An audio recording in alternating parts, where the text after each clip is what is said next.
Good morning. Welcome to UTAS Stadium. 8:25. Sun is shining. Cold, but going to be a good day, I think. Forecasters got better as the week has gone on. Now they're saying possible shower, so I think we'll be right through the day. That's right.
for the start of the Premier League, and we congratulate Launceston on having 4 teams representing the club today. South Launceston, an awesome effort with 3 teams representing the club on the field today. And of course North Launceston in the final match of the day, the senior men's as well. So 3 great clubs all represented here on this wonderful stage of UTAS Stadium. As the players are getting their photos taken and we're lining up ready for the official proceedings, can I please just take this opportunity to thank a few of our main sponsors who, of course, without which the day like today would not occur. So a huge thank you to Jeremy Wilkinson from Harcourts Launceston, Mazda BT50 with the Launceston Mazda team. For our women's sport, Clean Away, thank you to your loving sponsorship of the NTFA. We've also got Solstice and Athlete's Foot, MCMF, Bogues, Lion Nathan, Armstrong Insurance, Country Club Casino, LRF Apparel, and of course Sharon. Just a few bits of housekeeping as well. Please bear with us as we're navigating the difficult challenges of a revamp here at UTAS Stadium, so things do look a little bit different. But just a reminder, please, no patrons on the stage or on the ground at any time today, and no smoking or vaping around the ground. Please do go behind the grandstand into designated areas. And we have an amazing array of food and beverage outlets out the back, including 5 beverage outlets, so please make sure you support them.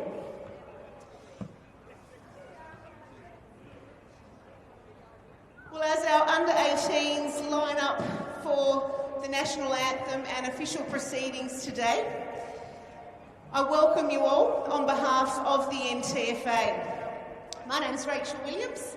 I'm a new board member of the NTFA and I look forward to being your ground announcer today. As is tradition, at the beginning of the grand final we bring forward 2 club legends who are going to bring forward the Premiership Cup that our 2 teams today are playing for. So please join me in making welcome to bring forward the Premiership Cup. From South Launceston, Stephen May, and from Launceston, Marty Powfriman.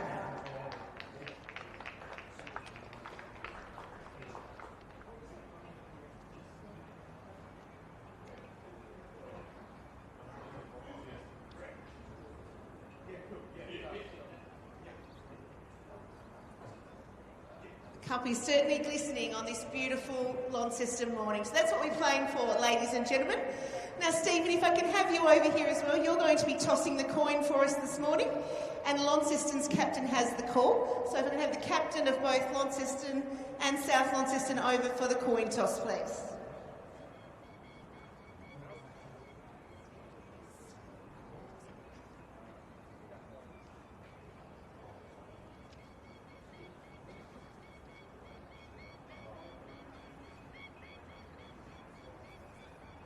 Launceston is called Tails, and it's Tails, and they'll be kicking to the city end. Ladies and gentlemen, if you can please stand, remove your hats, and join me, or join us, in the playing of the National Anthem before our under-18 grand final today.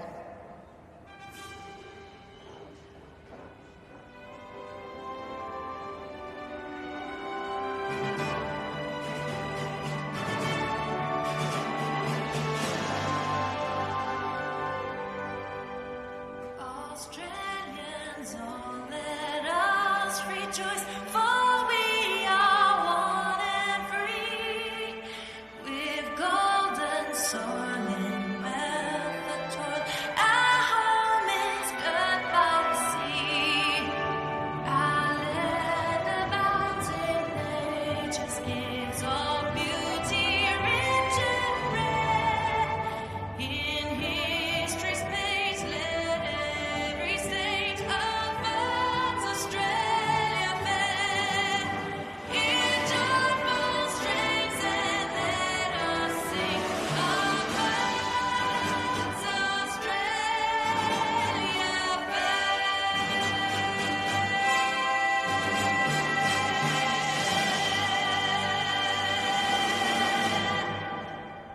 Good morning and welcome to the NTFA Ladies and gentlemen, all the best. the Under-18 Boys Grand Final. I'm Nathan Warren, I'm joined by Rob Selwood in commentary. How are you, Rob? G'day, Nathan. Great to be here, and what a fantastic outlook we've got in front of us. National anthems, teams ready to go. Couldn't get a better day. I've actually got goosebumps, mate. I've got goosebumps. We love this day, time of the year. Grand Final, the two best teams in the competition, mate, made it through. Absolutely, and as we were saying off air before the game, Nathan, you could throw a blanket over these two sides. There's not much between them, and in the last encounter it was Emmett Gale was the difference, but we'll see what today brings. We'll call him the difference, we'll see. We will. That might be his new nickname, the difference, Emmett Gale, but no, look, it's just terrific when you've got not much between your top two sides. They've had a couple of clashes during the year. South, as we said, winners in the last one. Round 1, South by 29 points. Round 12, Launceston by 84 points. Before people get too carried away, obviously, there's a few ins and outs with the unders. We've obviously had guys go up and play senior footy. That obviously impacts on what happens week to week, doesn't it? Yeah, absolutely. A big out for Launceston's Jess Buller. He's an absolute beast in the midfield. He got a call up to the seniors. I'm sure he'd be stoked. It's a loss for the 18s, but it's probably a gain for the senior program. Lockie Plunkett made his debut, not his debut, but was back in after injury. He was super last week. And South, they've had some young fellas playing the seniors. They've decided not to bring them in Chase Oliver, Jack Morris and Ollie Frewen. They're going with what they know, mate. So I think we're set for an absolute belter. Yeah, we are. And again, it's always dangerous as commentators when you start tipping because usually the opposite happens. But as we were saying off air, not much between these two sides. But I guess for mine, if I had to have a casual wager on it, you'd probably say South Launceston by a couple of goals for mine. We'll see how we go as they get set in their lines. I haven't got the umpires in front of me. I know one's Will Tatchell out there, so good luck to the umpires. Big day for them as well. The boundaries, we've got a young boundary out there, so it looks like Launceston are going to the right of screen. South to the left, Andre Brown crossing the ruck for Launceston, for South Launceston. For Launceston we have Harry Gunn, young 17-year-old. He's playing a futures game we've got against Eastern Rangers in a couple of weeks. Here we go. Strap yourselves in, we're about to go. Ball goes up. Won by Harry Gunn. Finn Price, handball out. Launceston surge the ball forward. Great mark. Young Ship. Oh, sorry, it's Wheeler. Wheeler looks. Sends forward, mark. Great mark across. That looks like Alex Towns. Cross half back, he'll do that all day. Great ball user, Alex Towns. Looks inside. Messy ball. Morrison can't grab it. Juggled over it. And we'll have our first stoppage for the game, Rob. Yeah, look, whichever side settles best is obviously critical. As I said, not much between them the last two times. Very even until that last term. So a good start, super important, Nathan. Absolutely. Andre Brown cross wins that tap. He's a bit of a beast too. He'll go hard all day. Lockie Harris dives on it. Has he raped in? He has. It's not Harris, it's actually Max Dawkins with the blonde hair. A bit of that going around, a bit of the bleached blonde hair, it'll get me. Absolutely. Great kick inside Max Matthews' wheels. See something he likes. Can't take the mark. Shovels it out. Good build-up by South. And we'll have another stoppage. Be really interesting to see the work they put into Emmett Gale today. I mean, obviously one player's, not a team, but you shouldn't get beat by what you know, Nathan, should Absolutely. You? Arnott can't win the tap, but gets it out. Great pickup. I think that's Owens.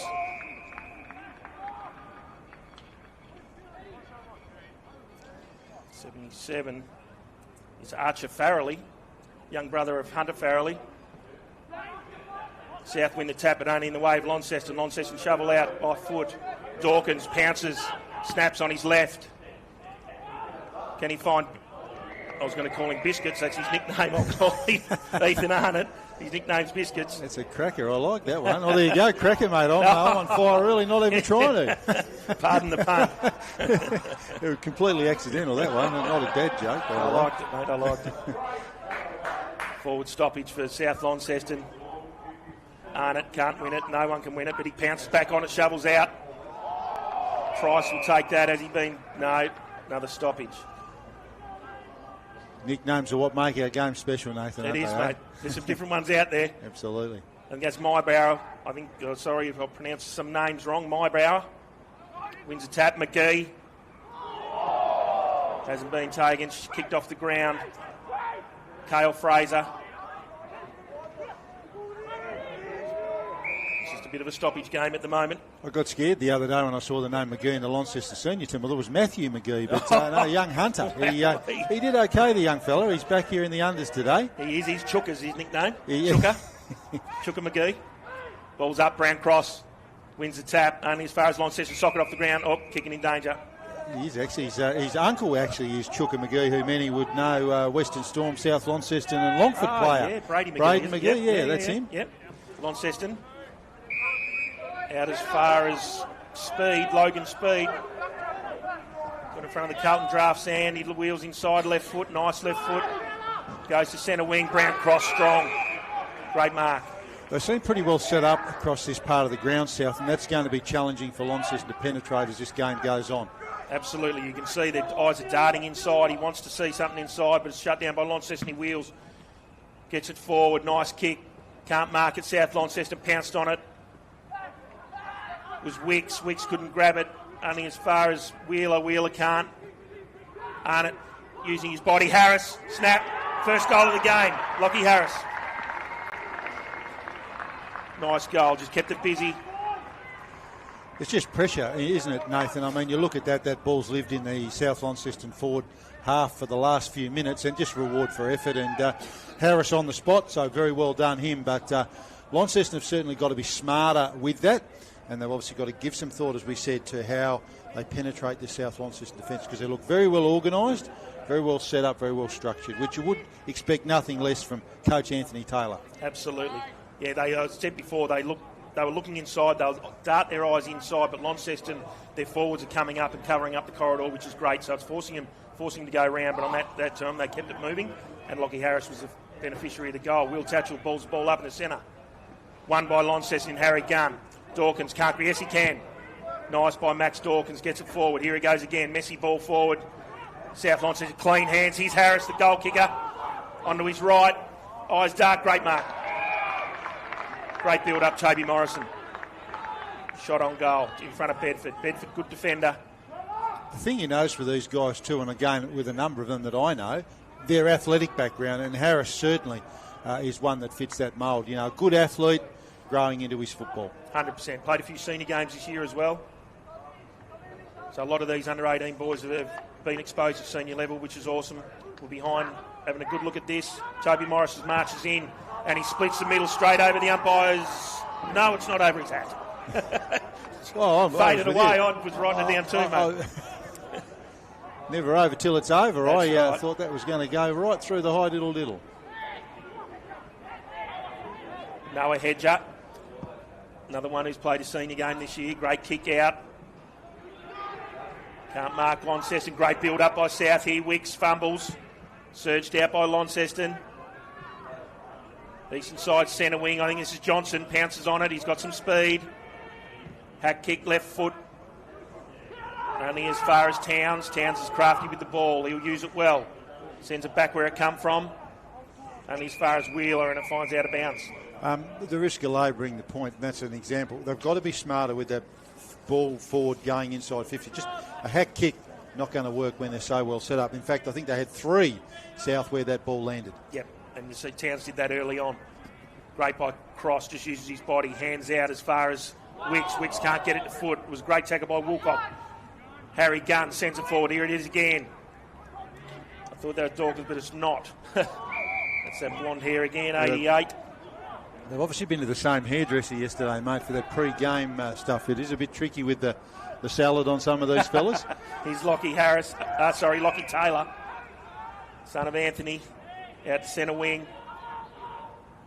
Can't mark South Launceston. That was Harris, taken high but not paid. Was Hedger. They just look to me, Nathan, at the moment, South, they're just working a little bit harder. Launceston have got to, raise that work output, get themselves into the game, because you do not want to give up a lead and play catch-up. Absolutely not. Brown Cross front position again, wins it, shoveled that one into his chest, taken without the ball, hasn't been paid. And we'll get a stoppage. Uses his body well, Andre. He's a big unit. He's athletic. We spoke about the athleticism of these boys.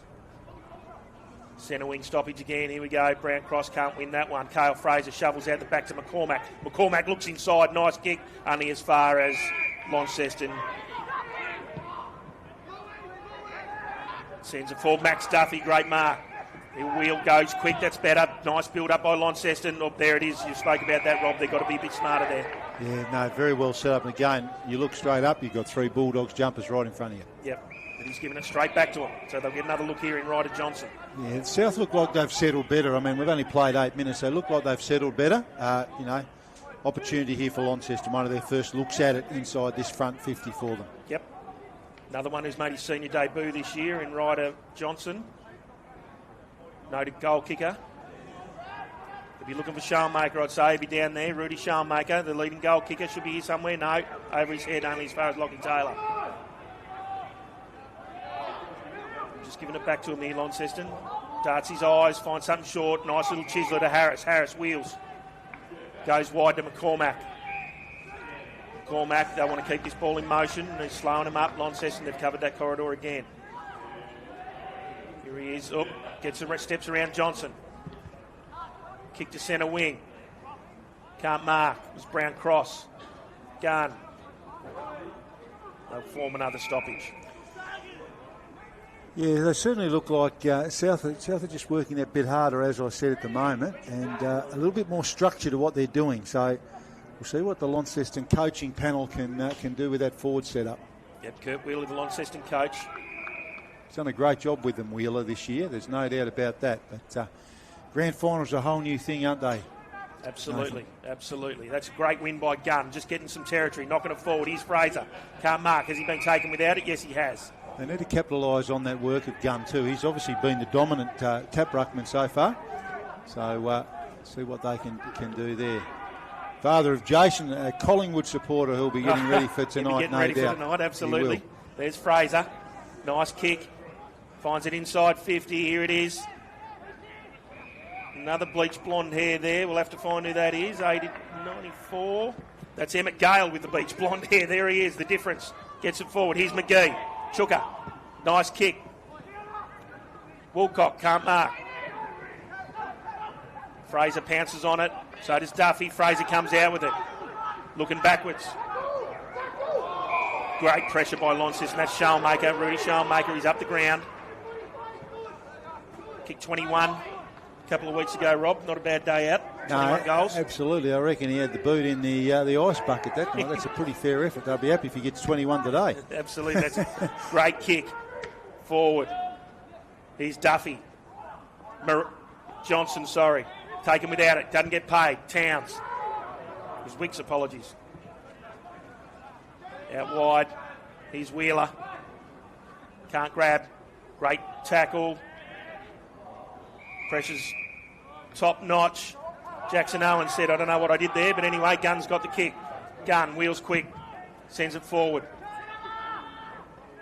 And another mark, there's Taylor, he'll do that all day. Goes wide.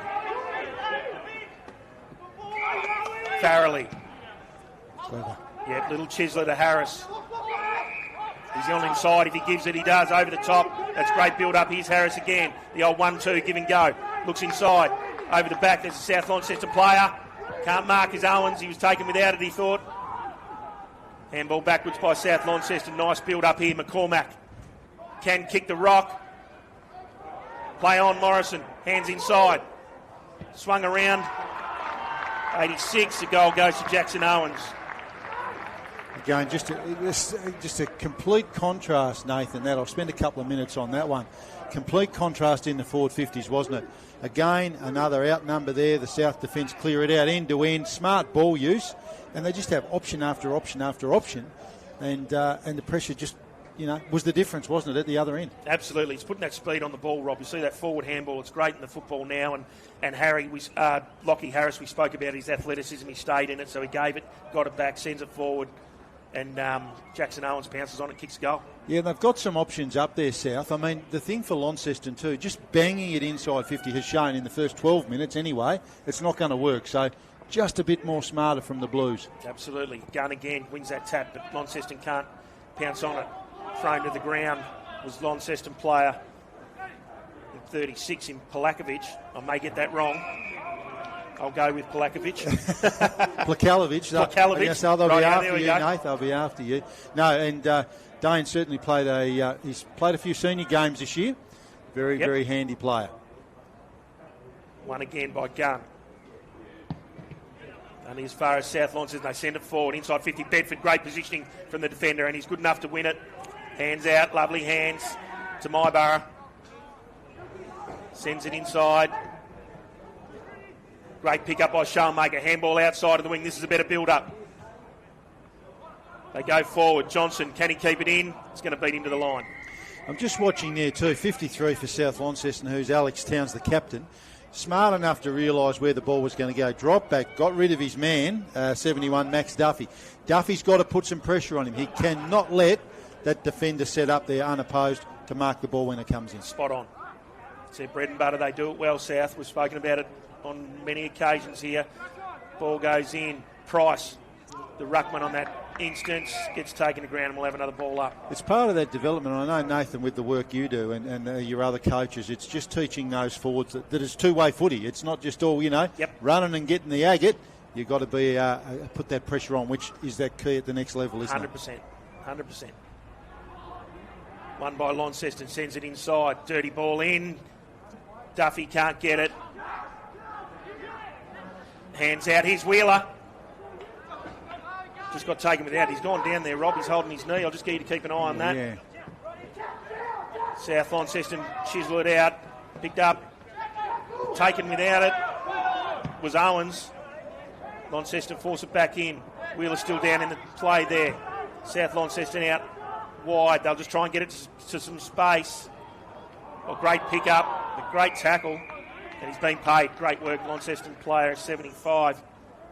He's fallen awkwardly, so I'm not quite sure. We haven't seen him try and put any weight through it yet. He's got the trainers there with him, so hopefully just an awkward fall rather than anything sinister. Yep, Kemsley forces that one in.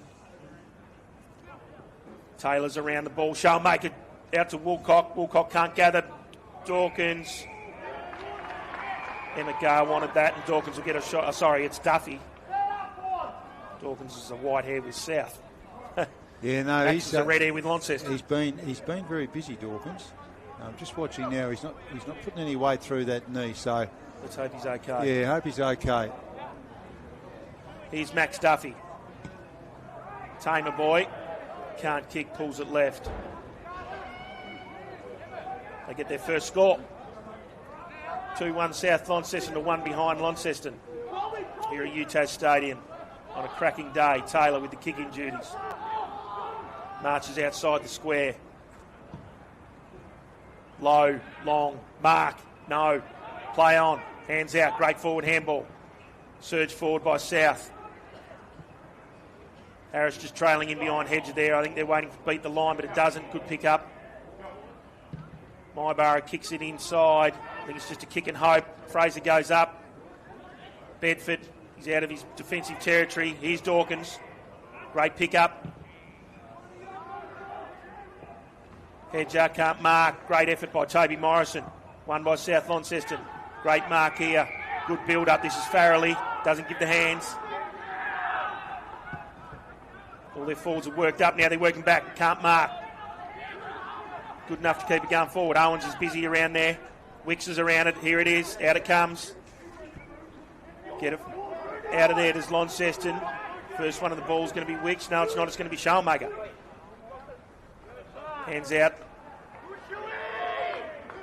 Nice pressure. I'm just watching that work around the stoppage there. So despite Gunn's dominance in the ruck, Dawkins is just feeding off his tap. So again, Dawkins' direct opponent's got to be just a little bit smarter and not give him that space around the contest. Absolutely. Smart around the ball. Max Dawkins. Good footy IQ. Ball goes up. Nice win by Gale. Hands out. It was McCormack. Matthews. Head in a one-on-one forward. Hedger, very great, good work. Head down, well done. Great work by Hedger. Just kept his body going through, momentum through.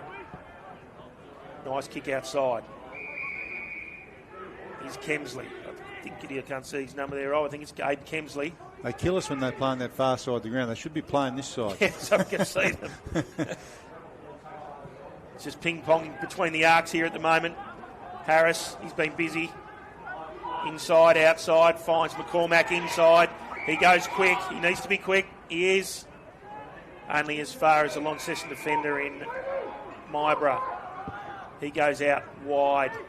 Good kick. Great kick. Finds Finn Price, another senior player this year.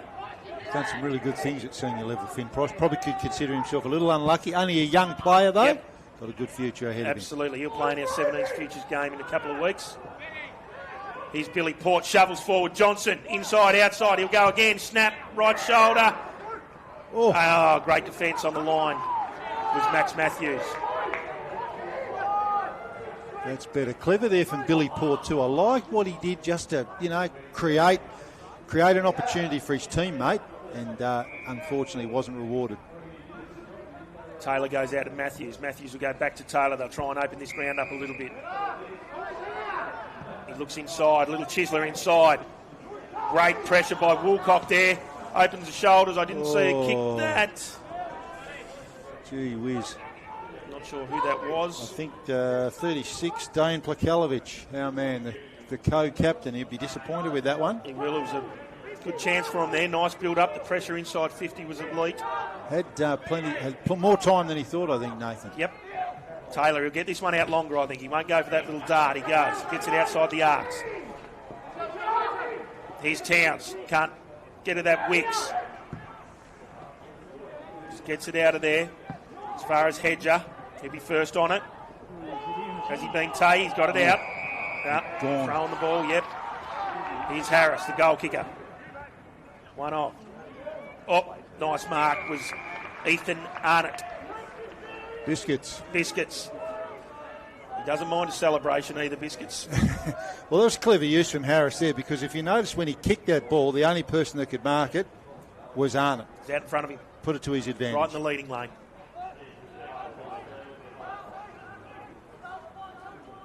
Right on his distance here, I'd say. He's going to kick from about 45 metres. We won't go the early crow here, Rob. We'll wait and see what happens. He wheels around. He tried to get a little bit more distance. Right on the siren. And he pulls it to the right-hand side. And that's first quarter of the grand final here, the Mazda BT 50 under-18 grand final. Goal kickers, single goal kickers to Lockie Harris and Jackson Owens. And none for Launceston. Rob, just your thoughts before we have a quick break. Yeah, I think the key thing for Launceston, Nathan, as we've touched on in that first quarter, is just doing those adjustments, looking at how they move the ball inside 50, counting for Dawkins around the stoppages would be where I'd be going, and just being probably raising their pressure level a little bit.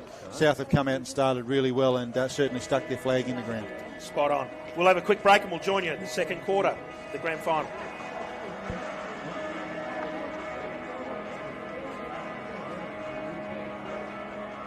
Was Wicks. Wicks couldn't grab it, only as far as Wheeler. Wheeler can't.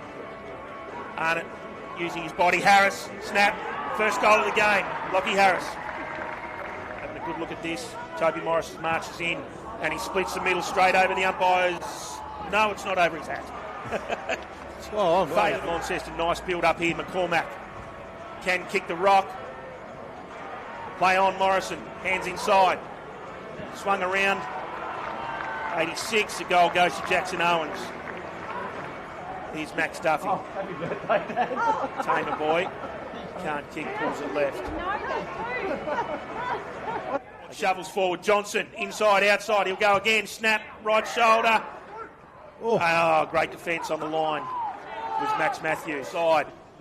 Great pressure by Woolcock there. Opens the shoulders. I didn't see a kick that. Gee whiz. What happens? He wheels around. He tried to get a little bit more distance. Right on the siren. And he pulls it to the right-hand side. And that's...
welcome back to second quarter action of the 2025 Mazda BT 50 Under-18s Grand Final at UTAS Stadium.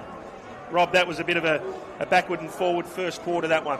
Yeah, it was, and South certainly capitalised on their opportunities, Nathan. We talked about, better ball use going inside their 50 and very good defence at the other end. So Launceston got a bit to think about. I mean, as you said, probably a little underdone the Blues in terms of those boys that have gone up to the senior level. We could have used someone like a Plunkett out there, for example, but not much between these two sides. You can see that, and you touched on that with the end-to-end stuff, very, very even. It's just taking the most of your opportunities, isn't it? Yeah, absolutely. And some better players for that quarter on my likes. I thought Lockie Taylor was great down back. Lockie Harris was great up forward as well, kicking goal. Max Dawkins was busy, as was Max Matthews. And for Launceston, I thought Max Duffy, he was trying hard. Noah Hedge is great down back. He's a good intercept defender, and he'll keep doing that all day. So let's see what the coaches can do here this quarter for Launceston. We spoke about just trying not to surge it in so much. They need to lower their eyes and try and find those marks inside forward 50, because if they just bomb it, South Launceston are very good in the air, and they'll work it out. Yeah, they are. And again, they've just got to be smarter with that forward setup. You just can't have guys. Having the time and space to peel off. So they've just got to make them accountable. Absolutely. Got Max Walker writing things all over me, pieces of paper here in a minute. So I'll. Hello, Max. That's all right. No problems at all. Max Walker, legend of the game. He is. Yep. He's in the box at the moment. He's all done up here. He's got his. He's here for the umpires function, I'd suggest. So look out when the umpires get off the leash. They're locked in the room down the end here, Rob. Look out. One thing we sort of only just touched on briefly, Nathan, in that first quarter is the role of the wind in this. Yep. And we've had a bit of an up and down week in Launceston this week. Wind in the southwest, I would say, and it is gusty. The Sox doing a fair bit now, it is, and we spoke about that. We thought Toby Morrison's goal was a certainty. We started writing it down, but the wind just took it, and then we saw these goals from the northern end. The southern end was a little bit, they're pulling it to the left, so the wind is doing a little bit out there. Yeah, and the other thing too here with this ground, as we know, it does swirl. It's not like we're standing out on a nice flat open area. No. So it's whichever side can be smart in that ball use. And we're about to kick off the second quarter. Over to you, Nathan. Here's Will Tatcher with the ball, raises it in the air. Up we go. Brown, Cross and Gunn. They've battled hard. Brown, Cross wins that one. Max Matthews can't grab it. Go to ground, they'll keep it working. It's Brown Cross on the back of Finn Price. Tatchell says, I'll have that. Up we go again. Cross, Gunn. Taps out Fraser. Hands out Dawkins. Gets it forward. He's been great all for the first quarter. Knocked away in Launceston. Here's McCormack. Here he is again. Nice inside, outside. Handball backwards. Great pressure by Launceston. Play on Bedford. Just couldn't mark that. I think he was in two minds there. 77 is Farrelly. Yeah, South certainly had the better of that pressure, I guess. So obviously not that we have that access to that pressure data that people see on their AFL, but South certainly, I thought, were much better in that first turn, Nathan. Spot on. Little boundary umpire throws it in. Great throw in. Brown crossed over the back. What's free kick being given away here? Not sure what it's for. Looks like it's going to Andre Brown Cross, the big ruckman. Started as a forward in his junior career. Nice kick inside 50. South can't win that one. Launceston pounce on it. Dawkins takes him. Here's Owens. Take him without it. No, he's not. Bedford. Handball. Dangerous handball. Wicks off his right foot. Check side. I think that's the difference. And it is. It's Emma Gale. The bleached hair got me. I thought it was... Oh, no, it was Harris. Lockie Harris. Yeah, he's having himself some sort of a game, Harris. But again, those things don't happen by accident, Nathan. I mean, his work ethic in that first term, and again there, South just kept working and working and working. And guess what happens? When you keep working, things go your way. Absolutely. The handball by Bedford was just in that area. You just want to clear the arcs, get it outside. That little handball kept them in the hunt. And as you mentioned, Harris pounced on it. Absolutely. And with the cattle they've got up there, and we talked about Gale a bit, kicked 6 goals in that second semi. Yep. Again, handballing in that part of the ground, it's just a no-no. Just belt it out of there. Harris has got his second and probably be close to best on at the moment, you'd think. We've got to keep an eye on that. If ball goes up, Gunn wins that one. He's been good for Launceston. Here's Dawkins. Great kick. That's a second clearance by Dawkins. Launceston get the back here. Harris, strong. Handball out the back. Wants it back. Farrelly goes left foot inside. Looking for McCormack. Great work by Finn Price. Handball outside. Here's Bedford. Give it back to Price. He does. Price can run. He kicks it. Nice ball use. Johnson can't mark. Knocked over the boundary line. South Launceston. Great work. Johnson's got to get up and about. They need him working. They do. And when we talk about Harris, I mean, we talk about great athletes. Michael Harris, his father, stack of games for North Launceston back in the day. His mother, Tracy, very good athlete, netballer. So, you know, again, with that athletic background, these young fellas, don't they? You'd know with your own coaching, Nathan, good athletes, turning them into good footballers. Spot on. Here's McGee. Little Chuka. He's busy. He's been taken as he had a chance to get rid of it. No prior, the umpire says, and I'll have it. Yeah, he's having a real crack, McGee. You know, he needs, and he's trying to inspire his teammates. They've just got to lift their effort because another goal is going to make things pretty tough for them. Spot on. Fraser can't. Here's Price again. He's starting to, his output's getting better. Here's Johnson. Spoke about him getting into the game. Knocked away from Shellmakers. Dawkins knocks it out. Good defence by South. Just get it outside to the eastern wing. Can't mark. Launceston player. McCormack still in the hunt. And his two brothers will feature in the senior game. Yeah. Rob. Yeah, and a handy inclusion. One of them missed the second semi when North destroyed Launceston, and he'll be a very handy inclusion for them as they try and upset the undefeated Bombers this afternoon. That's Tina McCormack. We'll see him later on today, but we'll go this game here at the moment. Here's McGee. He's just going to dive on it, calling for something there. He's paid holding the ball. It's Brown Cross. His work rate's really lifting. Plays on. Johnson can't tackle him. Looks inside again. They like challenging the corridor, and he finds Wicks. Wicks wheels quickly. Like it. Build up. Biscuits can't earn it. Can't get it. I've done it again, Rob. No, he wouldn't mind. I might just have to go with biscuits, I think. Brings a great flavour to it. There's no doubt about that. You've done it again. I was going to completely unintentionally. I'll have to start thinking. I'm not sure what sort of biscuits Arnott's make. I might see if I can pull a few. I'll get on Google at half time and have a look. But their effort, Nathan, they're just working that bit harder again, the Dogs, and Blues have got to be careful. The alarm bell should be ringing. Absolutely. The ball goes in. Can't win it was McGee. He's in around. He'll be busy. I know that the trend in modern football is, this phrase that coaches say about play your own brand and, we do our own thing. Nothing wrong with a hard tag, I don't think. No, it's coming back. We see that in the AFL system at the moment. Here's Wicks, gets it out as far as Fraser. Good. Inside, outside, McGee trying to pin him down. Can't win it. Shellmaker gets a smother there. Taylor.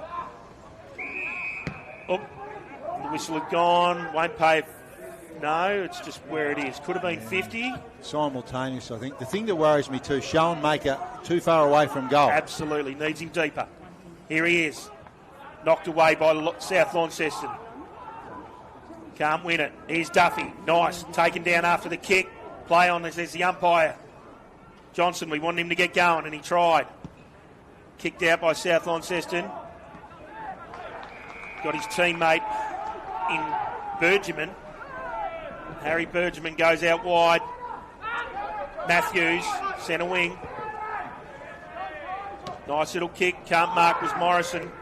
But he's good enough to recover it. Handball out the back to Brown Cross. Brown Cross goes quick. Right foot kick inside 50. Can't mark. Pushed under it. Was Hedger. Promising footballer, Noah Hedger. On the mark, Farrelly. Hedger goes over the top of him.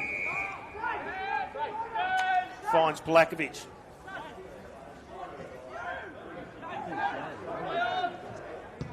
He goes wide. As far as Cross. Great pick up, Launceston. Inside left foot kick. Shellmaker can't grab it. He's quick enough to pounce on it, can he? Woolcock can't. Taken without it. No, he wasn't. Play on. Yes, he was. It's better for, you could see the South Launceston defence were unsettled then with the way that ball came in, so they need to go to school on that, the Blues. Spot on. Here's Freestone. Goes wide. Can't mark.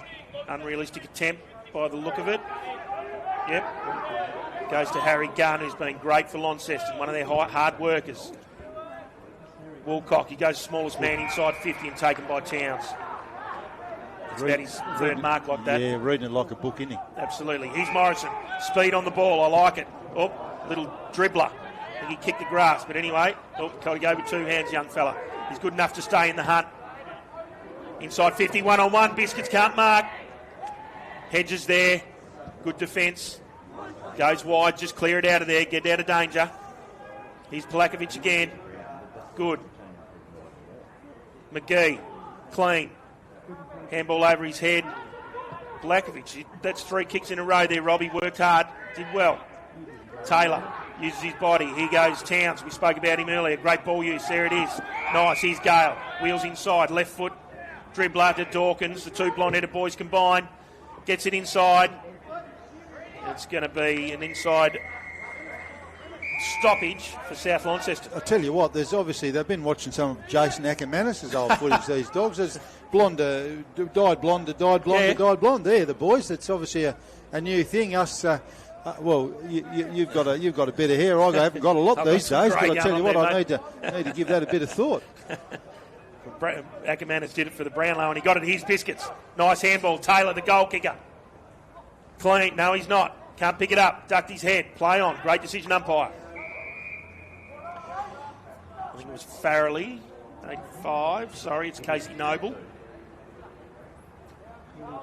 Ball goes up. Myborough against Arnott. Morrison over his shoulder. Cooper. Lucas Cooper out. Gets it outside 50.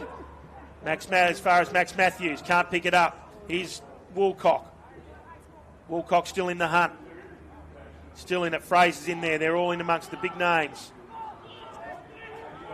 Matthews just tries to bustle his way out as his father, Jason Matthews, would have done. Absolutely, yeah. I won't say what his second name was, but we'll just call him Bull.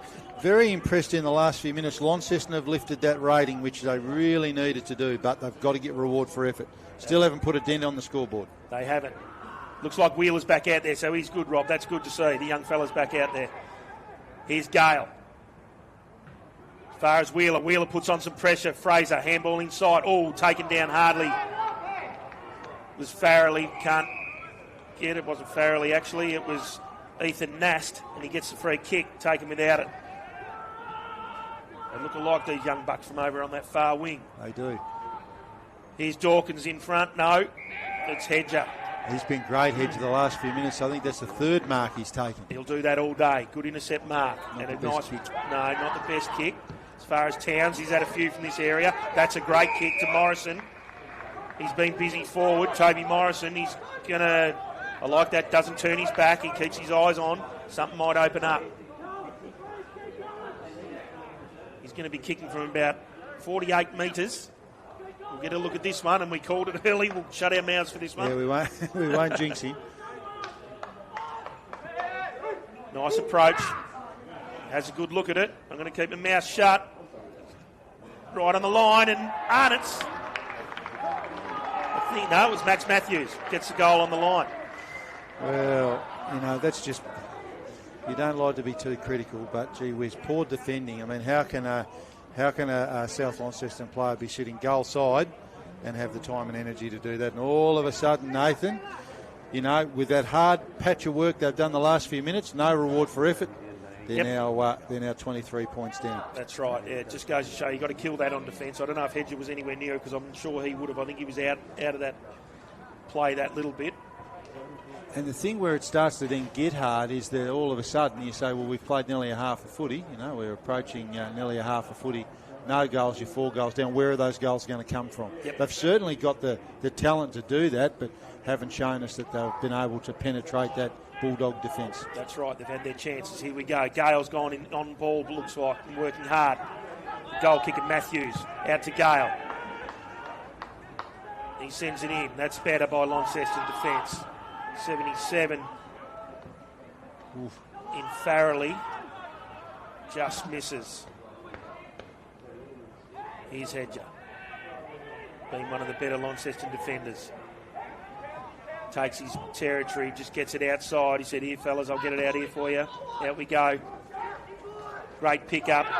only as far as, he's handballed that. I'd nearly, going to call it deliberate. Don't know, this could be interesting. No, throw her in. Disguised it well enough. He did. And again, ball poised outside 50. Launceston certainly haven't had that territory that they need this term. Not at all. Young umpire throws it in. Gale's in the ruck at the moment against Gunn. Gunn too big and strong for him. Keeps front position. McGee pounces on Gale. The thing I like from Anthony Taylor here, Nathan, is that, someone like Gale, we know he's a forward and can kick some goals, just a different look, trying to make Launceston react to that. And, I like that. 4 goals up, doing some different things. Yep, I think Anthony's actually an assistant coach. Stevie Graham's the head coach, Rob. My apologies there, Stevie. But I think Ant's down there with his wisdom. Handball inside. McGee. Johnson. This is better. Only as far as Taylor. Taylor can't mark. 1-on-1. Billy Port keeps front position. Just goes to ground though. Got to keep your feet, big fella. And it's worked out by South Launceston. They go to centre wing to Brown Cross. Brown Cross really give it inside. Now he'll look inside with a kick. McGee's there. Smallest man on the field. Stands up strong. Plays on. Called to play on. Arches his back. Goes to the rail workers hill. 72 in Tom Nicholson, the big defender. Here's Dawkins. Good at ground level. Sharp with his feet. Nice kick. Good position was Launceston, knocked in. Here's Farrelly, busy. Wicks. Can't get it. Heads are outside his defensive 50. Farrelly again, chiselling out. It's just bobbing in and out. Here's McGee. Great. Clean. Looks inside. Who can he find? Can he find Shellmaker? Shellmaker can't mark. Johnson stays in the hunt. He snaps over his shoulder. Right foot snap. Nicholson can't mark. Billy Port's there. Big Billy. Taylor's sniffing around. Billy does well, get him across. That was a little bit better build-up, Rob. Yeah, it was. And again, they've just got to capitalise on those forward 50 entries. They're so rare. And good contest there from Billy Port. Unfortunately, couldn't keep it in. This is where little McGee had come in handy, snipping around the heels here. Duffy will be lively at this stoppage. Gale goes up to him. Ball goes in. Port v. Brown Cross. Nicholson. Nicholson doesn't win. Finn Price goes to ground. Has he been? Did he have long enough? Yes. No. Play on, it says. Duffy can't get it. Chisels out. Here's McGee. Pins the ears back. Has a snap. Can't mark. South Launceston knocked over by Johnson. South just hack it out. Only as far as Gunn. Gunn handball out over his shoulder. Kick smothered by Gale. Gale was taken without it. No, he wasn't. Just play to the whistle, Emmett. Yeah, again, this is probably the most important 3 or 4 minutes coming up here for Launceston. They need a goal from this inside 50. Certainly do. 50-50 there. Max Matthews just says, let's have another stoppage. I'm just having a look at how they're set up here behind the ball. If this ball comes out, they need to be in a position where they can send it back in again. They do have an outnumber there at the moment for the next kick. Will it come out? Max Duffy working hard. McGee over his shoulder. Great pick up by Towns. He's been good back there. Owens can't. He's taken without it. No, he wasn't. Duffy puts his body on the line. Sorry, it was Dawkins. I'm getting them mixed up. Wheeler. Great to see him back on the ground. Yeah, terrific. Shellmaker, he's got to do something to him. Nicholson can't mark. Rudy had 3 on him. South knocked forward. Great work by Johnson, keeping ball in front of him. Here comes Big Bedford. Gets it out. South, great hands. Wicks can't pick it up. That's that composure, Nathan. Very quickly, the difference between the two. South Launceston, when they exited, didn't kick it to the spare man. Launceston's inside 50, kick it to Schoenmaker. He's got 3 guys on him. Yep, spot on. Brown Cross wins that tap, but Gunn pounces back on it.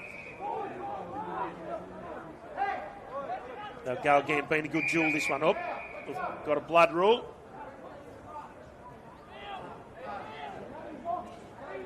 Looks like it's Harry Gunn going off for a blood rule. We'll see who takes a ruck here now. Looks like it's going to be Price. No, it's Eden Myborough. Knocked out. Brown Cross. We'll have another ball in. Throwing. Yeah, just reward for effort here. The Blues have got to go in with a goal on the board, you'd think. I mean, yep, plenty of time to play, but no goals in a half means you've got to do a lot of work in that second half to crack this Bulldogs defence. Absolutely. Mybra wins that one. He's in front of Brown Cross. Looks like a footy scrum there. Trying to just rake it out the back. Been watching the All Blacks and the Springboks last week, I think. It might have been. Ball's up. Brown Cross, Mybra. Brown Cross wins that. Here's Dawkins. Another stoppage. Good crowd enjoying the sunshine down there, Nathan. Absolutely, with the redevelopments going on. No one this side, so they'll be soaking the sun up. Stands in front of us are all open. It's a jam-packed day of football. Here we go. Here's McCormack. Lockie Harris. McCormack. Nice hands, great hands. Good build over the shoulder. Look away. Here's Wicks. Great build up by South Launceston. Goes inside one-on-one. Arnott can't mark it. Hedger, he's been super. Picks it up over his shoulder. Arnott on his heels. Can he grab him? I think that's the other Polakovic. I think, no, it's Kemsley. Outside. Kick for touch. Jonathan Thurston's would be proud of that. But I tell you what, that handball over the shoulder, that was sharp. That was a Shane Edwards Shedder special from 2017. That one, don't worry. It was a very sharp little, good little build-up, that one. Yeah, looked really nice, and that's just an example of how hard those Bulldog players are working through the middle. Yep, they've got good chemistry between them. They know where each other are. Cross against Mybra. Only as far as Duffy. Duffy's kick smothered. Attack by South Launceston was super. In Ethan Nast. And we'll have another ball up.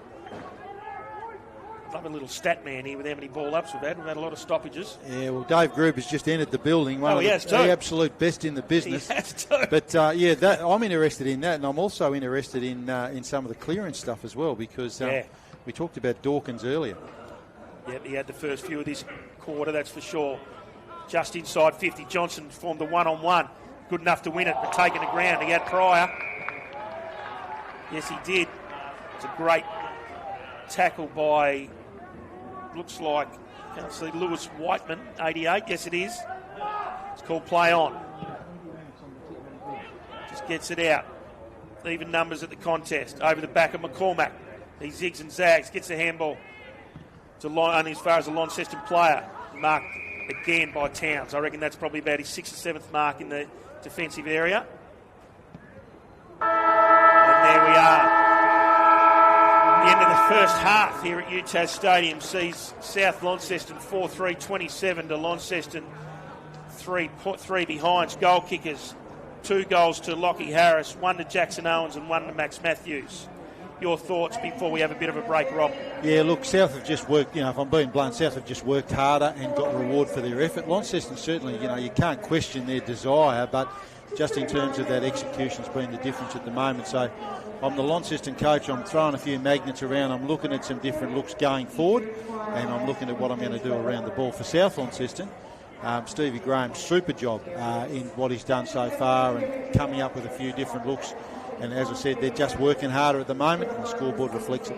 Absolutely. I thought just some players for mine. I thought Max Dawkins' output was super there, as was Max Matthews. He was great. Lockie got a goal. Lockie Harris went out of it a bit there, but he was prominent. And Lockie Taylor, and we spoke about Towns down back, was great. And for Launceston, Max Duffy's worked hard, as has Hunter McGee, Finn Price. They tried. Noah Hedger's probably, I think, been their best so far, along with Harry Gunn. So we'll have a bit of a break for 10 minutes or so, and we'll join you back at UTAS Stadium. Great kick to Morrison. We won't jinx him. Nice approach. Has a good look at it. I'm going to keep my mouth shut. Right on the line, and Arnott's. No, it was Max Matthews. Gets the goal on the line. He sends it in. That's better by Launceston defence. 77 in Farrelly. Nice hands, great hands. Good build over the shoulder. Look away. Here's Wicks.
What have you found? Hello, I like the haircut. There you go, mate. Can't get in. On the chin. No, you can't get there. You don't know how to get there. Good stop.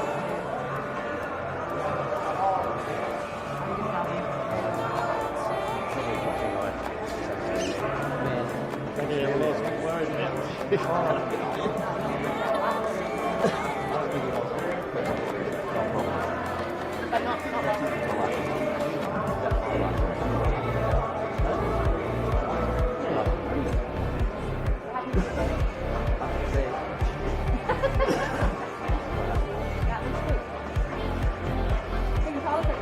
What did you say? I couldn't get in there. Oh. I didn't know how to get in there. Oh, I know. Fenced off. sure there's a way to get in there. Yeah, they put the security features up before you got down there. I did a little walk on this. Tell me though, you do rotation on here. You get them coming on and off here. This is the biggest screen in the chassis.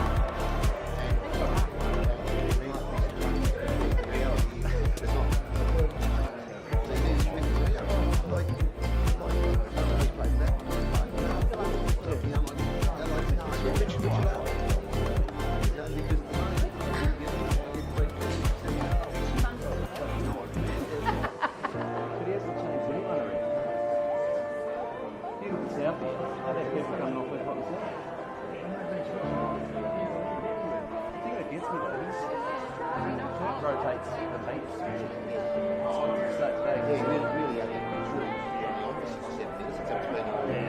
watch that about 6-7 minutes, and then you. This is the ground you need to rotate.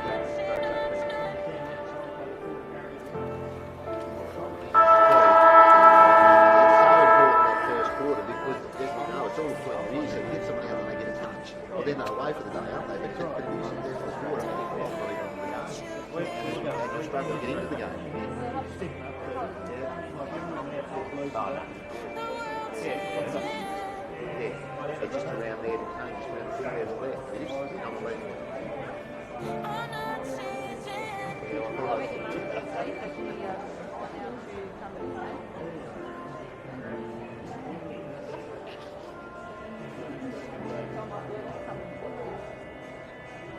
Already in shit mood anyway from the last night.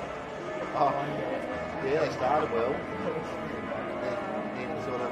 Dangerfield, that's one. How many contested possessions there? But there's probably 20 contested or something, was it? The ability that he's got when he attacks the ball. And at what, 35 years of age? He's a bull, though. He's a bull. Yeah. That was, he was different. That was always the worry though. The midfield. That's all that takes.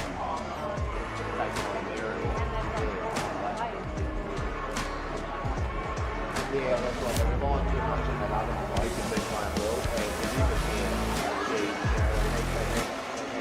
couple of weeks. You know what Walker got last night, though?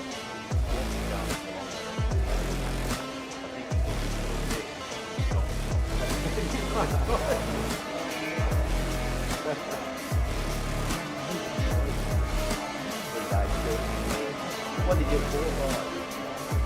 Sorry, that's like this.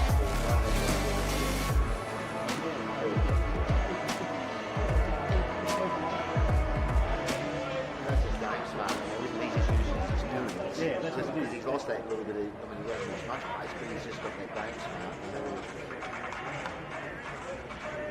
I don't know how you can do it. He's on at the moment.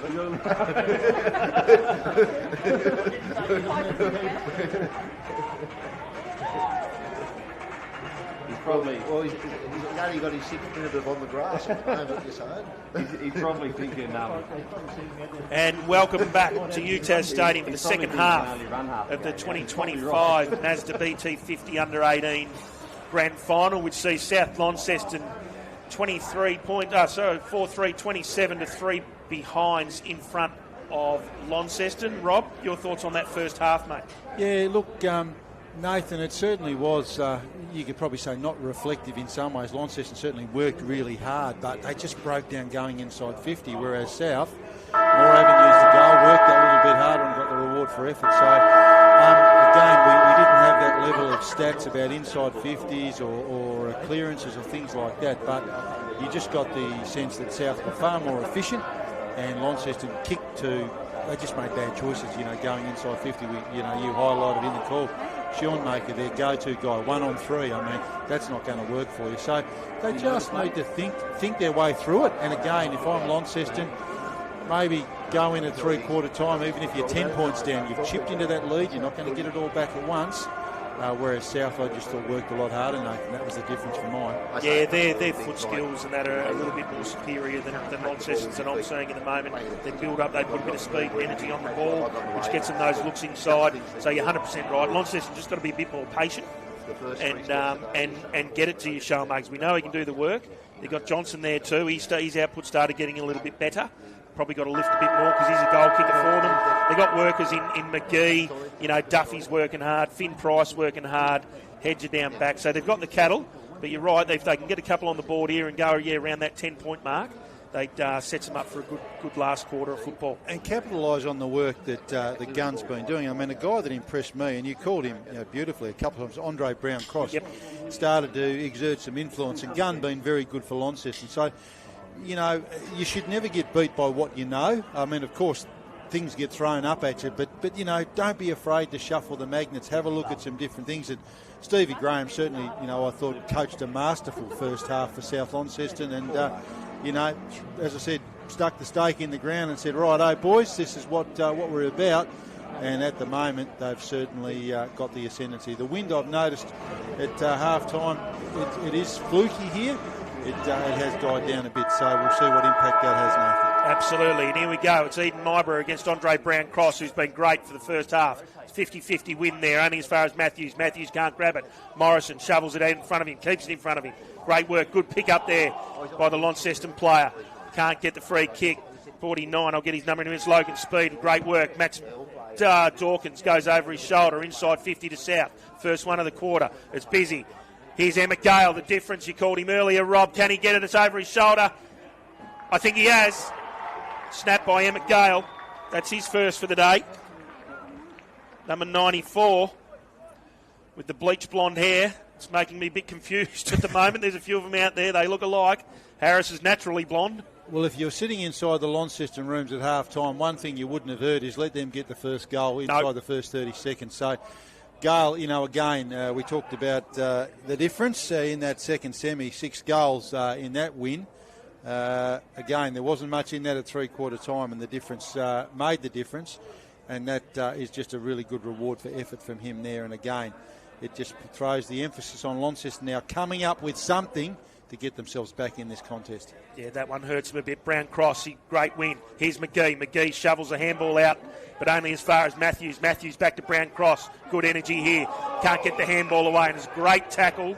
Called him before in Logan Speed. He's been good so far. He started well. What'll he do here? He'll be patient. We asked for some patience, and there it is. Just a little chiseler out to centre wing.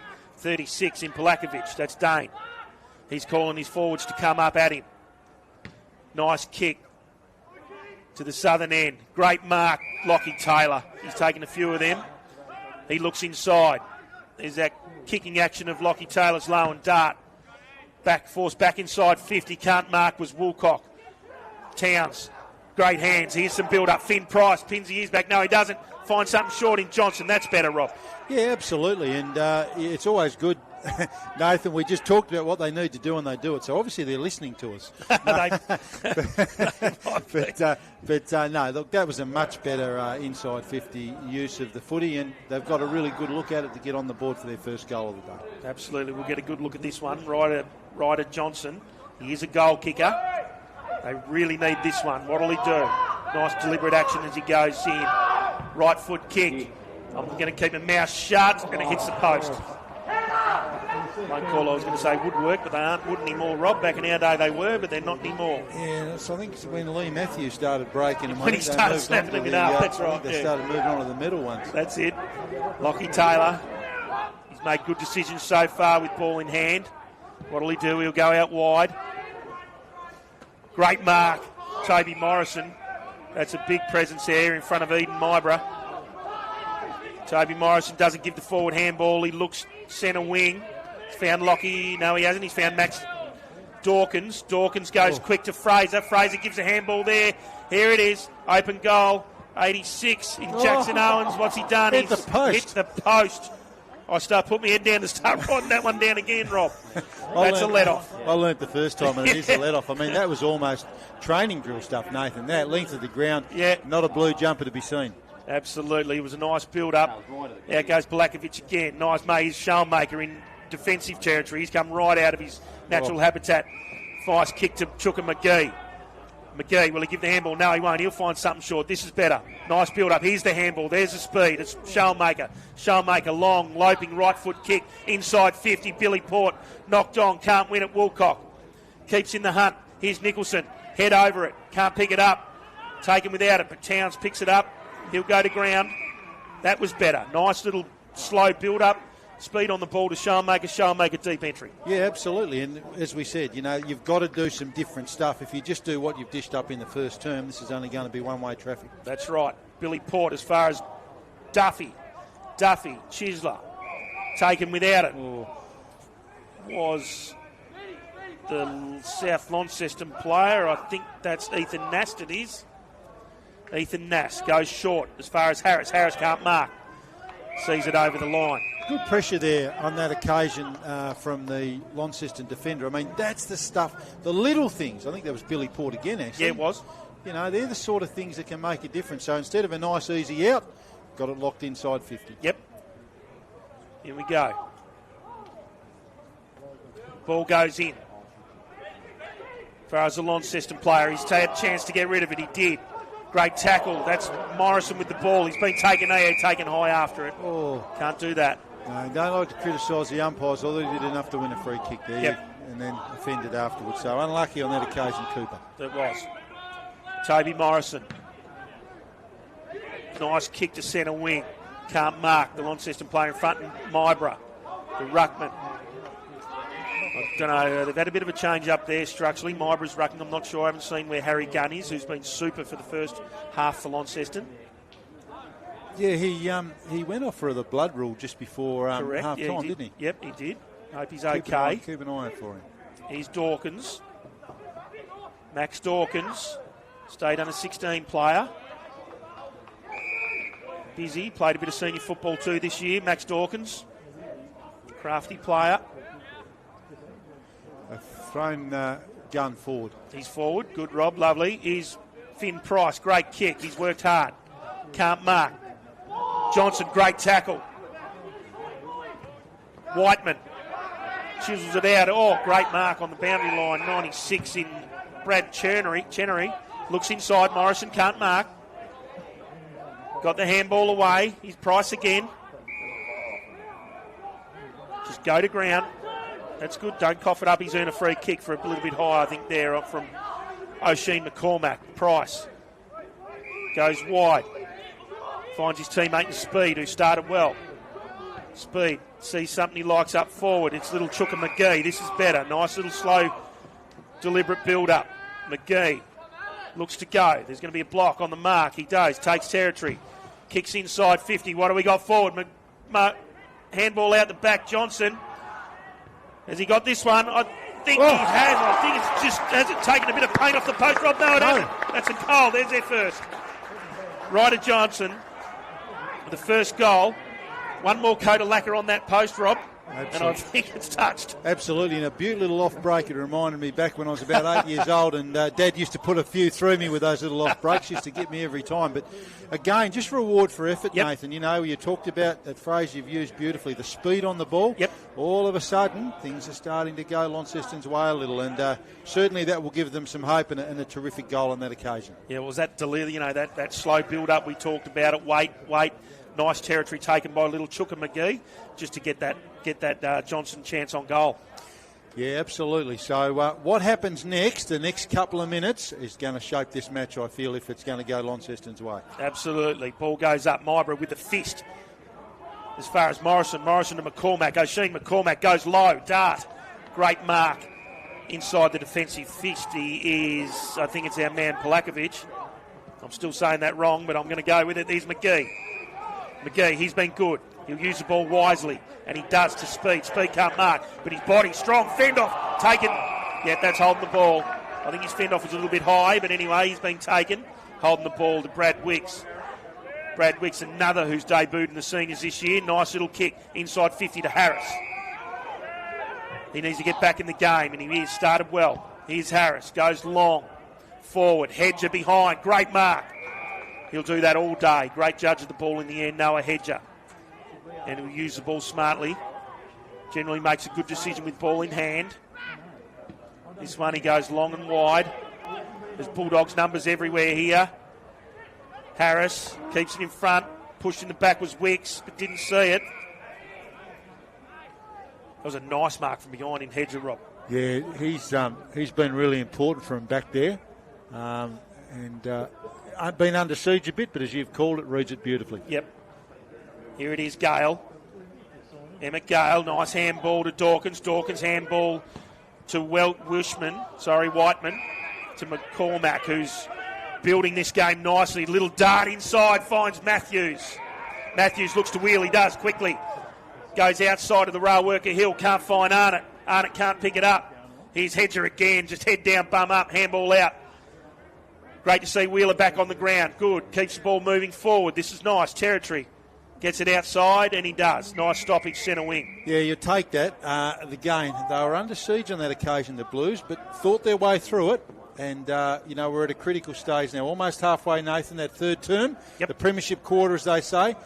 Another couple, you sort of want a close game. Another goal or two here, and we'll have a contest on our hands for the last term. Absolutely. They look dangerous when the ball's in O'Sheen McCormack's hand because he can use it, and that was a good build-up.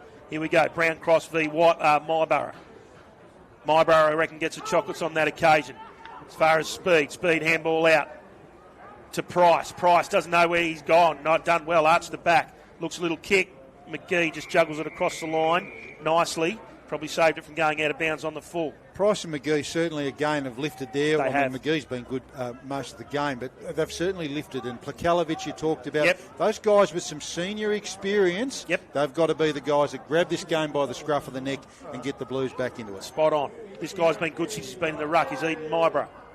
Sends it forward. Rudy Schalmaker can't win that one on that occasion against Freestone.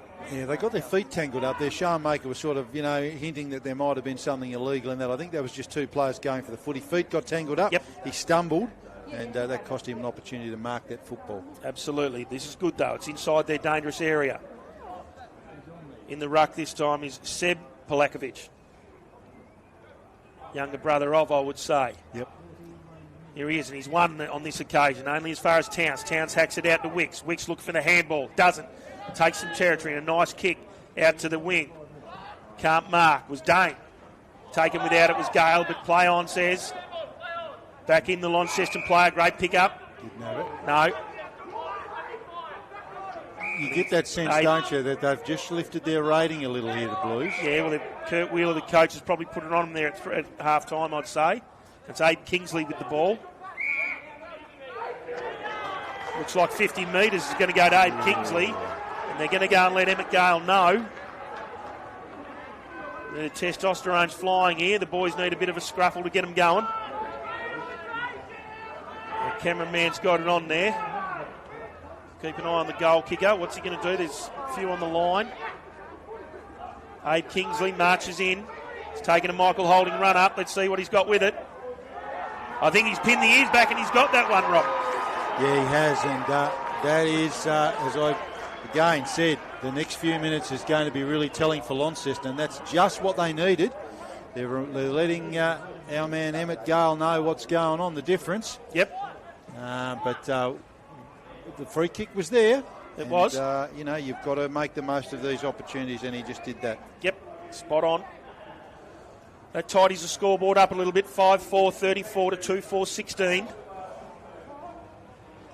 So they got a bit of a march on here, and we spoke about their bigger bodies, their more experienced players in Price, McGee, Polakovic, we've spoken about. Speed's been better. So Launceston on a bit of a march here. What can South Launceston do? Will Tatchell pulls the ball up. Centre of UTAS Stadium. Brown cross, great win.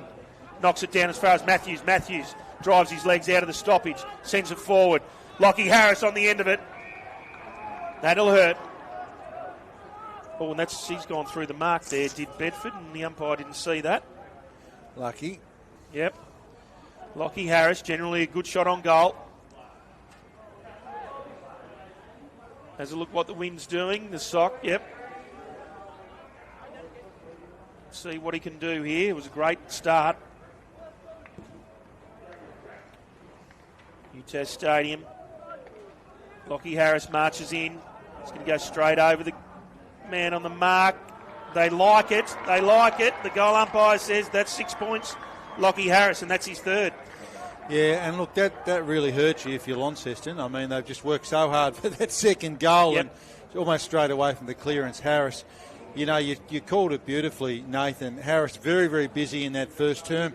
Quite a second term, you'd probably say. They were on to him, but, you know, presented himself beautifully there. He used his athleticism and kicked a terrific goal to, again, extend that margin to an even 4 goals. Absolutely. Yeah, they just touched that. There was just centre clearance work at its best there. Brown cross, I think he's been super for South Launceston. Give them every first use they can. They've got their heavy hitters in there now too against South. Here we go. Mybra, good win by them, but only as far as Matthews. Matthews out the back to Cross. Cross handball only as far as Speed. Speed for Launceston goes inside 50. Can't find Schoenmaker. Schoenmaker good. He kept it in front of him. Well done. Here we go again. He's got a... Oh, it's Dawkins that comes through well there. Thrown without the ball there, was it? To Whiteman. Whiteman, no, it's not. It's Max Dawkins. Dawkins inside. Little Chisler. Finds Farrelly. Farrelly looks. He's having a look. Eyes darting everywhere. He drives his legs now and he'll just go long and wide to the eastern wing. Brown cross goes up but can't win it. Launceston just worked hard. What are they going to do here? He's going to lie on it. Been really impressed, Nathan, with South Launceston's game style of just willing to take the game on and trying to come back through the middle. Yep. Stevie Graham and obviously his coaching team, you know, that's terrific that you're teaching the boys to do that. I mean, that's how you learn and develop, isn't it? So absolutely. It's certainly been something that's paid off for them today, yep. so far. And I would say they use the same principles as what their senior club do. They like challenge corridors, speed on ball, all that type. They're a nice young group and a massive improvement this year in the senior competition. Here's Mybra. Wins. Carl Fraser out the back to Dawkins. Dawkins been great this quarter. Just gets busy. He's always fast legs forward. Here's Harris, the goal kicker. Juggles. Got taken high, has he? No, he hasn't. Unlucky, I think, on that occasion. Yep, Dawkins again got his own ball, and obviously he must have the plague or something. Obviously his opponent doesn't want to stand him. No. I mean, I see McGee standing there with him now, but you've just got to be right on his hammer, don't you? Absolutely. No, he's a classy player, that's for sure, at only 16 years of age. Here's Mybra. You think he's been good in the ruck. And the man we spoke about in Dawkins. Taken high there. Finn Price gets this one. He's been better. Oh, goes to play on. He's got to be fast. Handball out. Mybra got to get the handball quickly. They're under pressure here. Fraser didn't know what to do, but he pounces back on it. Matthews puts his head over it. Mybra back in there again. And another stoppage. Good example of the pressure there from South. I mean, you know, Launceston probably should have come away with it then, and South have won another stoppage in the middle of the ground. Yep, Emmett Gale back on. Into the ruck now. Knocked out. Can't pick it up. Here's Dawkins, head over it again. Chiselled out by hand only as far as Fraser, though. Fraser sends it back into South Territory. Oh, Harris, one-hander. Great mark on Bedford, goes quickly. Sees someone in front. Who's he found? No one. Great defence there by Launceston.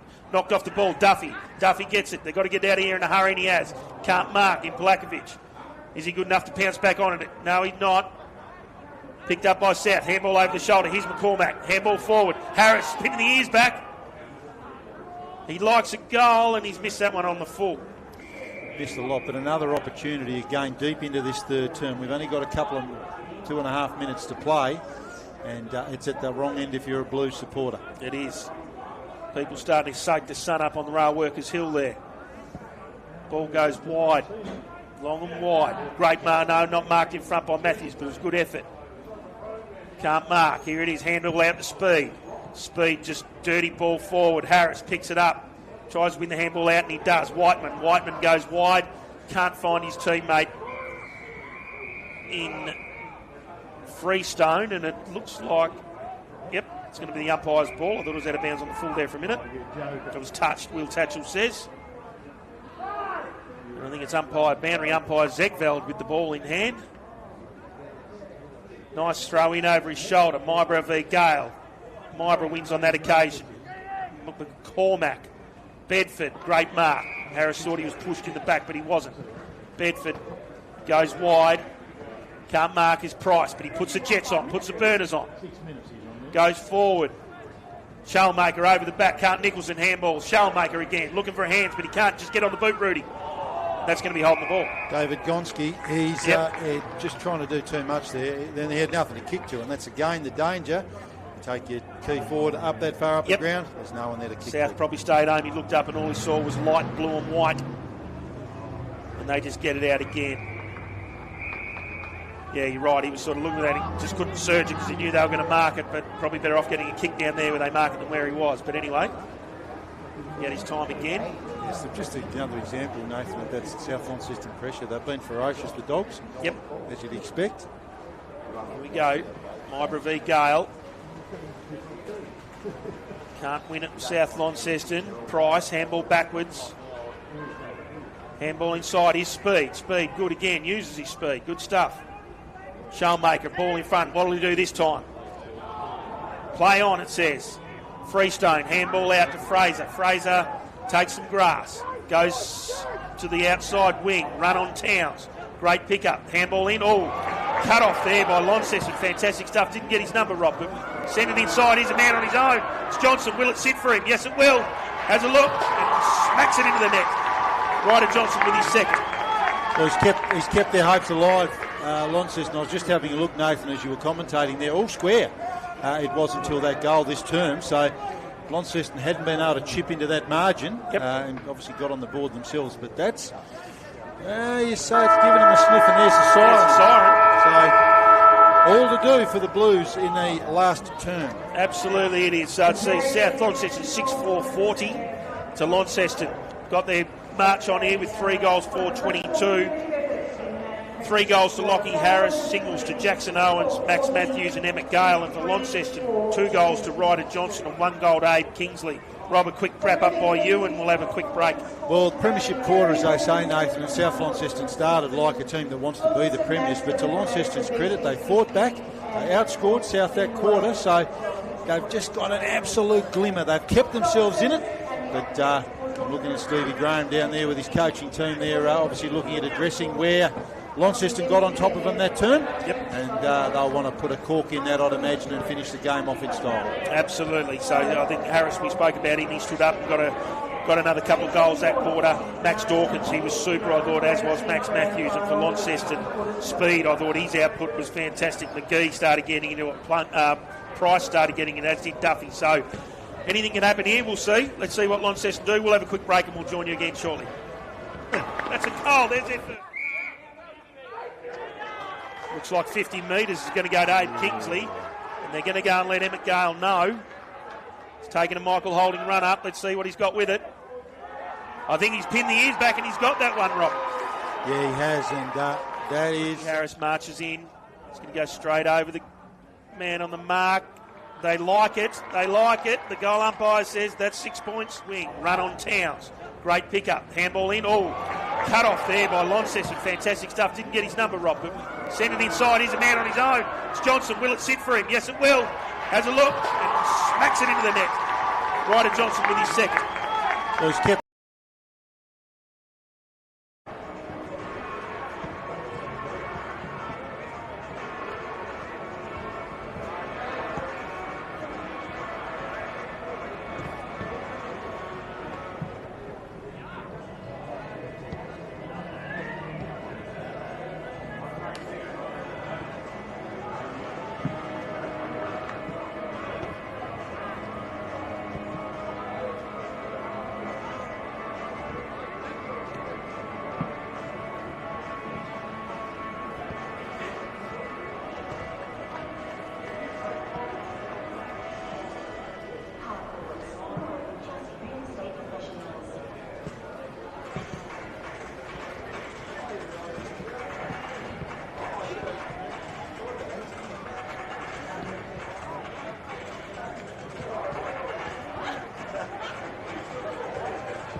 another day.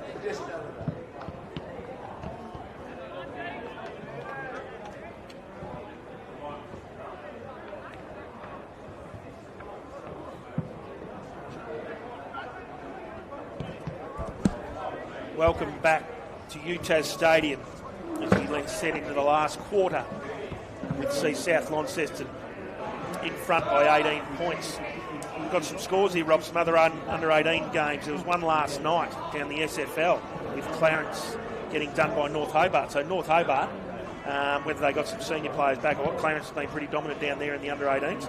North Hobart may have got some cattle back and got up there. And in the NWFL, progress last quarter sees Devonport well in front of Penguin, 8 goals, 10-58 to 1 goal, 6-12. Devonport seem to be the force down there, Rob, on the North West Coast. Yeah, they are in all of the men's grades, that's for sure, Nathan. I mean, that's a very comfortable there. And it's great to see North Hobart. I mean, you'd remember, like I would, a couple of years ago in the old state, they struggled a lot, really struggled. And to get your young guys through 50 to 39 in that prelim. Yep. Is a great result for them. Absolutely. So, great weekend. We're seeing all... Sorry, is that prelim? Grand final? No, that's grand final. Yeah, they're grand final. Mistake. Yeah, grand final, that's right. Yeah, so all the Premier League grand finals are this weekend. So, generally this was, the day where it was the TSL back in the day. Now it's all 3 regions seeing their penultimate days today, which has turned out to be a cracking day here at UTAS Stadium. We're probably lucky enough to be on the best surface in Tasmania, living up here. Yeah, absolutely. It's just it's magnificent here, and the sun's out. We've had a bit of an up and down week during the week, but sun's out. The ground's in great shape. Big calendar of events, Nathan, in front of us today. Yep. And the big one at the moment. We did say before the game we thought South might shade them. We'll see what the last quarter brings. Happens. Here we go. Brown Cross has worked tirelessly all day. He's rucked all day for South Launceston up against Myborough, who's taken over from Harry Gunn. Brown Cross can't win. Shellmaker's up the ground. Out at Dawkins, we called his name a lot. He's been great. Just sends it in. He's nearly won every stoppage, clearance. Oh, that's a good mark. I think that's speed. Takes a mark and goes centre wing out as far as Polakovic can't find. But Woolcock can. All slips over at the last minute. Gets his hands out. Taken over was Wicks. What's he called? The umpire said, I'll have it and I'll throw it in. First score, really important if you're a Launceston player, I think, Nathan. Absolutely. Give yourself some belief. South Launceston kicked this first one. It's going to be a long rest of the quarter for the Blues. It will. Brown Cross. As far as Wicks can't grab it. There's speed again. Been really impressed with his efforts, Nathan. He's won himself a free kick there too. He has. He had a great quarter last quarter, found himself in the midfield. He started off well again. Nice left foot kick. I like a left footer. Can't mark. Was pushed without it, I think. Yes, it was. And it's going to be Finn Price to have a shot on goal. I think he was pushed in the back. Yeah, he was. Lazy defence that time. South have been really good back there, but that was really obvious. I mean, they had their hands in the numbers. So Price, to a dream start this would be, Nathan. Yep, this would be one they need, and he was good last quarter. He started getting him back into it. Did Finn Price. Brother Jesse will play in the senior grand final. Has a look, spinning the ball. Generally a nice kick at goal. Slow and deliberate approach. Very slow and deliberate approach as he skips in now. Strikes it well, but he's pulled it to the right. I was going to say his dad wouldn't have had a run up as long as that when he was bowling Darren Price back in the day. Yeah, geez, they needed that one, didn't they? They did. Here's Taylor. Taylor finds Freestone. Will he get it back? Yes, he will. Nice. Gets it out even deeper. That's good. In the centre corridor. 75. Kingsley sends it in and he's found Price again. What will he do this time? He's calling for someone to come up at him. Come up. No one's there. Spare Bulldogs defenders everywhere. Yep. Just going to kick it to numbers. Here it is. Here's Johnson. Handball out. It's Woolcock. He's got it. Woolcock. Great little kick over the shoulder. Just trying to find him. Don't get his first. It's Lincoln Woolcock. Sorry, Colby Woolcock. It's his brother Lincoln. Yeah, nice goal. Good start. Great, absolutely great start. And, they probably could have had a couple. But the pressure, again, they've come out ready to play Launceston. All of a sudden, it's 11 points inside that 2 goals. Yep. So the next few minutes, again, absolutely critical. We know that they're only 20-minute quarters. And every second counts, particularly when you're a couple of goals down. Spot on. Looks like Rudy Schalmaker in the middle at the moment now. He's gone in, so a bit of a formula change. Dane Polakovic in there as well, and Eden Myborough back in the ruck with McGee on ball 2. Eden wins it, only as far as back to his ruck contest in Brown Cross. Rudy Schalmaker being given a free kick, not sure what that was for, possibly over the shoulder. He wheels. He's a lovely raking right foot kick, gets it deep, like it, and he's Woolcock, the goal kicker, popping up. Well, again, you've got to do some different stuff. Like, don't get beat by what you know. So absolutely. Throw the magnets around. You've got nothing to lose. It's 6 months. You've got 6 months off after today. Yep. Spot on. Let's see what Colby Woolcock can do. We know he's good in close at goal. Let's see what his set shot's like. Marches in. Going to kick it from about 35. Here he is. Has a skip. 2 skips. Oops, slips as he kicks. And he's got it. He's kicking Colby Woolcock. Pops up and kicks 2 in the last quarter. Now we've got a game on, Rob. We've got a game on, and this is terrific. And it's great to hear through the effects, Mike. The crowd's starting to build here. It's just great. This is what football's all about. Absolutely. This is good. Colby Woolcock with first 2 goals of the last quarter. What can South Launceston do? They've had it all. It's been one-way traffic pretty much for the whole game. They've been challenged now. Let's see what they can do. Yeah, they have. They've sort of had it on their terms, but 2 goals inside 4 minutes. Yep. They didn't kick 2 goals in a half, Launceston. They did not. So, they're up and about. Yep. Here we go. Mybury's worked hard since her going in the ruck. Brown cross, tap wins, good. Max Matthews. Can't pick it up, Myborough. McGee. Hands out, taken, holding the ball. Lockie Harris. Been a great servant for South Launceston today. 3 goals himself. Can't see anything he likes. Launceston stack numbers behind the ball here now. Marches it in. Dark blue over the back. Noah Hedge has been super and a great mark. Arnott wanted the free kick, but no. Finds Speed on the wing. He's been good. Logan Speed. Left foot kick. Finds McGee. This is slow. They're being patient. What do they find now? Something's opened up. Goes down the line. Can't mark. The goal kicker in Woolcock sees Max Matthews over the line. That was better. Momentum's a crazy thing in football, Nathan, isn't it? Again, South had all the momentum, were controlling the game. A couple of tactical changes, and all of a sudden Launceston have wrested that momentum back and really put themselves in this game. They certainly have. Ball's in. Myborough punches away. Only as far as Wicks. Wicks to Fraser. Fraser kicks out. Harris can't gather it. Handball, there's that little handball, violin handball over the shoulder. Harris is the recipient of it. He gets it forward. One-on-one's ahead of the ball. Can't mark. Mark, here's Biscuits. Ethan Arnott, handball back out. Morrison can't gather. Handled by Hedger. Hedger's got him. Play on, says the umpire. South Launceston, I think it's Matthews at the bottom of that. Not sure. Yes, it is. Number 93, Max Matthews. They were lucky on that occasion, Launceston, because Hedger, terrific as he's been, gave up his feet. Yep. But Morrison couldn't capitalise and hit the target with the handball. Here it is. Polakovic. Another stoppage. They've got a lot through those senior listed players too, I think, Nathan. Polakovic you've called, Price you've called. They've been working. McGee. Yep. Terrific. Yep. We asked for an all good mark by Fraser. Kale Fraser. Winds in. Right foot kick. Gets a nice deep forward 50. Kick inside. Gale can't gather. Polakovic just gets it out of there. Here's Fraser again. He'll send it back in. Will he give the handball here? Taylor needs to move. He won't. He's gone short. He's found no one there. Can't mark. Was Owens. Hedger. We've been super back there. 82 in. Sorry for Launceston. I think it was 82. Didn't get his name. I'll get it shortly. Matthews. Taken by Price. We'll get another stoppage. Yeah, 82's not on my sheet. No. I'm wondering if 82, well, keep an eye on 82. I'm wondering if 82's not Gunn in a different jumper. In a different jumper. You might be right there. We'll have a look. Yep. It looks like him. Yeah, I reckon when he went off the blood rule, I reckon he's got a new jumper on. So playing down back now. Great pick up there by Rob Soud. Terrific. Not you picking the ball up. Great pick up with the jumper that was. I don't reckon I'll be able to bend over and pick that one up, mate. That's for sure. They get cleaned up. Umpire Tatchell throws the ball in the air. Brown cross, 2-foot jump. Wins it. Wicks can't gather. Smothered. There he is. No, this is... Can't get his number. It's not speed. Looks like speed 39 in Lucas Cooper. Lucas Cooper sends it back out where it come from. Fraser over the back, can't mark. Mybra, the ruckman, who's done a great job since the man we spoke about before, Harry Gunn's gone down back.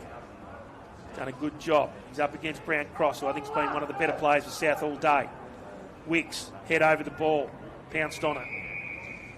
It's a real arm wrestle now, Nathan, isn't it? It is. You just know that the next score Yep. is going to just be massive in this game. Next goal, I should say, is going to be massive. Absolutely. Here we go.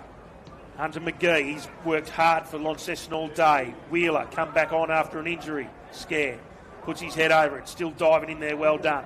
Max Duffy, he'll work hard. Dawkins is trying to come out the back entrance with the ball, and he doesn't. He gets wrapped up. We're nearly in the handy point territory, Rob. We've seen go score at 5 points, so I like a handy point. Oh, no, I'm always a fan of a handy point too as we approach almost the halfway mark of this last term. Yep. Mybra. As far as Fraser. Fraser digs the head down, can't gather, comes in hard was Woolcock. He's found another leg since he's kicked those couple of goals. Putting them on his back.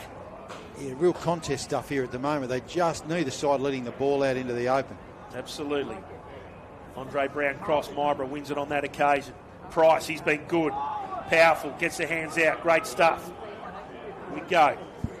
Picked up by South Launceston, 67 in Rowan Allen. Here's Emmett Gale. Can he change the game now? He can. He puts the speed on, has a bounce, gives the hands on to Harris. Harris, smother, great smother by Launceston, but Harris gets it back, sends it in. Hedger again. I reckon he's taken about 20 marks down. Probably not 20, but he's taking some very, very crucial marks, Rob. I reckon his there. nickname would be the teacher, mate. He marks everything. There it is by Rob Soward. Great call. Sharmaker, good mark on the second attempt. Great work. He needs to start lifting. He can really bring this game back into Launceston hands. He does.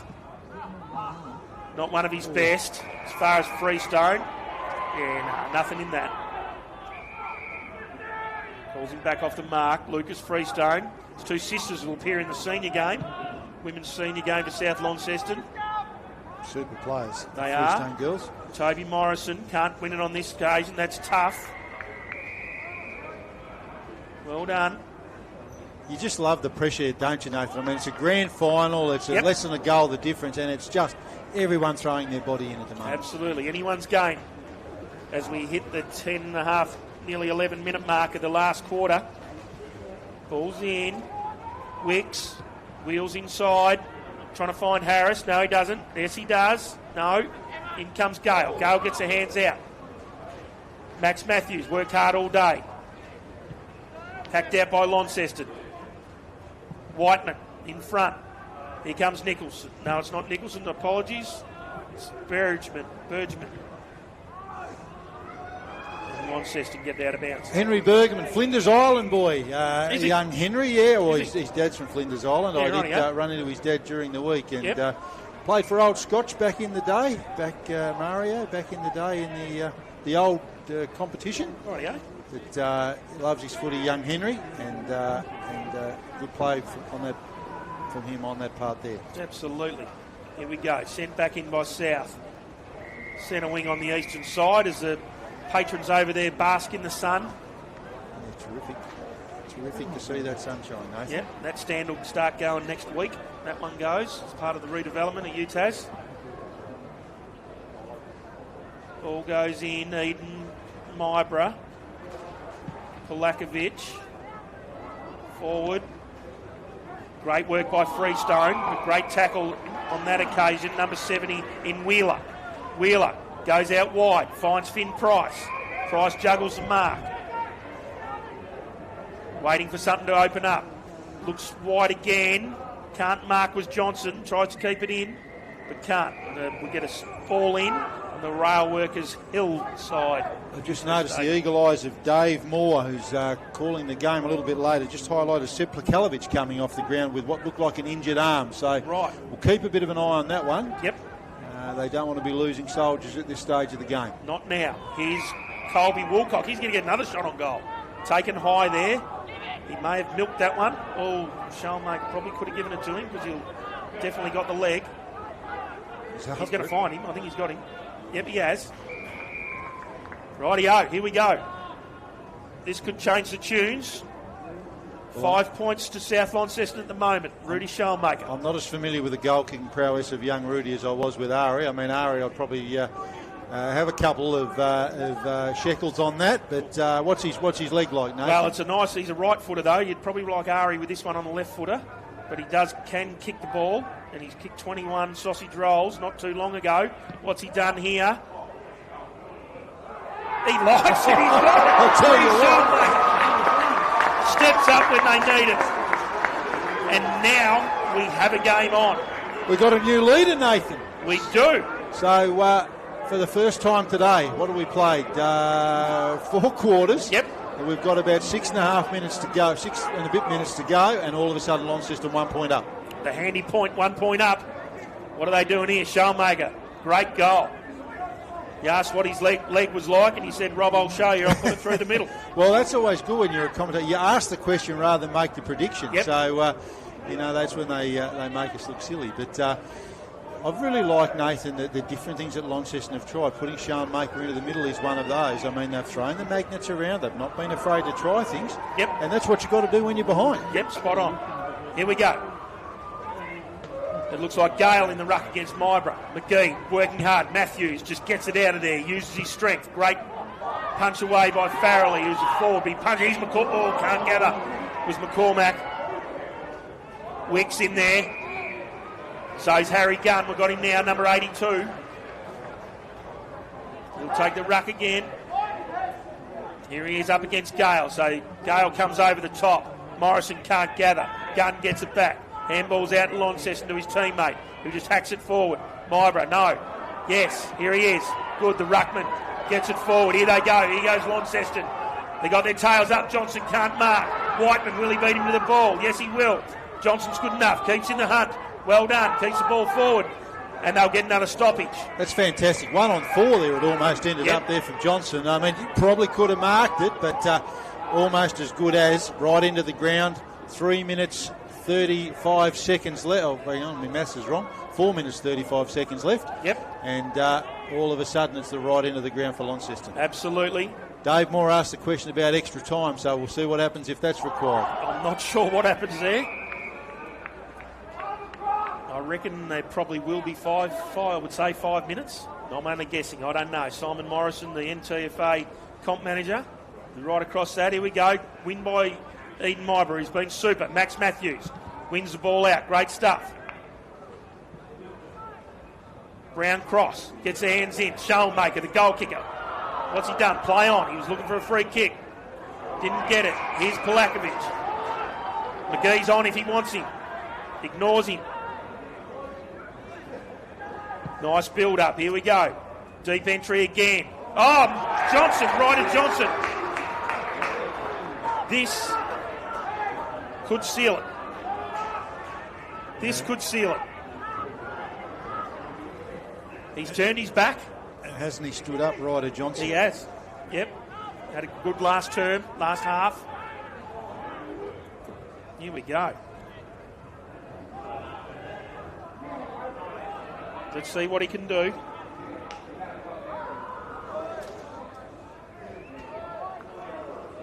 He marches in. He likes it. He's kicked it. Launceston 7 points up. Well, they hadn't kicked a goal in the first half of the game, and they now find themselves 7 points up with 3 minutes to go. Is that his third goal, Ryder Johnson? Ryder Johnson has kicked 3.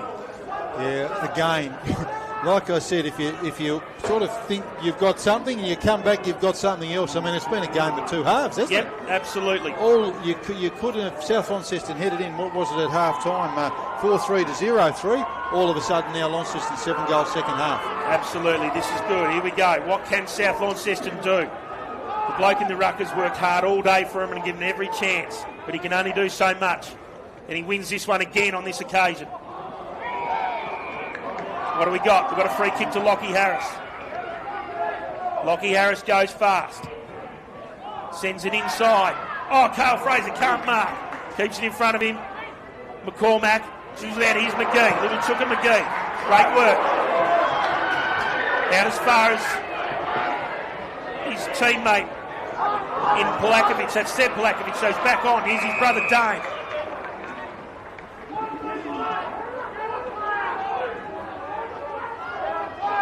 Umpires go up. The patrons are getting rowdy. This is a cracking game. Brown cross. Wins again. Harris tries to bullock his way through. Can't do it. Polakovic can't pick that one up. Dawkins. Oh, he's been tripped. Yes, he has. No one on the mark. Gets it going. Sends it in. Fraser flies again. Showmaker. Over the back. I'll slow this down now. Here's Hedger. He's been great all game. Good to see her get a last say on it. Here he goes. Out wide to Duffy. Duffy marches centre wing, the eastern side. Nicholson can't mark. Oh no, it was Freestone, can't mark. We get a stoppage. Time clock. Time clock all of a sudden's the 19th man for you if you're Launceston, isn't it? Yep, absolutely. Harris being one of South's best. McGee's in there for Launceston. Harris just trying to use his strength. They bring him to ground. Yes, they do. The last 30 seconds of the game.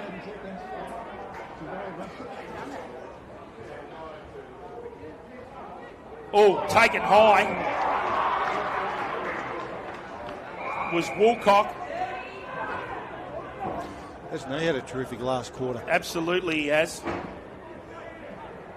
Been really impressed, like Woolcock speed we've talked about with how he came into the game. The Plakalovic's, the Prices, you know, yep. McGee's, those guys got them back into it. There it is. Launceston Football Club win the Mazda BT50 under-18 grand final. They come from behind all game, Rob, pretty much. Half-time, they hadn't had a goal to their name. Yeah, absolutely. And again, you know, like... you get a vibe with how the game unfolds, and you thought South could have even been further ahead at half-time, Nathan. They certainly had the game on their terms, but Launceston went away, threw the magnets around, looked at doing some different things, and it's just what you got to do. And to their credit, it's paid off, and gee, haven't they had some guys stand up in that second half particularly? Oh, my fur coat they had, mate. We asked for their heavy hitters, and they did stand up. Finn Price, I thought his second half was fantastic. Willed his self onto the game. Rudy Schoenmaker really come into it there with a crucial goal. I thought Noah Hedges' game, four-quarter game, was just super. When they were under siege, he stood up, kept them in the hunt, did well. Max Duffy was good. McGee, Polakovic, both of them started coming into it there, and I spoke about speed. And for South Launceston, you know, probably the premier team of the year, but it showed that goes to show you what staying in the hunt can do, Rob. Yeah, absolutely. And, you know, take nothing away from South. You know, I thought they played a terrific game of football, but just, you know, there were just those moments, weren't there, where, you know, you could probably argue the case, Nathan, and say, well, maybe, you know, they had a terrific first half, ran out of juice in the tank maybe. They couldn't handle the changes that Launceston had when they started to get things back on their terms. And Launceston, we talked about it. I was critical of it. They just bombed the ball inside 50. We talked about it. More deliberate. Absolutely. It's paid off. Yeah, when they started slowing the game up and found those easy kicks, played a bit more of a kick-mark game, really come into it. There were some great servants for South Launceston, so commiserations to them. I thought Andre Brown-Cross was their better player for the day. He just 4 quarters in the ruck on his own was super. Lockie Harris with 3 goals was great. Max Dawkins worked hard. Max Matthews worked hard. And Lockie Taylor and Towns were great down back. But fantastic work to Launceston Football Club, Kurt Wheeler and his team, and all the people down there. What's to be a big day. That's the first one of their four representatives in the game, Rob. You're going to call a few more games for the day. This is me out. It's been great. No, it's always a pleasure working with you, Nathan. Thank you. We'll have a little break in a moment because presentation's about to be underway. People are probably sick of hearing from us. Most likely. But I'll be back with you shortly for Stage 2 of South Launceston and Launceston in the reserves. Thanks very much, Nathan. No, thanks, Rob. Thank you all. Bye.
an amazing start to football here at UTAS Stadium for our Premier League Grand Finals today in glorious Launceston sunshine.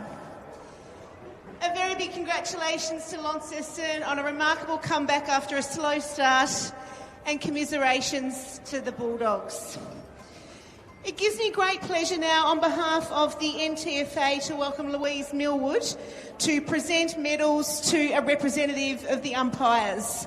And please join me in thanking our umpires for what was a pretty well umpired game of football today.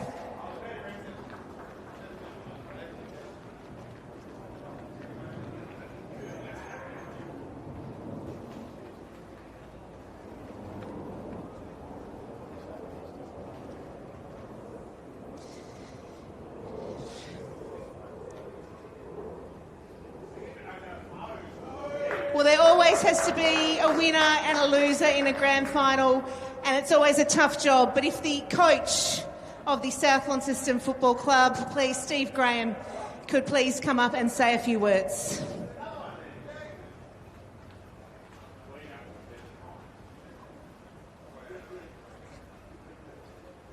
Firstly, thank you to the umpires. I thought you guys were quite good today overall, and the NTFA. A lot of work goes on behind the scenes. To you boys, we were under no illusion that today was going to be an easy game. We've had some good battles during the year. And obviously I've watched a lot of you guys play a lot of footy over a long period of time, and I think, as with these boys, just two fantastic groups, a great group of young men. And I think both South Lonnie Footy Club and the Lonnie Footy Club can be really proud of what we've got coming through. Quality game today. Obviously we would have loved to have won. It's not the case. Someone's got to lose, and you boys were sensational, but I think overall it's good for footy in the north. You know, there's a lot of quality running around in these two teams, and I think that's a credit to both football clubs, what we've been able to produce through the juniors. So well done to you boys. Sensational year.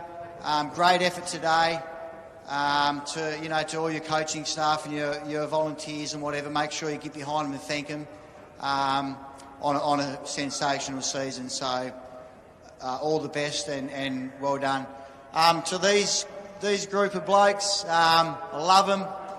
We've got a real good vibe happening, and I think we'd all agree there's a massive future in amongst these blokes as well. Win, lose or draw today, again, it's great for footy, and it's certainly awesome for our footy club, and I'm just excited to see what the future brings, and especially, there's a new crosstown rivalry, and it's a really respectful one, and there's going to be some quality games over the next few years. So thanks everyone. Well done, Kurt. Great stuff, mate.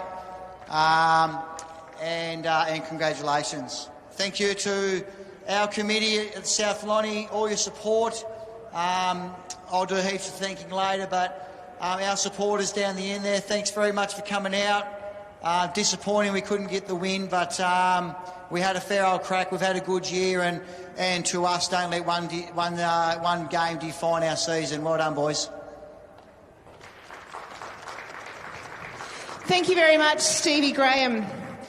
Louise Millwood is now going to be presenting the best on ground for today, which I have the privilege of announcing from the Launceston Football Club, number 24, Noah Hedger.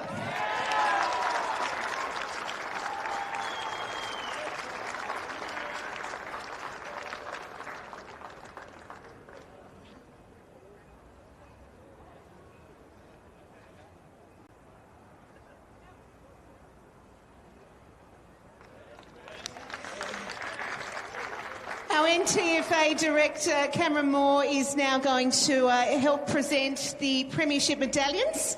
And thank you to Jenny Jones and Doc Scott as well for assisting on behalf of the NTFA today. So, Noah, you don't need to go very far because you're first up, player number 24, Noah Hedger.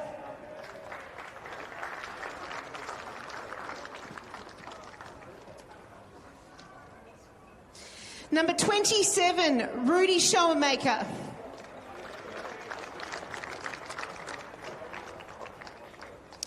Number 34, Finn Price.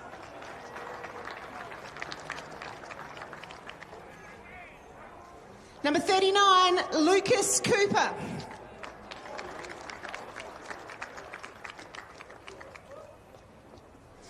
Number 40, Hunter McGee.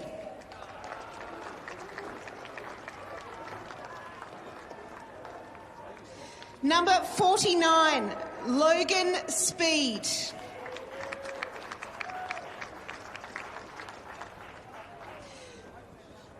Number 60, Tyler Millwood.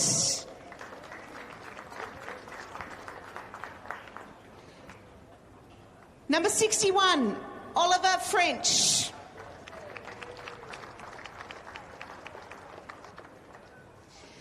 Number 62, Ryder Johnson.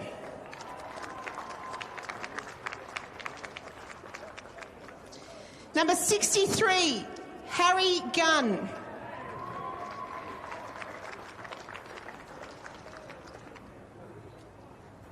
Number 67, Lachlan Bedford.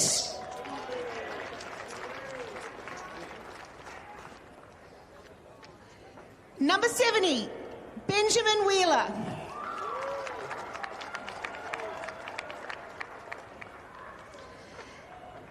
Number 71, Max Duffy.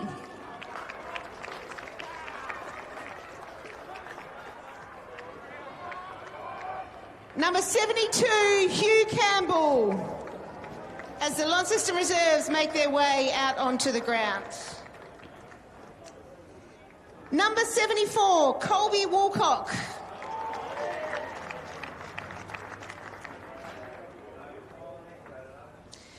'75, Abe Kemsley.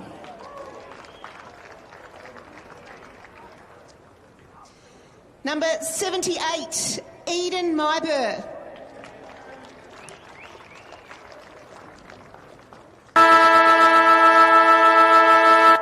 Number 79, Seb Plakovic.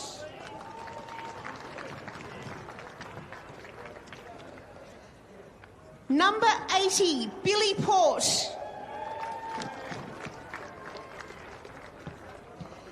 Number 81, Jack Nichols.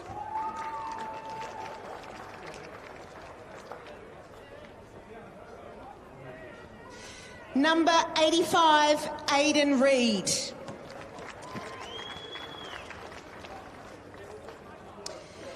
And the captain of the victorious Launceston Football Club under 18, Dane Plakovic, number 36.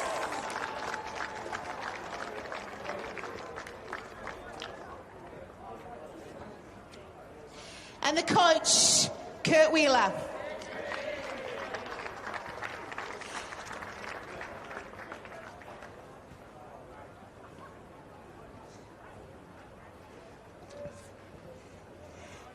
And Kurt, I'll hand you the microphone to say a few words. Firstly, obviously, Steve and the South boys, like you said, there's a lot of talent amongst these two groups. We've had a couple of decent clashes during the year.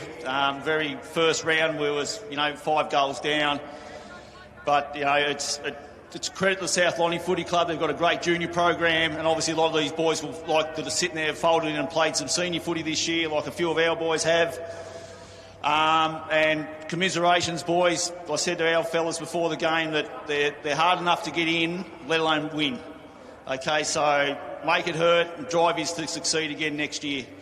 To my boys, well, what can I say? We started off with, well, like I said, in September with probably 9 boys. We went through 2 TSL years without winning a game, and we've put together a crew that's come all the way through the season with 3 losses and 1 a flag. So on behalf of the footy club, I'd like to board and that, thanks to you boys. Thanks to Snowy River Caravans, our major sponsor. And boys, I'm super proud of you. Asked you for a bit at half-time, and you've responded as you always do. And like I said, we've got to wing it to win it. So well done, and thank you. I'll get you to stay up there, Kurt, and invite the president of the Launceston Football Club forward, Scott Stevens, to receive the premiership flag from Cameron Moore, our NTFA board director.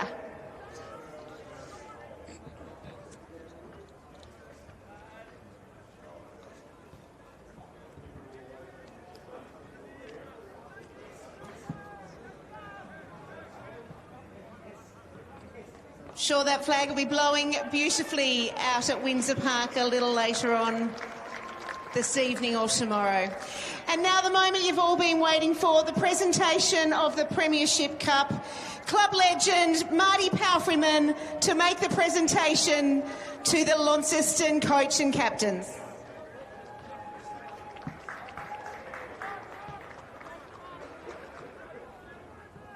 Launceston Football Club, ladies and gentlemen.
NTFA, a very warm welcome on this gorgeous Saturday sunny day for the NTFA Premier Reserves Grand Final between South Launceston and Launceston. We have two legends of both of your respective clubs to bring forward the Premiership Cup that you are playing for today. So please, ladies and gentlemen, make welcome from South Launceston, Ben Haywood, and from Launceston, Wayne Seen with the Premiership Cup.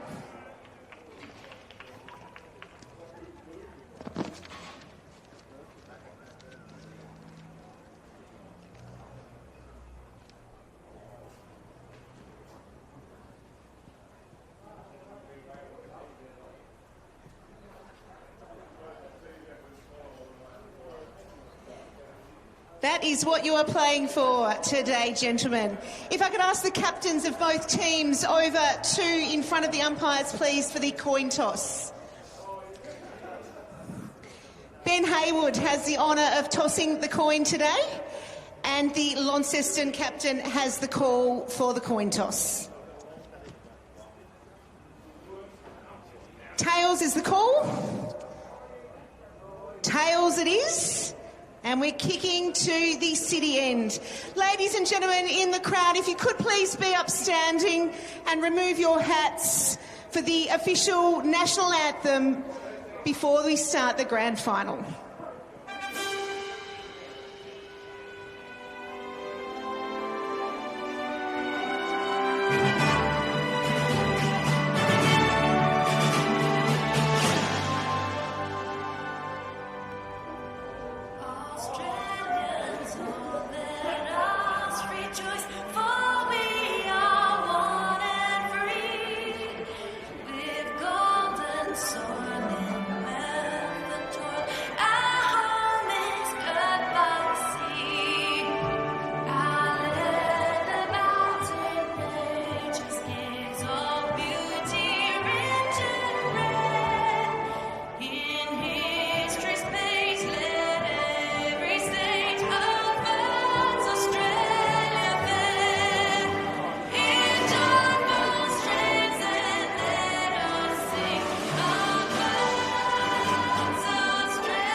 Ladies and gentlemen, let's play football.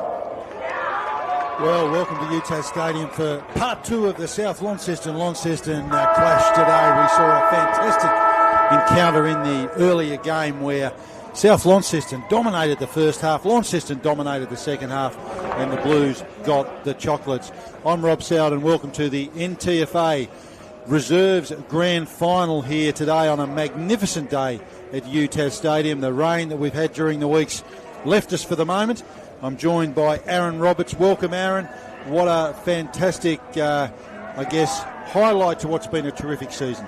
Yeah, absolutely. Stuck teams, aren't they? A couple of players coming back, some youth, but a lot of experience in both sides too, Rob, which will be really interesting. The challenge is always when teams come to this ground, it's a neutral venue, is how do they play the width, and they'll be curious with a bit of a breeze going across the ground. Yeah, great observation, Aaron, and it certainly was a factor in the earlier game. The point you make about how they play this venue is critical, and we did see during the year Launceston won by 5 points at Youngtown, South Launceston by 41 points at Windsor, so the away side winning there, round 15, Launceston won at Windsor Park, but last time critically on this ground, to pick your point up, it was all South Launceston by 8 goals in a very dominant performance in that second semi-final. Yeah, absolutely. Teams get caught on the wrong side of the ground. I've seen a few finals here over the last couple of weeks. So it'll be intriguing how they keep it. How about lots of top-end talent at South? They've come through. Lasky and Tepper, interesting. I've been really impressed. Maine's been the captain for a long time with their headband. So there's a lot of connectivity. There's some youngsters like Joshy Harris, who's been there for a couple of years. Lonnie, on the other hand, Sonny Whiting, 770 goals, or close to 800 goals for his career. I don't think he's going to kick his 800 today, but he's great. Messiah's played a couple of games as well for the seniors. Harris, but the big ends, Tyrrell. Absolutely. all in readiness, and the umpire bounces the ball, and we're underway here at UTAS Stadium. South with first look at it, first inside 50. Player up before acceptances.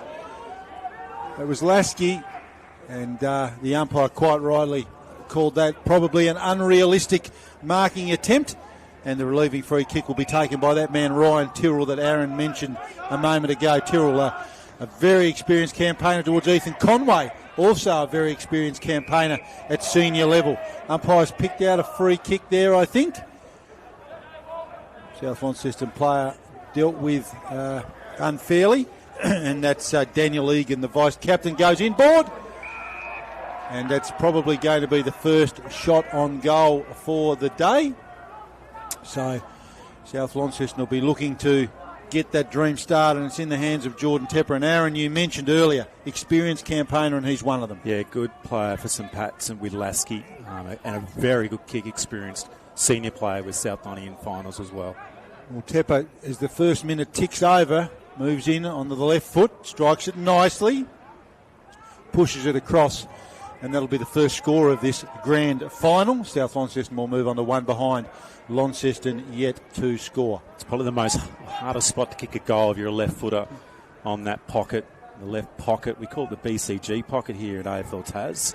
So out wide, Launceston with the ball on the far wing, out towards Beattie. He's going up the line to start things off for Launceston. Boyce will be there, but the wind pushing it across the boundary line. We'll see a lot of the ball over there, Rob, today on the easterly side of the ground as the wind will push. The players will have to adjust on what is the attacking side of York Park as we're back at centre wing. The ball's tossed up. The ruck got the contest down. It was in the hands of Nace. A tumbling ball and easily defended by the Southland defender in Pruitt. Pruitt, nice mark on that occasion. Sends it back from whence it came. Always wonder about that. It's going to work out okay for them, though, the Dogs. They come away with it. Tepper back through the middle. Long ball, just outside 50. Crashing the pack there. Launceston got the numbers around the footy. They'll hold it up right on the chalk of 50. So, as Aaron said, that breeze is pushing across that part of the ground. We know it does swirl here at the big stadium.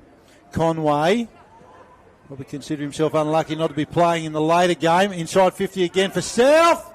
Opportunity!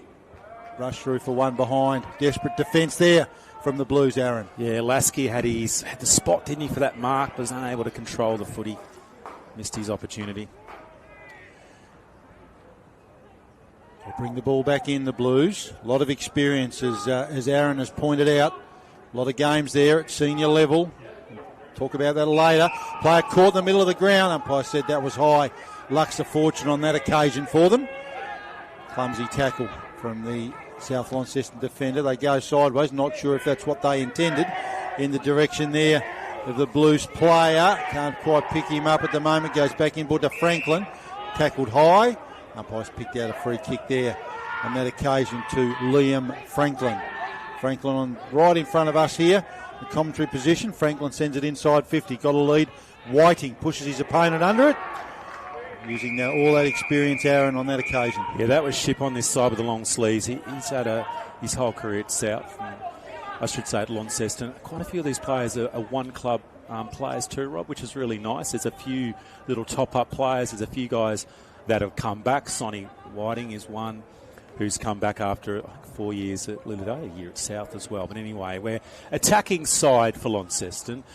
It's a bit of a shallow throw. It comes over the top. At first, I thought it was going to be Whiting on the edge. He looks to pick up. It stays bobbling around. Tepper banged into the ground. Great tackle by Boise.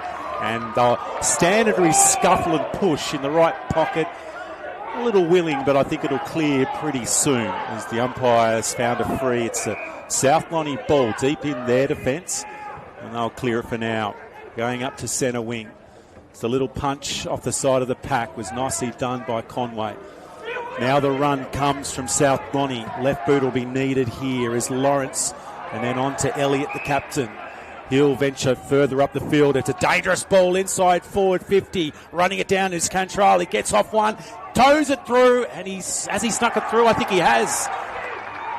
They're first on the board and South Lonnie are away, and that was just pure strength in the end. Great goal. Yeah, it was a great goal, as you beautifully called it there, Aaron. I mean, reward for effort from South. Quick rebound from defence. So I think that was Bailey Cattrall that kicked that? Cattrall, Yeah. yep. A really, really nice finish from Bailey Cattrall. Difficult position, but, it's a grand final. You make those goals. And I'm sure we're seeing on the replay on the live stream the amount of strength that Cattrall did then to get actually free and a really clever finish along the ground.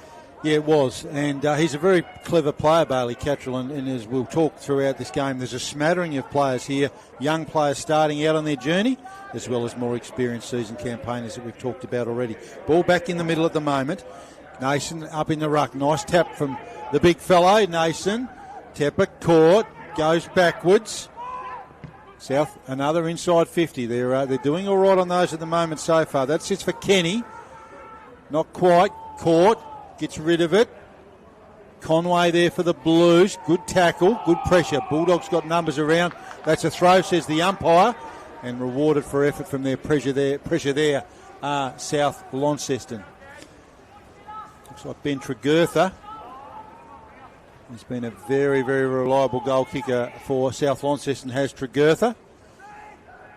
Left goalpost, has to go left goalpost. A good goal in the qualifying second semi, I should say. Tregurtha strikes it nicely.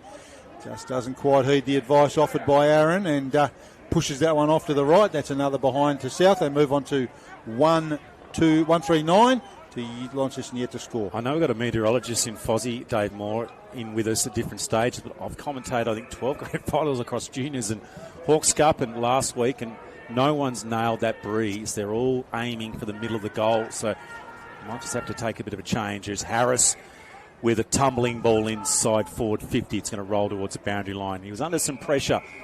A pretty hot start here early, South, with the early goal. They're 1-3. Lonnie, I think that's only the two inside 50s for them. They're big players, yet to get the game moving on their terms. 35 to 40 metres out, as it is nice. The sun's shining, but that wind is a little nippy. And pushing across, and the ruck contest gets up as Egan's involved and knocks it to the ground. Beattie was there, and he's taken down. We'll have another stoppage. They're a real contrasting pair of sides this side, Aaron, in terms of South Launceston, probably players that have been there a lot longer. Launceston, a bit of a band they've put together, but gee, haven't they been terrific. Tepper with an entry inside forward 50. Goes around the corner by Lasky. Oh, they've teamed up, two mates, and second, South are away. Yeah, fantastic reward for effort there from South Launceston. And as you called, Aaron, it's certainly been one-way traffic their end so far. And that understanding that those players have developed, you mentioned playing with each other, being mates, certainly paying off on that occasion. And Jacob Lasky with a terrific second goal that moves South Launceston on to 2 goals, 3-15. Launceston yet to score. Rob Soward and Aaron Roberts. NTFA Premier Division Reserves Grand Final. Conway's gone back as well. I think he's going to steady the ship a little bit for Lonnie at the moment. They look a bit draggled in that back half.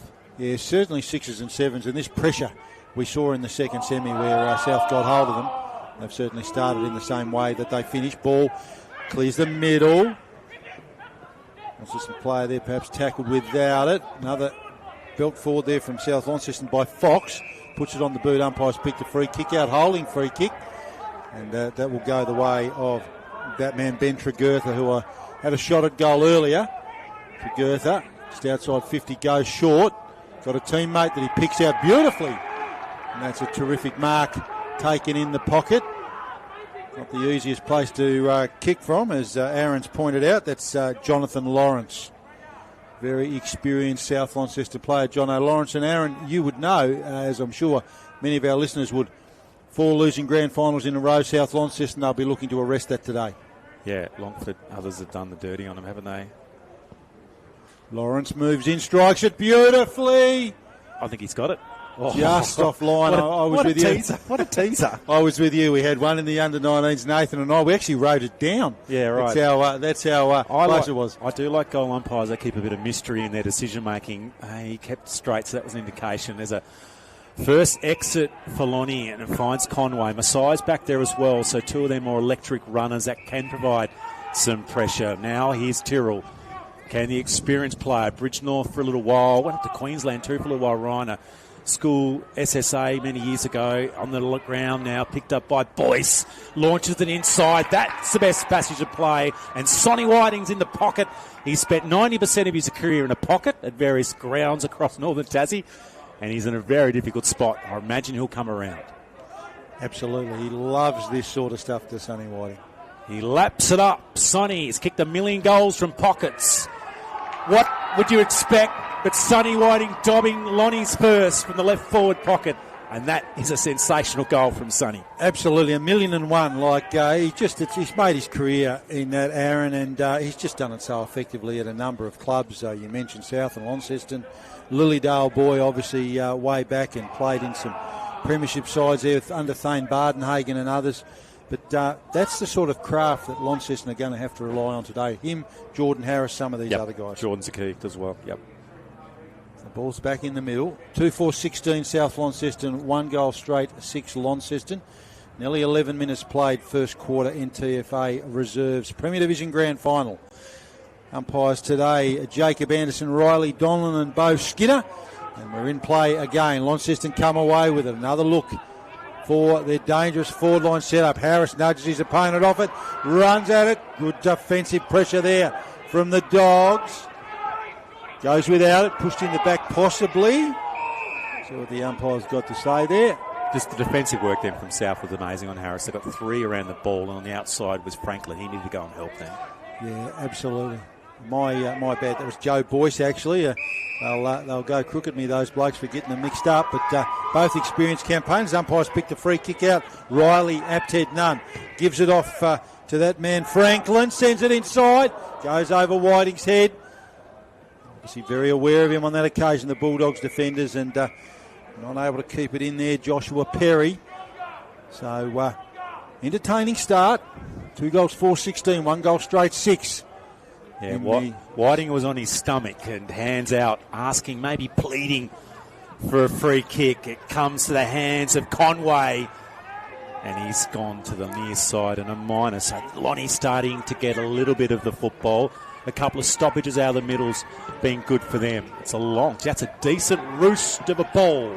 Onto it first as Harris had a couple of touches, had a chance to lick his fingers and then get back to the footy. Franklin looks up, had a shifty handball, then he decides to go wide. South Bonnie player on the hands, then a free kick to Liam. In fact, it might be, I think it is Franklin's free kick, it is. So no lead. South have got an extra play in defence. Here comes Harris. They're going to go longer, though. It's a wobbly punt. It might still work. It's a fumbling, tumbling footy in Conway. I think it's just taken it. Right pocket, 45 metres. Swings around and kicks to the near side. And that was probably a bit of a rush kick from Conway in the end. Yeah, he had a bit more time. You're quite right, Aaron. A bit more time than he thought. He probably should have taken his time there and not rushed that. Puts him on a 1-2-8, 2-4-16 South Launceston. So I'm going to put an interesting thing here. Grand finals, brand new footies. The reserves guys don't always get a brand new footy. It actually is different. They actually are struggling to kick with, and I think they're not used to the brand new footy. You might be right. It's certainly been a factor so far. That's Ethan Conway underneath that. 2 juggles can't quite get hold of it. Egan tackled, play on Sakal, says the umpire, moves it on. It's grabbed on that occasion by Ryan Tyrrell, experienced campaigner. All South Launceston at the back, though, and that's a really nice diving mark taken there by Jordan Furley. As I said, a good mix of old and the young in this side. Furley goes short. It's going to be okay.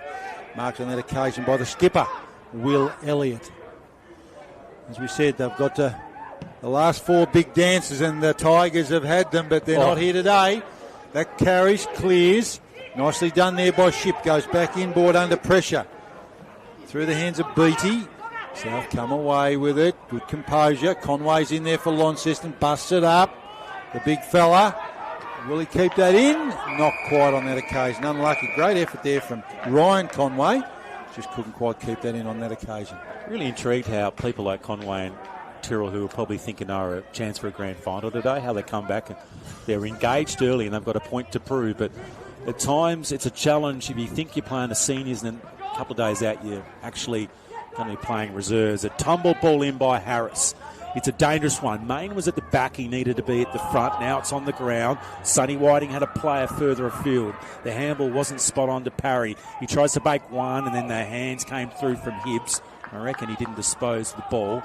and he's won a free kick. So the ball is with Furley, who'll be defending for most of the day. He goes further up the line.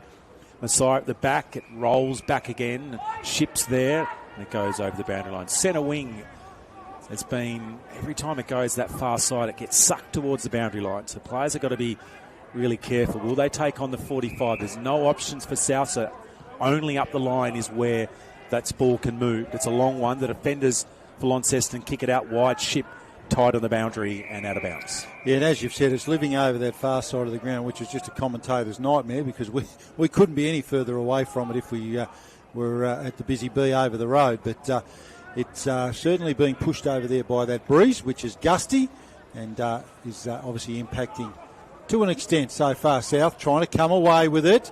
Good pressure around the football there from the Blues. So pretty even start. Both sides showing some glimpses. Launceston perhaps could have converted a little better from their opportunities. South also generating opportunity here for South. Umpires picked a free kick out. And that's going to come for another inside 50. South player in the pocket. Arms chopped possibly. Umpire says no, boundary throw in deep in that forward pocket. Strange kick from Nathan. I don't see why he'd kick to that pocket when he had players in short. Yeah, and it's that decision-making, isn't it, Aaron, that just is so important on a day like today where you've just got to make the right decisions because there's no next week. Yep. And the umpire throws that one deep in there. Conway's in there for Launceston, provides a contest. South trying to clear it out. Lots of bodies around the footy. Lots of bodies bursting in. Good physical attack on it. Tregurtha picks it up, can't quite.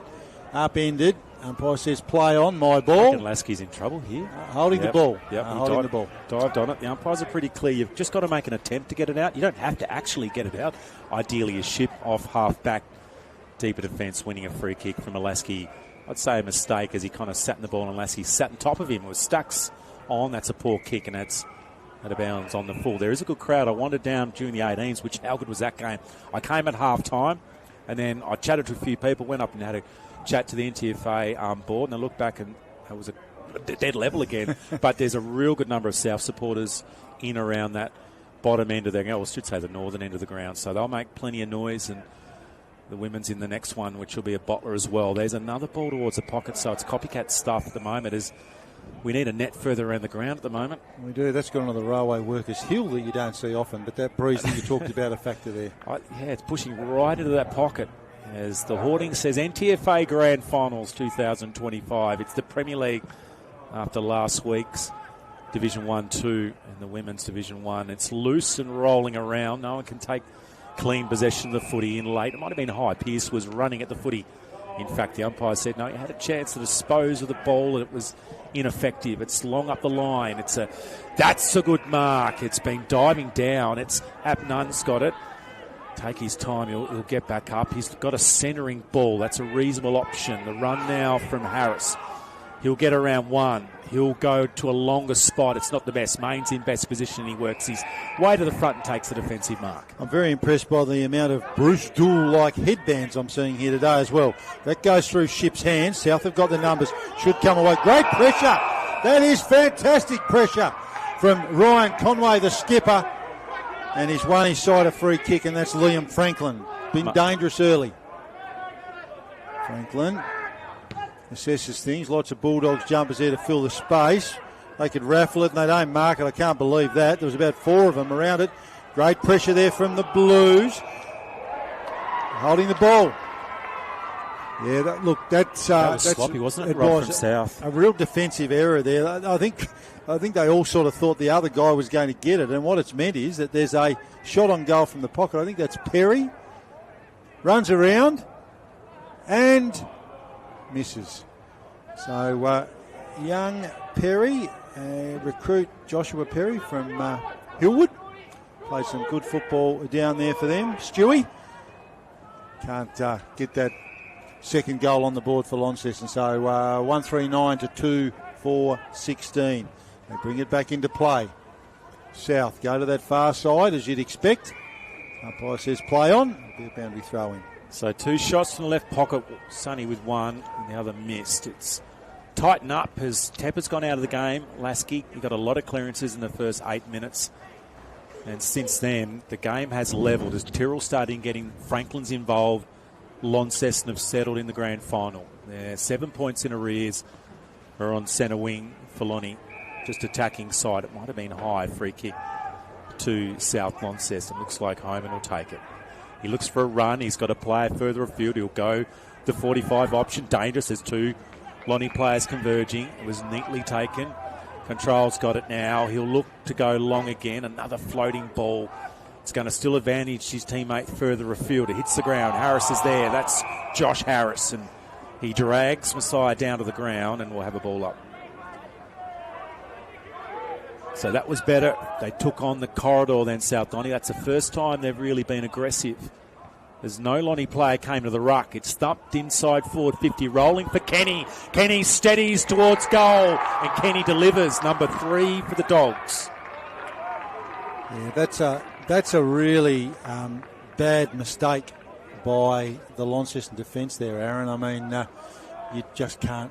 He's almost walked into an open goal, hasn't he? Yeah, well, they had one less player at the back. They're just not watching at the moment. So that's the second time there's been a goal where the South players are actually, I should say the Lonnie defenders been ball watching a little bit, and they haven't seen the player burst out of the pack into space. And that's the thing that can really, we talk about grand finals coming down to moments. Well, it's moments like that you look back after the game and you think, oh, gee, that was a moment that should have gone the other way.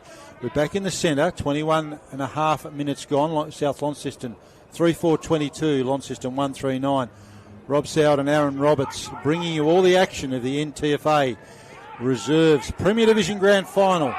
As I said, the second stanza in the triumvirate of, between these two clubs. The women's game coming up next, but it's been South and Launceston in those 3 games. Free kick there to Launceston, taken nicely by Conway of the Ryan variety. Ball bobbling around just outside 50. Savage in there. Siren wins out on that occasion. We head into quarter time. South Launceston 3-4-22. Launceston 1-3-9. I'll just ask Aaron to share our goal scorers and his thoughts before we have our quarter time break. Yeah, singles to Kenny, Lasky and Cartrell. Got one. I hope I pronounced that right, Rob. We've got Cartrell. We'll go with that. Bailey Cattrell, yep. Go Cattrell. That sounds more phonetic to me. Sonny Whiting with the only goal. As we expect, he was in the pocket. He was lively early, but the team for South Lonnie at the moment, 3-4-22-1. 3-9 is their efficiency. Inside their forward 50 has been so much better.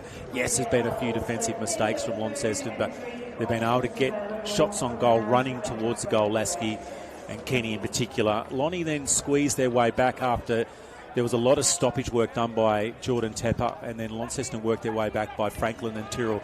They were starting to get the ball. Conway got involved. The defence looked a bit structured, and they got the ball into their forward 50. They weren't quite as effective. South had extra players back, and for the most part, I thought South were the better side, Rob. Great assessment and summary, Aaron. We're going to take a short break here, and we'll be back with you shortly. Quarter time, South Launceston 3-4-22, Launceston 1-3-9. And slaps it up. Sonny has kicked 1 million goals from pockets. What would you expect? But Sonny Whiting dobbing Lonnie's first from the left ball. Then South Donny. That's the first time they've really been aggressive. There's no Lonnie player came to the ruck. It's thumped inside forward 50, rolling for Kenny. Kenny steadies towards goal, and Kenny delivers. Number 3 for the Dogs.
UTAS Stadium, NTFA Premier, or NTFA Grand Final day, NTFA Premier Reserves Grand Final in front of us at the moment. Rob Soward and Aaron Roberts bring you all the action. For those that's just joined us, South Launceston 3-4-22, Launceston 1-3-9. Aaron gave us a terrific summary just before quarter time of that first quarter. Aaron, what do you think second quarter? What do you think both sides need to do? Oh, clearance is the key in any game of footy, particularly a grand final. Get the clearances, get the ball, sometimes even a rush ball inside your forward 50. Both defensive units have been under pressure at different stages. They've made some mistakes. If the rushed entry doesn't come in, then I think you need to be patient. You've got two types of way of building up on UTAS Stadium. Either slow grind down the wing with shorter options. You can't go long because it's easily cleared, particularly to the eastern side of the ground, or you take on the 45 because there is space. Be bold. South did it once. Lonnie are hugging the 50, I should say the square a little bit more, aren't going quite as wide. So, yeah, I think at some stage Lonnie's going to be bold. They're going to have to get the ball rushed into wide and get it on the ground. He'll do the rest. That's a great point, and being bold is what makes a difference. And we saw that in the earlier game that you referenced, Aaron, where Launceston had to do something at half-time, and they did. I mean, just to come out and reproduce what they'd done wouldn't work. Yep. Throw the magnets around, do some different things, and they were rewarded. So we're back here with all the action as the umpire puts the ball aloft, and we'll get a repeat there. Umpires today, Jacob Anderson, Riley Donlan and Bo Skinner in charge. Rucks lock up in the middle of the ground for a take two. I thought we were going to have a third one there for a minute, but it's towed forward. And lots of bodies around it. We'll get a third. No, umpires picked out a free kick. No attempt at disposing of that, and that'll be a free kick there to South Launceston. Nason pumps it out here towards us. Actually, there was Nason underneath it. My bad there.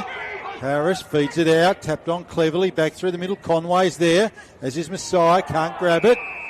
Umpire said that's high. Picked out a free kick.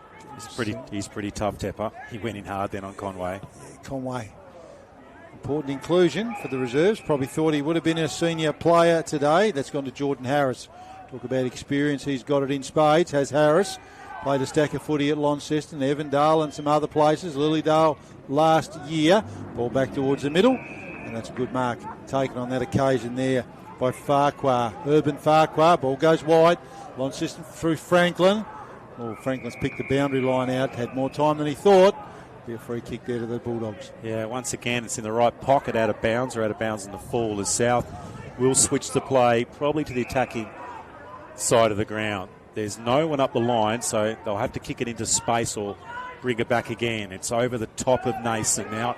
Hits the deck, and Lonnie will rush the ball back inside their forward 50 again. Whiting now looks around the corner. Whiting swings. I don't reckon unless that bounces, it's gone exactly the opposite direction that Sonny wanted, and it's a minor score, but it's exactly what they want. Rush ball at the back of the pack, get Whiting on the move.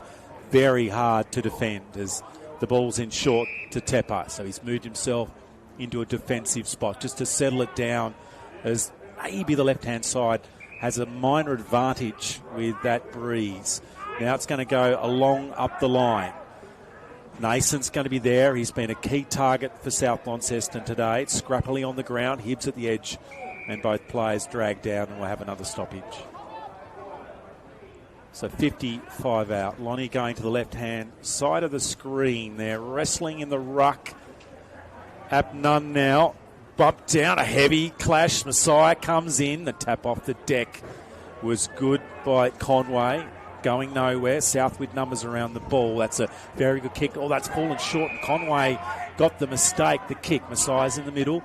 Conway now will play on. He's going to have to launch this right to the top of the square. It's a long searching ball. South with numbers. Now it hits the deck. Roving down onto the ground, and that was disappointing because I reckon there was an opportunity then for Saltmarsh to get a touch. Yeah, again, he probably had a fraction more time than he thought, Aaron. It's easy for us to say. We're up here in a comfortable commentary position, but he just rushed out a little and didn't convert the opportunity as he would have hoped. Long kick to the far side of the ground. The wind obviously a bit of a factor there.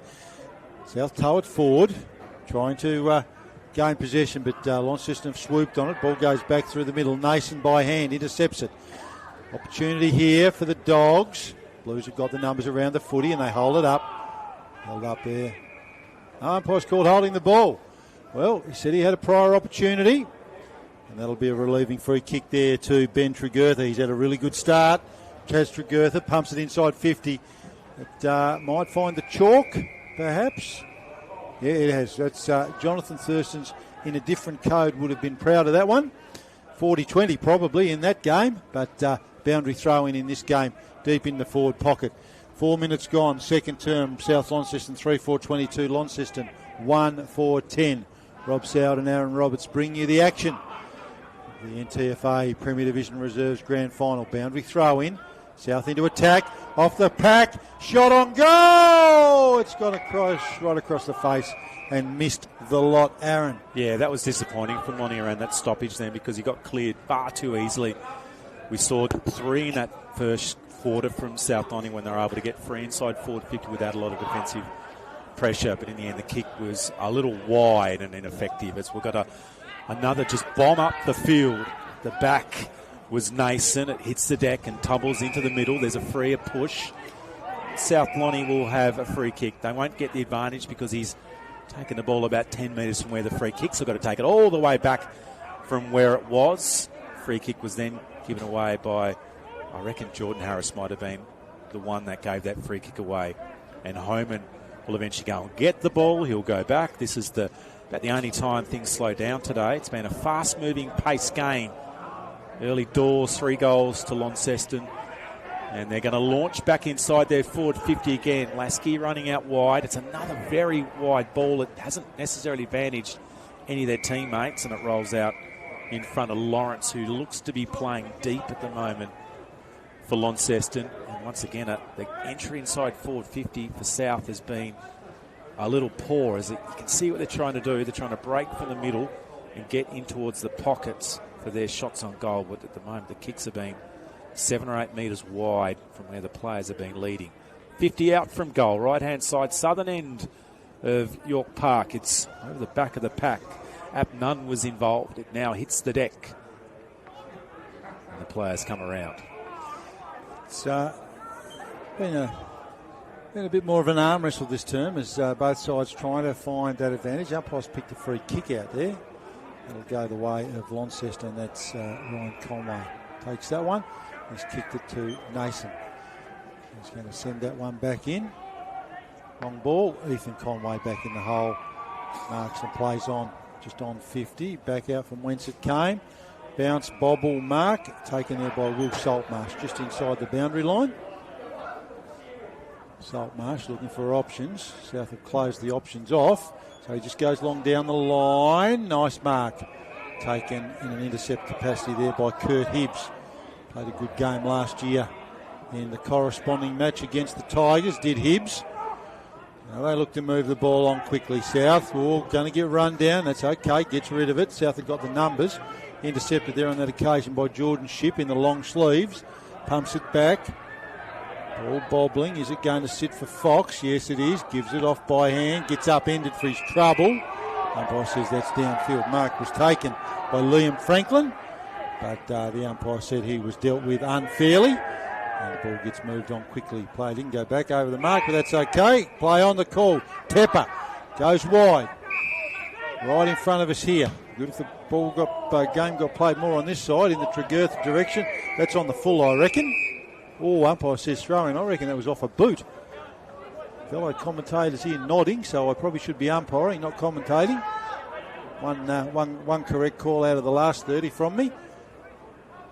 Boundary throw in front of us here, just outside the South forward 50. Plucked out of the air, taken by Tepper. He's been busy. Pumps it inside 50. Opportunity here. Blues have got the numbers. There's 3 of them. Raffle it. Morton gets rid of it. Out the other side and they're out. Shipp. Got to sit for him. Does. Shipp picks it up. Nicely done. Clever play, Jordan Shipp. Player working for him there in Farquhar. Urban Farquhar. Holds it up on the wing. Probably needed to keep it moving, but didn't have any blue jumpers in front of him. That all worked up the ground and hadn't got back. Off hands. Just in front of the Railway Workers Hill. Approaching 8.5 minutes here at UTAS Stadium. South Launceston 3-4-22. Launceston 1-4-10. Well, Lonnie did they got the Ship run, but then it stopped. They had no 45 option, and they had 1 on 2 going forward. And in the end, the boundary thrown was probably the best result for Launceston. Is at the back, and none involved. the turnover happens. They're getting the run going now. Through the middle of UTAS comes the left foot of Tepar. He launches long, didn't advantage his teammate. The defenders for Launceston are able to stop this one, and they get it back out wide. South Lonnie's starting to try and use some lateral ball movement as they move forward. And Launceston is still going pretty defensive as out of bounds in front of Franklin, and Conway, who are probably two of Lonnie's most important players around the ball. Conway has gone back to the middle. That's his. Drifting, and then they're giving away a free. Abnun, I think, is he giving away a free kick off the ball? Here he has. So South with a free. Yeah, that's an annoying one because they had a stoppage then, Launceston. The runner play feels like it's just moved to the right-hand side. The long searching lead. Another poor kick inside their forward 50 as the players hit the deck and will find the boundary line as well. So missed opportunities for both sides, and really Sammy Shaw should have been able to get that one in his chest, but it was a poor disposal. It's also starting to get a little bit involved. Ryan Tyrrell's the one who's starting to try and be a bit angsty. Is Abnun in the ruck, and there's a free kick off the ball. It's going to be to South Lonnie directly in front. That was a bad mistake, and I tell you what, Rob, the umpires are looking for this at the moment just to keep things settled, and Shaw now has the shot on goal. Yeah, nice pick up there, Aaron. Like a bit of niggle, and, it's that fine line, isn't it? You just can't cross it on that occasion. Free kick. So Shaw, he runs a long way. He ran so far to the left, he nearly ended up on the other side of the ground. It turns to the pocket. The ball's still bobbling around. The quick snap towards the goal. It's very, very high ball. Difficult one for Lawrence to mark. They all come in, trying to burst through. Off the ground. It's going to have to be taken here by Johnson. And eventually the touchdown. Yeah, Tyrrell, Conway making sure of that one. As they move on to 3-5-23, the Bulldogs, Launceston 1-4-10. Got to wait to clear the area first before he can play on. Yeah, no, he was a bit enthusiastic there, was young Ship. He's had a good start for the Blues. There's a bounce, almost lost the handle, but regathers. Pumps it here in front of us.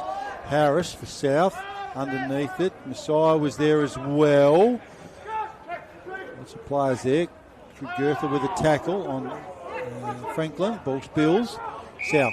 Umpires found a free kick. I thought there was advantage. He's brought it back. There wasn't an advantage. Yeah, I think Saltmarsh gave away the free kick there. Fox. I think it should be Fox's ball.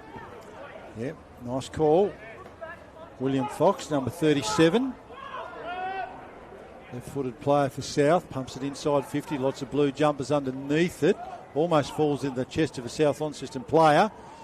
Players dive in. Umpire says that's mine, directly in front of straight in front of the Launceston goal, about 40 metres out. So approaching the 12-minute mark, Launceston 3-5-23. Sorry, South Launceston 3-5-23. Launceston 1-4-10.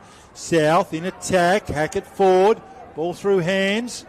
Scrambly play. Grabbed on this occasion by Kenny. Pumps it back, and that's a clever bit of play. Brock Kenny has found a teammate there in William Elliott. Much better position, and very impressive, Aaron, that he chose that option and didn't have a risky shot on goal himself. Yeah, the problem was those two South players he could have kicked to, but once again a mistake from the Lonnie defenders. They were thinking he was going to try and get to the top of the screen, ended up centering it. Elliott, important shot. They haven't added to their quarter-time score. Moves in. Ooh, off the side of the boot. That's terrible. He won't mind me saying that because it was. Butters up again. Opportunity here. Samuel Shaw makes amends. So if they're watching this tomorrow, I'm sure Samuel Shaw, try and say that in a hurry, tongue twister, will remind him of that. But he adds their fourth. They move on to 4-5-29 South Launceston. Launceston 1-4-10. Reward for effort there, Aaron. Yeah, and they've been good on the ground level, haven't they, South Launceston? When the ball's in their forward 50, their ability to swoop down on the ball effectively, compose themselves. I think some of the pressure from the Lonnie defenders hasn't been as high as the other end of the ground. There's a little bit of noise out there. There's a little bit of niggle. It's a reserves grand final. It's always a curious one with these youngsters that are forcing their way into senior footy at 17 and 18. Those veterans that are coming back into the side late in the year as both these sides have been really competitive in the senior level. Lonnie obviously playing in the grand final. Intriguing way. Conway in the ruck. The ball's loose. Goes again got 2 dogs to beat. Can't beat one. Tepper now will get the advantage. Long entry. It's going to be very deep. Lasky coming out. Hits the ground. Lonnie players coming for Verge. It's going to be on the deck again. Quick shot on goal. It's another one across the face. And they've had a few opportunities south. It's out of bounds on the full. As there's some vocal stuff happening. As the Lonnie senior players in the sunshine just in front of Ship. As they're having a look at the ground and the venue as well. It's a high ball up. Conway at the back. And at the front first to it was Beams. It's going to be a free kick here to Conway. Defensive side of centre wing. He's got 2 Lonnie players to kick, and for some reason he goes to the middle. He had 2 players and he's gone more central. Strange option. It might still work for Lonnie as Boyce needs to get his hands across the ball. Harris was there. Harris has got a handle over the top. He gets it into the pocket. He's going to run back around. There's a skew with Messiah. That's just poor because it was easily then picked off by Furley for South Lonnie. And in the end, Nason with a clearing kick. Ball bobbles around just outside 50. It's going to be okay though. Bulldogs reload. Tepper gives it off by hand. Pumps it inside 50. It's not going to carry. Good defence there from the Blues. Player through it, I thought. Umpire says play on. Looked like a one-handed hand pass to me. But anyway, ball bouncing around there. Picked up on this occasion. That was Locke. Players converge. Ball spills. Opportunity here for South. What's happened there? He celebrated too, Rob, before he had it. He absolutely pulled the trigger on that one, did Josh Harris. But offline. I think Froggy's trying to hide as well. Yeah, I think you would do. Launceston bring it back into play. Right in front of our commentary position here, Ryan Conway. Sends it long. Goes over the head of the player on the wing in Farquhar. South have got the numbers, come back in. Nicely picked up on that occasion. He's been good, Franklin. Liam Franklin picks a teammate out. And that's a good mark there, Jordan Harris. Harris sends it inside 50. Opportunity. Great strength back there, the Bulldogs. Beautiful mark taken in defence. They move it out quickly, juggled and taken. Well, that's a bad kick. He did really well there, and he's picked out Lockie Morris, who sends it back inside 50. South again have got the numbers, probably should come away with it. Ball sits through the hands. Fox goes it on the boot, back towards us, over Tregurtha's head. Conway got a hand on it. Tregurtha reading the crumb really well. Picked up there by Boyce, the veteran. Good tackle. Made up for his mistake. Conway underneath it. Ethan. Umpire says that's mine. You make the point about the young and the old players here. Some of these rivalries between these players would have gone on since they're probably under 12 and under 14 days, Aaron. That's for sure. They're certainly very familiar with each other. Tap down there. South. Hack kick forward. Through the hands. Ship. Got time. Goes back there to Doreen. Tepper, player that's played a lot of football. Through the hands, good pressure there from Messiah. South look to clear, it's going to be okay. Fumbly kick, back in the centre. Messiah, beautifully done. Good pressure there from Messiah. Through the hands, Savage, Boyd Savage. Pumps it forward. Big mark taken across half back there. That's nicely done by the Bulldogs. Kick to space, Tepper leading the race. Tepper will wait for it to bounce in his favour. Looks up, doesn't have a heap on offer. So he just puts it at the toe. Ship will get there first with the rebound ball. He heads back towards the middle. So they're trying to take it on as Farquhar's had a few touches. Up the line, he heads. Ineffective as Harris at the ground. And South Lonnie with some numbers. Once again, that long left boot. That's a very high ball from Tep. Underneath it, waiting, was Egan. Rushed inside there, forward 50. They've got players around it. In fact, it's going to run away. That's frustrating. When you want it to stop, it doesn't. When it rolls away, South once again had numbers in the side there, forward 50. As at the moment, Jordan Tepper is starting to get his hands on the ball as he did in the first 10 minutes of this grand final. He's been very active in the last little while. It's a long exit outside for South, but it's been picked up by Williams. They're becoming very predictable on this as they exit. Short option in. Pressure came late from Savage. He gave away the free, and they'll enter again. Tepper on the outside asking for the ball. It doesn't come to him. Now it's to the top of the square. They'll jump for the footy. Lonnie with numbers. South at the full. Can't come down. Lasky waiting for it. Little high tackle needed to be done at the last minute. I reckon that's holding the ball. Yeah, good pressure there, and they needed to in that position. That was Lockie Morris.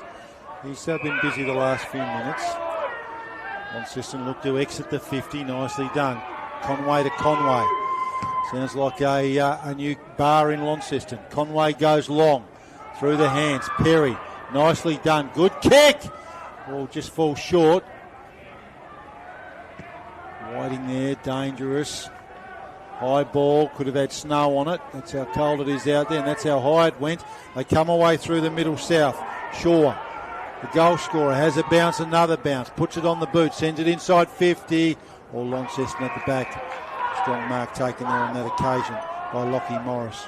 As I said, been a factor the last few minutes. That's a helicopter. He won't be happy with that one. Sits through the hand, slips over Harris, gives it off, pumps it inside 50, does Kenny.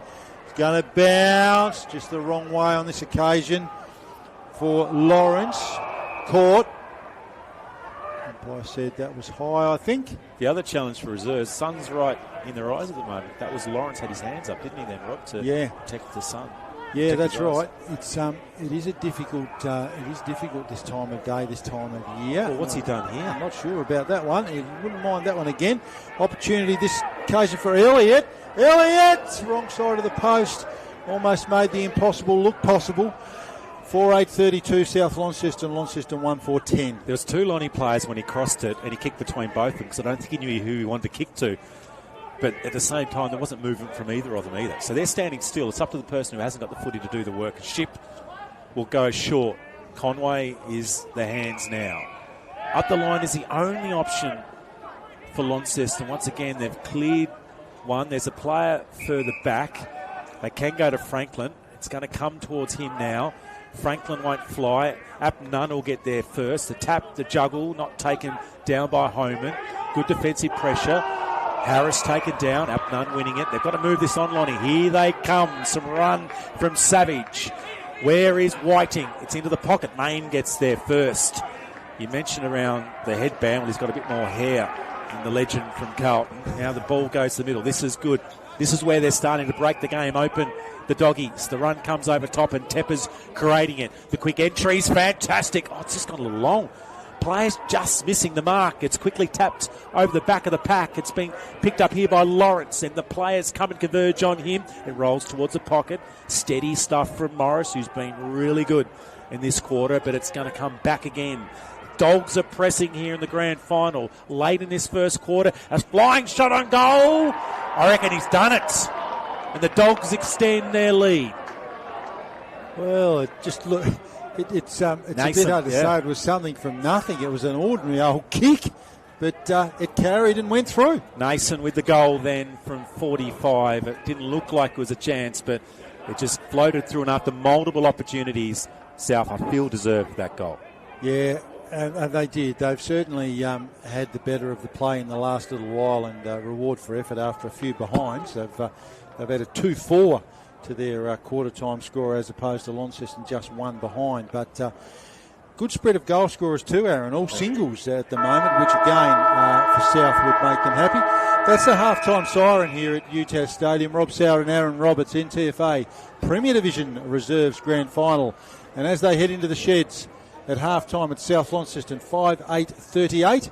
Launceston 1-4-10. I'll cross over to Aaron Roberts for his thoughts and the goal kickers just before we have a brief break at half-time. Yeah, all singles as Rob mentioned. So Kenny with one, Lasky with one in the first quarter. Sammy Shaw's popped up. Controls kicked one, and Nason with an important one as well. And the only goal is Sonny Whiting. It seems like a long time ago since he kicked that goal from the southern end of the ground.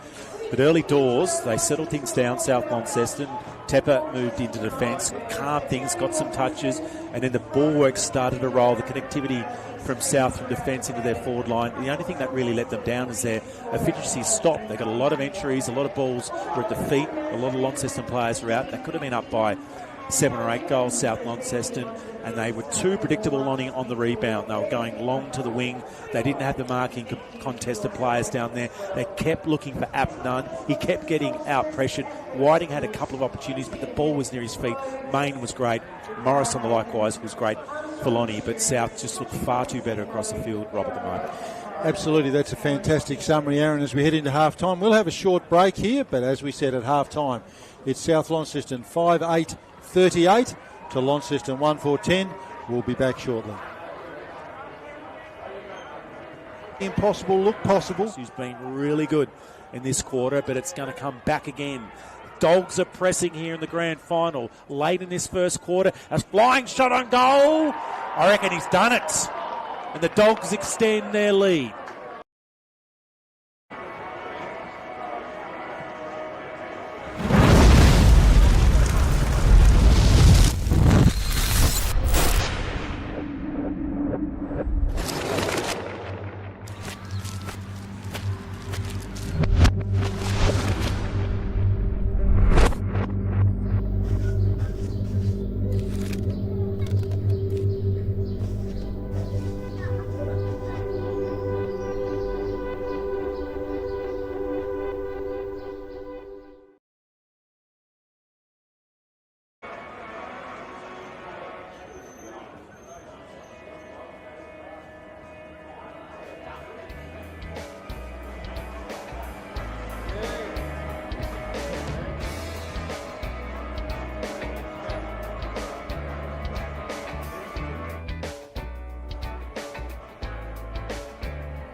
Welcome back after half-time. Rob Soward at UTAS Stadium with Aaron Roberts and 5838 South Launceston, Launceston 1410. Aaron, I'm going to shoot over to you in a moment for your thoughts, but just something for mine in terms of that first half. And you did touch on this in commentary.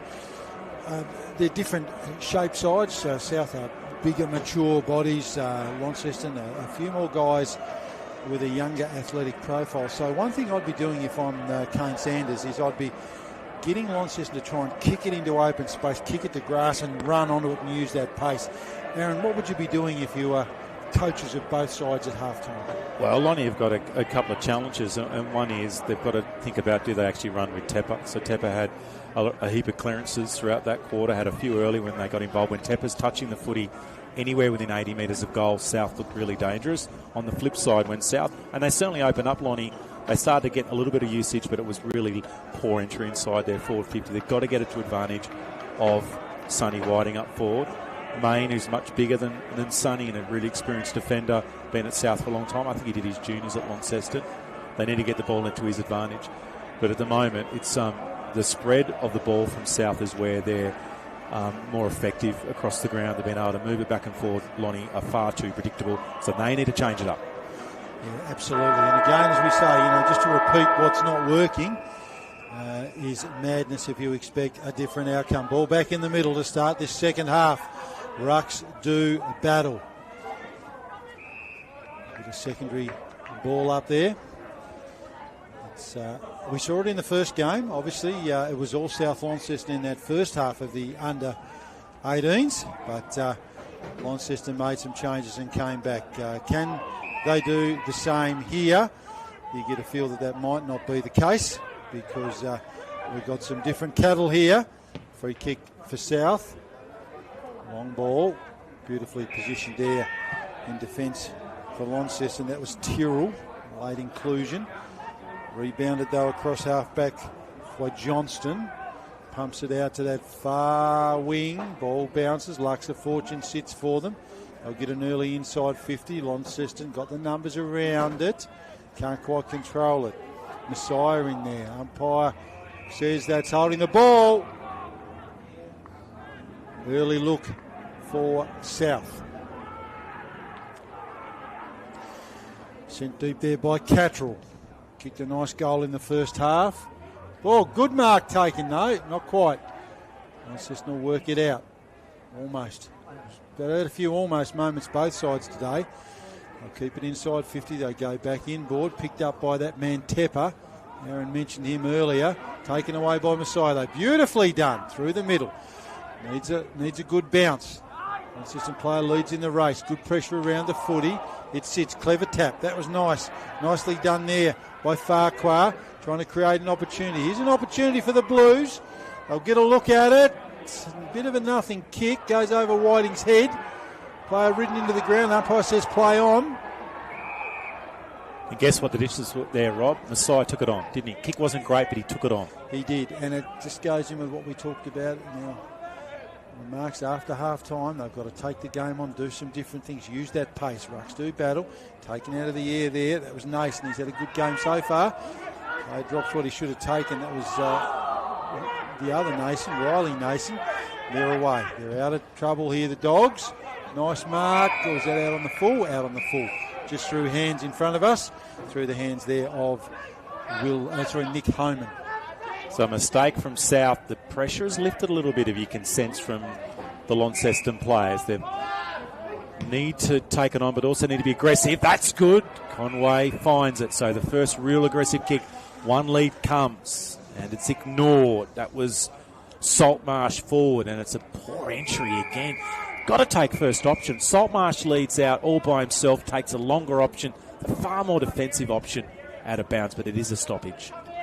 Yeah, absolutely. And again, you've just got to grab things by the scruff of the neck. I mean, at the end of the day, if they don't work, they don't work. I mean, you're down at the moment by 4 and a bit goals. Yeah, Harris will have to get lively. Tyrrell's going to have to get busy off half-back. If Launceston, that Nunn in the ruck, taps to that man, Harris. The ball squirts. That could be high. The umpire's on the right side. I was going to say the wrong side, but he still found the free. They're pushing and shoving. Boyce wants one as well. And Launceston are desperate to kick off this quarter in the way that they want to get moving. It's the player Harris, I mentioned him 30 seconds ago, get busy. Well, he won a free kick. He got his shoulders interfered with by the defender. And this is by far his most important kick for the season. Experienced player. And he's dobbed the goal for Launceston. And they get the start that they want. The first on the board to Harris. Yeah, beautifully called there, Aaron. And you were right on the money. Nostradamus all around none that in the one. ruck taps to that you man, named up Harris. the players that need to get busy, and we talked about the difference in the sides. I mean, Harris and Whiting, older players, experienced players, but you don't lose those smarts around goal. And Jordan Harris, played in the corresponding game here last year for Lilydale in the Division 2 competition. And he's been around. He's a premiership player at Launceston. And that's just the start that they wanted. But something they need to go to school on. We saw that Messiah run off half-back.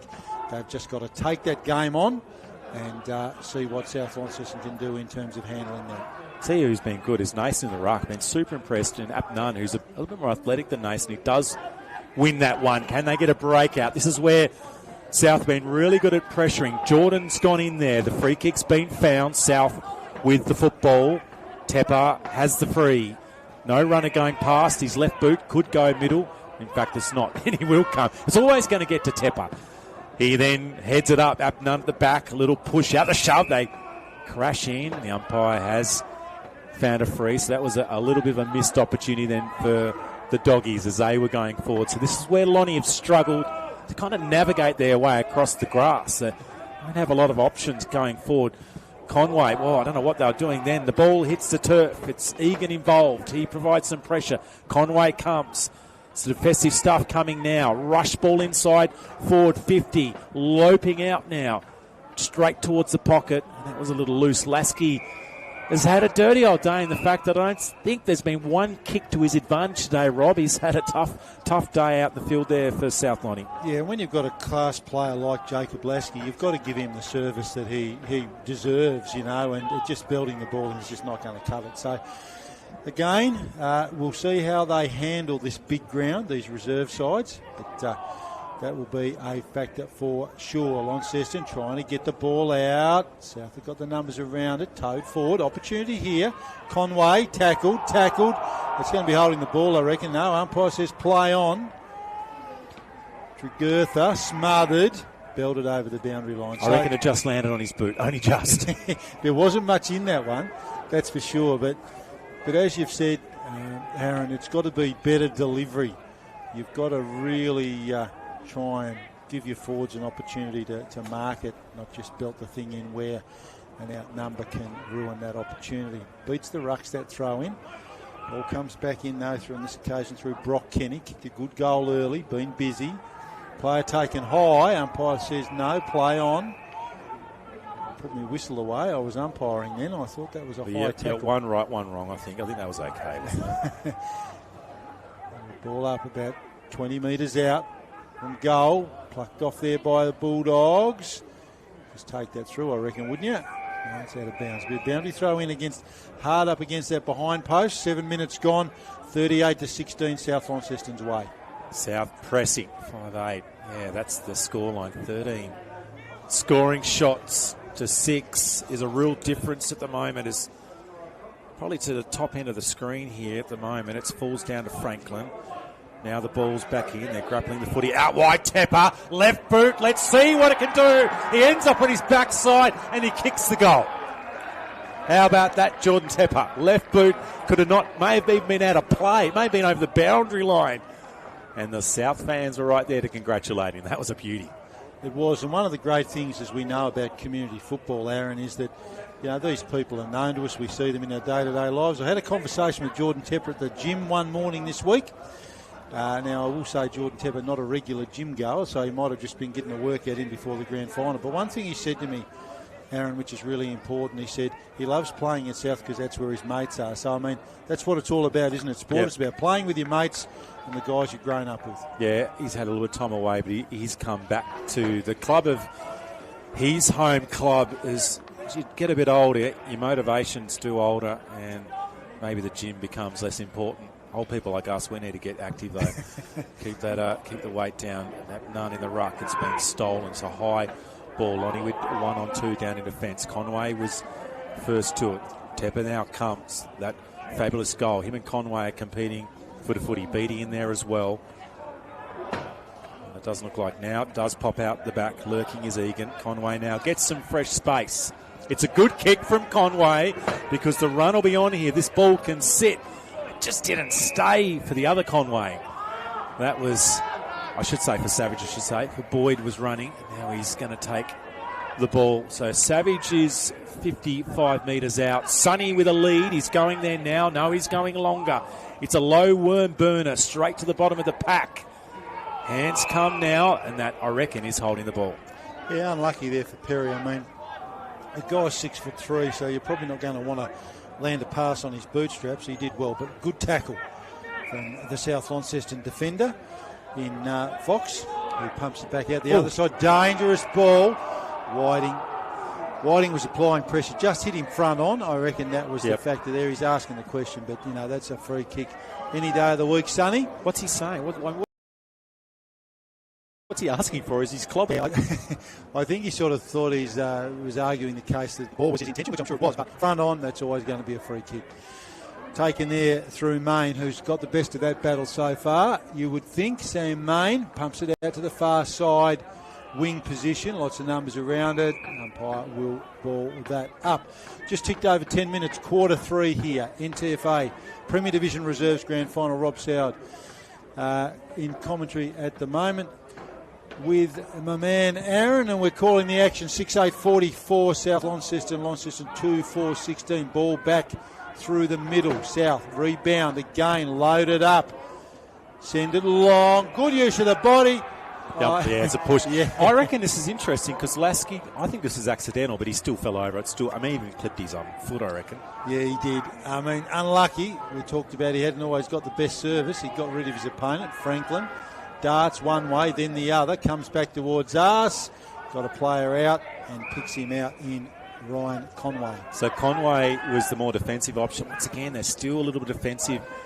The ball's long over the top of Homan. Now it hits the deck. The run from Boyce flicks it in front of himself. Lots of players shoving around again. That's high, free kick. So it'll be a second opportunity here for Lonnie. Now the umpire said play on. Scooting down is Beattie. Lonnie have got 2. They've worked very hard. But they brought it off half-back with the free kick, and Beattie finishes, had multiple players around the full of the ball. I reckon this game's opened up a little bit, Rob. Yeah, absolutely, and that was good reward for effort there from South. Again, as you've said, Aaron, they took the game on, and when you take the game on, things like that happen, it becomes unpredictable. South can't set up their defence. We talked about Sam Main and the job that he's done on Sonny Whiting, so all of a sudden, you start to roll the dice and things happen. So 6:8:44 to 3:4:22. They're still in it, the Blues. They've still got a pulse. Plenty of time left. But you'd think they might need the next 1 or 2 just to exert that scoreboard pressure. Yeah, 22 points. Doesn't seem like a long way, but when South have had so many other opportunities, maybe they're regretting some efficiency work from their forwards. But Lonnie hanging on. They've kicked the last 2 goals. South have kicked 1. It's been an intriguing quarter. They've got the break again, the long entry. What are they going to do? Main gets front, Whiting falls to his knees, and the ball over the boundary line. And that, unfortunately, I know it is going to stay in play. We've got construction work at York Park, and there's some areas where we're not allowed to go. But we're allowed to go into that little spot there, the 10 metres around from where Launceston set up in their change rooms. 4 teams, so a lot of players moving through that change room today. Just falls to the back. Whiting came down. It tackles Lade. Main and late. He grapples for the ball on the ground. Pressure over the top from Fox. Still rolling around. What's the umpire going to do? He'll ball it up. Been really impressed with the whole game, but most notably this quarter with young Liam Franklin. I mean, again, someone with some pace and some leg drive, and he's certainly been instrumental in this bit of a resurgence for the Blues. Opportunity here. Beattie, the goal scorer. Not quite that time. Couldn't get enough on it, but again, it ball's inside 50, and they're battling away, They're battling away, the Blues. I reckon Sonny Whiting's trying to get away from Main on the ground here, so they're nowhere near each other when the ball's loose and rolling, but as soon as it goes in the air, Main wins easily. So be curious if Main can run with Whiting once it hits the deck. Yeah, and he's an experienced campaigner, Sonny Whiting. I mean, you could even try and empty things out where you can and get him to use his pace. Even though he is a little older these days. Good pressure. Umpire's picked out a free kick. Oh. And that's the Blues' way. High tackle. I reckon that was only just high. McBinoculars on Morton then. Actually, might not be Morton. He might have changed his strip. He had long sleeves on Bailey earlier. Morton. Yeah, he's changed his strip after half-time. It's Jack Avent style, is it? He changes his strip, doesn't he, half-time?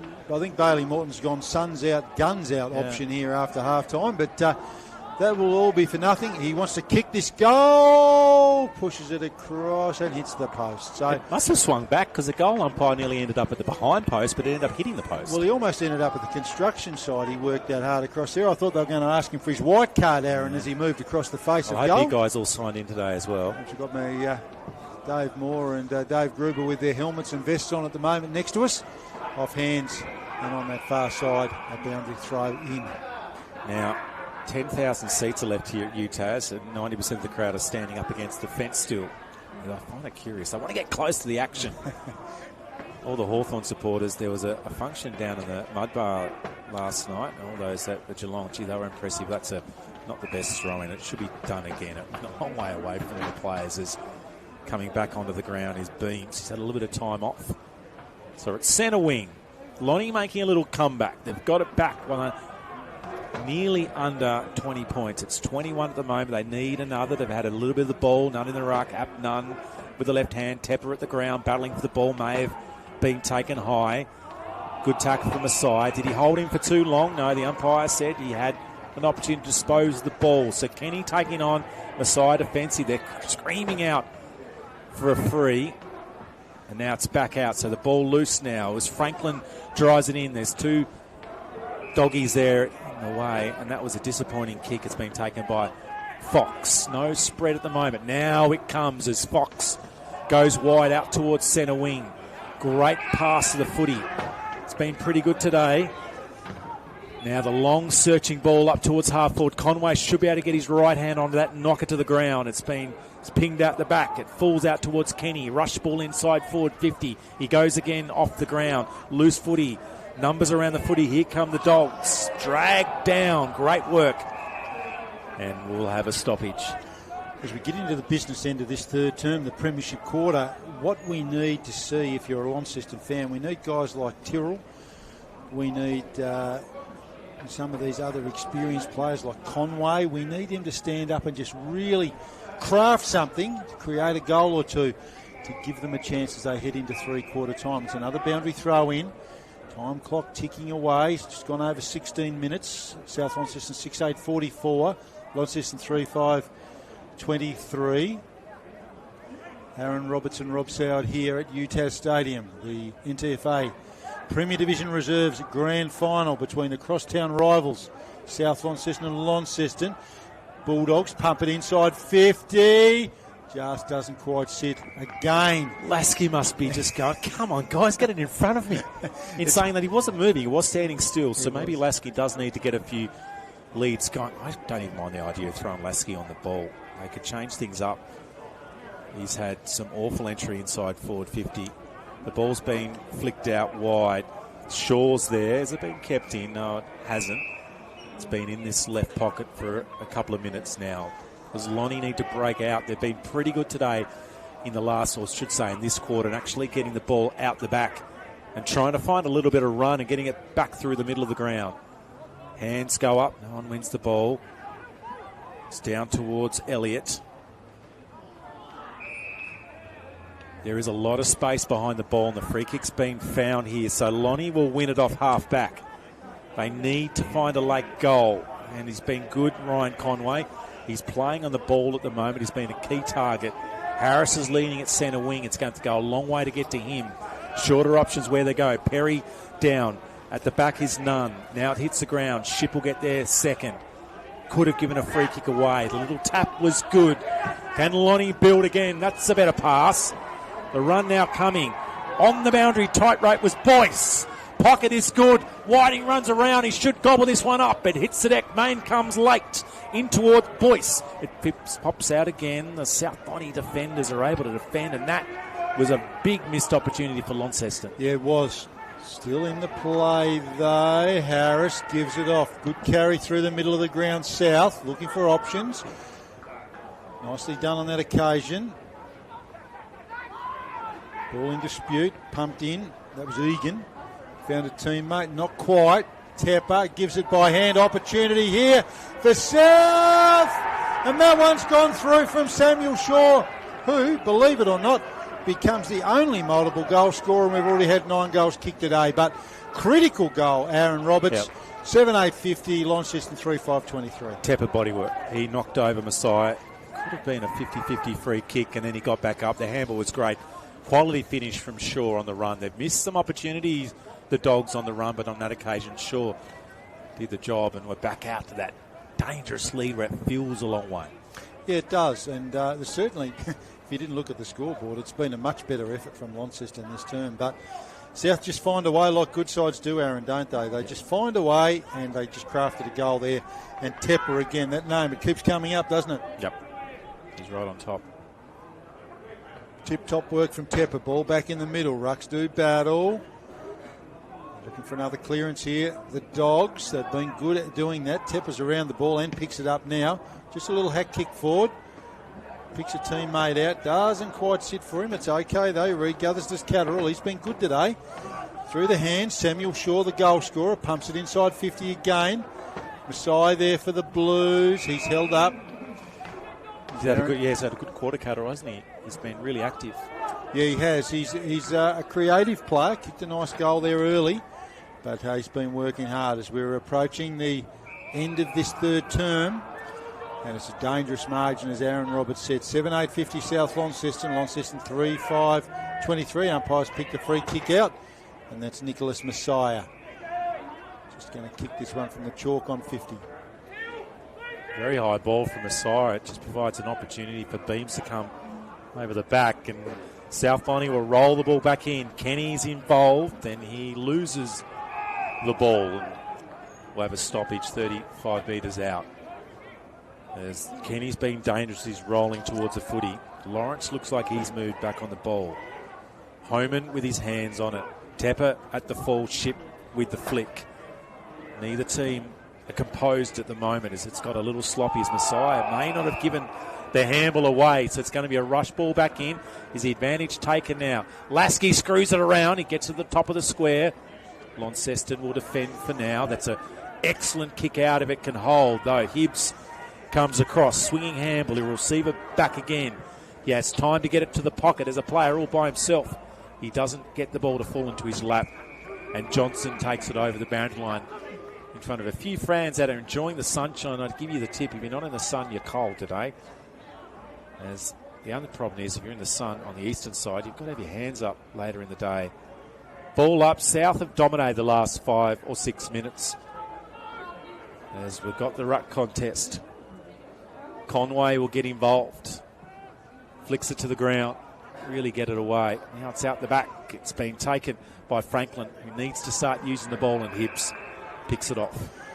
Hibbs has had a good game. Pumps it back inboard. Good pressure there. Nice contest between those two players.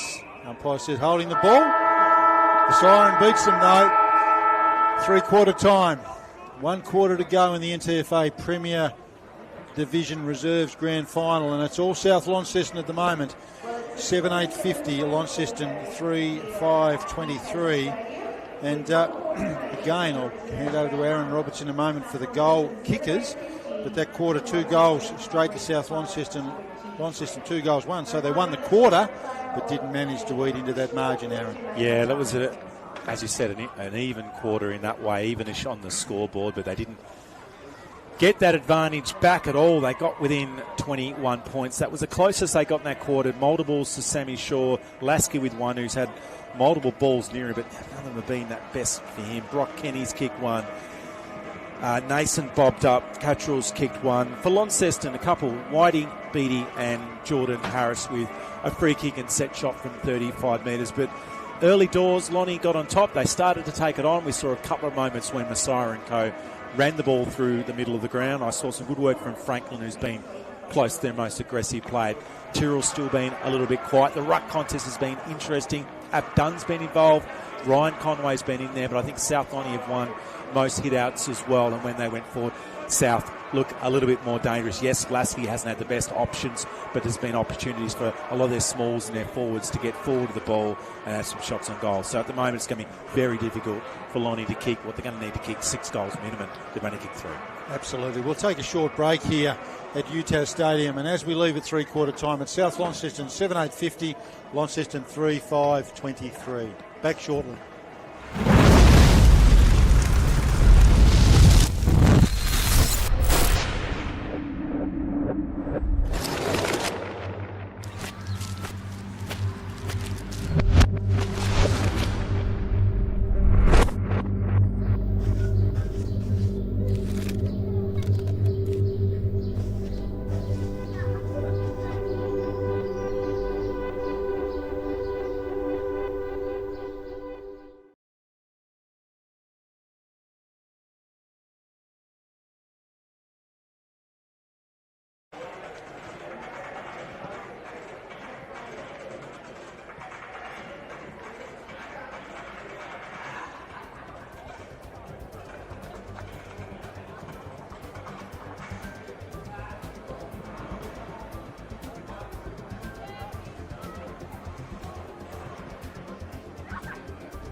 Well, here we are for the last 22 minutes of the season for the NTFA Premier Division Reserves players.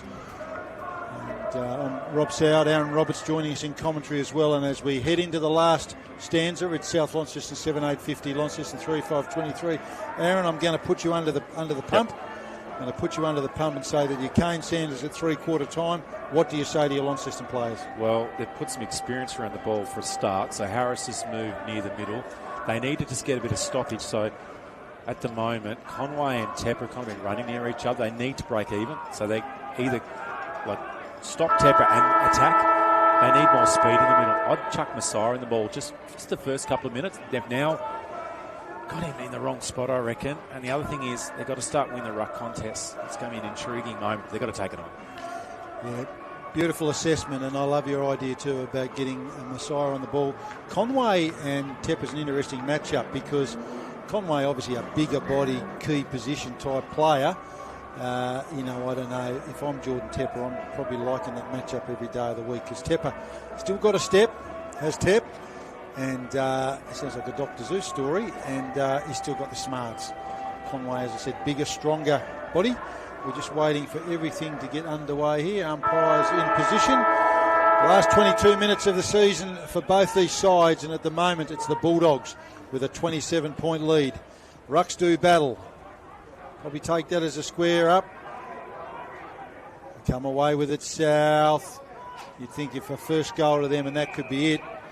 As we were saying off air, Aaron Roberts and I at the break, you think Launceston are going to need 6 goals probably this term, and that's really hard when you've only kicked 3 3/4.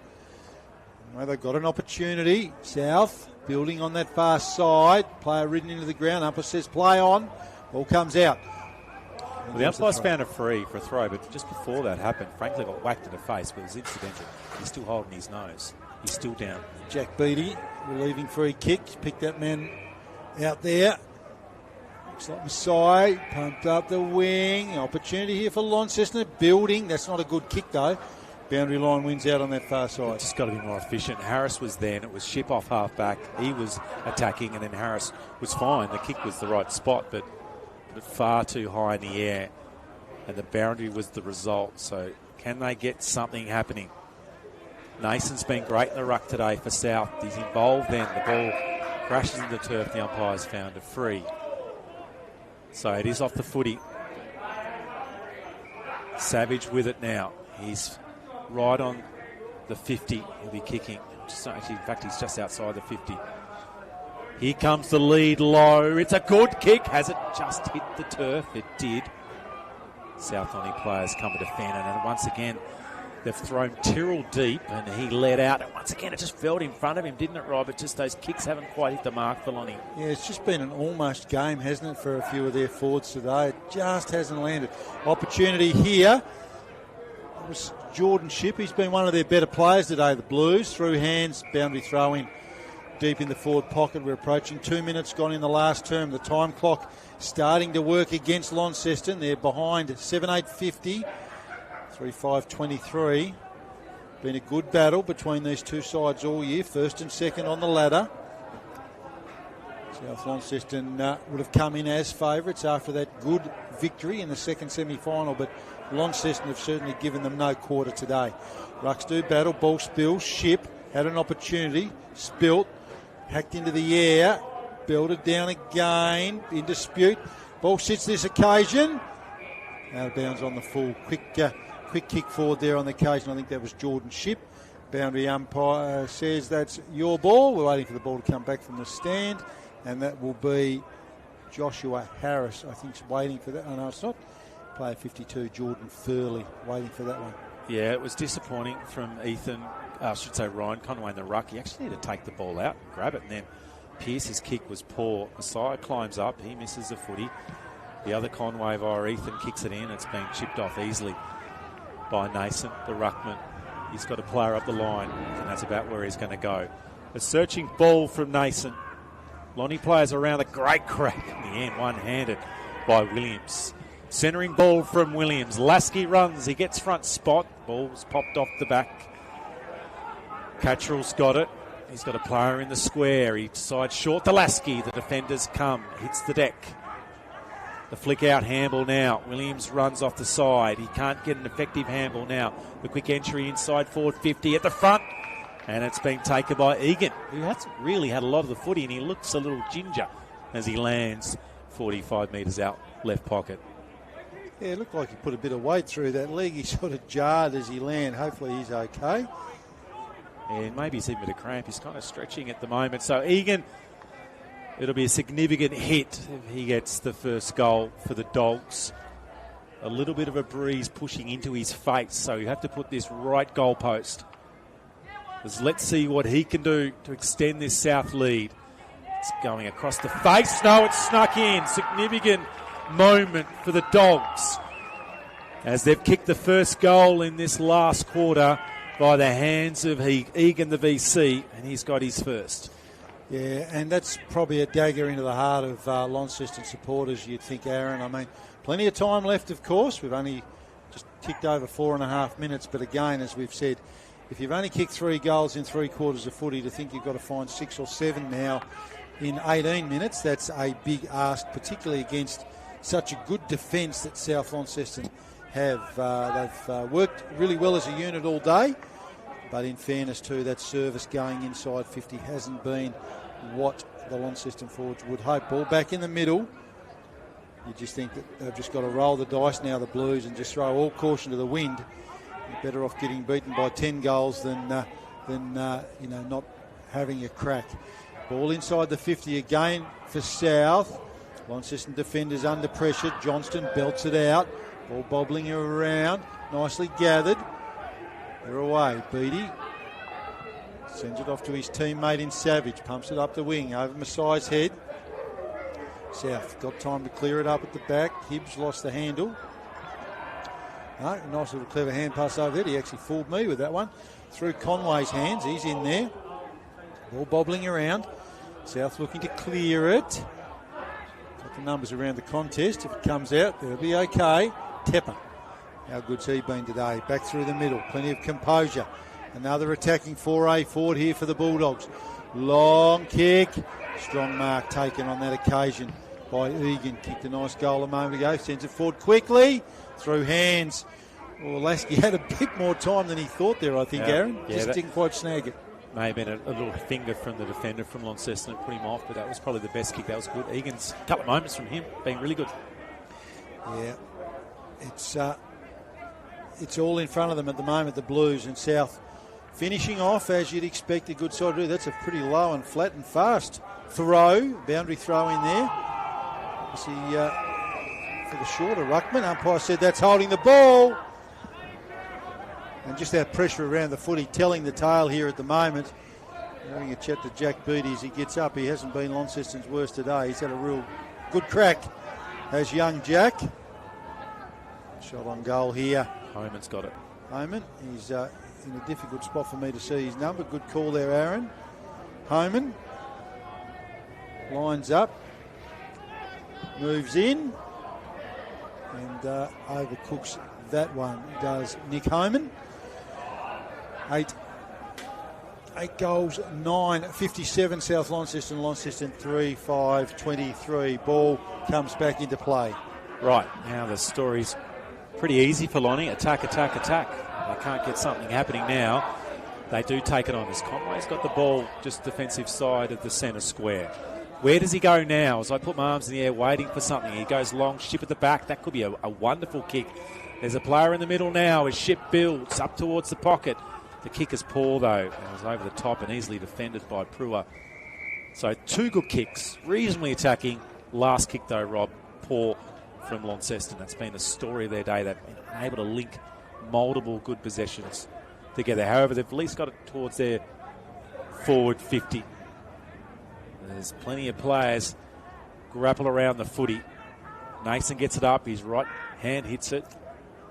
Didn't really favour anyone. On the ground is Homan, who had a shot on goal a few moments ago. It's still bobbling around in the pack.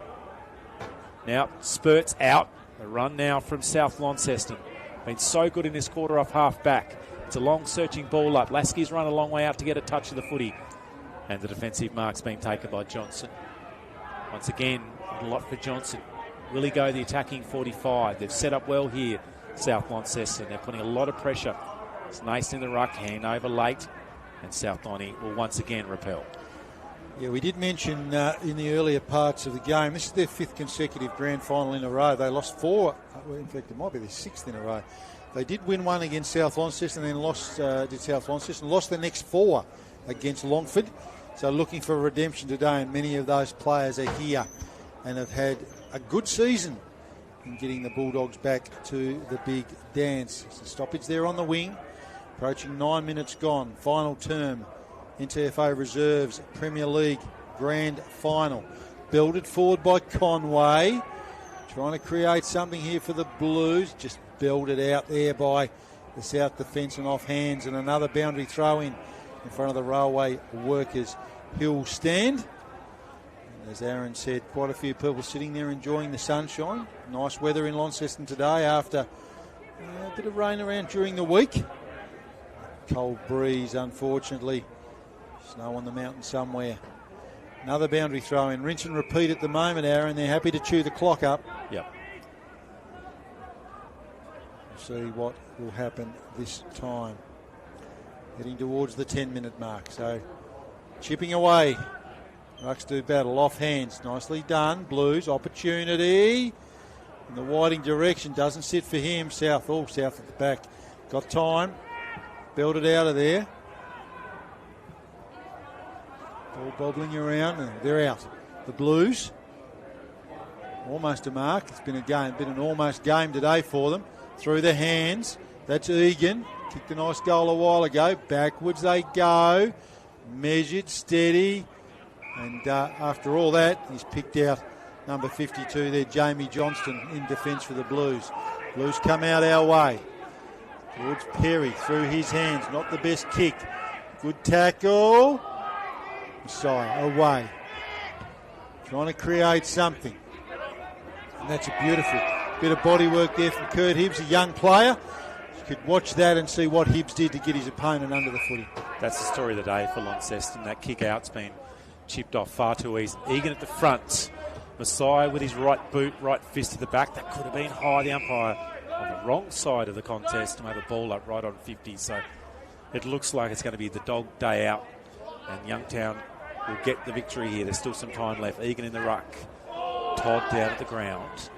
Players getting flung around in the contest, and it should be a Launceston free. Indiscriminate stuff. Now it's Savage picking it up. He's had a couple of touches, but has been a little quiet today. He's going to take the corridor on. At the last minute, he decides to go a little shorter. It wasn't the best option. He gets bashed back again. He gets his fist to it. Now it hits the turf. Perry's there. Numbers now come for Launceston. Todd comes late. Needed to show a little bit more aggression. Messiah in best spot. Launceston with a couple of right players around the footy. Lawrence at the back. And the long booming kick. But it's straight. Unless they're kicking to Apnan off the bench, there was absolutely no Launceston players coming out and presenting themselves. As South Lonnie will build again. Egan up. He's claimed the mark. And he's got the mark. And he's had a couple of moments, Rob, and there's cramp going around. Egan, Tepper look for the handball.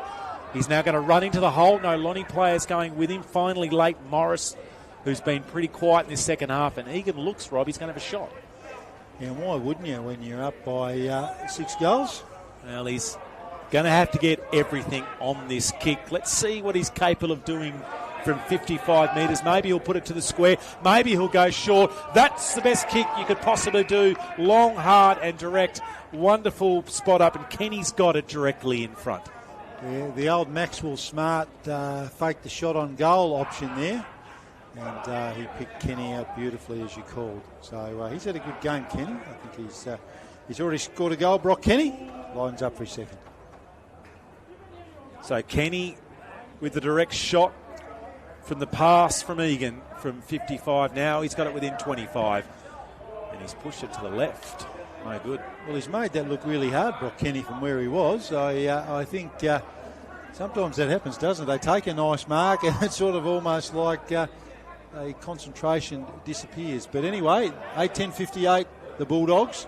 Launceston 3-5-23, Rob Soward, Aaron Roberts. In the business end of this one, NTFA Premier Reserves Grand Final. Long kick, nice mark. Intercept mark taken there by Joshua Harris. Harris goes inboard. They're playing like they're down, the Bulldogs. They're moving it on quickly. And there's that man, Tepper. How many times have we called his name today, Jordan Tepper? I mean, the sort of guy you want in a game like today, Aaron, isn't he? Just a proven pressure player. And if he kicks this goal, it just sums up how good he's been. It's a little full stop on his 2025 season. Jordan Tepper. Don't want to jinx him. You'd like to think he'd make this a player of his calibre. From about 35 metres out, slide angle, left foot. And again, as the curse of the commentator continues, pushes it and scores a behind. Handy behind, well, you would say. Are we in handy behind territory already, are we, Rob? I was going to say, if Launceston scores 6 goals in the next 8 minutes, we are, that's for sure. So, long ball back into play. Yeah, okay, so we're being optimistic, Rob. We'll keep the fans enjoying this game. It's not being taken there by Conway. Now the ball's loose and running around. A few players on top of the footy. Pearce is there. Looks like he's won the free kick. Half back at the moment for Launceston. Conway out wide. That's Ethan variety. He gets it on his chest. He wanted to play on. He's got Messiah running past. He'll now go to the middle. A little late for this aggressive play from Lonnie. They needed to do it in the second quarter even the third. That was a high one. So Harris now gets on his bike. Has no one up forward to kick to. He's just going to pop it up. There's South players will then come on top of the footy. Hibbs is there. It hits the deck. Now it goes off the ground. Nice play there by Kenny, who's run in defence. South will win the ball off half back and deliver the ball to the middle. It hits the ground. Lasky now gets on his bike. He flicks the ball further up to Harris. He's got his time. The left boot's good. The long entry inside, defended really gamely then by Johnson. Somewhere the umpires found a free kick and it'll be taken here. So they're hanging on at the moment, but the celebrations are going to be at the Kennel in 2020. Finally, as a few players having a little bit of trouble with the cramp. It looks like they're grabbing the ankles. Well, now they're slipping over as well. Looked a little silly then, but anyway, back in the middle. It's been scooped down, picked up by Nason. Couldn't dispose effectively. The call out, it's long inside forward 50 again. The defensive punch was a little bit too easy. Catchall. Now he spins it around the corner into the pocket. And it's been defended. Left pocket late in this last quarter. Well, it's a combination, isn't it, of, I say warm day, warmish day, big ground and reserves football. So those combination all mixed up in a bowl there, and that says cramp. And a lack of visits to the gym maybe as well. Absolutely. We're in the final stages here of this decider, and it's going to be the Bulldogs. Opportunity. Wow. Umpire said that one bounced through. Just sat up and just crossed the line. 8-12-60 South Launceston. Launceston 3-5-23. Rob Soward, Aaron Roberts approaching 17 minutes in the final term of this one, and it will be the South Launceston reserve side will win this year's NTFA Premier Division Premiership. They've had a great season. Both sides, actually, have had a great season. And they're well rewarded for their efforts today. South went through, won the second semi in comfortable fashion. Launceston have certainly turned up today and put up a real fight. A little undermanned in some capacities. Some players going up to the seniors. They did get a couple back, couple of injuries as well.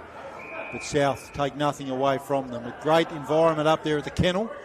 Certainly shows that when you've got your under-18s, your reserves, your women's team all in grand finals. The seniors defeated last week in the prelim. Just a really, really good program up there at South Launceston and some terrific people involved in that. They were the premiers in the lower division last year in the men's. And as I said, defeated grand finalists in the reserves. Playing for time at the moment. Launceston trying to find something late just to add a late goal onto that scoreboard. Beats the pack through hands. Player tripped. Umpire says play on. Opportunity here. One-handed hand pass. It was a throw. Umpire said play on. South Launceston defenders are going to clear the area. They've got time, kick to open space. Just jogging along here. Look at that. They've got all the time in the world. Conway picks it up, tackled on that occasion by Brock Kenny. Takes him over the boundary line. So, yeah, they're stopping a lot at the moment to do their stretches. It's a comprehensive lead in the grand final to the Dogs, and it's been their efficiency around the ball, the ability to link up handballs. They've been a little bit more aggressive. Mason in the ruck. He taps it down. He's looking for Tepper. Lasky gets it first. The kicks are really good. And the aggressive stuff from the Dogs as they come again. Homan with a long one inside forward 50. In the end, the fist was, without looking at it, was Lawrence. Egan hits the turf. Didn't get his boot on the ball. Lonnie will be in defence. The kick once again is a little poor. It's been easily chipped off here by Beams. He wanted to go on.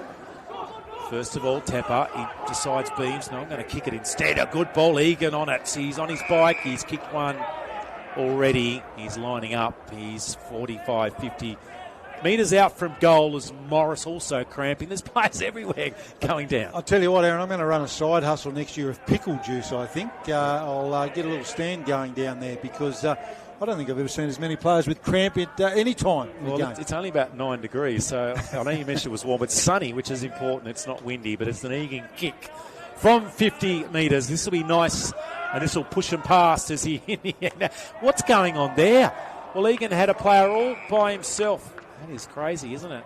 I think Lonnie have just put this one away, as they had actually, in fact, probably had multiple opportunities now, and the ball's in the hands of Homan. And as Maxwell Smart would say, the old Homan at centre-half forward routine. I fell for that every time. All the young people got no idea what you're talking about. No, they wouldn't. Actually, I'm showing my age. Yeah. Homan's second shot from here. Let's see what he can do this time. He's gone either side. He's gone left, he's gone right, but he hasn't gone straight. And Lonnie, well, the scoreboard could have looked a lot worse for them if South had a kick straight. We've got the last about a minute and a half to go here. Long kick back into play. Umpires found a free plate advantage. And they're away down the far side of the ground, Launceston. That's Beattie. He's had a good game today for the Blues. Goes inboard, takes it on. Nice mark there from Tyrrell. Haven't seen a lot of him after some busy stuff early. That's, again, the story of their day. That's gone right through Sonny Whiting's hands and just watched over the boundary line by that occasion on that's Sam Main. He's had the better of that duel, has Main, and I think that a lot of that's been to do, as Aaron and I have said, through the call, just to do with the service going forward.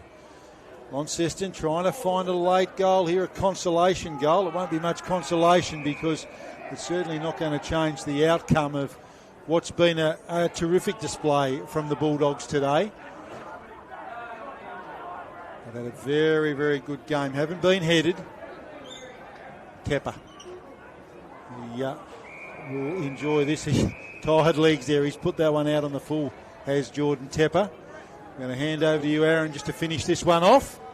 Well, they've certainly done it themselves, haven't they, South? They've deserved this premiership, as they've said. They've had so many opportunities to win grand finals. Can Lonnie get a late one? No, they can't. That's probably a fair narrative. It's a big scoreline at the moment. South will be very happy that they've done it. South won it. Main has the ball in the goal square, as he's been wonderful today, and it feels appropriate that he holds the ball as the South players run onto the ground. They've won the Premier League Reserves Grand Final 8-13-61 to the Blues 3-6-24. Goal kickers, multiples to Shaw, and then the rest were all singles. Kenny bobbed up, Lasky got one, Egan, Cattrall, Nason all, and only 3 goals still on in the end. And they was a long time ago Whiting. Beattie bobbed up and Jordan Harris kicked a goal, but in the end it was a little bit too much work for Launceston.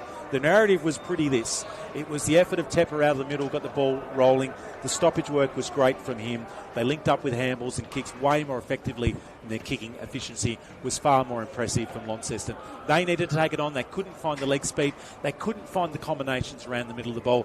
And then when they got the ball forward, Launceston's entries weren't quite as effective as South, and the weight of numbers in the end resulted in a pretty comfortable victory here for South Lonnie, Rob.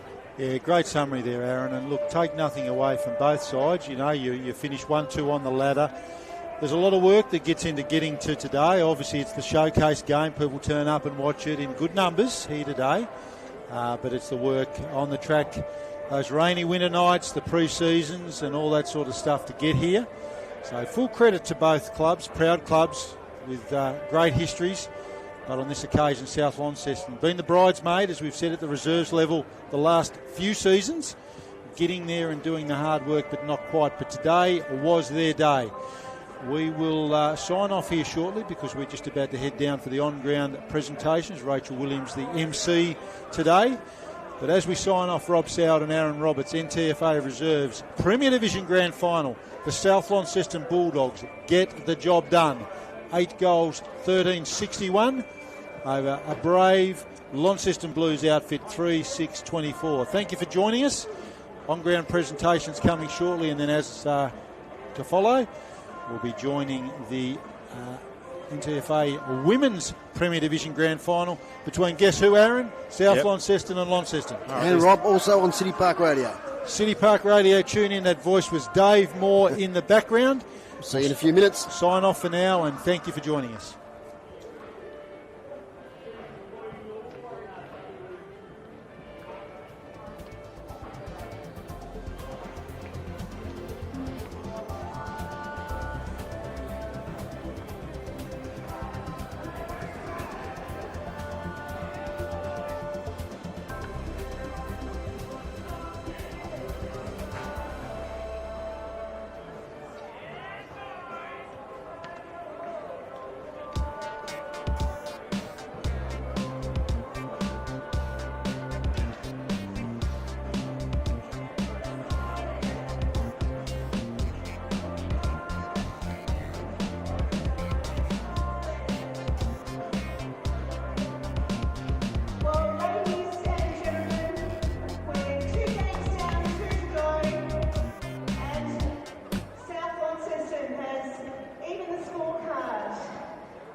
celebration.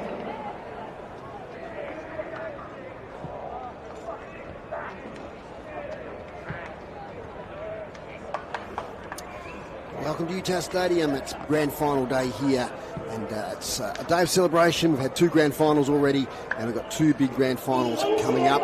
My name's Dave Moore, City Park Radio 103.7 and 96.5. I'm with Dave Gruber. We're joined very shortly. They're just having a short break because they've just called the reserves grand final, Aaron Roberts and Rob Soward. But before we start today, we're going to actually take the presentation for the reserves grand final, which has just happened here. And the final score there was South Launceston 8-13-61, defeated Launceston 3-6-24. So just having the umpires being presented to. Before the presentation, I'll just quickly sneak in the under-18 score. It was Launceston 7-6-48, defeated South Launceston 6-4-40. So without further ado, let's go down to the presentation of the reserves premiership. The MC is Rachel Williams.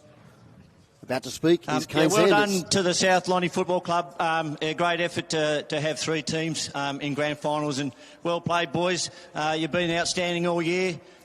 You've kept a nice tight-knit group all together all the way through, and that really makes a difference. So, outstanding effort. All the games we've played this year have been of a high class and a high standard. So, real credit to Jono and his boys. So, enjoy. Well deserved, and hopefully we'll be back again next year. So, good job, boys. To my boys, we'll learn a lot from that. We need to work hard over the pre-season and stick together as much as we can. Thanks to those the older boys that have come in and helped us out. They've been fantastic for me. So thank you from the bottom of the heart. I couldn't ask for any more from the group that we had. I think we had 50-odd players play, so it's an outstanding effort. Thank you to the NTFA for putting on some good quality games, and all the best to the other sides playing today. So thank you. Thank you very much, Kane. I'm sure the Launceston Football Club will be back next year. The best on ground today has been chosen by our commentators for this grand final, and the president of the NTFA, Peter Gutwin, will be making this presentation of the best on ground medal. And it gives me great pleasure to welcome to the stage from South Launceston, player number 2, Jordan Tepper. So Jordan Tepper played a number of years at South Launceston, played a year at North Launceston, was a premiership player there. He wins the medal for the best player on the ground in the reserves game. Presented by President of the NTFA, Peter Gutwin.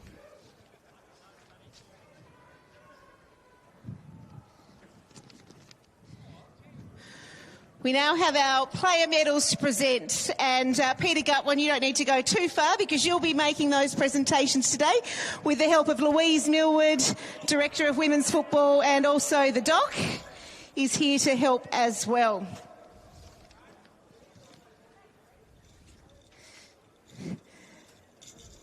So Jordan, I hope you're smiling nicely because you're up first for your premiership medal.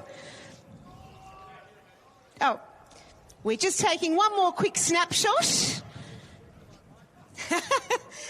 Okay, number 2, Jordan Tepper, ladies and gentlemen.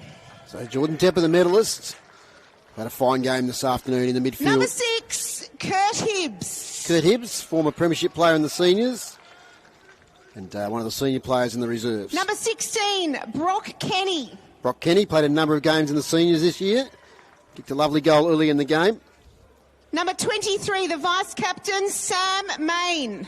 Sam Main, another player with senior experience, had the job today on Sonny Whiting and did a really good job. Number 26, Nicholas Homan.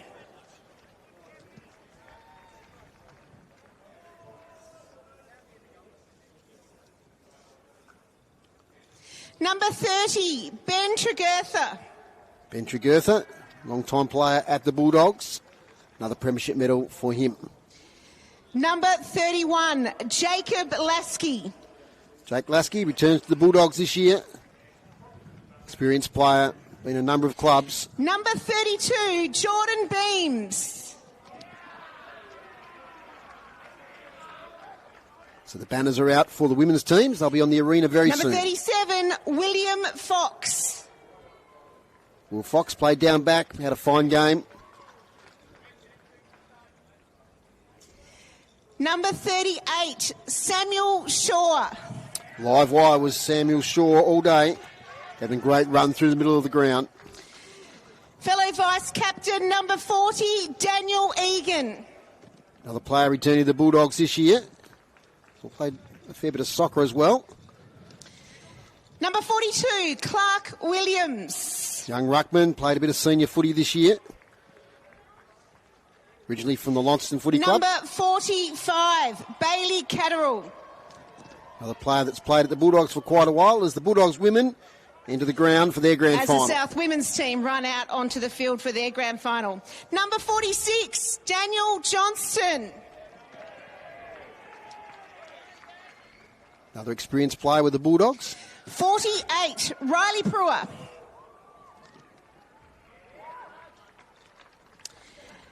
Number 51, Joshua Harris.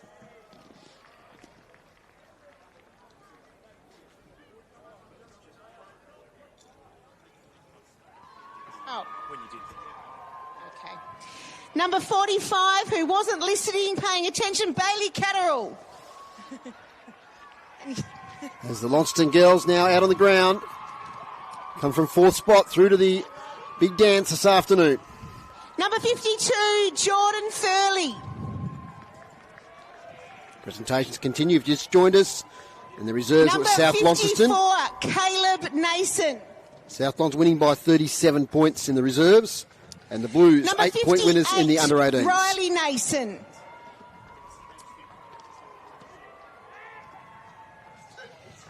Number 66, Patrick Lawrence. Paddy Lawrence, one of the two Lawrence brothers in the side. The captain of the South Launceston Football Club, William Elliott, number 57.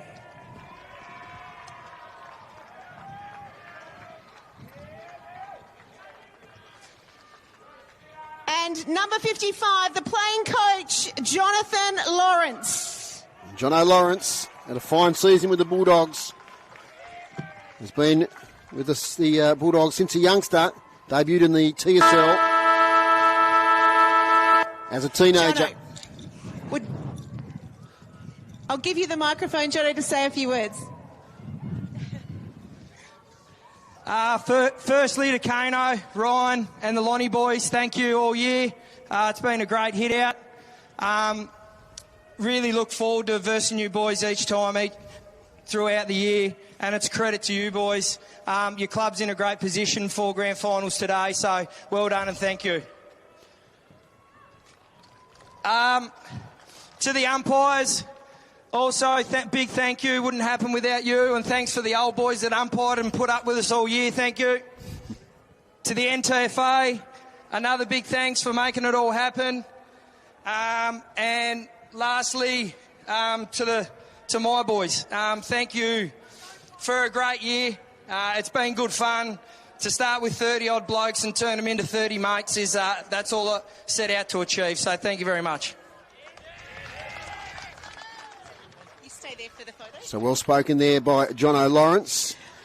Okay, we now need to have the premiership winning president in Steve Hibbs.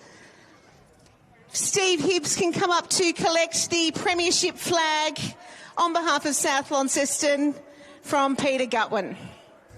And a great job at South Launceston as President Stephen Hibbs. Steve's going to do a quick jog. So we might leave the audio of the presentation there because we need to get set now for the women's game coming up. And we've got our boundary rider down there on the side of UTAS Stadium. We haven't tested our equipment today, so we're flying blind, but I'm sure things will be okay. Chris, have we got you there? Yeah, well, yes. Have you got me there? Oh, we've got you there, no problem. It's amazing technology, isn't it? It's a fantastic day. I mean, it's springtime in Tasmania. This ground is in great nick.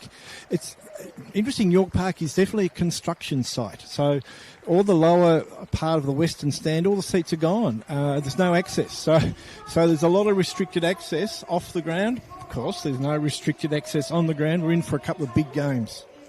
Absolutely, we are. Yeah, it's 13 degrees, I should say. 13 degrees, pretty strong wind, favouring sort of the railway end, maybe the northern end. It's sort of swirling a bit. Fairly stiff. I'd say 3 or 4 goal wind, so that'll be interesting. Just pause there for a moment as the South Launceston team gather together. And T5. The traditional photo there with the trophy and the flag. Players gather together with their coach. It's always a great moment in grand finals. And go back down to you now, Chris. Yeah, it's going to be Thank you, ladies. very little influence from the wind, I don't think. Of course, we've seen how North can cope defending against the stiff breeze. So whoever wins the toss, I don't think the wind will play a big factor because it's such a big ground. A great setting for a couple of great games. Absolutely, and we'll hear from you during the day, Chris. Yeah, okay. Thank you, Chris Say there, our boundary rider. He'll be with us for both games this afternoon, joined by Tony Webb in the men's game starting at 3:15. Okay, we'll have our commentators join us in a moment, Aaron and Rob, but I've just got a lot of games that I can go through here that have been played already around Tasmania today. It's grand final day, and it's really well done, I think, by AFL Tasmania to have all the grand finals played in the Premier Leagues on the same day. It makes it a real highlight in the calendar. And, it's springtime, as Chris said, and it's in the air, and finals fever has certainly hit Tasmania, north, south and northwest. On the northwest today, in the women's competition there, it was Wynyard 6-6-42 defeated Penguin 5-32. And the SFL women, I think, are underway at the moment. In the NWFL Colts earlier today, Devonport 9-15-69 defeated Penguin 2-7-19.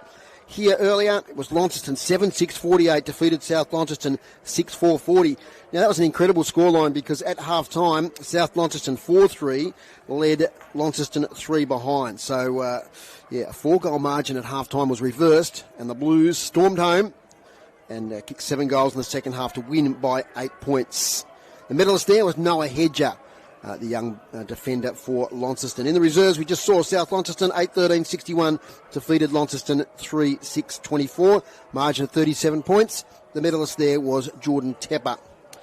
The reserves today in the SFL, it was North Hobart 12-10-82 defeated Clarence 5-12-42. So another win in the reserves for North Hobart. And in the SFL, Colts played last night. It was North Hobart 7-8-50.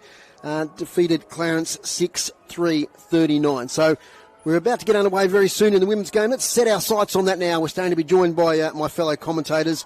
I've got Aaron Roberts and Rob Sauer joining us in a moment. He's just having a short break because these guys have been pretty busy this morning. Rob's already called a couple of games. But Aaron, you're a bit fresher. You've just called the reserves game. Welcome to City Park Radio and the live stream. G'day, Dave. G'day to everyone tuning in. An interesting game match-up. Last time these two teams played, Dave, it was just over 60-point victory. And since then, it all felt that Lonnie had no chance of making their way through to a grand final. They won the first semi-final. They were pretty impressive, and we called that game at Youngtown. They had a really difficult combative team in Scottsdale. They got their youngsters involved. And suddenly, these 3 or 4 teenagers have been thrown into the Launceston side as they have their photo taken, have been instrumental in turning their season around. They've gone from probably the 4th best side 4 weeks ago, 60 plus lost against the top team South here today, suddenly in with a chance to win a grand final. And they're peaking at the right time, I think. We talked about some patchy performances during the year, but they've had 2 strong wins against 2 teams that, were fancying themselves for the premiership themselves, Scottsdale and Deloraine, and they've made their way through. They're up against a pretty formidable combination in South Launceston, which we've seen a few times this year, Aaron. And look, they had a battle to beat Deloraine, but as all good teams do, they really got over the line that last quarter. Rani Milne was fantastic there with her efforts. And they deserve their spot in this grand final. It's just going to be a tremendous contest, isn't it? Yeah, South kind of took a while to get their season rolling. Their biggest nemesis was Deloraine, and they struggled to score against them.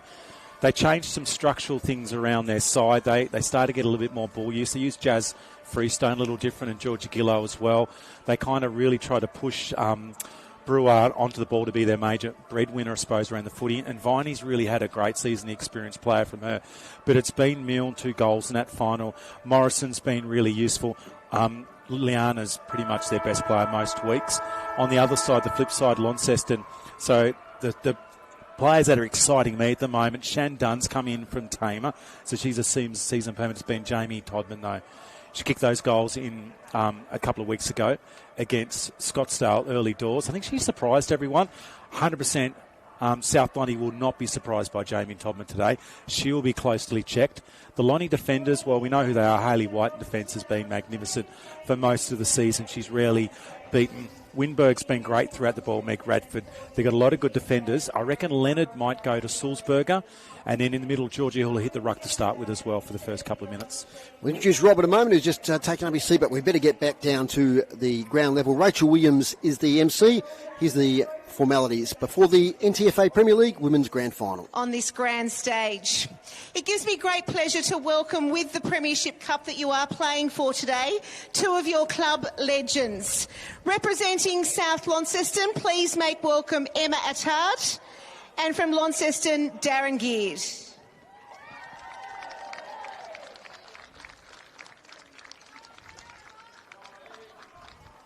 Of course, Darren Geard has had a lot to do with women's footy in Northern Tasmania, hasn't he, Aaron? Yeah, he has. As has Emma, of course. Yeah, Emma's been a ripper. She's a teacher. It's shining beautifully here in the sunshine today. So that is what we're playing for, ladies and gentlemen. If I can have the captains of both teams over for the coin toss, please. Emma is going to be tossing the coin today, and Launceston has the call. So we've got the toss taking place just adjacent to the centre square. This is interesting. NTFA started this. They commentate the toss. I like it. The Call MC does. hits. Like the cricket. Yeah. And it is a tail. We're going to the northern end, ladies. Thank you very much, South. Ladies and gentlemen, if you could please be upstanding and remove your hats for the Australian National Anthem.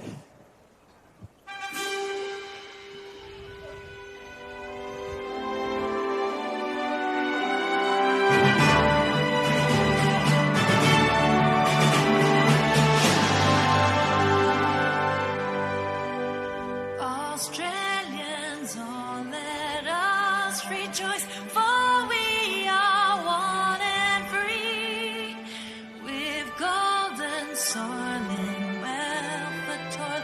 Our home is good by sea. Our land abounds in nature's gifts of beauty, rich and rare. In history's page, let every stage of birds Australia fair. In joyful strains, and let us sing of birds Australia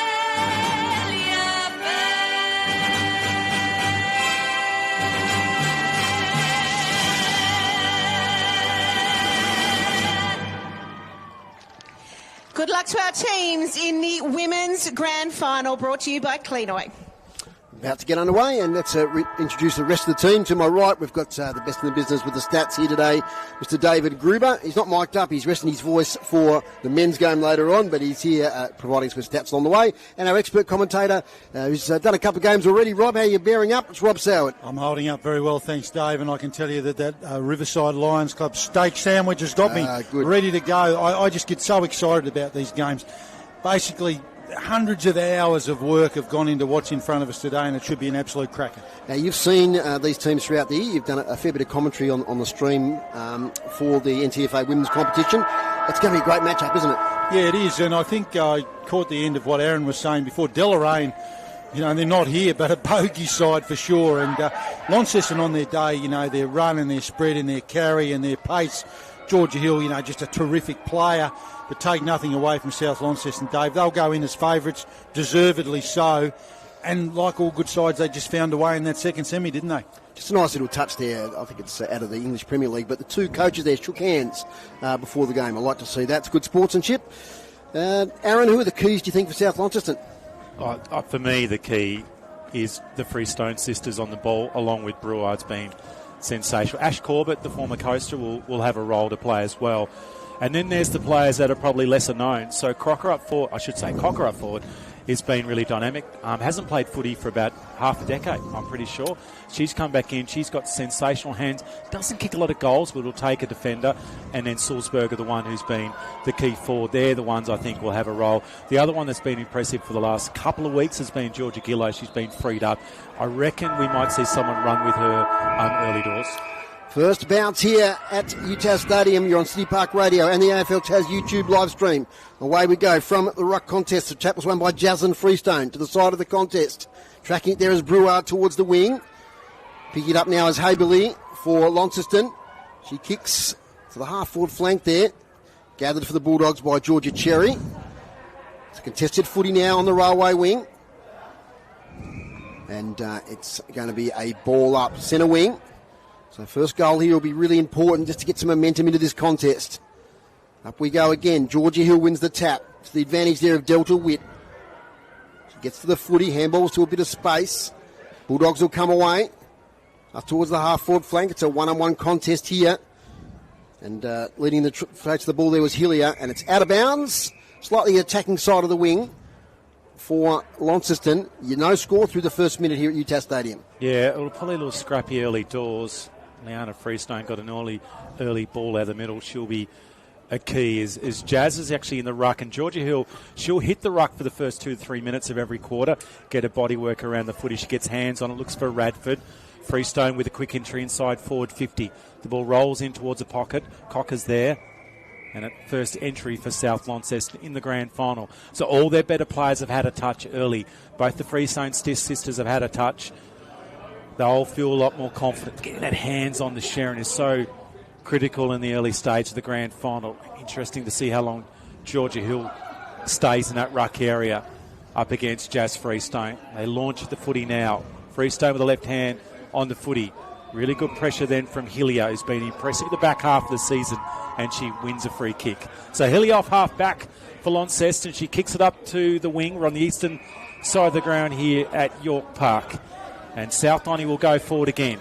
Milne laid an early lead. The kick's a little skew whiff, and Georgia Hill takes a defensive side of the ground here. She's looking for something, and still no one to lead. It's going to be kicked up. Freestone will get in the way of this ball. It goes over the back of the pack. That's a great juggling mark. Abel now, she's got it. And she goes further up the field. It's a searching looking footy. It's a good defensive mark taken as they scramble for the ball to fall on the ground. It might have been a push in the back on Freestone. It's not called. The umpire holding their whistle. And the breakaway now taken by South Launceston. So scrappy stuff. It's a bit loose off the ground by Smith.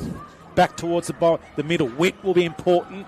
Trying to find Kelsey Hill. Bobbling around on the ground just at centre wing. Flick out handball by Witt. She gets shoved up the ball by Liana Freestone. And look, I reckon it might be a Lonnie free kick. Delta Witt, left half forward. Chance here for their first inside 50 for the game here for the Blues. Kick's not too bad. Falls straight in the arms, though, of Georgia Cherry. Back in the side today for the Bulldogs. Georgia Cherry takes her time. Has to play on now. Slightly off the side of the boot. Does get it outside 50, though. Chance there. Brouard's got it. Kicks to a bit of space. Bouncing footy. Clears Milne.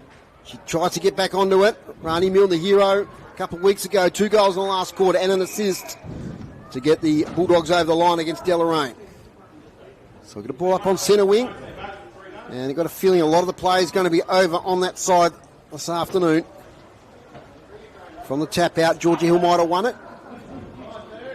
Another contested footy. So we'll get another ball up. Tight start, Rob. Yeah, it certainly is. Both sides just gauging the temperature of this one. Obviously, as you say, grand final, you expect the pressure to be there.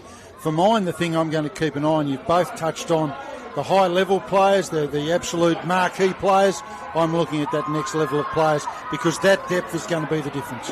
Well, Viney had a chance. She was knocked off by Leonard. Hill comes towards the ball with the long sleeves. Gillow rushes it inside forward 50 for the first time. Coming out and trying to win the ball was Woods. Here comes Cocker. Bumps off one. Gave away the free. In fact, there might be a free here to South Launceston and take it back. So South Bonnie with the footy. I didn't see where that free kick came from. Williams has got it. So she'll go wide. Georgia Gillow drives for the first shot on goal. It's across the face. Looking for Sulzberger. And a minor score.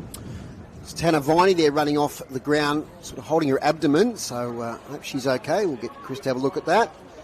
It's the first score of the game, as Aaron described. It's a one behind to South Launceston. They lead by that. Behind, as Haley White, the veteran, cruises out of the goal square, goes long, outside the fence of 50. Out here, trying to get it is Kelsey Hill. They bring it away, the Blues, back to Kelsey Hill. Now what does the umpire say? Holding the ball, so incorrect disposal. See, we see those let go a bit, Rob. Yeah, absolutely. That's Tiggy touch wood, but it was there in the umpire's view. Sulzberger can't quite take the mark of the bootlaces. Comes out now here towards Jaslyn Freestone. Not a great kick. Falls in the lap here of Georgia Hill, who'll clear it from half-back. Hill off half-back. Long searching ball. 3 dogs around the fall of the footy. Kikowak coming late for the Blues. She's been a good insert for the team. She handballs the ball out further. Now needs some help. That great tackle. The pressure's been immense so far from both sides. Kikowak with a push. Slides her off the ground. Georgia Hill comes late. They're throwing the ball. All those in there. It's Todman. She wants to get her hands on the ball. And we've got a stoppage 50 metres out from goal. So very aggressive stuff so far at the start of this grand final. Two sides that know a fair bit about each other. Kikowak with her hands. Hill at the back. The kick's not going to go far. Lonnie will come again. I've been calling her all sorts of names, but Harbel or Harberley now. Haberley. I've had 3 pronunciations. She runs to 35. The left foot is skew whipped to the left. And Haberley misses. Would have brought the house down if she'd have kicked that. That was a great little run, wasn't it? She got met heavily after she kicked it. Groobs has seen something. I think is it a free kick? I think it is downfield. Downfield, yeah. Haberley now will take the shot on goal and kick the first, as she was taken down as she made 2 bounces in a run from 60. And she'll most likely, the ball's over the pocket. No one actually knows what's going on here, Dave. Now we know. She's got the ball back. She was right in the square, and Launceston will kick their first goal. There it is, so Lonnie away in the grand final. Haberley with the goal. And a good start for them.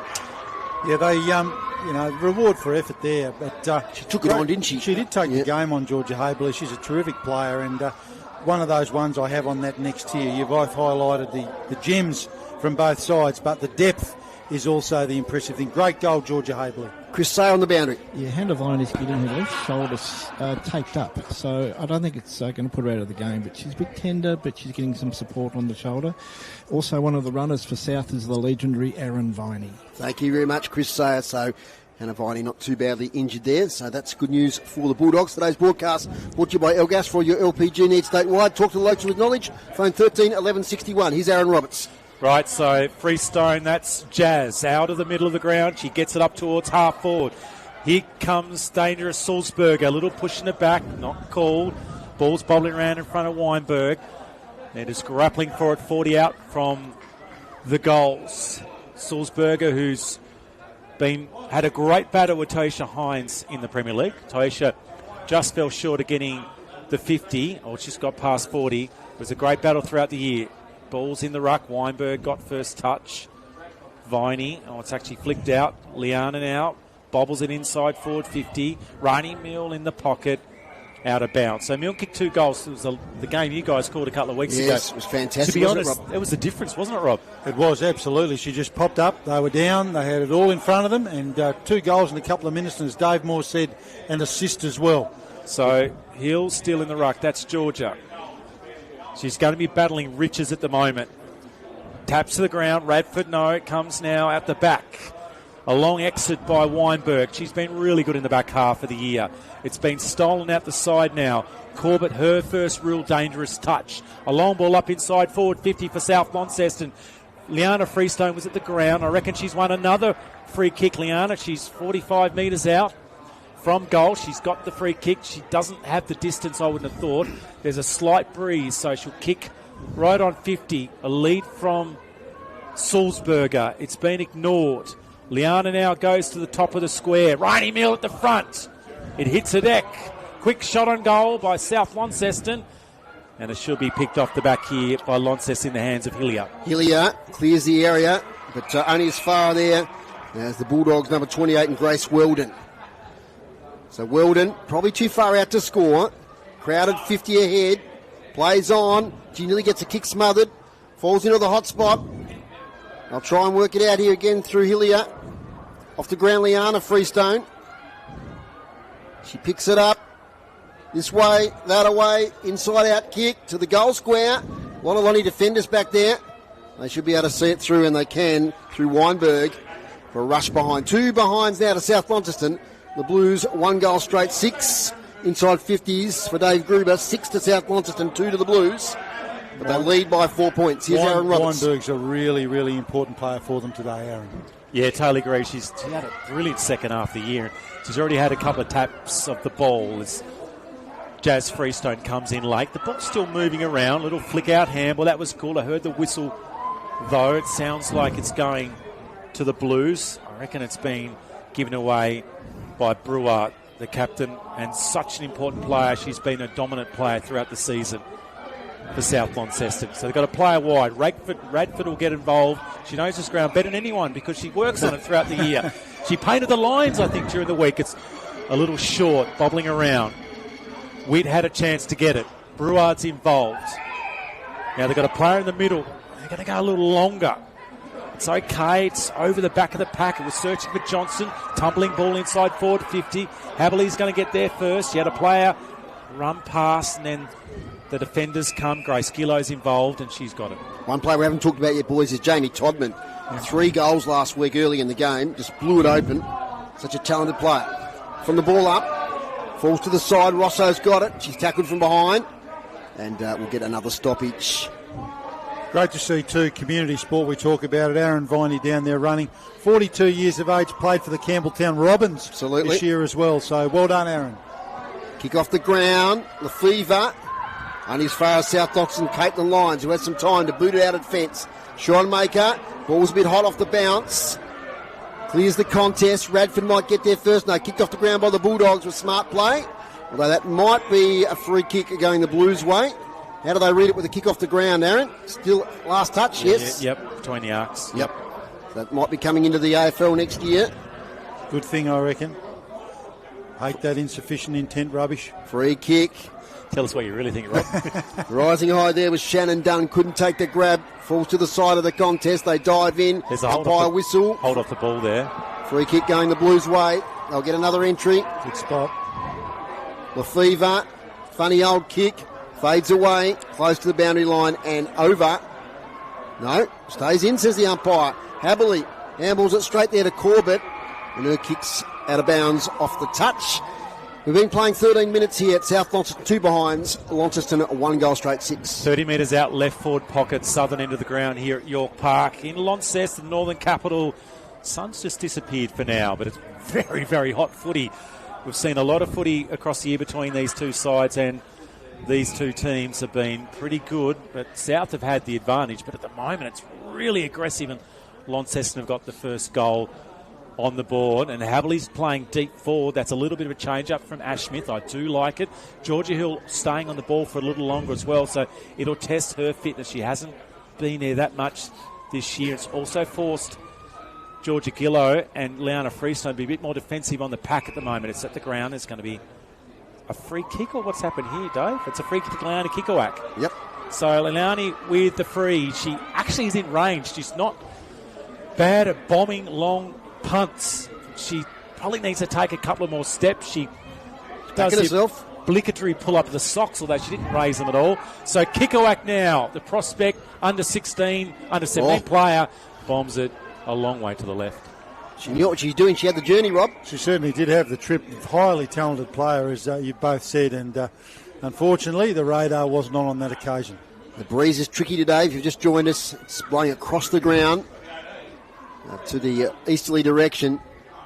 It's a very blustery, cool breeze. Here's Kikowak again. She picks it up. Handballs towards Rosso. She's met straight away in a fierce tackle there by Barringer. There's a statement. In fact, it was high. It was Cherry with the tackle. So Lucy Rosso, the number 1, kicks it. Overcooks it, though, and that's a lovely mark overhead there by Liana Freestone. Dave, So Liana's playing deep at the moment. She's their best mid. Probably their best mid, so interesting. Kicks to a host of Blues. So they'll come back in again. Rosso sets it up. Delta Witt's there, flying from behind. Gee, that's a good mark in front again. And it's that player, Liana Freestone. 2 intercept marks in a minute. She clears the area, finds the chest there of Sulzberger, who's drifted up. Sulzberger, what are they doing down there? She's kicked nearly 50 goals for the year. Jazz Freestone running onto the footy. It's out towards centre wing. Winberg picks it up, gets on a bike, gets around one. High floating ball. Harbell at the back. She can't take it. Another defensive mark. No play on. Oh. So Liana didn't get it. Rush ball. Sulzberger now at the ground. We're at centre wing. She gets around one very easily. A rush ball upside half. And Hills at the back. Kelsey will get it first. She's got a couple to beat. Cocker coming a long way from goal. Absolutely no one in the goal square at the moment for South Launceston. And we're going to have a ball up. Frenetic pace, isn't it, guys? Both ends of the ground. Yeah. Inside 50 South 6, Launceston 4. Bruard on the ball at the moment for the Dogs. We're 55 metres out from the south goal run. Emile in the ruck. She's up against Radford. She gets swung around. She disappears the ball out the back of the pack. It's been flicked out to Radford. She's got a runner on the outside. That's nice work from her. Short option's good. It's a one-on-one contest on centre wing. Onto it first is going to be Rosso. New to footy this year, Rosso. She's been absolutely wonderful for the Blues. As Launceston are doing everything they need to do, and Ash Smith knows how to coach a grand final. The flicker handle from Georgia Hill. On the wide now comes Witt. Good pressure from Gillow in the middle of the ground. It's got the ball up towards half forward for the Blues, and we're going to have a ball up 55 metres out from the Blues goal. Yeah, they're just taking it nicely through the centre of the ground at the moment, the Blues, linking up well with hands. Just got that foot skills. They've got to finish off their work. Kick smothered there from Witt. Push towards the boundary. Morrison leading the chase for the ball. She picks it up, can't get away from Georgia Hill, who lays the tackle, then taps it on in the Todman direction. She gets there before Morrison, she lays on it, and umpire says holding the ball. That was a fairly quick call, boys. Yeah, it was. I just want to mention Delta Witt too. She's had a fair bit of it early. She is an absolute class player. Haven't seen her play a bad game all season. Bruard, defensive side of the wing, takes the mark. Bruard now. She goes up the line. Kickerwack will get in front position. She does. She climbs up. Can't take the mark in front of Sulzberger. Now, the run's been really good for Lonnie, but the pressure from South has just been enough to prevent too many easy disposals. Here they come inside forward 50. Schoenmaker now. She's got over the top. Back to Schoenmaker. She's squeezed into the kick. She's got to go a long circle, and that's nearly holding the ball. She pops it onto the turf. Schoenmaker gets a third attempt. Pressure on. Haverly now. She turns onto her left. Haverly straightens. Haverly misses to the left, and a big opportunity. She's had a couple, and they could have been further in front. That is something that you hope doesn't come back to haunt them. Now, I reckon they've had 12 possessions there inside a phone box, and they've come away with the behind. Yeah, and Schoenmaker a bit lucky there. She just got a toe on it. Well, she's going to be caught holding the ball. It's one behind to Launceston. So they lead 1-1-7, South Launceston 2 behind. Skilly Morrison's got it. Ex-young Tassie Devil player. Gets it to Liana Freestone. Centering footy here in the direction of Georgia Gillow. Kick in the centre of UTAS Stadium. Back to Georgia Gillow. She got the handball from Richards. And that's quarter time here at UTAS Stadium. South Launceston 2 behinds. Launceston 1-1-7. Just quickly, Chris, you got something on the boundary. Yeah, Hannah Viney went back on the ground for a little while and brought herself off. She's still in discomfort with that left shoulder. Okay, so, Aaron, Hannah Viney, she's a key player for the Bulldogs. Yep. That would be a blow if she couldn't take any further part. Yeah, she's been in the top 4 or 5 players throughout the season, but at the moment it's been the pressure from both sides.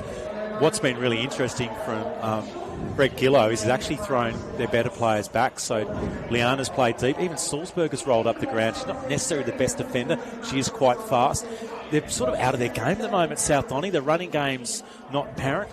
They've got their best players defending at the back of the contest. I'm interested, Rob, your take on this one. Yeah, I think you've summed it up and captured it beautifully. They just seem out of sync to me. I mean, when we called the second semi-final, they were a bit, discombobulated is the word, isn't it, these days? They started in a similar fashion. Is that actually a word, though, Rob? Discombobulated? I think you just made one up. Well, I could have made it up.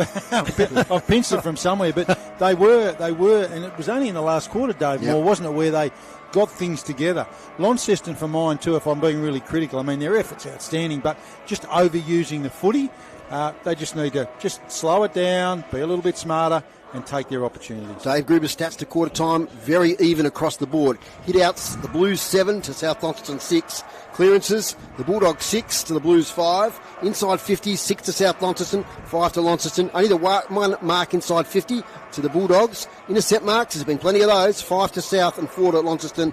And free kicks, 8 to the Blues and 5 to South Launceston. The only goal kicker to quarter time is Georgia Haberley for Launceston. We'll take a break here on City Park Radio and the AFL Tas YouTube live stream at quarter time. It's Launceston 117, South Launceston 2 behinds, 2 points.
This quarter-time break is brought to you by our sponsor, Brew Coffee Hut, making hot drinks for you at the game today.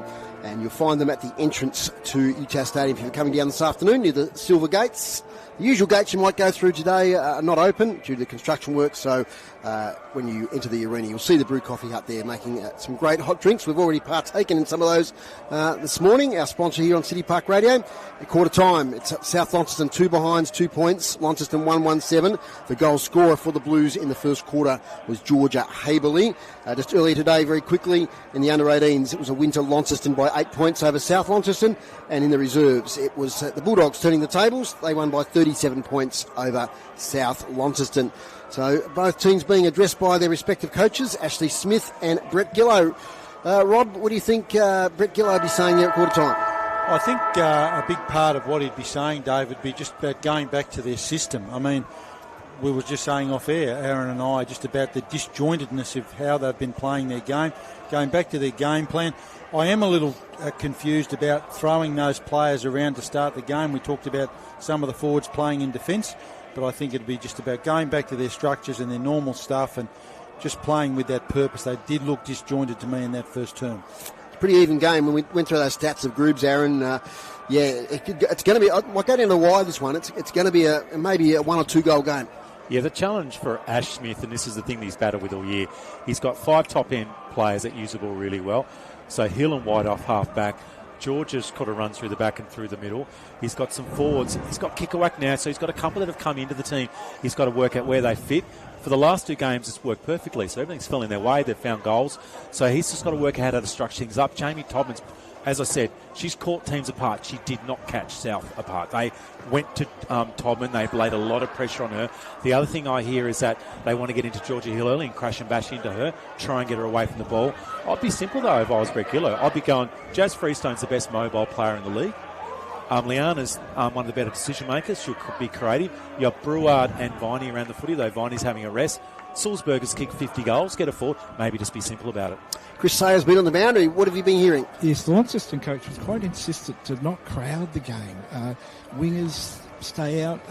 Don't come into the forward line and crowd the forward. Keep the game open. Very insistent on that. Hannah Viney is got to start the quarter on the bench. She had a bit of attention on that left shoulder. Of course, she's wife of Aaron Viney, who I had a quick word to, had good fun at Campbelltown this year, he said. So we'll just see how Hannah goes. Thanks very much, Chris. Rob? Yeah, I was just going to make that point when he talked about not crowding the game up. We had a position there, didn't we? They were going for 12 possessions, I said, in the phone box. This idea of hand passing someone that's right next to you, I know it's a really simple thing. If they can tackle you, they can tackle them. So they just need to be smarter with their ball use. I'm a traditionalist, and I love this battle on the wing here between Morrison and Schoenmaker. We know Schoenmaker loves to run. She's done it a couple of times in that first quarter, and she gives him a lot of drive. But Morrison, experienced player, I love that matchup. City Park Radio, 103.7 and 96.5, and via the AFL Tas YouTube live stream. And today's umpires, Hamish Anderson and Michael Linden. Hamish Anderson throws the ball up, and here's Aaron Roberts. All right, so interesting to see how they sort of contest. So as we expect, he'll involve Freestone by Liana on the ground. The ball's just flick out the side here. Lefevre probably should have picked the ball up. She had plenty of time. Good little handball out. Now the pressure comes back from Lefevre. The ball's worked up to half full. Now there's a scrubby kick off the ground. It's rushed inside the forward 50. Kick a whack there for Launceston. Looking for support. Doesn't need it. Now she gets it out wide. It's a good looking handball out to Schoenmakers. She had a chance. Coming through the back of the pack. It's kick a whack. Drives it towards goal. She's pushed it to the right. It was rushed. It was exciting. And then eventually the kick a whack shot on goal should have probably gone through. Super talent, though, as you've said, Aaron, in the call, young Kikowak. Probably should have done better on that occasion. From the defensive goal square, the footy is delivered outside defensive 50. Great mark. 3 or 4 great marks now to Liana Freestone. 4, says Aaron. I think he's right on the money there. She's been fantastic so far. Kicks up the wing in the Sulzberger direction. Off her hands. The front position was Brouard. Jaslyn Freestone's there. She's caught holding the ball. That's the difference. Jazz has had no run today through the middle of the ground. Shannon Dunn with the free kick. Nice kick if it comes off here, and it does to Lefevre. She darts off straight away. Kicks to space inside defensive 50. Kick a whack. Oh, probably should have taken that one. Now she's tackled. Front on. Releases the footy. Loose ball inside the attacking area there for the Blues. Maybe could have done a bit better job there, creating something, the Blues. They had a guilty-edged opportunity. But now it's a ball up. Kikowak in the ruck. One, though, by Jaslyn Freestone. Trying to pick it up there for Launceston was Sienna Smith. Kikowak again working hard. Ball spills out. Jaslyn Freestone head down and get some high contact. She'll relief from the Bulldogs from half-back. Yeah, Jazz gave a push to Rosso then. She wasn't happy with the contest. She got a little bit high. And they've got it out to half-forward. So Meg Radford on the mark. What a player she's been this year. She's played state footy. And the umpire says you've got to get moving. So it's a further up the wing. It was looking for Liana Freestone. They've got numbers behind the ball. The shovel handball over the top. Broad came defensively. Not the best kick. And they'll easily be able to cut that off. So Freestone, they've got the blue and white and red stripes in their hair, the girls from South, as the ball goes up the wing, looking for a sister. It's a little wide. Lefevre's there as well. I think Radford, too, is a very accomplished cricketer. Plays with the Great Greater Northern Raiders. Yep. One of those few people these days that can combine the two. Yeah, and it's not easy. I saw Mia Barwick during the week for Sacred Heart College, 14-year-old, just do things on the footy field not many people can do. But anyway, it's Radford with the ball. She goes short. In the end, it was a decision that probably wasn't great. Tackle was good. Not going anywhere at the moment, but it's holding the footy. So South will win one as Hardcastle was trying to break the pack. And the ball's to South Lonnie. From half-back, kick to the middle of the ground. Mark taken. That's Brouard there taking the mark. The pressure's been terrific. The one thing to tuck away, fellas, for later in the game is just how they'll run this out on the big ground, because it's pretty fast so far. South Launceston already had some experience on this ground during the final series. Kick inside 50. No good, though, as out come Hayley White, the experienced defender. Kicks it beautifully to the wing. There's a teammate with a lot of latitude, and that's Sienna Smith. Kicks it towards the Kikowak lead, but getting in the way there again is Brouard. He's playing a fine game for the Bulldogs. To Morrison, takes the overhead mark, defensive side of the wing. The 45 kick now is going to be 50, crouching over the mark. Kills you. Sienna Smith, so Keely Morrison won't be within range. Coach's daughter too, Dave. She might be happy with that. There you go. So Keely Morrison now is about 65 out. Slight angle. Centering ball to 30 out. Almost a mark to Schoenmaker. Spills to Hillier. Her release kick is going to be to the advantage here of the Blues. No, it's not, as it's Corbett now. Might do the mopping up. She overruns it. Still a contested footy. Spits out. Corbett again underneath. And it'll be a ball up inside the centre square. South Launceston 2, trail Launceston 8. Yeah, easterly side of the ground at York Park. Slightly attacking now for South Launceston in the centre square. Georgia Hill goes up against Jazz Freestone. Breward with a throw. She was looking for Liana. And it's going to be a free kick here. So that was a little sloppy. South Donny struggling, as we say, to get any rhythm. There's not much movement. This comes Sulzberger. The long lead from her. It's going to go over her head, though. Still might get involved in the contest. But Hill in defence. Kelsey, as always, takes an easy mark. She's going to go a little wider. Schoenmaker's going to get onto it. Bounces away from her. Now get back to Schoenmaker. She flicks out the handball to Leonard. Back further to Radford. We're up now towards centre wing. Kikoak runs out from half forward for the Blues. It's been picked out the back, though, by Morrison. It's been good early tackle laid on Rosso. She's taken to the ground. We'll have a ball up in the middle. I just watched that inside 50 there from South Launceston, and their forwards were stationary. So they've got to get some energy and some movement. Yeah, they've got so many players this year. Goals, 15 goals by 7 players in the South Launceston team, 15 goals or more. So a lot of avenues, but at the moment they're struggling up forward. Off the hands, nicely read there by Grace Gillow. Inside 50, bouncing footy, coming out is Cocker, hands it off to Williams, to the goal square to Richards, who takes the mark. Must have been just a regulation distance, but Imogen Richards has it. She's kicked 11 goals this season.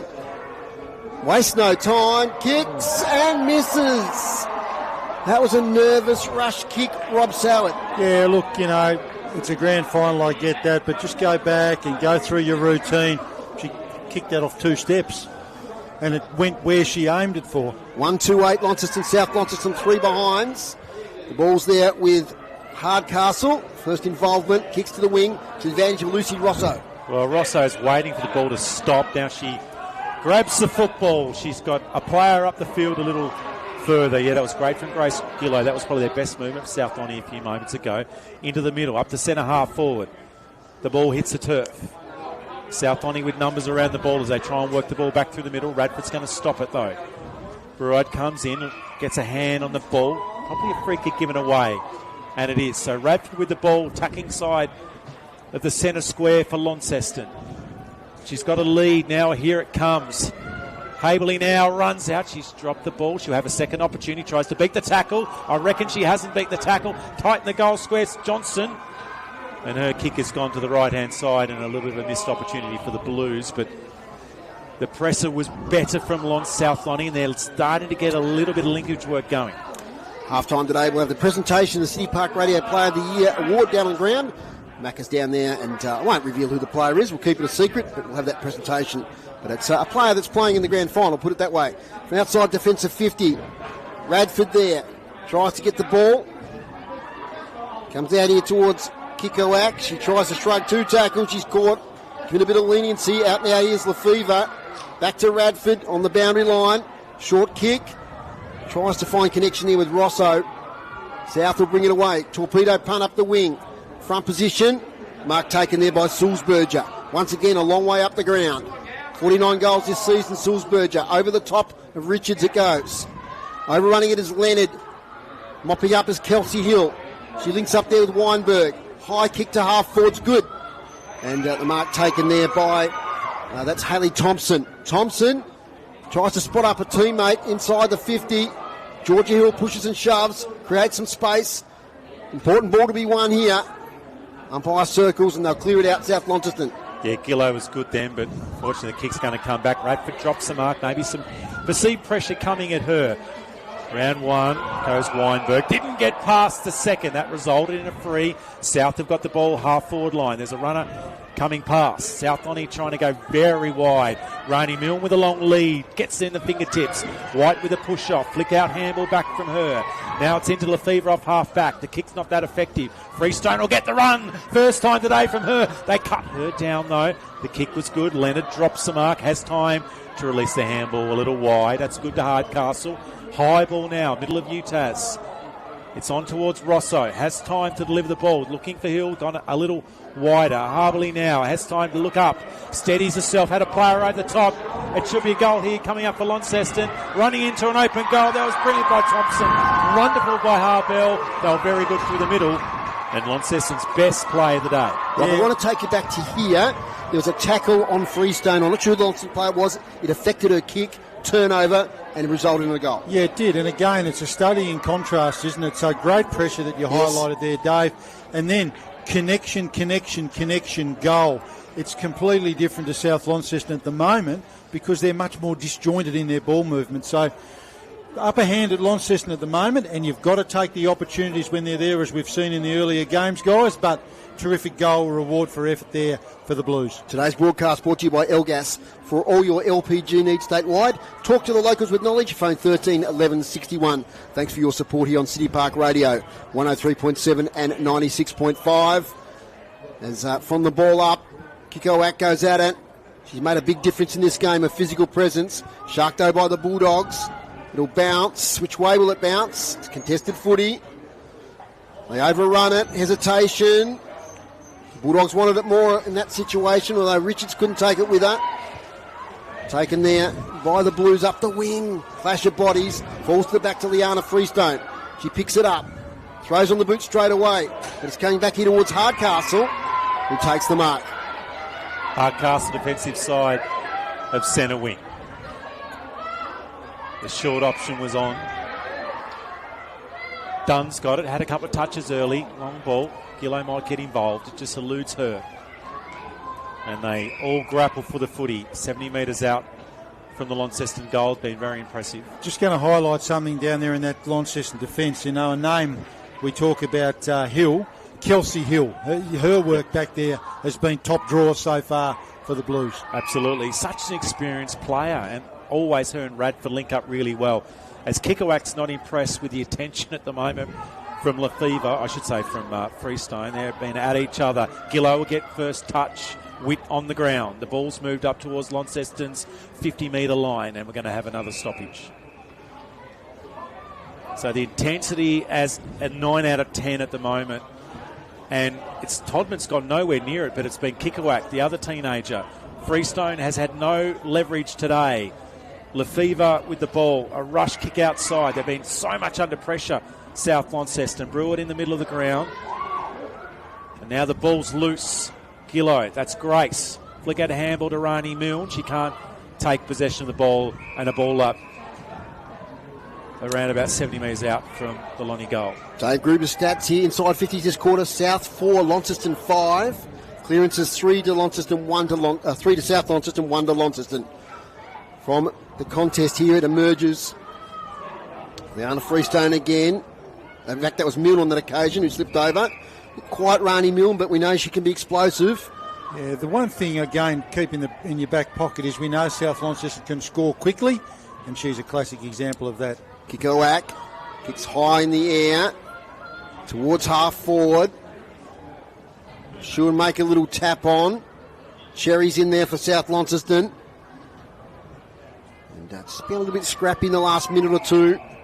That's finals footy. No easy possessions. Umpire clears the area. Up we go. We're right on the 50-metre line here for the Blues. Bulldogs booted out of their defensive 50. Kelsey Hill with a spoil. Spills to Radford. Nice little handball away to Hillier.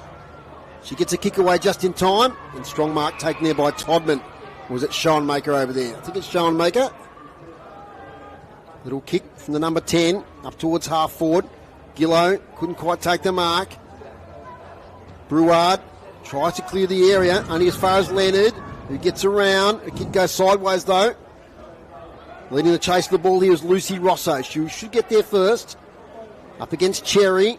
Has support from Schoenmaker. Handball wasn't great. Grace Gillow now. She dives on it. Umpire will ball it up.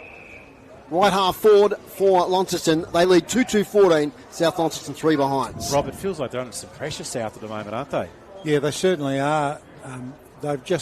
Launceston have just really dialed things up. Gillow got the receiving tap from Freestone. Interesting kick because Georgia Hill's in the way. She's taken the mark. 50 metres out from their goal. She has a lead. She holds for now. This ball's been smothered, though. Poor decision from her. Milne will get it now. She's deep in the fence, but the umpire's found a free. Oh, so it's going to be a free kick to Lonnie within scoring range. Not sure what that one was for. Yeah. Was it It's Sienna Smith throw? who doesn't have the distance. No offence to Just Sienna. a little throw out there. And the umpire's right on the spot. Just watch the replay there. So Sienna from 45. It's into the pocket. It was searching ball in the end. Thompson was lurking out of bounds right forward pocket. So, yeah, it was maybe one that we didn't quite see. Luckily, the umpires know the rules better than us in the commentary box. They're in a dangerous spot here, South. They haven't really looked like it, have they? And as you quite rightly said, Aaron, Launceston really got that pressure needle dialed right up. Haven't they ever? We'd in the ruck against Jazz Freestone. The ball flicks out. Now some run off half back. That was much better from South Lonnie. It's on the ground.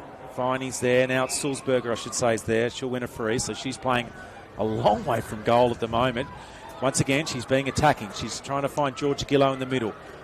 She can't win the footy. Lefever's been next to her for a lot of the day. It's been tapped down by Corbett. She needs to get more busy. Rani Milne picks it up, gets around one, steadies the ship, but kicks straight to two Launceston players. Radford dishes it off. Hillier at the back. She gets tackled. That might start something for South Launceston, as Freestone's been by far their best. She's also moved forward.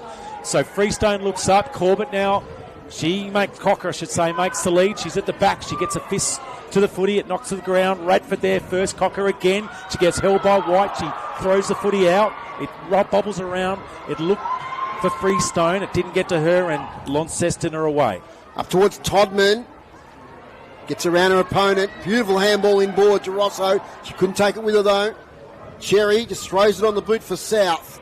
Here towards Jaslyn Freestone, who couldn't collect it. Pressure from Witt from behind. Jaslyn Freestone wins the battle. Inside 50, Sulzberger from behind. Good work in front by Leonard. She's been terrific. She kicks towards the wing. Schoenmaker couldn't quite take the mark. She keeps it in, though. Has she got support? She does from Leonard, who ran on. Couldn't take the handball, though. Brewer overruns it. Now to Schoenmaker, third involvement. And we got a free kick coming towards Breward from South Launceston at left half forward. Breward entry inside forward 50 is a shallow one. Radford's going to be there. I should say Kelsey Hill's going to be there first. But she's tackled. So a couple of big tackles for South Lonnie. They've won the ball. It's Georgia Gillow. She kicked the winning goal a few weeks ago. She high ball up. Cockett's going to have a lot of work. Haley defending at the back of the back. Cockett juggles it once. Hillier on the ground. Cocker tackles her, takes her off. Sulzberger in the pocket. Two Blues to defeat. Hill gets it first. She butters up, and then a steadying kick from Hill. It's a dangerous ball, though, because we've got runners here. Haberley now gets onto a left boot far too easily. Gets to the middle. She looks for a 45 option. The kick's poor. Georgia Gillow pops it off. She's got a player short. Look out, it's Milne, it's Cocker. She's marked at 25 metres out from goal. She had two choices then, Georgia Hill, and in the end it found Cocker. It's a really bad mistake there from Haberley coming back inside, which should have gone outside, particularly cognizant as well of the clock. What have we got? 30 seconds left to go. Bad mistake. Cocker's most important kick, 20-plus goals for the season from the returning star for South Launceston. And I reckon she squeezed it into the post. That is a massive miss. They need something, Dave Moore, to get them going. Yeah, I concur with what Rob said there. Georgia Haberley, I think the adrenaline was flowing. She took the bounce, and I think if I kick it there, someone's going to be there, but there was someone there, but it was a South Launceston player. So it comes out now to Hayley White as the siren sounds for half-time. And it's the Blues, the underdogs here this afternoon, coming for fourth spot on the ladder. They're 2-2-14. South Launceston 4 behinds, 4 points. The goal kickers, Georgia Haberley in the first quarter, Hallie Thompson in the second quarter. The two goal scorers for Launceston. It's a low-scoring scrap. It's pressure finals footy, Rob. Who do you see with the ascendancy at the moment? Well, Launceston at the moment, but I guess if you're a South Launceston player, coach or fan, for not playing that well, you're only 10 points down. So that'd be the message you'd be reinforcing. Go back to your system with what's worked with you all year. For Launceston, they're up and about. The pressure has just been terrific. I guess the challenge is you've got to maintain that for 4 quarters. We might take a short break here on City Park Radio and AFL Taz live stream, because we've got Matthew McGee, who will be down there on the ground. He's going to present the trophy to our City Park Radio Player of the Year award, and have that as soon as we come back from the break. Back in a moment. from there. Go. Poor decision from her. Milne will get it now. She's deep in the fence, but the umpire's found a free. Oh, so it's going to be a free kick to Lonnie within scoring range. Not sure what that 5 option. The kick's poor. Georgia Gillow pops it off. She's got a player short. Look out, it's Milne, it's Cocker. She's marked at 25 metres out from goal. Turning star for South Launceston. And I reckon she squeezed it into the post. That is a massive miss. They need some.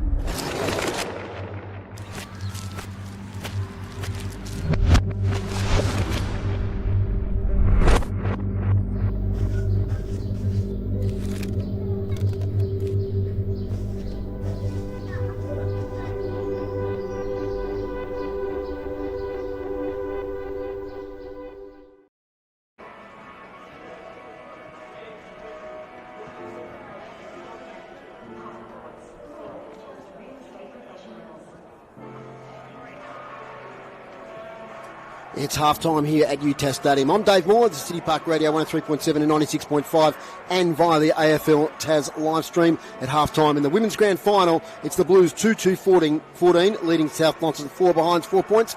All year we've had our City Park Radio Player of the Year award in the men's competition, and we've collated the votes and we've got a winner, and the proud winner is down on the ground. We're going to reveal who it is now. We've got Matthew McGee, who'll be with me in commentary this afternoon down at ground level, and Macca, you've got our winner.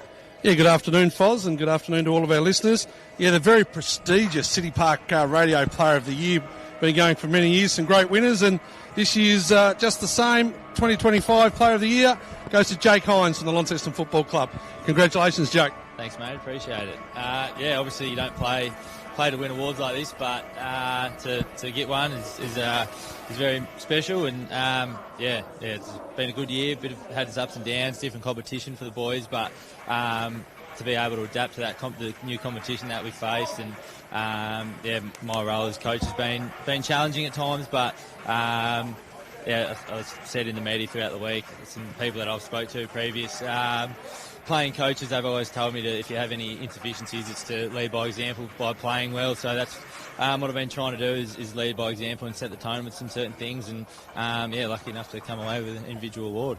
Tell us about your own year, like obviously 73 goals for the year up until now. When you play, how much time is it like forward and midfield for you? It goes not on. It depends on the game and the opposition, really. I'm happy to go anywhere, whether it's been more so midfield. Sometimes I've played 90% midfield and 10% forward, and other times it's been the other way around. It just it depends on the game, and if I feel like I can assert myself in certain areas, whether that be in front of the ball or around the ball. So it just depends week to week, really. Yeah. And today, mate, a great day for the Launceston Football Club. Your under-18s had an outstanding win. Your ladies are in the box seat at the moment. Reserves didn't quite get there, but great day for the club. And I said off air, it was like me walking the school corridors here with some of these young blokes you've got that I used to teach and that. But for your club, your whole club, let alone your senior team, but your whole club today? Oh yeah, it's been awesome. The amount of work that the club's done behind the scenes, transitioning from that state league into the NTFA, and to get all 4 teams here on the last day in September is awesome. It's obviously something that you want to try and achieve, and it doesn't come around very often. It's a pretty rare spectacle, it's been awesome. As you said, we've got plenty of kids that are still at school and not that long out of school, so we're very young, and Pow's our oldest at 26, so future's very bright. Obviously with the 18s running over the top of South, I think that just shows us and our mentality as a club is you don't just roll over, you just play it out, because it could have been very easy for them to just roll over and let South run away, but to fight it out and drag their way back was awesome to see, and hopefully the girls can do the same, and then we can follow on. So, and looking on to today, North Launceston, the powerhouse, a couple of years without losing a game. I've noticed some of your games this year, like you've been in them. Down at Windsor Park the other week, 3/4 time, I went and listened to you. Your boys were up and about, and just obviously they're good players, just got over the top in the end. But what do you have to bring today as a group, and anything specific that you just need to bring three-quarter time? Yeah, well, it's obviously probably the hardest job in Tassie footy at the moment, and that's beating North Launceston. They've won 37 games straight. So yeah, it's a challenge, but it's an awesome opportunity for us to be in this. All right, look, Jake, congratulations once again on the City Park Radio Player of the Year. Fozzie splashed out with a big trophy this year, mate, so find a big mantelpiece for that one. All the best for the day, and you never know, we might be talking to you at the end. So congratulations, well done, and back to you guys. Thanks, Mac, and thanks, Jake, and we appreciate Jake giving me his time there in a nervous time for a player and a coach just before a grand final. Might go through groups of stats here to half-time in the women's grand final. Just repeating the score, it's Launceston 2-2-14, leading the Bulldogs 4 behinds 4 points. Hit-outs to half-time at South Launceston 13 to Launceston 10. It was 7-3 in that quarter the Bulldogs' way. Clearances 12 to South Launceston, 7 to Launceston. Inside 50s, it's pretty even. 13 to the Bulldogs and 12 to Launceston, 7 apiece in that quarter. Marks inside 53 to the Bulldogs, 1 to Launceston. Intercept marks also even, 8 apiece. And free kicks 16 to the Bulldogs, 12 to Launceston. So it's a 10-point lead here to the Blues at half-time in the women's grand final. We'll take another short break here on City Park Radio and the AFL Tas live stream. When we come back, we'll set the scene for the second quarter.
Welcome back here to UTAS Stadium. It's the grand final of the NTFA Premier League women's competition, and it's the Blues 14 leading South Launceston 4.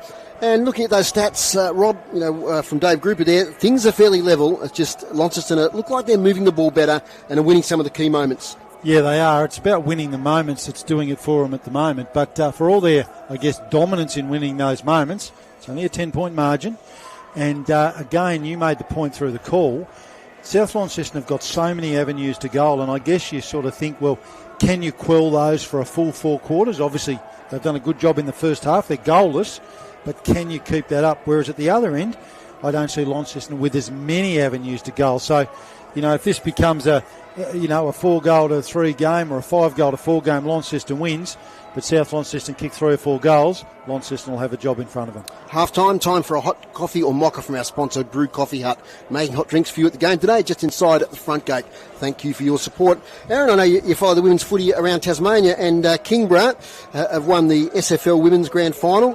8-8-56 have defeated Clarence 3-8-26. And up on the northwest, it was a Wynyard, a narrow win over Penguin. Yeah, what a turnaround. Wynyard won the first final against those two after Penguin dominated the season, but Wynyard got the Devils players back, which was a big advantage to them, which just makes a difference, which probably is an indication of this game as well. So it's that some teenagers are involved. Milne's been really good in defence. I thought South got a bit of the ball in the last 5 minutes of that game. They changed some stuff up. So they've got Leona deeper. They've got Georgia Gillow playing more forward of the centre square, which I thought got a bit of drive of the ball. She got a little bit of outside ball work as well. Jazz Freestone just had no space to move. Fabulous work from Launceston. They've just squeezed every moment that she's had it. I thought Launceston defence was magnificent, though. Because South Launceston have so many avenues where they can kick goals. I talked about 7 players have kicked 15 or more goals this year, and they've kept all those avenues quiet. Well, they've not just kept those avenues. They've got Lucy Sulzberger 80 to 100 metres from goal, the leading goal kicker in the comp, and that's okay. She's actually been pretty good around the footy, and that's an indication. They've tried to throw Liana back late, but the ball didn't get to her. The difference is Leonard and Kelsey Hill and Hayley White have been magnificent for Launceston in defence. And there's a lot of experience in that defence, isn't there? There are a lot of big-time players. I mean, we talk about Launceston. They were a powerhouse in the TSLW. When they fell out, when it disbanded, they were still strong, but then they fell on some hard times where they were struggling to get a team together. And they've rebounded, and now they're in contention here today. Yeah, they've lost their 17 girls program, unfortunately, so they're going to have to keep these girls for 3 years. They've got a 12 girls team. They'll have a 14s girls team next year, most likely. They'll have a 10s girls, we're hoping. There's huge numbers of girls participating in footy through Riverside, through the work that my team does at AFL TAS. They've got to hold them, though, and they're going to have to hold this group together. Otherwise, they'll do what happened 3 years ago. They got Ash Smith back. He does attract good players. I know that the Freestone girls went there because of Ash Smith a couple of years ago, and they went back to obviously their home club when sort of Lonnie fell away. But it's hard to know where this game's going to go, isn't it, Rob? Yeah, it is. Again, you sort of think for all, Launceston's efforts, they're only 10 points ahead, and we know this South Launceston side can score heavily. From a Launceston perspective, they've clamped them, as you've said beautifully. Their back half has been terrific, but can you maintain that pressure for 4 quarters on a big ground? We saw in the earlier game a lot of cramping. We just have to see what will happen in this one. But, if you're Ash Smith, you'd be delighted with the effort so far. If you're Brett Gillow, you know that you've been well below your best, and you can work hard to fix that. Well, I noticed Chris Sayer down there just having a chat to that man, Brett Gillow, trying to get a bit of the oil on what's happening in the rooms at half time. What do you got for us, Chris? Yes, Freestone, they're going to put her across half back and get her more, trying to get her more in the game, get some drive from her. They're only 2 goals out of the game, and the wind has sort of dropped a little bit, still sort of favouring that eastern wing, but the weather's not really creating much of an impact on the game, so that it's still a close game, only 2 goals down. Coach Gillow is not panicking yet. Hannah Viney spent the whole second quarter on the bench. There was no ice on her shoulder, but she's out there now holding that left arm quite gingerly. I just don't think it looks good for her. Thank you, Chris, for that halftime report. Yeah, it's hard, isn't it, risking a player who's obviously injured. Do you make the injury worse? Are you virtually a player down if you have an injured player out there? It's a hard one, isn't it, Rob? Yeah, it is. And look, it's 6 of one, half a dozen of the other. I mean, she's such an experienced, calm head, Hannah Viney, absolute class player, premiership player previously in previous iterations of this competition. I mean, I guess, philosophically, we all see things differently. I'm never big on having people that are half fit out there. I think that can hurt you. But you also say if you can put her somewhere and she can direct a bit of traffic and be a leader that she is, it certainly helps that outfit. The other one that's been a key, Dave, is kick away. She's been really dynamic. Now and again a disposal. Her kicking has got better. It's not been her strength, but so strong and very dynamic, really hard to tackle. They've played her as a high forward. The thing is, the entries have been really scrappy, not from her necessarily, but where she gets the ball. She's in the contest. So if they could free her up a little bit, maybe a little deeper, she could kick some goals. So players now taking up their positions here in the third quarter, which is about to begin. And you're listening to City Park Radio 103.7 and 96.5, and via the AFL TAS YouTube live stream.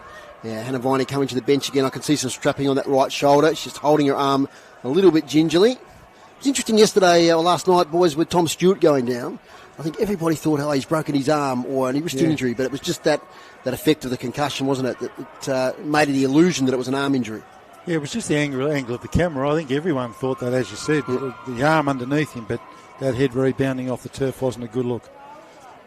10 points at the margin, all to play for. It's been a fantastic year, Aaron, in the women's competition. 4 very even teams. It's come down to this. Right, so Richards on the ball at the moment.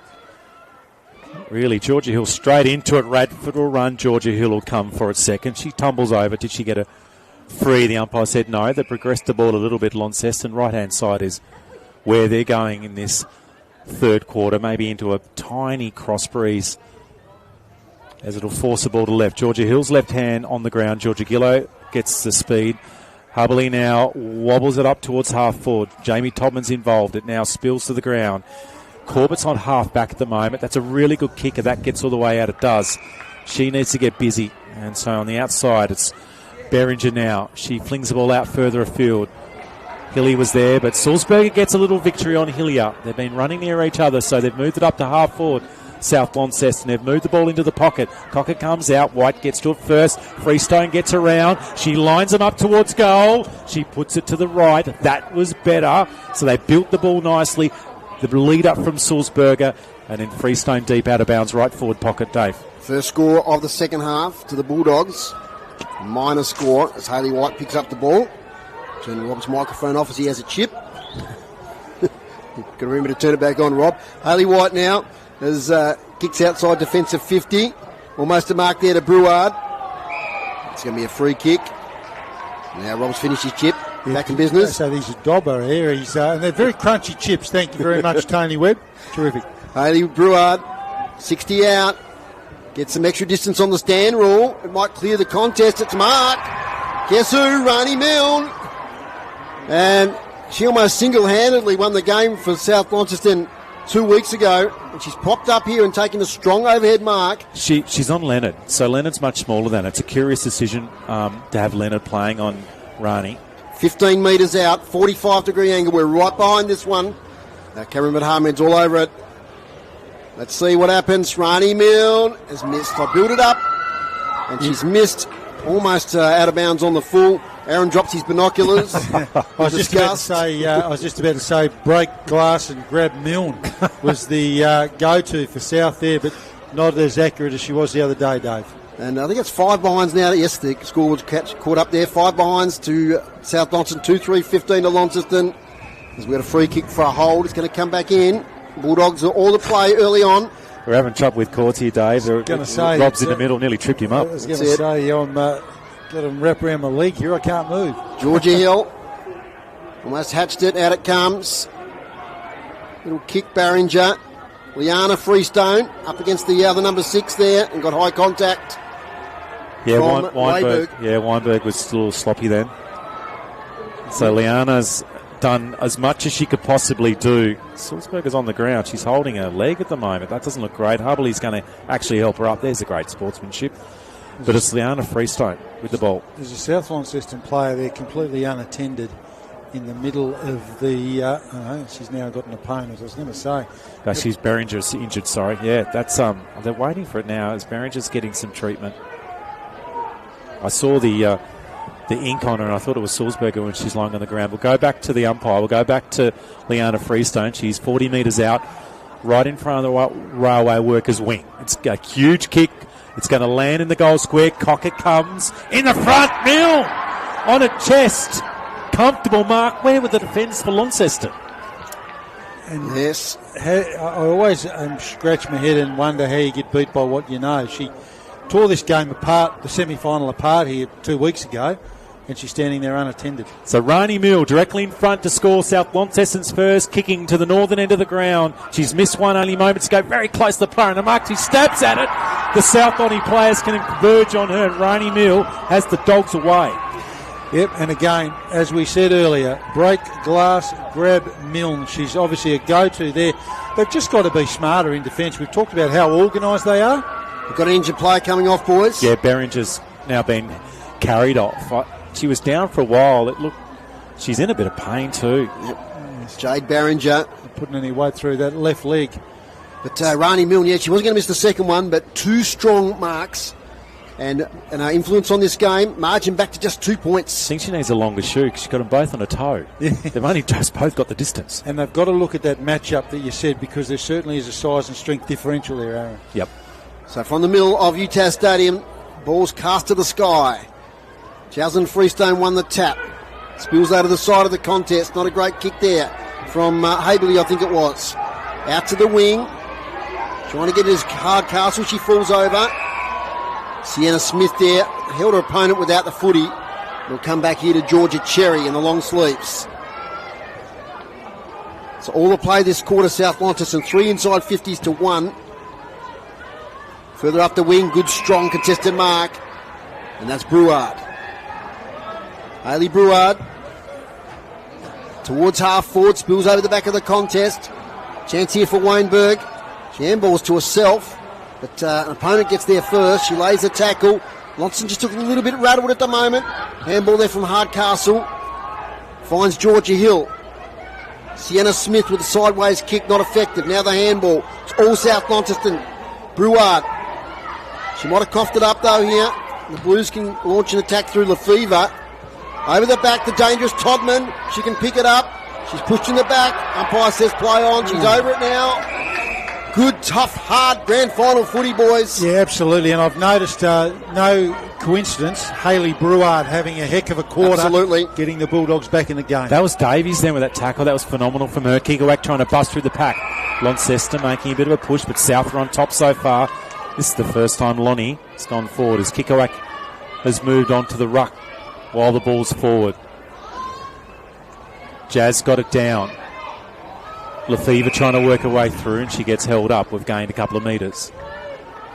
So South have lifted. Can Lonnie respond? They've got within 2, 1-6 to 2-2. Kigawak in the ruck. She gets the tap. Hill misses it. It's gone through the legs of Kigawak. She's nutmegged by that one. Sulzberger comes in late. The ball bobbles around in front of Lefevre. She gets tackled by 2 dogs. They progress to 40 metres out from the Lonnie goal. South have really lifted their rating around the contest as well in applying the pressure. Georgia Hill tries to tap it to the back. Harbley's there first. She gets held by Brouard, who drags to the ground. Another stoppage. So this is good from both sides. They're not giving an inch at the moment. Defensive work's been much better around the stoppage. Hill thumps it long. She tried to get the advantage for Launceston. It's bobbling around. It's been picked up by Cherry. Kigawak's involved. Another strong tap. You can hear the crowd. A rushed ball out now. That was a dangerous kick by Corbett, who hasn't had a lot of work to do. Hillier now for Launceston, just off the square, defensive, and it's a ball up. Yeah, even though the ball's been held up there, you know, they always say, don't they, keep your feet. The minute she went to ground, that wasn't going to be anything else other than a ball up. From the ball up, Jasmine Freestone wins another tap. Shark by Radford, inside 50. Templars there. One grab, 2, can't take it. Off hands. Kigawak releases the handball. Chance Todman misses. First chance for Todman, wasn't it? Looking dangerous. Good too. We know that. 3 goals last week, 1 behind. Kigawak deeper too, Dave. I like it. 2-3-15 Launceston. The Bulldogs 1-6-12. Get your guns around the action, and that's what both of those players are. Next stoppage, we'll get down to Chris, who's got a report on Jade Barringer. But for now, we'll keep going with the action. Front position, Lefevre over the back. Haberley, she's on one of those runs with a long, searching left foot towards Todman. The crowd will tell you the story. She's taken the mark. 10 metres out, slight angle. Don't you love that noise through the effects, Mo? Isn't that just terrific? Community footy. It's great for these players too. In the women's competition, they wouldn't have played in front of a crowd like this. And Todman, for the answering goal, for the other young gun in Milne at the other end. Great work again by Haberley. Just takes the game on. Todman for goal. Kicks the goal for Launceston. And she loves it, and so does the crowd. And they stretch out the lead once more. 3-3-21, plays 1-6-12 before we get to our boys here. Straight down to Chris Sayer. Yeah, Jade Barringer is quite distressed. It's her left ankle. She can't put any weight on it. Hannah Viney has a tracksuit jacket on. I suggest South are down to 2 on the bench. Okay, that could be a factor come the last quarter. Rob Soward, the young players are standing up. We love to see it. Yeah, they are. And Todman has been very well held so far, but like good players, it's hard to keep them down for 4 quarters, and that's a terrific goal and stretches the margin out again to 9 points. Aaron Roberts for City Park Radio and the AFL Tas YouTube live stream. So they've got that lead back out again. It's 11-point lead to the Blues in the grand final. They've come through the first semi, the elimination. Georgia Hill at the back. Harbley flicks the ball further out wide to centre wing. Gillow comes in, may have been taken high, has been taken without the footy. So I should say Liana Freestone's got it. So Freestone, middle of the ground, just on the easterly side of the square. She puts the ball up high. The long searching lead by Georgia. Georgia Gillow goes down and looks for the footy. Hillier comes to provide some pressure. Short option was the right one. And it's been marked just defensive side of centre wing. There's a long lead from Todman, the goal kicker. It's going to come her direction now. Radford will be at the drop of the footy. The ball filled down. It's bobbling around. Radford goes on the ball on the ground also as Harberley. She gets out first. The wide ball to Todman. She gets it near her hands, and in the end some pressure applied by Davies and over the boundary line. So they're suddenly getting Todman off a leash. 5 goals on this ground against Northfield in the year 2, Todman. If we look at metres gained, Georgia Haberley is the one, isn't she? Just the run and carry and the long penetrating kick. Absolutely. Yeah, she was good in Coates League at different stages this year as well. There's Georgia Hill in the ruck. She couldn't take the footy. Richards on the ground. The ball's been shovelled out. It's a loose footy now.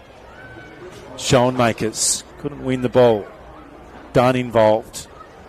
Out the back of the stoppage.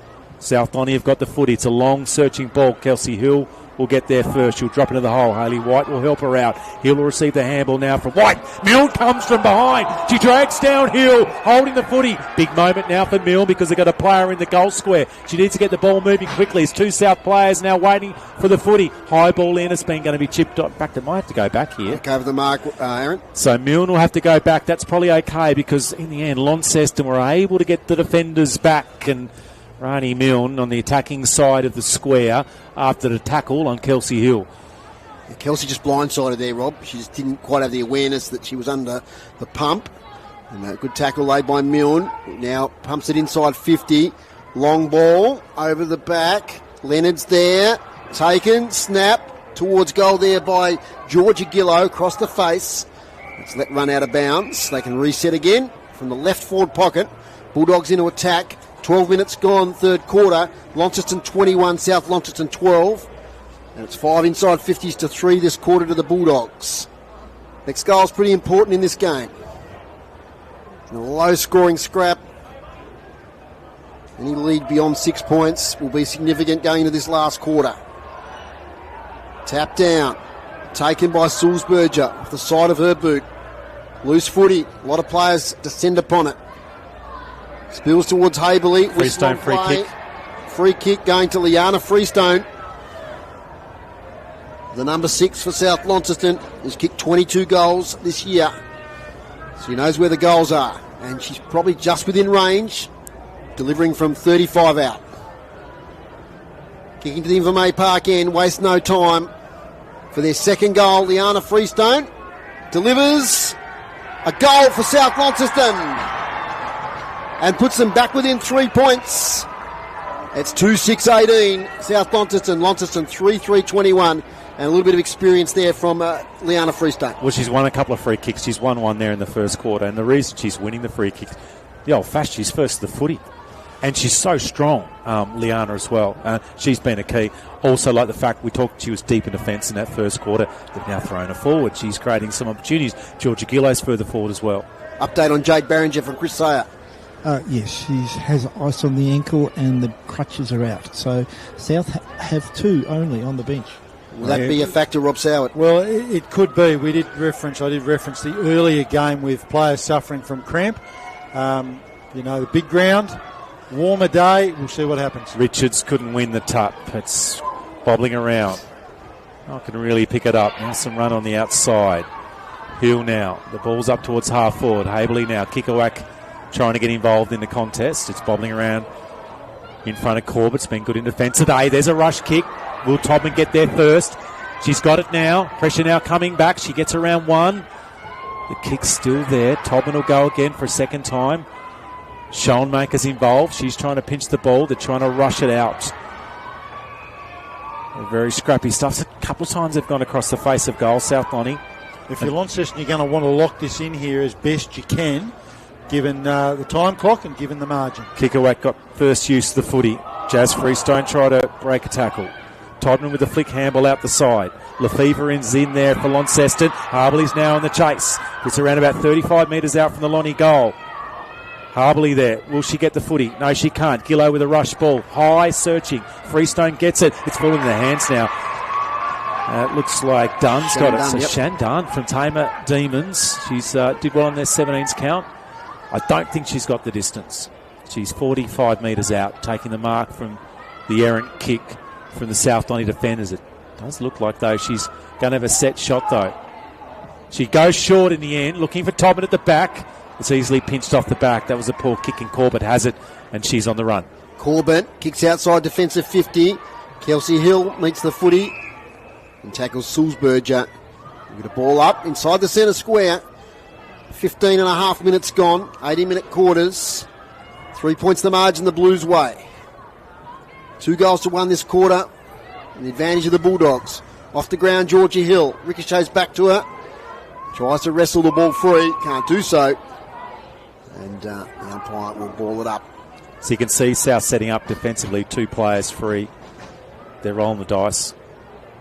From the tap out, Georgia Hill there. Working hard. Beautiful run there from Shawnmaker from behind. Kicks inside 50 off the hands of Kikoak. They work hard. Lyons is in there for South Launceston. Going to get a ball up. If Launceston don't end up winning this game, I think they'll look back on some of those nearly moments. I mean, that's just gone through Kikoak's hands. She'd mark that, I reckon, 8 times out of 10. From the ball up, Kikoak again goes at it. The player tackled, holding the ball. Great pressure. 2 Bulldogs laid the tackle there. It was on Todman. So they'll relieve from just outside their defensive goal square through Georgia Gillow. Georgia Gillow long. Off the hands there of Liana Freestone. She lays a tackle immediately on her opponent. And it'll be a ball up. Clearances this quarter. Launceston 6 to South Launceston 4. And the Blues now dominating the hit-outs in this contest. 11-3 in this quarter. And there's another one from Georgia Hill to space. Gillow knocked off it. Players tied at the back end of this third quarter. 3-3-20 on Launceston. The Bulldogs 2-6-18. Try and break it open here, Aaron Roberts. Yeah, George Gillow on the ball at the moment. She's trying to work as Richards is in the ruck. It's just popped straight down to Dunn. He's had another touch. High up, missed Freestone. Radford had it, missed her. Now it's wobbled inside forward 50. The runner's here. Oh, in trouble. It's a great tackle. Yep, she saw she had no one to kick to and back inside. Yeah, and it's a Lonnie free kick. They're just inside their forward 50. There's a couple of players on here for Lonnie too, if they could actually move it in. They need a quick kick and a mark. I'm looking at the time clock. We're approaching 18 minutes. So last dying seconds now is Launceston deep entry inside forward 50. Kikowak's got it. Straight in front. Well, how that? The kick probably went short. How big is this kick? Lilani, who's from the Prospect Hawks, started at North Donny Juniors. She's now having her most important shot and goal in a senior game of footy. She's a season permit from Prospect. She's going to be kicking from 35 metres directly in front.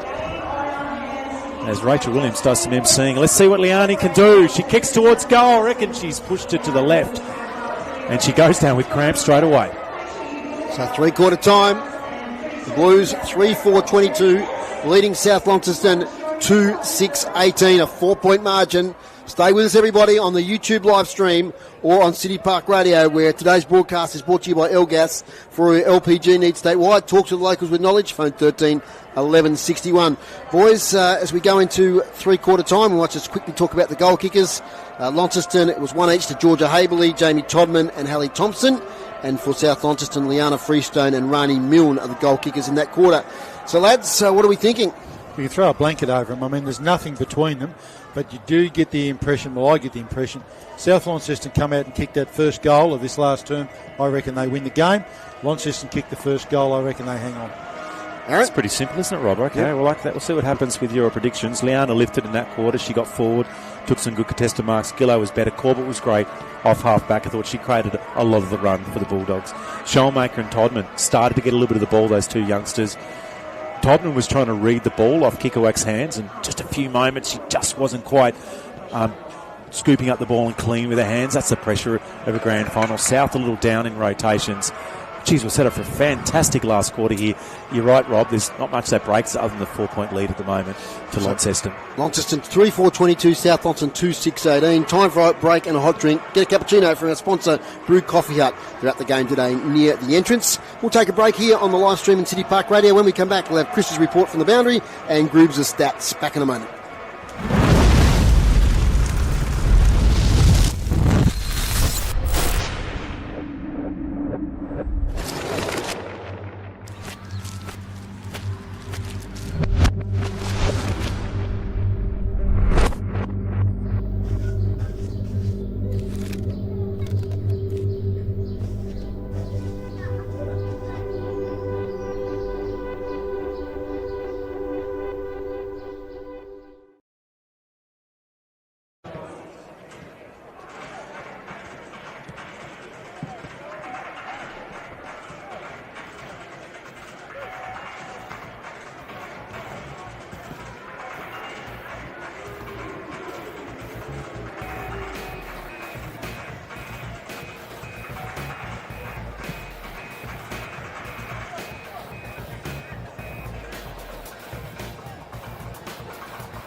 Earlier results today in the NTFA in the under-18s.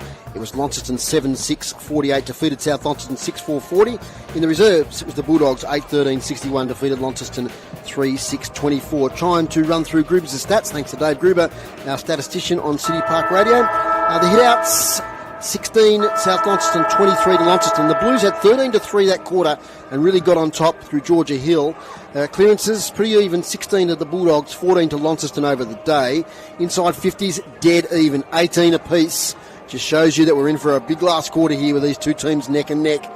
Marks inside 50, South Launceston 5, Launceston 4.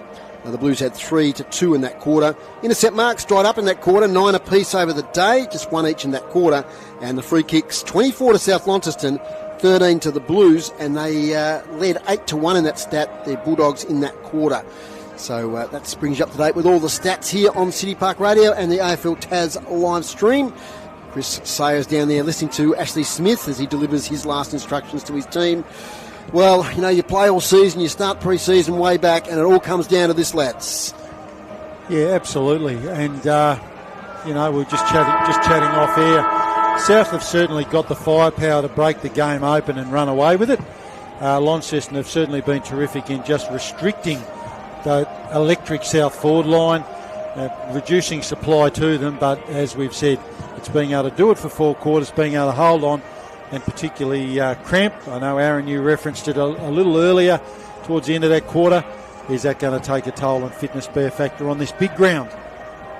Yeah, contrasting, well, both coaches are pretty calm at the moment. I imagine Ash has got a pretty simple message for Lonnie. He's been here before, taken them to grand finals and been an integral one. And Gillo, he actually getting a lot of the talking done by the players, a little bit of a different style. We did see Tobin getting a bit of attention to her hand, so I'm not sure if Chris got a look at that one, but she looked like she was getting maybe a thumb taped up. Yeah, she did fall awkwardly over there when that holding the ball tackle was affected on her. You could see her moving away, looking at that hand, so hopefully she's okay. I think Chris is ready for us down there. Chris, what do you got? Yeah, I'm sure both coaches drew everyone's attention. This is the last 18 minutes of the season. All those hours of training, and they've been together for so long. It's all going to come down to this next 18 minutes. He wants his side, the Launceston coach, of course, wants his side to really concentrate on the game. It's not going to be pretty. It's not going to be flash. It's going to be the toughest 18 minutes of footy they've had all year. He wants them to drive their legs. And expect more rotations because there's a lot of pickle juice being handed around here for cramp and things like that. I think they're going to drive home the fact that South are deficient on the bench. They're going to have a lot of rotations. There are some cramping happening down here. And so, Chris, just quickly, those two players on the bench for South Launceston that are taking no further part are Yes, Jade Barringer has taken the ice off her ankle, but she's quite distressed. It's, as you can understand, it's a grand final. She's out of the game. And Hannah Viney still has her tracksuit jacket on. I suggest she is out as well. So down a couple of rotations. Thank you, Chris Say. We'll hear from you during the last quarter. Yeah, I suppose those injuries, if you win the game, they won't hurt so bad, but if you lose them, it's not a great thing, is it? And it is, like, you know, it's just there's not much between these two sides. That could be the factor. It's a big ground, 2 rotations down, and particularly Hannah Viney. I think she's a massive out, experienced player, so it's all to be seen. Launceston have got the lead, so that's where you'd want to be right at the minute. I like the Lonnie forward line at the moment, so Cocker deep. They've got Grace Gillow back there. Sulzberger's playing high. So we'll see if that's going to work for, and Rainey Milne's also going to play fairly high. Richards in the ruck, Georgia Hill's got the ball now. Georgia Gillow's got it. She gets sandwiched between 2 Blues. Georgia Hill runs through, can't take possession. Just bobbling around. Morris is involved. The handball goes backwards. They need to get some run off half back from Radford. She's such a good player. Goes up towards Todman over her head. Lonnie worked it up towards half forward now. Loose on the ground. Davies is there. The flick comes back out. Picked up by Radford, and the interception from her. Now it's going to go over the back here. Todman with a fling out handball. She was looking to try and find Lefevre. Now it's a little wider out towards Shandun. She goes longer to kick a whack inside forward 50. Haberley now swings out the handball. She really had shoal makers. Kick a whack gets back onto it. Up towards the pocket. It's going to go over the boundary line. You can see early on, we're only just inside the first minute, there's some tired bodies out there. You saw the 4 players after the stoppage in the middle. Took them a while to get up. So, right pocket, ball's up. Richards will come into the ruck. Who's going to be the one to get her hands on the ball? Kickerwork looks really dangerous when the ball's anywhere near it. She gets in ruck, gets it out of the ruck contest, breaks the tackle, can't break the second. The umpire said, you're holding the ball. Free kick, South Launceston, deep in defence. It's going the way of Corbett. Kicks up here. Liana Freestone couldn't quite take the mark. Had good recovery. Can't get the handball away. It just clouds over a bit here at UTAS Stadium. Forecasters got better as the week went on. Just expecting maybe the chance of a shower. Let's hope that holds off. From the ball up, Georgia Hill thumps it forward. They kick it out of defence there through Weldon. Chest mark there, almost taken by Witt. She kicks inside 50, but it's Bulldogs everywhere. And intercept mark is taken. On the far side there by Gillow. She kicks to the wing. Nice kick too, finds Lucy Sulzberger. So they can turn defence into attack here, the Bulldogs. She hasn't got much to kick to though. They're not presenting. Has to handball off. Gillow again. Torpedo towards half forward. Chaos ball. Which way will it bounce? They'll keep it in front. Vades Weinberger comes back onto it. Her kick smothered. Not effective. Handball away. Here go the Blues. Oh, she runs into a brick wall and will be caught holding the ball. Bad decision. Tired body there, I reckon. You can see how tired they were because Lonnie players weren't even moving. Long ball inside 450. Cocker at the back. Hits the turf now. 3 Lonnie players. White with the tackle. Leonard now comes in. She gets held back by Grace Gillow. Ball up 35 metres out. What a fascinating time in this grand final. In the end, Georgia Gillow had to barrel it in because 9 South players are running for the footy. Cocker in the ruck. She had first chance to get the ball down to Liana Freestone. She gets spun. In the end, she actually flicked the ball out. Weinberg there. Rush tumbling ball outside defensive 50 for the Blues. It's rolling out towards Todman. Well, in fact, it's not Todman. Shandun gets it on the backhand now. A little whistle here as Witt was about to grab the football. It's going to be free kick here off half back for the Blues. So it's moved up by Smith. Her kick's a little long. It hits the ground. Brewer gets to it first for the Bulldogs. It's been missed by her. Picked up now by Witt. She gets through traffic. A handball's to Kikoak. Middle of the ground. Long ball now up. Shani Templar will run out to it first. She gets down to the footy now. Sherry's after her. Templar looks up, bombs it up towards the goal. There's 40 metres of free space. The run on. Haberley now gets to it first. She turns around trying to get back on the left boot. Scrags it forward. Haberley's got it started. The Blues are away. Oh, great goal, Georgia Haberley. And you just knew that she was going to go back on that left foot. And I'm not sure the South defenders read it that well. I'm sure they've done their homework and maybe they know that she was a left footer. But just as left footers can do, they can just wrong foot their defensive opponents. And then she set sail on goal and put it through. Absolutely, and that's just critical for Launceston to get that start. As I said, that in my mind is exactly what they needed. But very tired bodies out there, and with tired bodies also comes tired minds, which comes mistakes. And we've seen a few early, but it's certainly the intent and the energy and the effort are all still there. 2 goals to Georgia Haberley, 13 now for the season. The score is 4-4-28 Launceston. The Bulldogs 2-6-18. Hardcastle coming at the ball. She had to run from the bench then because they didn't actually have the 6 players in the middle. Okay, so Georgia Hill, she's dominating the ruck in this second half. They go at it. That's Radford there, caught with the ball it is. She's a terrific player, isn't she, to have around the ball. Great athlete. And just reads the game so well, Georgia Hill. Georgia Hill back to Radford. Might have got one high. Yes, says umpire Anderson. She'll win the important free kick, defensive side of the centre circles. Plays on straight away. Has Haberley. We know she likes to run. She tries to weave through traffic, can't do so. Back to Radford, little fumble. Back to Haberley. Now she kicks straight away. Inside 50. Bulldogs defenders get back. Lay the spoil. That was Gillow. And we're going to get another ball up. 45 out from the Blues goal. 13 minutes to play in this grand final. 13 minutes in the 2025 season for both these clubs. And at the moment, the Blues hold the advantage. Kickerwack couldn't work it clear. Here's Jaslyn Freestone. She kicks out her defence for the Bulldogs. Tumbling footy comes out now wide. Lonnie got numbers around it. Weinberg gets it. Milne pinches it. White in the way. She's 55 metres out. Has enough time to collect the football. Looks up further afield. And it's a chip kick to Radford on defensive side of centre wing. Easterly side of the ground here at York Park. Radford goes short to the middle. Haberley now comes up the field, receives the mark. Just defensive side. She's got a player further afield in Hillier. She's just standing still at the moment. As are quite a few players got their hands on knees. Haberley now drives it up. High ball now. Hits the turf. Bumping off with Smith. Ball's now loose. I'm surprised they've still got it. Now pops out of the tackle. Georgia Hill comes through. Steadies a ship. Drives it up. Kickerwack in front spot. Gets the mark. Steadies. Gets to 35. Kickerwack's kick's gone to the right. Had a little bit more time. May have needed to kick it a bit early, Dave Moore. Yes. It's the adrenaline got to the moment there. It was a good chest mark. Good play in the lead up by the Blues. Linking together well as they've done all day through the midfield. Now South, they need to respond quickly. It's like there's a lot of time left, but in a low-scoring game, they need to get that next goal, that's for sure. Liana Freestone works it clear towards Richards. Overcooks the handball. Richards dives in. No one can pick it up. Delta Witt's in there. She lays a tackle. Eventually, umpire will call it a ball up. On the attacking side of the centre square, 7 minutes gone. 2 players behind the ball here, Lonnie, at the moment, too. Up it goes. Georgia Hill, another tap to Haberley. They've combined well, but the kick on this occasion is shark there. Defensive mark inside the 50 there by Jaslyn Freestone. I'm just watching Kelsey Hill, she reads the ball well.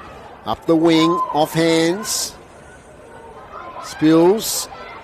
Hillier, little kick forward's a good one. Bouncing footy. Todman, you know she's dangerous. She picks it up. Back to Witt, who fumbles slightly. They work hard, the Blues. Sienna Smith now kicks to space. Jaslyn Freestone might get there first. She's worried out of it by Witt, but she pushes her in the back.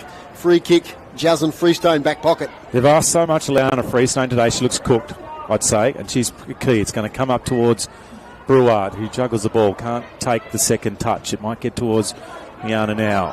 Kelsey Hill at the back. Yeah, at the moment, they've got 2 players defending at the moment behind the ball. Launceston, they're up by 11 points. They haven't put the cue in the rack, but what they're saying is, South, you're going to have an extra player in our defensive area. But it's marked by Kickerwack, 55 metres out from goal. Templar's in the square. She'll go to her now. Up high ball. They're going to contend. Templar gets the front. Cherry was at the back. Templar now in the pocket. She's trying to grab the footy. Got taken high, maybe. Or it was maybe a free kick either way. But anyway, now it's rushed out now. They need a build off here. Weldon now. Wide ball from her. Georgia Gillow will get second to it. The line will get first. That felt like a free kick. Yeah, it's just tight and tough at the moment. Both teams know the importance of the next goal in this game. Hardcastle goes short. It's not a bad option. Schoenmaker has been steady today after such a good semi-final a couple of weeks ago and good prelim. She goes to the pocket. Templar runs out. It's fallen in front of her feet. She's still deep down in the pocket. And I think it's hit her knee and out of bounds possibly. Yes. The South Seconds players there, I think, wanted out of bounds on the full. They're enjoying themselves over there on the railway wing. With a boundary throw in. Still in deep in attack for the Blues. Kikowak might have won the tap there to the back. She follows it up. Bruard overran it. They dive on it. Corbett and Haberley. And we'll get a ball up. Pretty much on attacking 50. It's now 9.5 minutes gone. Feels hard to score, doesn't it, for South at the moment to break this? Yeah, we've got, we're over halfway through this quarter now. They trail by 11. But we saw a similar situation against Deloraine a couple of weeks ago. They tried by a couple of goals. Where's Ronnie? Where is she? Yes. That's what I was going to say. Break glass and grab Milne. That's what works for him. From the tap, out the back, Smith tackled. We're just seeing stoppage after stoppage at the moment. Inside 50 this quarter, the Blues are dominating. They're 9-1. So just the one entry for South Launceston through 10 minutes. It shows the dominance of the Blues through that player in the ruck there, Georgia Hill, towards Haberley. Can't pick it up. And Lots will be happy with this. They're in there attacking 50, Aaron, and it's a stoppage after stoppage. That's where they want the ball at the moment. 100%. Yeah, Hill in the ruck. She's actually been in the ruck for the whole first 10 minutes, which is a pretty fair effort. As Brewer's trying to chase the footy down. She can't take possession. Now there's a high ball. Freestone will get there. That's Liana. Radford's running near her. Kelsey Hill will get onto it next. There's Liana and now Breward. Kelsey Hill, wonderful work from her. Breward on her knees, flicked out the handball. Hillier now gets the rebound. Up towards half forward. Jazz Freestone in the way. This doesn't seem like they're set up. There's no run at the moment from South. They need someone to break this game apart. It's kicked towards Hayley White. There's Radford in the way as well. There was galore. 3 Blues in a wall in the defensive side of the square for Launceston. So up it goes. It hits the deck now. Flicked over the top. They need some run. They need something. Only taken high. Radford with the tackle. Now it's towards Milne. She's taken over the shoulder. She'll get a free kick. Witt was trying to tackle. They've got a defender behind the ball here still, Launceston. Georgia Hill. She's up there. Now it's a high ball. Hill will go there first. It hits the deck. Radford's at the ground. She flicks a handball out. Georgia Gillow comes. Ball's moved to Hardcastle. Georgia Hill now responds into the middle of UTAS Stadium. Richards on the ground. She flicks out a handball to Jazz Freestone. She's unable to take possession before she's tackled. Over the top is Lefevre. And it's going to be a ball up. All of a sudden now they face not just being too short on the bench, they've got the 19th player in the time clock as well. We're approaching 12 minutes. So we're running out of time. From the ball up, tackle late, holding the ball. Haberley with the left foot kick in the direction there of Lefevre, who takes the mark. She darts off straight away. Goes in a right side direction there. Kick not great though. Although bounce up the head of Gillow. Schoonmaker did well to get it to Hardcastle. She used a little bit of pace and dash. Kicks inside 50. Todman there had to go from behind. Might have got in the back of her opponent there in Davies. It's close to the boundary line. Spits out. Templar towards goal. Which way will it bounce? Ooh. Through from behind. So it's 2 even goals the difference. Handy point though, because again, South Launceston kicked 2 goals. They've got the lead. They kicked 2 goals. Now it's all square. 4-6-30 plays 2-6-18. Playing on straight away. Got to go coast to coast. Is Jaslyn Freestone, or was it Breward? I think it was. Long kick to the wing. Porton ball. Radford. Handballs. Back to Weinberg. She gets around her opponent. Kicks towards attacking 50. Another entry for the Blues.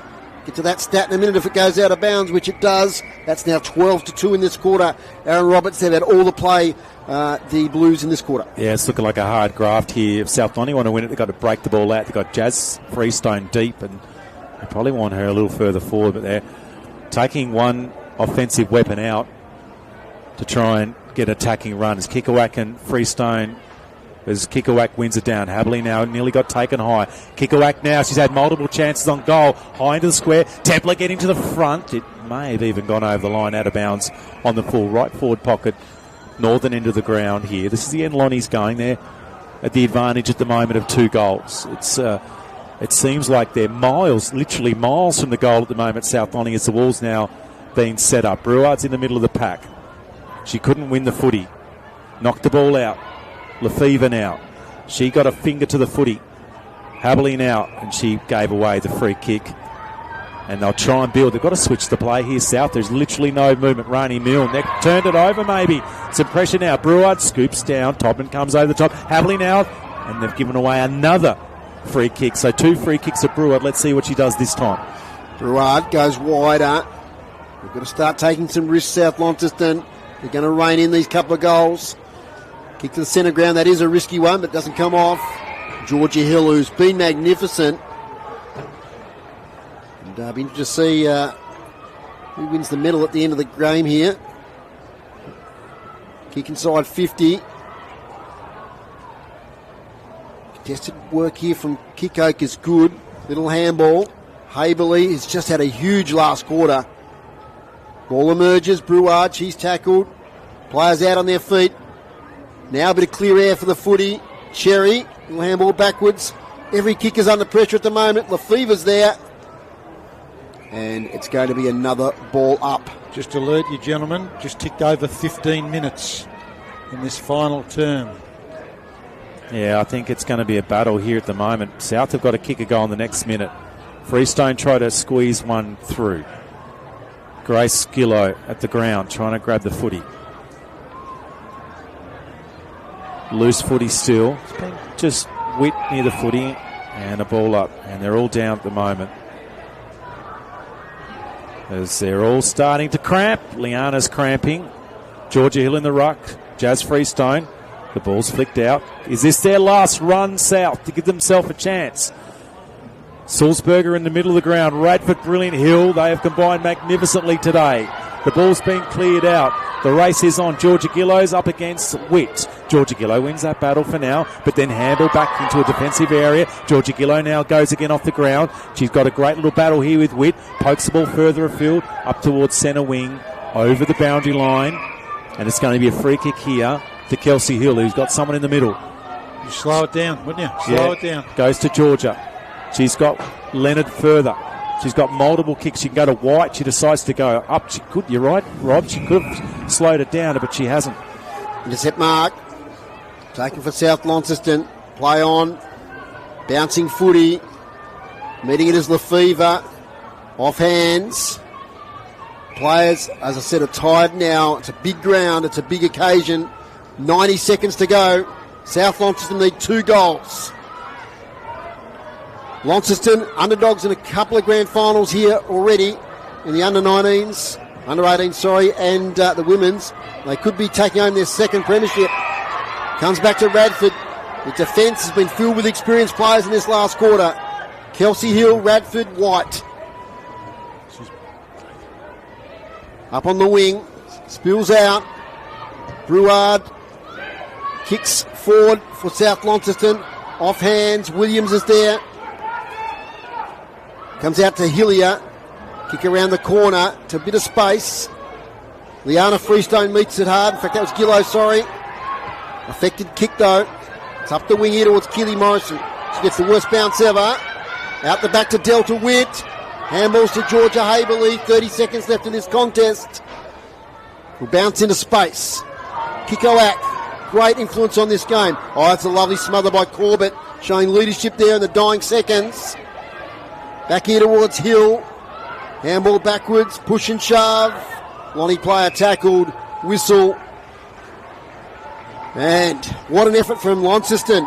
Coming from 4th place on the ladder. And they are premiers here in the NTFA Women's Competition Premier Division for 2025. From 4th spot to premiers. It's a fairy tale story and it's come true for the Blues.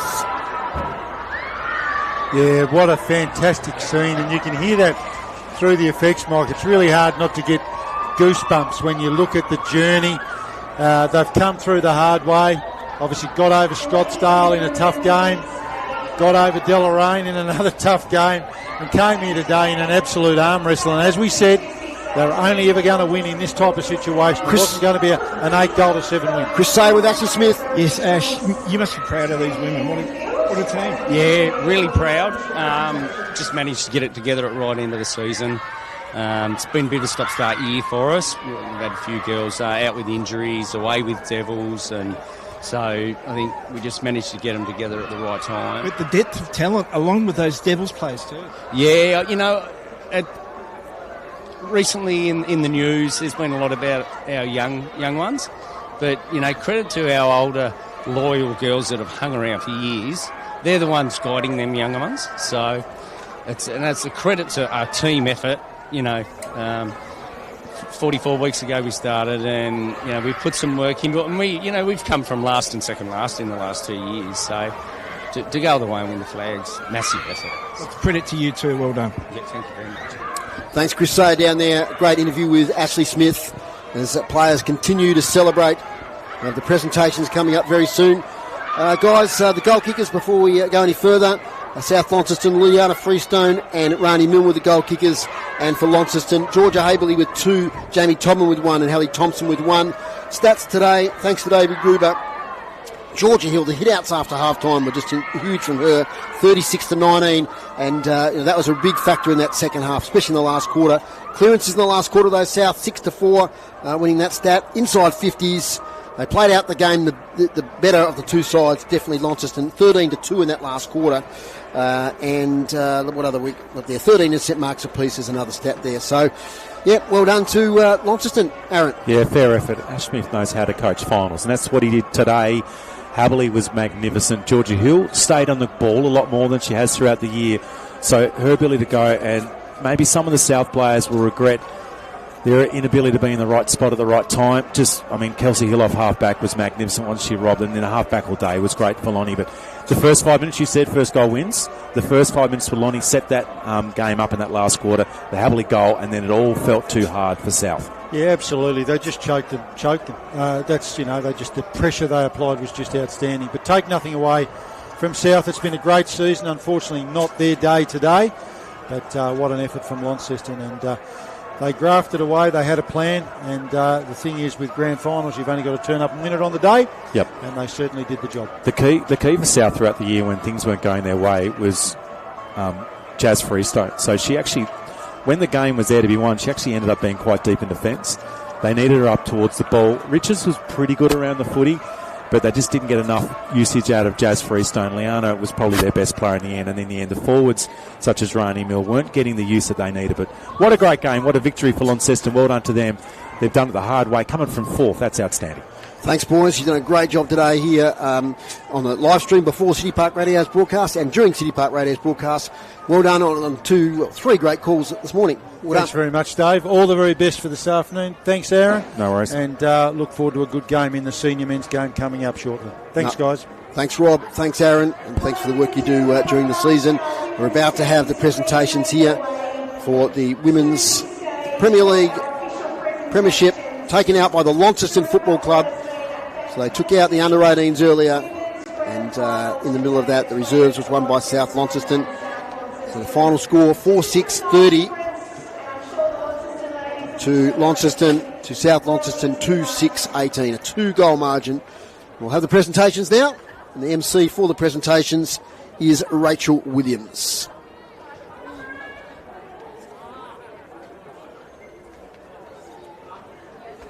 Well, as I said, ladies and gentlemen, a 4-6-30 to 2-6-18 result here in the Cleanaway Women's Grand Final for our Premier League NTFA competition here today.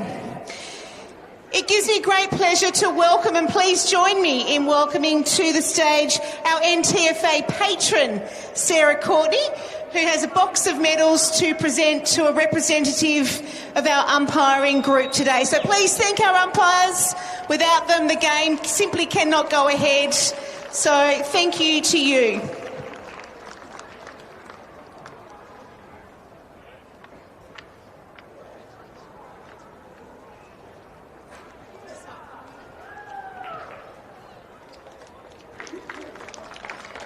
Thank you to our umpires. Brett Gillow, always a tough job, but if I can invite you up to the stage to speak as coach of our South Launceston team today. First of all, to the umpires, thank you very much for today. To the NTFA for all your support, all the sponsors, to our sponsors, to Core Accounting, our major sponsor of the women's program, thank you very much. Ash, to the Lonnie girls, congratulations. You've had to do it the hard way and come from fourth. I've been saying all year that you were the team that could come through. You play a similar style to us, which really suits this ground. So congratulations, Lonnie, and enjoy tonight. To our girls, just wasn't to be today. I've been saying all along that you can be the best team all year, but it means nothing when you get to grand final day. And Lonnie were just that bit better today. But full credit to you, you battled it right out to the end, and that's something I'd never question of you girls, is that you always keep battling it out and keep giving 100%, and that's all I ever ask of you girls, so well done. Obviously, our under-14s and under-17s have won premierships this year, so we've got a lot to look forward to in the next couple of years, so let's stick together. Got a lot of good players coming through the club. Thank you very much. Thank you, Brett, and well done, girls, and we look forward to seeing you back here in 2026. It now gives me great pleasure to re-invite Sarah Courtney back up to the stage with our best on-ground medal today, as adjudicated by our commentators. And today's grand final best on-ground medalist goes to Launceston player number 21, Georgia Hill.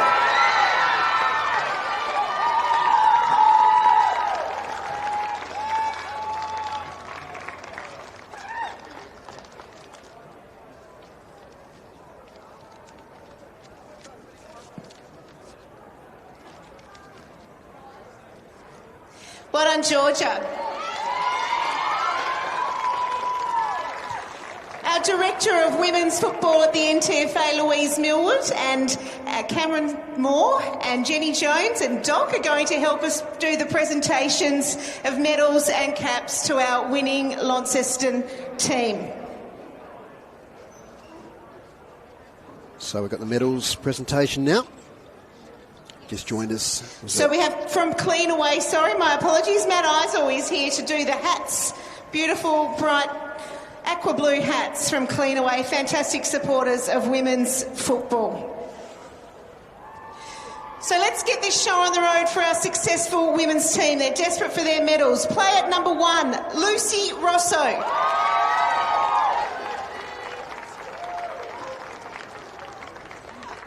Number 2, Ruby Hardcastle.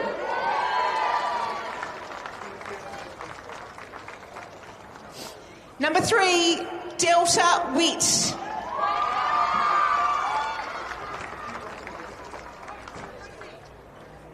Player number 5, Kelsey Hill. Kelsey Hill, veteran for Launceston, had a great game today. It's one of their best. Number 6, Tiffany Weinberg. Welcome, Matthew McGee.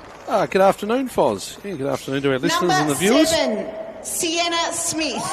Been an enjoyable day of football, Foz. I've been watching the under-18s and then into the reserves. Player number 8, Grace Lefevre. That was an outstanding defensive effort there from the Launceston women. Yep, no doubt about it. Number 10, Poppy Schoenmaker. South Launceston had their chance, especially down the city end here early on. Missed a couple Number of goals, 11, crucial, I thought. Isabella Johnston.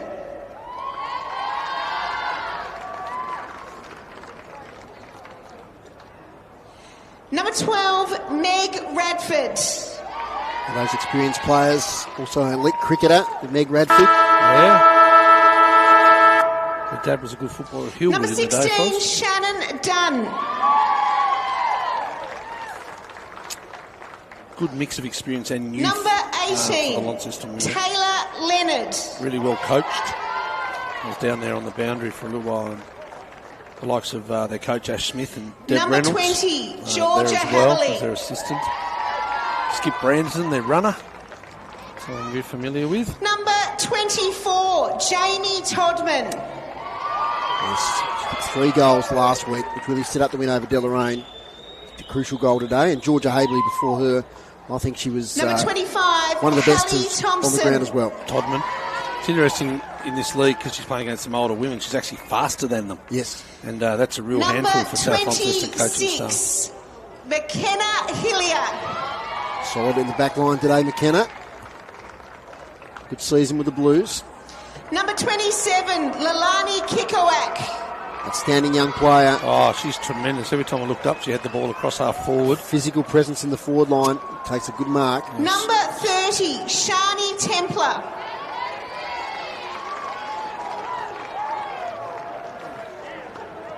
Number 31, Hayley White.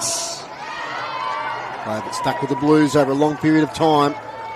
Back in the TSLW days. And your captain for the Launceston Football Club, number 21, our best on ground, Georgia Hill. Outstanding performance. Moved into the ruck in that second half and was magnificent. Won numerous hit-outs. And the coach of the successful team, Ashley Smith. Great servant of women's footy in Northern Tasmania, Ash Smith. And his daughter in the team this year too. Sienna. Yeah, amazing to be able to share that with your daughter. Well done, Ashley. You've got an excitable bunch of girls there. Would you like to say a few words?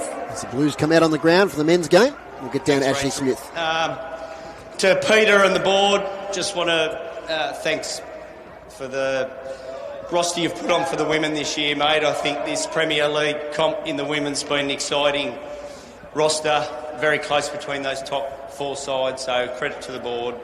Well done. Saber, Brady Gillow over there. We've had numerous chats, mate, since about October, November last year, mate. You should be really proud of your girls, alongside with Toddy and Nige, as over there. I know quite a few girls in that side. Keep your heads held high, girls. As you said before, mate, you run a really good program there at South, under 14s, 17s. You got the talent coming through, so we'll see you next year. Well done. To my girls, well done. It's been a long season. I think we tracked back to 44 weeks ago, I think we started. We've put the hard work in, managed to get it right towards the end of the season when it counted, and we're going to celebrate this victory pretty well. Well done, girls. Good job. I'd now like to call forward for the second time today the President of the Launceston Football Club, Scott Stevens, to accept the Premiership flag from NTFA patron Sarah Courtney.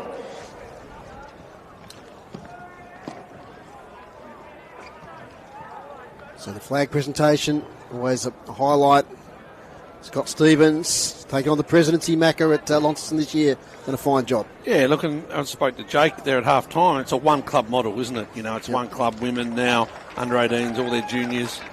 Very successful club. No, wait. Players jumping the gun. These girls are very excitable, ladies and gentlemen. The noise down here is phenomenal.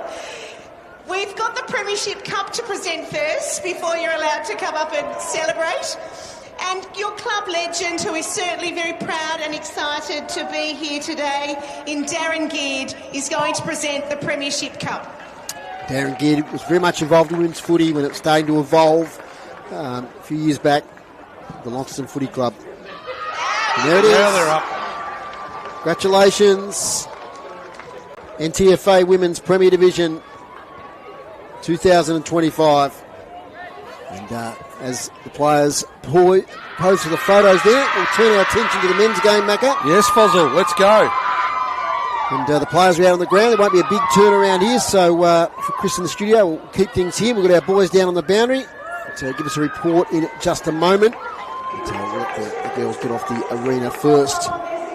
Okay, Mac, what are you expecting from today's game? I mean, we've seen a couple of underdogs get up already. I don't know if I want to say what I'm expecting, but I'm hoping. I'm hoping for a contest. I'm hoping for Launceston to be in the game for as long as they can be. We saw them get a real touch-up in the first final, and I hope that's not what we see. That they can bring. They've got the pillars. They've got Wilkinson at one end. They've got Morris at the other. They're crucial. They're going to have their work cut out. We saw them last week against South Launceston. They were under pressure, three-quarter time, had a great last quarter. So they come in with confidence. But where do you go? The team on our left here, the red and black of North Launceston, they're undefeated again. They've won 37 games in a row across the TSL, 2023, 2024, and then the NTFA Premier Division this year. And full credit to them. They'll come here with confidence. They've got a good mix of youth and experience from players like Jack Avent today, Foz, playing his 250th game. Congratulations, Jack. That's a magnificent achievement. We've seen him from the young days of coming across from Lilydale, playing as a little back pocket. He's played as a tagger. We've seen him go forward a little bit more. This year he's kicked 30-odd goals in a side that has been dominant, a percentage of 536. 6 flags for Jackie Avent and Bradley Cox-Goodger, and they go for 7 today, and that undefeated record again for season 2025. So look, I want to see a contest. I want to see South Launceston at least try and nullify the likes of Alex Lee in the middle. Lucas Wooten, I'm looking forward to him having a really big game. Who knows what his future holds beyond Tasmania. Next year he's off to the draft screening. Hopefully he goes well. But look, it's going to be a great game. Can they get North Launceston on the outside? I was down at Windsor Park a few weeks ago. They were right in the game all day. They were right in the game, Launceston. In the end, it was the good players of North that got them over the line. But Launceston were right there. A big loss for them, though, Foz, is Jacob Boyd. He was brilliant that day until he got injured. He's such a good player across half-back, and unfortunately they don't have him. What does Hines do? Does he play mid? Does he play forward? I think he has to start mid, float forward. If they get on top, then he can kick some goals.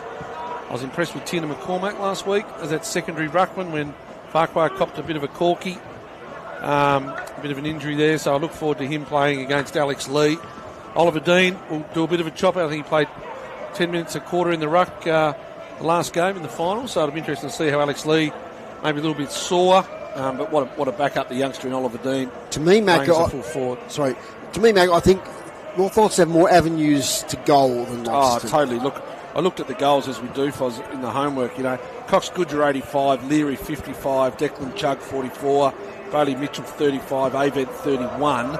Plus Oliver Dean, who hasn't played a lot of games. Oliver Dean's kicked 17 in his 9 games or so. But then you look at the other side, it's Hines with 73, Wilkinson, we know, dominant 61. Then you go down to Polframan, who kicked 10 of those, I think, in Hyatt's one game. only had 17 for the season. Can he get on the end of a few more today? We've seen him have a lot of shots, missed a few, but it's that sort of small secondary half forward that maybe Launceston are lacking. But as you mentioned, North Launceston with so many avenues to goal. They bring Oscar Mansell in today. It'd be interesting to see where he plays. He's kicked a few in the twos when he got dropped. I saw his brother Ryan Mansell down there before. Good to see him over just for the weekend. Yep. Of course, the Richmond star. Interesting player for Launceston we saw last week was Lockie Plunkett, the number 51 there. Just, you're talking about another player that can contribute forward of centre. He's one that we need to keep an eye on today. Yeah, well, they brought Plunkett in. They brought Jess Buller in today from the under-18. So, he's missed out on playing an under-18 premiership with his mates, but what a great opportunity to come into a senior final, something he'll never forget. And, of course, one of our young fellas, Foz, young Harrison Millwood, as a real young, under 16 player, just so neat with the football, such a good runner, and will just play a lockdown job on a back pocket or something like that. And there's hard luck stories. You mentioned Jacob Boyd, Oliver Atkins, who I thought was pretty impressive last week. He school trip. He's off to the Round Square Conference. Yes, absolutely. Things come ahead, but I hope you're watching Oliver. He's out. He was good. And as they go. Ethan Conway left out. Maybe too many tools. I was talking to Ethan. No, look, I was talking to Ethan. He copped a massive corky last week in that contest. His leg is all black. I don't think he felt as though he could go at senior level. Fair enough. Okay for the twos. Did okay. Nearly I thought he was done for early there at young Ethan. But look, I just hope it's a really good contest. We've seen Bailey Gillow get better. I really like Angus Jeffries on a wing. He works so hard with the football. Lockie Presnell thought had a really good second half last week. He's playing his 50th game today for the Launceston Football Club, Lockie Presnell. And when we look at North Launceston, well, you start at the top of the list, number 1, Bradley Cox-Goodger. Will he play on ball much today, do you think? Oh, look, I think he will, because he just loves being around the football, but as he goes forward, who takes him, who takes him down there if he does go forward. It's going to be a big job for probably a young defender on him. He's so clever, though, in and around the football. Stingle gives speed, Bales off half-back. Leary, we know, he could come and kick 7 today, Brandon Leary, if he gets enough of the footy.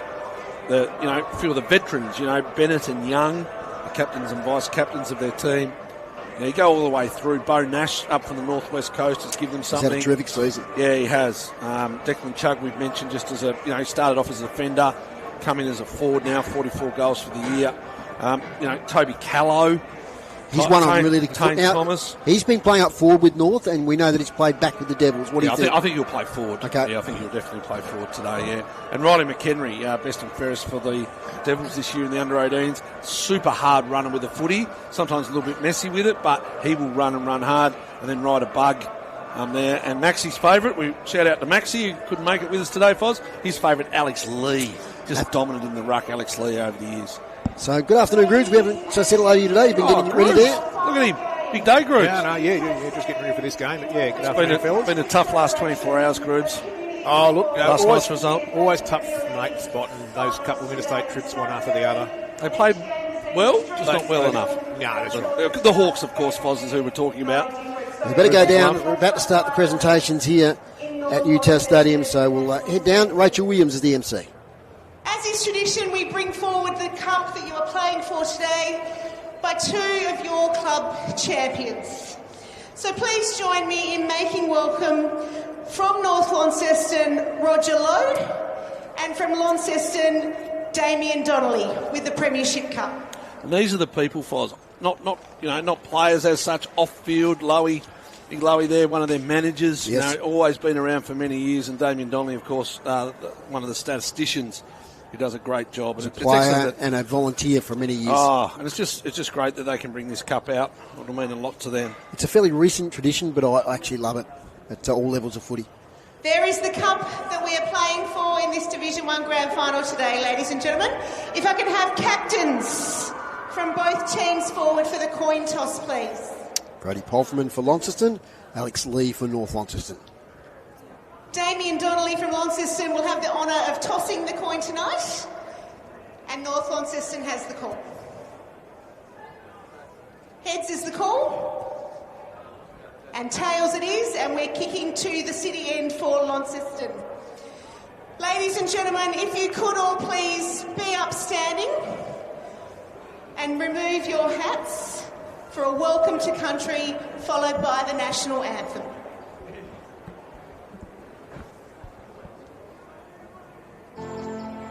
Welcome to UTAS Stadium. This land is home of the Palawa. Our old people once lived a traditional life, a happy life. Let us remember them and the Midland tribes who met here seeking shelter in the Cataract Gorge. As the Karamaluka-Tama River flows, the old people collected food and water and conducted ceremonies as elders passed on their knowledge to children by practice and ceremony. Our people continue to live here today. Our connection to the land and our culture is strong. Palingina Lutrubita, Palingina Miladina Paknatu.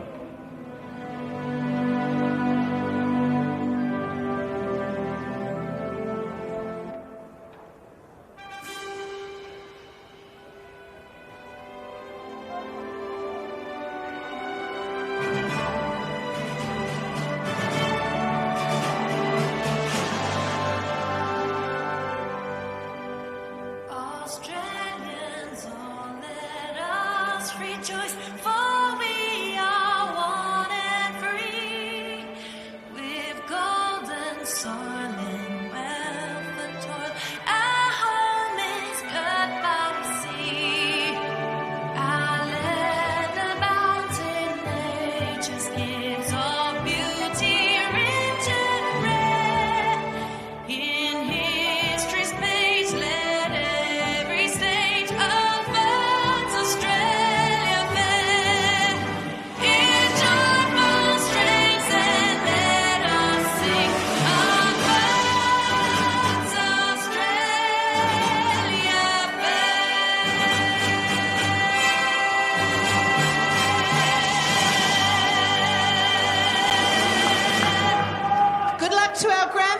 umpires, North Launceston and Launceston.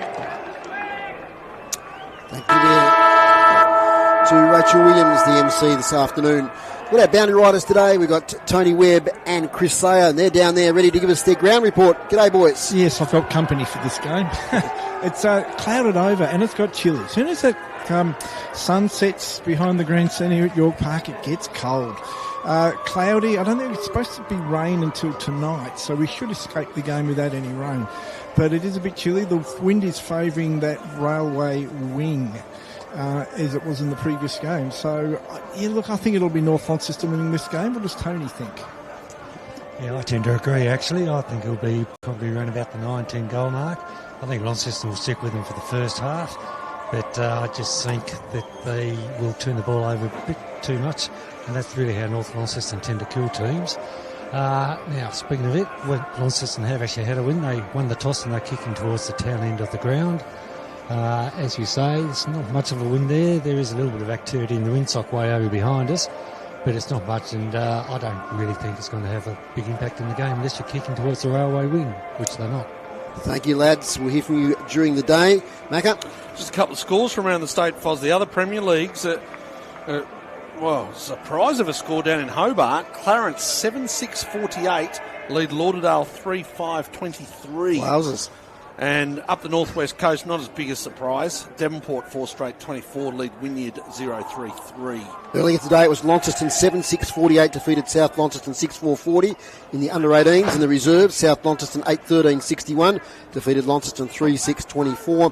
And in the women's, just previous to this game, Launceston 4-6-30 defeated South Launceston 2-6-18. We'll keep you up to date with those other scores and the AFL when it gets underway at 5:15. Starting a little bit late here. Often happens on grand final day as you've got a whole bunch of games. I think we started at 8:45, Macca, so it's been a long day so far, but it's been a great day of footy. Yeah, look, I really enjoyed that under-18 game. Obviously, a lot of the boys that we know from school, Foz, but geez, what a turnaround it was for Launceston. You couldn't get enough money on South Launceston at half-time, and for Launceston to come out and make a couple of changes, Shellmaker moved into midfield, and they just marked the ball more, kick goals, and they got over the top of a very... I suppose despondent South on the under-18s. I saw a few lads on the walk around, and yeah, they were shocked, to be fair. So we turn our attention now to the NTFA Premier League men's competition. First year of the regional competition after the TSL was disbanded. So we're now into the regional footy, and two great rivals, North Launceston, who met in many great titanic battles over the years. My word. I was here in 1976. I wasn't. You weren't even born. No, not quite. Anyway, about to get underway here. Ball is raised aloft. First quarter action, Matthew McGee. The 16-0 North Launceston, they come here today for another premiership. Let's see what Launceston can do. Wooten gets the first centre clearance for Dave Gruber. He goes inside 50 and he hits up Benny Hyatt. The one that we called that probably needed to hit the scoreboard today, Foz. One mark inside 50. Matched up on Lockie Mitchell. Morris runs past. He's going to give it to Morris. He goes short and he finds his teammate right there in the pocket. It's a nice mark to Archie Wilkinson. So good start, the Lonnie Blues. Zach Morris come right off half back. We've seen him do that before down at Windsor Park. And he found Wilkinson all alone in the forward pocket because they guessed that Hyatt was going to have a shot for goal, Dave Moore. Yes, that first clearance, important. And Wooten has had a pretty good season at this level and also with the Devils. So Wilkinson, 25 metres out from goal. It looks good. It looks really good. Launceston, 1 goal straight 6 inside a minute of the 2025 grand final here on City Park Radio and also broadcast on the live stream. Well, if you're the underdog in a game, Macca, what you want is a start that gives you a little bit of belief. And certainly, yeah, Wilkinson, he's had such a magnificent season with state representation, playing forward, playing back. 62 goals now for the year. Just noticed something. Zach Morris has run down to congratulate them in that bit of excitement. I think he's come up with a little ankle injury, Foz. He's sort of half limped. It's taken him a long time to get back to defensive 50. He looked a little bit bashed up at the end of last week. He went down a few times, so he always looks bashed up the way he runs, Zach He Morris. does. But it was interesting. He went up and gave the high five. So we're back in the centre. Lee sticks the knee into Farquhar. Tries to go off the ground. Launceston get it through. Farquhar well smothered. Is Hines. Start in the middle. Comes out to the near wing. Lenny Faulkner had a good first half last week. Hyatt's there again. Busy. Ives dives on the footy. It's going to be a ball up. Great smother, Sam Simpson back in the middle. Yep, excellent. They're the things that make grand final premierships, don't they? We've seen the defences today, especially the women and the under 18, really dominate. Lee gets rid of Farquhar. Hines bashes it inside 50. But it's going to come out the other way through Bales, who takes the bounce. He's nearly run down by Wilkinson. Ball to the centre circle. Thomas is there. He can't get it. Nash on the outside. He will go for it. Kicked off the ground inside 50 for the first time for the Northern Bombers. Morris comes through. Ooh. Hines is set on by Thomas. He throws it over the head. Just Jaden Hines. He's Leary. We know how dangerous he can be. And the ball goes out of bounds on the far wing. Take a breath, Mac. What a frenetic start to this grand final. Early goal to Launceston. 1 goal straight 6. North Launceston yet to score. As Farquhar just getting some attention there from the trainers. Not sure what for, but he's going back out into general play. So from the boundary throwing, that means Lee is going to go he's going to go by himself. Nobody there with him. Farquhar off the ball. Falls to Wheeler. Kicks up here in the Plunkett direction. Spoil from behind by Bennett. Front and centre is Wooten. Looks for release handball. Gets it now to Gillow. Kick inside 50 is a scrubby one. Tina McCormack gets there. He might want to see this over. No, he keeps it in. Handball to a bit of space. Ives with a fist. Close to the boundary line. Connor McCormack first one there. Scoops it back to Palfreyman. Free His kick. kick smothered. Free kick, I think. Is it going to come back to Connor McCormack? McCormack inside 50. Wilkinson sets. Tina McCormack comes from nowhere. Hyatt once again another touch, another look at the footy, but it goes to the defensive goal square and they come out the near side through Nash. He's only gone as far though as the Launceston defender there and Ryan Shipp. Back in the side today. So Shipp on Callow. Good match up with the youngsters. He's got Presnell on short. They've set up well behind the footy of North Launceston. He goes short. Here's Jeffries. I mentioned Fozzie's strength is just his running power. The lead endurance. Left foot, top of the square. Hines gets rid of his opponent. Got rid of the first one. Couldn't get rid of the second one in Bennett. The push and shove. He gave Lockie Mitchell a fair shove and tells him about it, but it was Bennett who came through with the second punch. Ball out of bounds, right forward pocket. Today's umpires, Ollie Pye, Tom McEntee and Tim Brown. Just a reminder for our YouTube viewers, we are also on the radio, so we do give a little bit more detail for those that are listening. Here's Lenny Faulkner! Misses. Geez, Lenny Faulkner, he had a good first half last week. Another shot at goal, that's through for a behind. So scores, Launceston 1-1-7, North Launceston yet to score 5 minutes in. You're listening to City Park Radio, here's the captain, Dave Moore. Bales, long kick out of defence, looking for Callow, picks it up, sweeping handball backwards to Bales, has to kick straight away, spots up Stingle, hands straight away now to Avent in the centre square. He kicks a bit blindly forward, and Morris will get back there and take an intercept mark. Short kick, looking for Hyatt, bit of confusion. Farquhar, great handball to Hyatt. Over the top now to Wooten, who's been busy early. Now to Jeffries in space. Oh, he kicks in a bit of a panic and kicks it straight to Lockie Mitchell, who drops an easy mark. In the goal square, the footy lands close to the boundary line. Hines, can he work a miracle? He sneaks it towards the goals and then just across the face. And I thought that was a behind. The umpire says out of bounds on the full. Am I seeing things, groups? Must be some sort of angle thing or something. Yeah, it must be. I thought it was. Anyway, it's out of bounds on the full. Underway second half in North Hobart. I mentioned before, Clarence 8-6-54. They're 30-point leaders over Lauderdale. 3-6-24. Jackie Avent, 250 game player, takes the mark from the kick out. Now to Stingle, possession footy, the Bombers. Handball off now here to Stingle. Inside 50, open, forward 50. Pfeiffer got rid of his opponent, dropped the chest mark. Declan Chug for North's first goal is out of bounds on the full. Well, Oliver Dean was furious, and I've known Oliver since he was a baby, and I've never seen him get angry, but he threw the arms up. He got disposed of behind the footy. Seth Pfeiffer, I think it might have been. Yeah, got rid of him. That's a good matchup. Terrific matchup. Great athletes. So they come away now from defensive 50. Launceston down the line. Farquhar in front. Good punch away from Bennett. Leary Always clever. Looking for a one over the head there was Jeffries. Not the greatest attempt. It goes out of bounds in front of Jackie Avent. You mentioned 250. Had a look today, Foz. He's only the 7th player at North Launceston in 132 years. You're talking about the likes of Maynard, Spearman, Avent, Bradley Cox-Goodger, of course. A couple of older fellas I didn't recognise, but those ones I do. It's a magnificent effort, Jack Avent, the boy from Lilydale. Boundary throw in, right at where the 50 comes across. Bradley Cox-Goodger, haven't called him very often yet, but here he is. We know he's there by hands this time to Leary. Jaden Hines, that's another good matchup, Foz. Jaden Hines on Leary. Here's Cox-Goodger, looked to throw himself forward in the contest. The umpire wasn't sucked in by it, and he's going to ball it up. So he went to his knees, Cox-Goodger. Oh, he did get a free kick, Foz. Off the ball free kick. Here's Cox-Goodger from the pocket. Bradley Cox-Goodger. We've seen it before, but not today. It's through for a behind. He's having a couple of afters there with young Lockie Presnell. Not standing down, the youngster in Presnell. 50 games for him, we mentioned. Jaden Hines now from defensive goal square. Takes off. See what his target is. Up the wing. Dean's the big presence there. Goes over the top of his head. He was pushed out of the contest, said the umpire. We come back to Dean. Oliver Dean hands it off to Bales. Long left foot kick to the goal square. Leary, front position. Good spoil from behind there. What's Presnell with the fist? Sees the ball out of play. Really interesting to have Alex Lee on this wing, just sitting out here for the outlet. They had Oliver Dean on the far wing.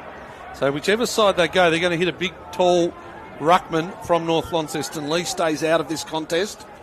From the boundary thrown right in front of the scoreboard, which says Launceston 7, North Launceston 1. And it comes Pfeiffer and Dean, who won the tap towards Cox-Goodger. He bundles a few over. Oh, did he what? Spills out. Declan Chugg looking for a free kick, looking for free kick again. And he gets it. Umpire Tom McAtee says. Grabbed by the jumper by Seth Pfeiffer. He's a long way out, right on the boundary line. Centres it up. Dean's the tall target. Front position, almost a mark from behind by Callow. Tane Thomas dives in, ball up, 20 out. Trying to get an ID for us, Foz, but there's a great group of minions on the far hill. Yep. If someone's listening over there, let us know who the minions are. Dean taps it towards a teammate of McHenry, a bug that might have got one high. Play on, comes out, no mark to Sullivan. Gets it back to Jaden Hines, who kicks up the wing. Here's Tina McCormack. Goes to his bootlaces, can't get it. They come through the other way now through Bonash. Inside now to Young. Stingle, fast. Here's Cox-Goodger. The left foot cannon. Does it come back? Yes, it does! Bradley Cox-Goodger from 50. We've seen it all before, Dave Moore. Goal number 86 for him. And Bradley Cox-Goodger, I mentioned the first 8 or so minutes, we hadn't seen a lot of him. Since then, 2 kicks, 1 goal. And it was good hands by the likes of Stingle and Nash. They got it in the hands of who they wanted. And Bradley Cox-Goodger goes bang. Yeah, just great possession footy there. Well executed skills. And Cox-Goodger probably had too much latitude, really, from the Launceston point of view. But, when you give him those opportunities, he buries them 1-1-7 apiece. Been playing 10 minutes. We can see the minions then. Over there on the far side, it's probably a group of footy players. They know they're on camera. So text myself or Macca if you know who they are. Farquhar with the tap, out to the side. Here's Stingle. He's getting moving in this contest. Right foot kick in the Oscar Mansell direction. Good spoil there from Buller from behind. Out to Tane Thomas. A little bit of candy sold. He's tackled over the boundary line. We've got great social media reach. Oh, you've got someone on answer it's already. The Longford Footy Club. All right, there we go. The Longford Tigers are over there, the minions. I think it's men's and women's, I'd say. Yes, there is a mixture over there. So from the boundary throw in front of a group of about 10 of those minions. You a dress-up man in your day, Foz? No, that wasn't a thing back in my day. As Alex Lee gets it to Declan Chugg. We'll get some early stats here from groups. What do you got for us, groups? Clearances, Launceston on top early, 5-3, and inside 50s have just managed to get 5 each now. Right, so even start, even scoreboard. Good start from Launceston. They've stayed in it this first 10 or 15 minutes. They've weathered the storm, but here comes the storm again through Bonash. Kicks inside 50, big fly! That was Callow from behind, didn't take the mark. Morris tackled to a standstill, players dive in. and get a ball up. So 30 out from the Bombers' goal. I'd say they had most of the entries in the last 5 minutes groups. Yeah, they've had the last few. Been down the other end for a while. Little kick here forward. Ryder Bug. Oh, lovely work, Callow. Handball's inside. Trying to take it with him there was Oscar Mansell. Kick out of fence by Morris. It'll just stay in. Good kick in the end from Morris. Sees the ball out of bounds. It's Launceston 117, North Launceston 117. We've been playing 12 minutes. Still 30 points at North Hobart. Clarence over Lauderdale. And down at Latrobe, it's Devonport by 5 goals over Wynyard. So boundary throw in. Just inside the 50, Invermay Park end of the ground. Fozzie's going to turn the lights on. That's our lights, not the big ground lights. They might need them later on, though. Inside 50 from Simpson. On the chest, Oliver Dean. Big Dino. He throws the chest out. There's not much of it. He has a bit of a word to Jaden Hines on the way through. Yes, I've never seen so much emotion from the big Dino. So played some Devils football this year as a 19-year-old. Come back to North Launceston late in the season. I saw him take a great hanger here a few years ago. The former South Launceston junior, Oliver Dean. He'll kick from about 25 metres, slight angle. And doesn't kick it well. In fact, he kicks it terribly. It's out of bounds on the full far side in front of the hill. They won't do much for the kicking confidence. Zach Morris with the footy. He's a key player in today's contest. He can be swung forward if necessary, but so important down back. I did say to him before the game, I said, get forward, Zach. I want to see some goals. Kicks to the wing, over the back. Buller's there. Takes possession. All ball right, up. saying he kicked a bag once? Big bag? Yes. I think it might have been against maybe Kingborough. Yeah. Was it double figures? Yes, at Windsor Park, I think it was. It was a big bag, so he can do it if they need to. Lee with a good tap. Finds connection with Declan Chugg. Tackled. Sam Simpson's got it. On the boundary line. Releases a kick forward. Back there is Morris. How many marks for Zach Morris, Groobs? Are you getting his? He's had most of the intercept marks. It's another one. The ball comes out. 50 in front of Curry. Jacob Kerr and Jaden Hines. Two big competitors, those two. The Launceston hierarchy be happy with this, Macca. We're, 15 minutes in? Oh, definitely. And it's just... It scores a level. No, it's a real contest at the moment. Lots of clearances, lots of stoppages. Still the inside 50s for Dave Gruber, please. Yeah, 8-5. Yeah. It's been a while since Launceston been in. Alex Lee gets taken down in the ruck hit out. Could have been holding the footy or holding the man. They say neither. I don't mind it. Umpire circles and says, give it to me. As Fozzie said, 1-1-7 apiece here, 15 minutes gone. 2025 grand final. Here's Simpson, looks for Dean, it goes over the top. I hope they've touched it, the Blues. The umpire doesn't seem to think so. It's going to be a discussion. Well, it went over the top of Oliver Dean and his opponent in Pfeiffer, who said he got a touch. The umpires are telling the Lonnie boys to get out of the way. It's umpire Bo Pratt. Pressure on, and he gives it a goal. So they had a chat. It looked as though it did get over the top, Dave Moore. Did indeed. And North Launceston now 2-1-13, Launceston 1-1-7. Just a player that's grown over time, Sam Simpson. He was in a bit of the shadow of his brother there for a while, but he's grown into a really good senior player for North Launceston. Yeah, watched his brother on the Sandful preliminary final last week playing for Norwood, along with a lot of other Tassie lads, but he held his own in that competition. But no, you're right, Sam Simpson has. He's famous North Launceston name with his dad playing for North Launceston in the halcyon days. Chris Sayer's got something on the boundary for us. Yeah, it is getting quite dark here, and looking at the weather forecast, there is a big rain cloud about 90 minutes away. Okay, Chris has called it. The rain didn't quite get there as early as I thought last night at the G as Alex Lee kicks towards half 40. Here's Callow. Handballs to Cox Goodger. Caught in a tackle from Morris. He's gone, I reckon. Great tackle, Zach Morris. He's been good early. He has. Flying the flag down back there at the moment for the Blues. Jesse Buller running. Spots up Wilkinson, who's drifted up. Long way out from goal. Thinks about handing it off. Then he goes himself. He's got a play here in front. It's ball from behind.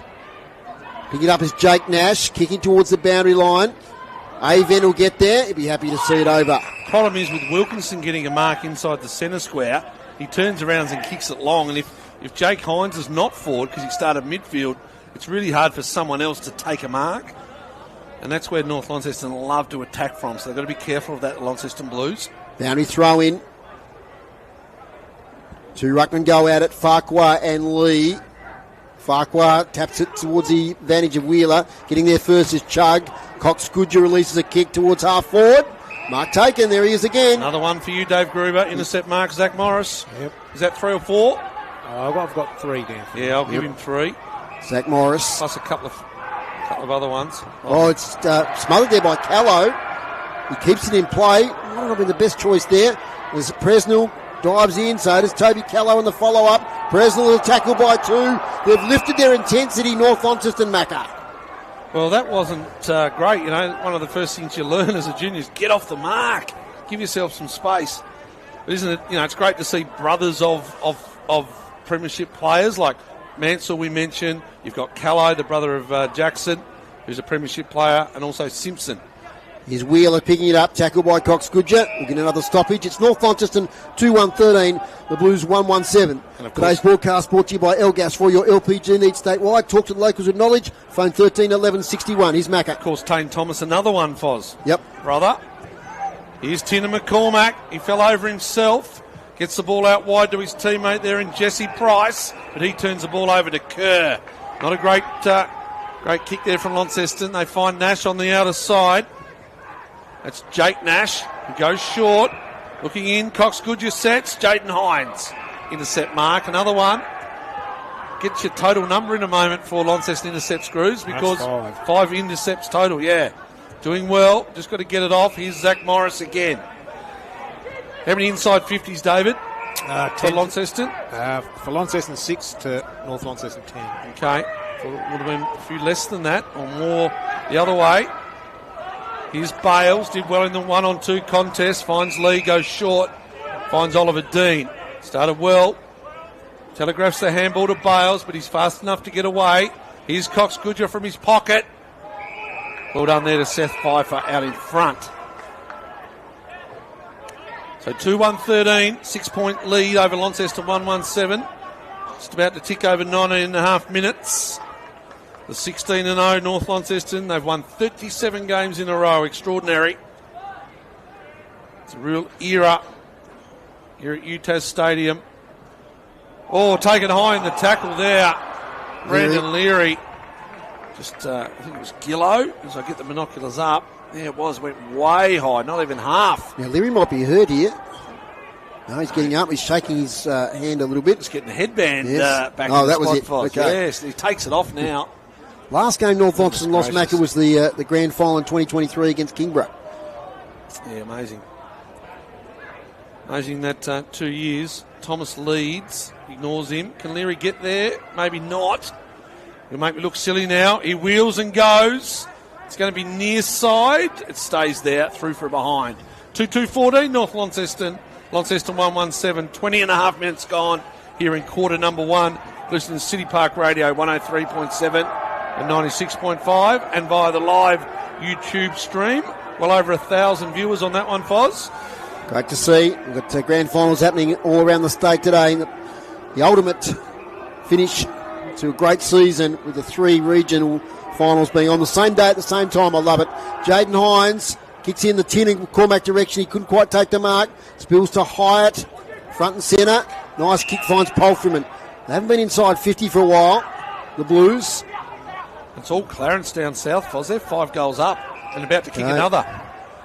Major shock that would be. There's Polfreman. Kicks up the wing. Kick downfield. Lauderdale still like premiershipless. Yes. Like from their TSL days. Yeah, absolutely. And then obviously this year back into the SFL. So Bailey Gillow now. Chance to launch something here. Shorts it up. Mark taken there by Jesse Price in the orange boots. A lovely pass from Jesse Price to another player in orange boots, and that's Archie Wilkinson, who marked to be a tough shot. But he's a bit of a sharpshooter, Archie Wilkinson. And this is a badly needed one for the Blues if he can put it through. Including today, 62 goals for the year, Foz. You'll have to kick this one from where the 50 bisects the boundary. Got a great view of it. For our level 4 commentary position. Theo Ives on the mark. Archie Wilkinson for his second. Sets it out left. It won't come back. It won't make the distance. They fly. Nobody got a hand on it in the end, and it spilled out of bounds.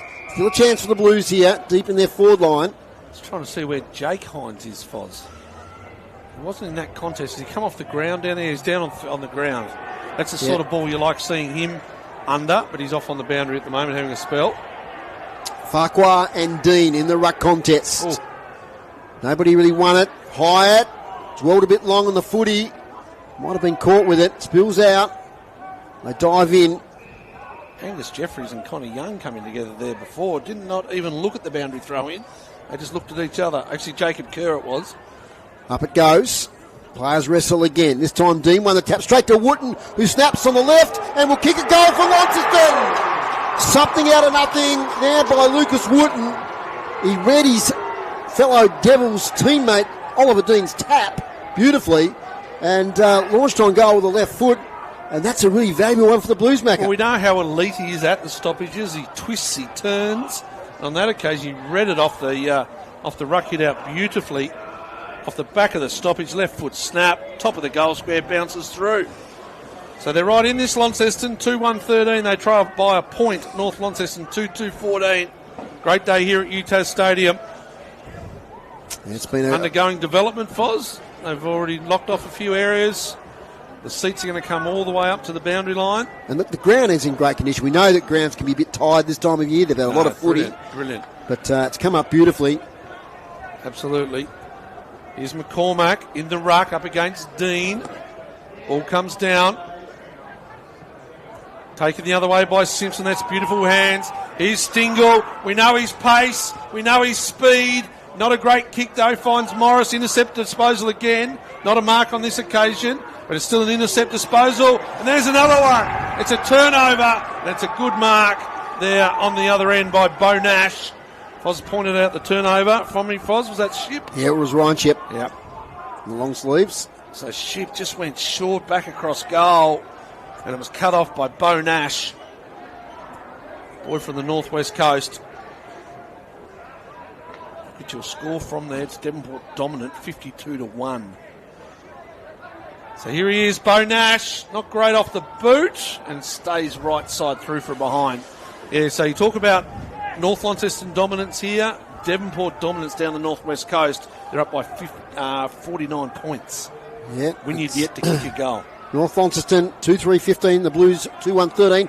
Every 2 weeks ago it was, I think, about a goal of the difference at half time.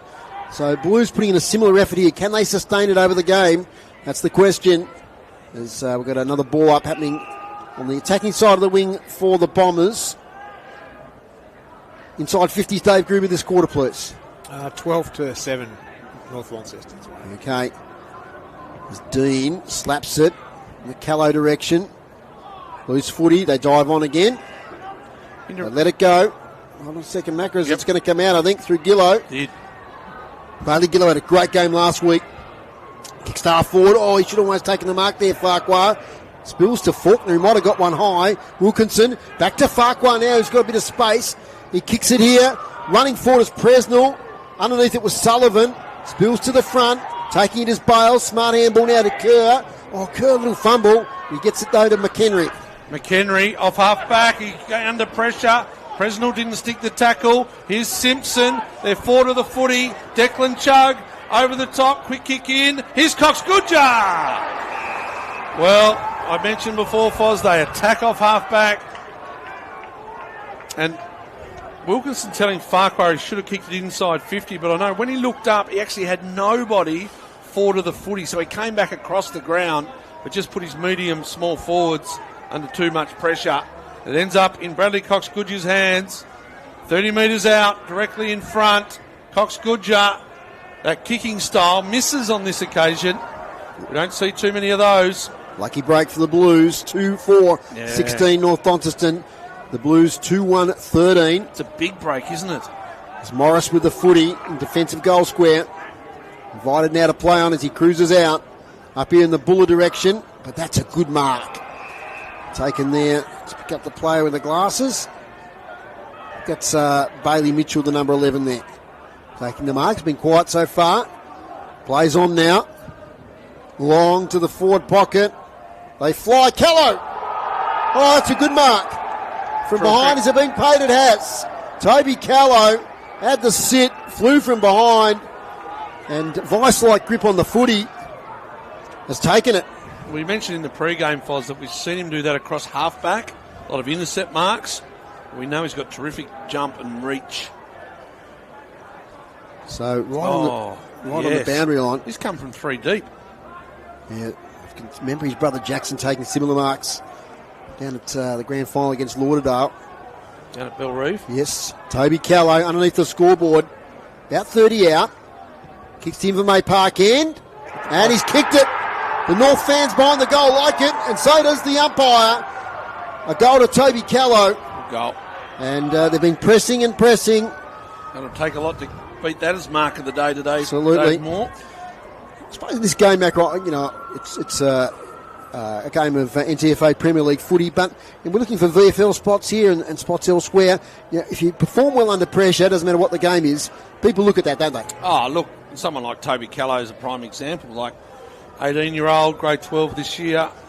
You know, what does next year hold? Like, without that VFL, he probably would have gone to Adelaide to his brothers at Norwood. Who knows what the future holds for him? He could come back next year as a Devil under 18 and also play some VFL. So the lots of options there for him. Jake Hines hacks it out of the air. Sullivan overruns it. Faulkner tries hard, held on to. Faulkner, going to be a free kick. Haven't called Jake Hines' name much with the footy, Foz. City Park Radio Player of the Year, of course. Hope you loved the trophy. Oh, he couldn't believe it. How big it was. We'll get back to that. Tina McCormack flies. They'd love a goal here, the Blues. Jake Hines high, free kick first. Fozzie saw it. A bit of treatment afterwards. That could have nearly been 50. Pushing the back. They just don't want to give it away here, the Blues. Jake Hines actually tackled the North London bloke high, but that was after the initial free kick. And now they've got some afters. As it stands, I think it's a free kick to Ben Hyatt. I think it is. Still. But we've got a melee, and they're not separating quickly here. 3-4-22, 2-1-13. The crowd saw something. Now, as it all separates. Theo Ives loves it, doesn't he? The footy is in the hands of Ben Hyatt. Just see that group. He's like he's prancing around like a lion in a cage. Yep. Look at him. He's looking to lay chest on anything. Theo Ives. Here he goes again. Jake Hines is a bit similar. Him and Declan Chugg having a couple of afters. He kicked this one back up. Benny Hyatt. We mentioned. Needs to hit the scoreboard. Ben Hyatt misses. 2 misses. They get into him for missing. There's a little bit of Academy Award stuff going on now. They're into it now. And they told him all about the miss. Well, the umpire... Just a bit messy here. Let him go. What's the score? 30 minutes gone. Anyway, it's play on now to Bales. Takes a couple of bounces. Kicks to the wing. Front position Morris. Takes a mark. Yes. No. Not paid. It's fallen in his arms on the ground. I think there might have been a North Launceston hand on it in between. So it'll be a ball up. Players have separated. Concentrating now on the footy. Which is a good thing. Out it comes to Stingle. Paddles it. Presnell. Now Farquhar, the handball to Hines, who's caught. Yeah. And it's incorrect disposal. They've done a good job on him. Really good job. Bo Nash. Bo Nash, yep. He'll go short. Stingle. Too much space. Comes out wide. Really wide. Looking for Simpson. Good first quarter from him. Pfeiffer's got to sit and does. Punches only as far as Nash. They go by hand now. Declan Chugg. Sat on his backside after he kicked it. Top of the square. There it is again, Dave Gruber. Intercept mark, Zach Morris. So that's 4. Probably about 2 or 3 other marks. Yeah. He goes down the middle. Oh, good contest here, NTFA footy. Oh, I just thought that was a good bump. Free kick Wheeler. From Stingle on Wheeler. It was front on. It looked pretty good. Goes from one end of the square to the other. 50-metre kick. Looking sideways. They do well here, North Launceston, finding Callow. Near wing. 32 minutes gone. Callow wheels, goes long, deep. Oh, Leary. That's too high. That's no good, that. It could be 50 from Avent. The umpire gives it away. Another free kick. And it's going to go to Zach Morris again. 32 minutes gone. Had some long quarters this year.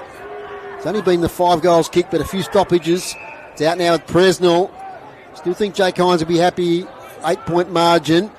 Second quarter, though, will be very important to stay in the game as long as possible.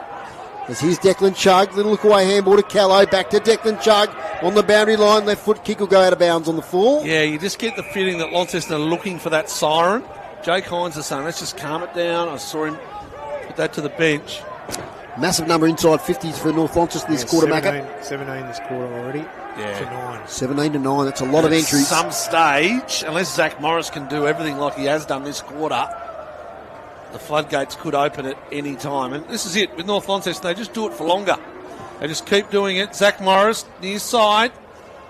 Oh, Farquhar does well. That's such Outmarks a good Alex season. Lee. Oh, he's Come a long way. He's come so far. So Farquhar in front of Lee. They're just going to slow it down on the coach's instructions.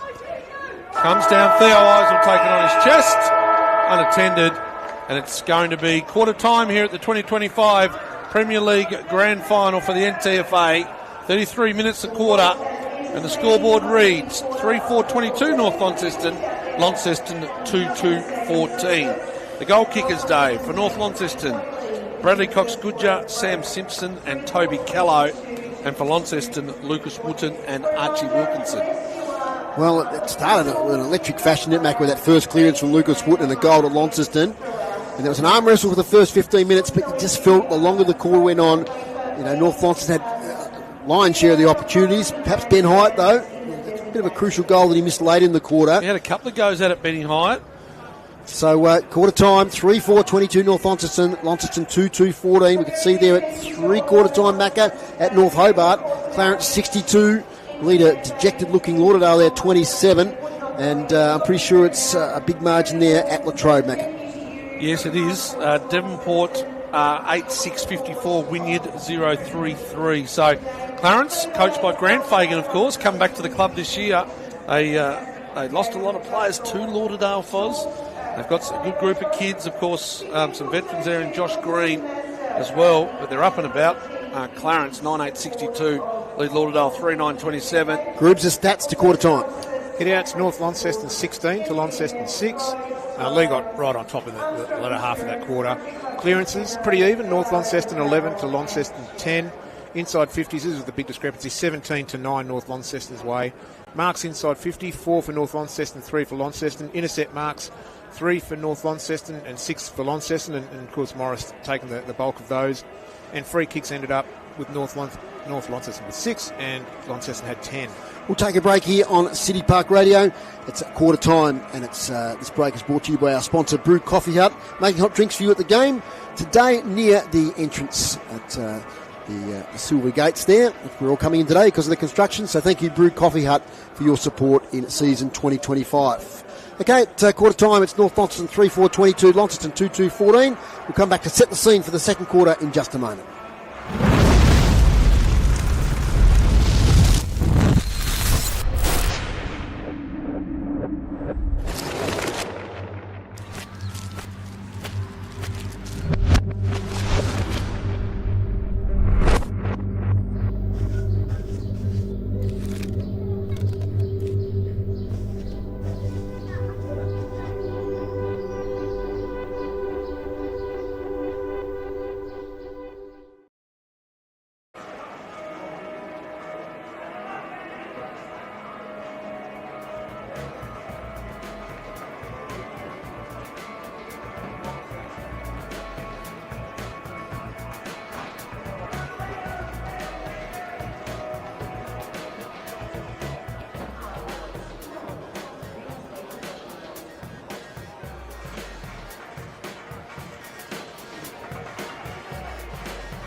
Mackie, you've had a bit of a look there at the individual stats. Yeah, look, to be fair, you only really need to go as far as one player, Zach Morris, with 14. 5 marks. How many of those intercepts? I think we had 4. 4 intercepts, yeah, 14. Yeah. Interesting games, not very high possession. There's a lot of ball just going long and deep, and Launceston haven't really had much of it. Jaden Hines has had 7. Ben Hyatt's had 5 with a couple of behinds. Farquhar's done well, 5 possessions. Jeffrey's 5, but you don't see many big stats there. Zach Morris, the dominant one. So if you look down at who needs more of the footy, it's Pulfreman only had 2. Wooten's only had 4. It's those on-ballers that just need to get their hand on the footy a little bit more and maybe control a little bit more to direct their ball into Archie Wilkinson, who does look dangerous. Well, the boys in the boundary have just emerged from the huddles. What do you got for us, Chris, first of all? Adrian Smith was quite happy with that quarter. Well, there's always room for improvement. As he went across down each line, the forwards in their huddle talked a lot about Zach Morris, so they do recognise the job that he's doing, much like you guys set up there. So, just keep tight, keep the pressure on. Here's Tony. Yeah, Jake says that they're playing, he asked for 2 hours of effort. He reckons they got it for their first quarter. Although when North got their second goal, he felt that they sort of dropped the bundle a bit for a while. He just wants them to compete harder. He says, play on the edge. Don't go over the line because the umpires will pick it up. But play on the edge. We're in it. Let's go. And that's what he said. Well timed, boys. Great reports there at quarter time. Second quarter action here in the NTFA Premier Grand Final. Here's Matthew McGee. Alex Lee punches it forward. Callow does well. So Callow's on Morris. So Callow was pretty influential there at times, and of course Morris. So how much latitude does Morris give? He likes to zone off. Coming through is Thomas. He got Hines. That's Jake Hines, just high. And now Jake Hines kicks it forward to Pulfreman. One of the players we said would like to get a little bit more of the footy. So Pulfreman marks in front of Cox Goodger. Pulfreman, here's Wilkinson. He's taller, but well done there from the defender in Mitchell. Lockie Mitchell, and he's just able to punch the ball out. Wilkinson had him beat there for a while. So they go to the pocket, boundary throw in. Second quarter, North Launceston lead by 8. 3-4-22, Launceston 2-2-14. Entertaining first quarter. Boundary throw in. 20 around from the goal of Launceston. Tina McCormack gets rid of Lee in the ruck. McCormack goes down. Here's Jeffries. Left foot, snap at it. Towards the boundary line. They need a contest. They get it.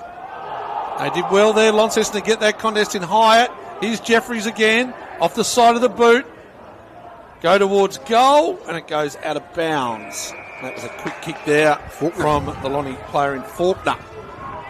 So deep in attack now. The sun shining for the first time in a while here at UTAS Stadium. We're playing with a yellow Sharon. Probably the sun will set by about the final siren here, so I won't be in the darkness much of the game at all, really. So dangerous position here for North Launceston. Can the Blues fashion something? From the hit out from North Launceston. Here's Faulkner again. Handball straight up to opponent in Bennett, who's tackled from behind. And it will be a ball up. Yeah, the days are getting longer. Won't be long until we start daylight savings. One of Dave Gruber's I can't wait. bugbears. Up it goes. Flips back to Faulkner again involved. Theo Ives kicks it straight away. Presnell does really well in a contested mark situation. Lockie Presnell had some injury concerns this year. Thought about the handball to Morris. He was covered. Presnell kicks inside. 50. It's a mark. Leading out and taking there is Plunkett. So impressive last week. Man, took it low down. He's 30 out, 35 out, directly in front. In front of Fletcher Bennett too, Foz. So yep, a fair opponent for the youngster in Plunkett. Good choice there from Presley. Thought about the handball, but Morris was covered as he went past. Yeah, Declan Chugg was awake to that. He spotted up Plunkett, and they must take every opportunity today, Launceston, if they're going to stay in this game. And here's one they shouldn't miss. Wind left to right. And it takes the ball out to the right, sneaks in for a behind. So 3-4-22 North Launceston, the Blues 2-3-15, 3 minutes into the second quarter. Can't afford to miss those, the Blues. You only get so many chances against this Northern Bombers outfit. Here's Bales. As he does, he takes it out of the defensive goal square, goes towards the railway wing. And Presnell gets tackled out of bounds by Leary. It's going to be a throw-in the sun. It's a pity our boundary rider boys are under the shade there of the grandstand. They'll be cold. They're used to it. They're used to it. The Minions are over there in the sun. The Longford Football Club finished 4th this year, Longford. Wootton in front of Avent, and the ball goes out of bounds. What a match up there. Jake Hines up against Cox Goodger. Yep, 2 champions for their respective clubs. Absolutely. Down at North Hobart, Clarence 9-8-62, lead Lauderdale 3-10-28, and at Latrobe, Devonport 10-10-70, lead Wynyard 0-3-3, about half time. Okay. Would you like to see a Northern final, Macca? Would you like to see the 2 winners? I know we talked about this before, but for those that didn't hear us talk about it before, I'll go next. I reckon it'll start next year. Next stoppage. All right. If you kick inside 50 here, and is it going to go out of bounds? It stays in. Launceston player dives in. Bale sees it over. Your thoughts, Macca? Well, I just don't know whether the players would be up for it. Okay. Like, is it this? Is it, oh, yeah, right. Like, whoever wins this game, how much inner belief is there that, let's have a great night tonight and a great Monday, and then we double up and play Devonport next week? Like, I don't know. I'd love to see a greater Northern League. That's what I would love to see. From the tap out, Lee gets it towards the boundary line. So close to the boundary, out it comes. Chance for Launceston. Handball forward, taken by McHenry. Cool under pressure. His handball isn't great though, close to the line. And it goes out. So just a scrappy start to this second quarter. Oh, and the veteran Colin Garland, he kicks, what will be the sealer against Lauderdale. 10-8-68 Clarence. 3 goals Lauderdale. So Colin Garland back into the senior side this week. 10-8 to 3-10. 40 points now, Clarence. Deep into the fourth quarter. From the boundary throw in, Cox Goodger there. Hines was as well. As Macca said, a great battle between those two. Nothing to write home about this last few minutes, but the score maintains that 7-point lead. Groob's got any stats early on? Yeah, North Launceston still yet to get it inside 50 this quarter. Okay, so this is where the Blues must take advantage of any territory they can gain here. Close to the boundary line. Mark taken there by Palfreyman. He swings it towards goal. Wilkinson's there. Ives is there. Wilkinson had to be the spoiler in the end. Spills out to Jeffries. Funny old handball. Okay, says the umpire. Here they go now. Sweeping handball. Ends up here with Stingle. He loves to run and bounce. He's taken his second. He gets 4 to the centre. He's a one-on-one. Callow and Morris. Callow lost contact there with Morris. Free kick. Morris did pretty well. He gets a free kick to advantage now with Presnell. Come up a little bit sore again, Zach Morris. Here they go. Angus Jeffries on the left. He's got Tina McCormack in front of the footy. Ives takes his eye off it. Didn't need him. His teammate was there. Coming back to Ives. They get the ball out. They're off half back through McHenry. McHenry finds his Devils teammate in Thomas. Morris is still sore. Here's Jaden Hines, one of Launceston's better players. He cuts it off. Intercept disposal. He's got Palfreyman on the railway wing. He dives and takes the mark. They'd love a goal from this effort with the Blues. Over the top, here's Hyatt. He has been dangerous. His brother Isaac will play for Glenelg in the reserves Sandford final tomorrow, Foz. Going for the ball was Tina McCormack. Can't get it. It's going to be dangerous off half-back again, North Launceston, if they can get hold of it. It bounces now. Tane Thomas gets it over the top to Leary. If it bounces, he'll go. Buller chases. He breaks 50, Leary. He doesn't kick it great. He goes short to Callow. Oh, what an effort from Pfeiffer. Using his athleticism. He now taps it off the deck. Finds Gillow. So Gillow twists and turns. Left foot. Another great kick. Coming through now is Stingle. Another repeat inside 50. Jaden Hines has got a set. He tries to chug off the deck. He keeps his feet. He goes again, chug. He twists. He turns. He has his neck taken off. And the umpire says you're holding the footy. Dave Moore, yours. Oh, Matt could take a breath. That was for a neck passage of play. And it ends up now with a bit of a breather with Sullivan in the back pocket for Launceston. It's just hard work for the Blues, Foz. Just out of half-back. North get it from one end to the other really easy. Launceston don't. And they're going to turn it over again here. The Blues ends up with Stingle. Searching for a handball. Ends up kicking it. Leary can't quite get it on the bounce. Evades him. Jaden Hines has been good. Look away handball to Morris, who's also been good. Lays back and a kick up the wing looking for Jake Hines. Nearly takes the mark up against Bailey Mitchell. Interesting matchup. McHenry Lovely kick, finds Bales in the centre circle. Over the top, Cox Goodger. Bit of space ahead of him. Pursued by Plunkett. Pushed as he kicked. Well done, Plunkett.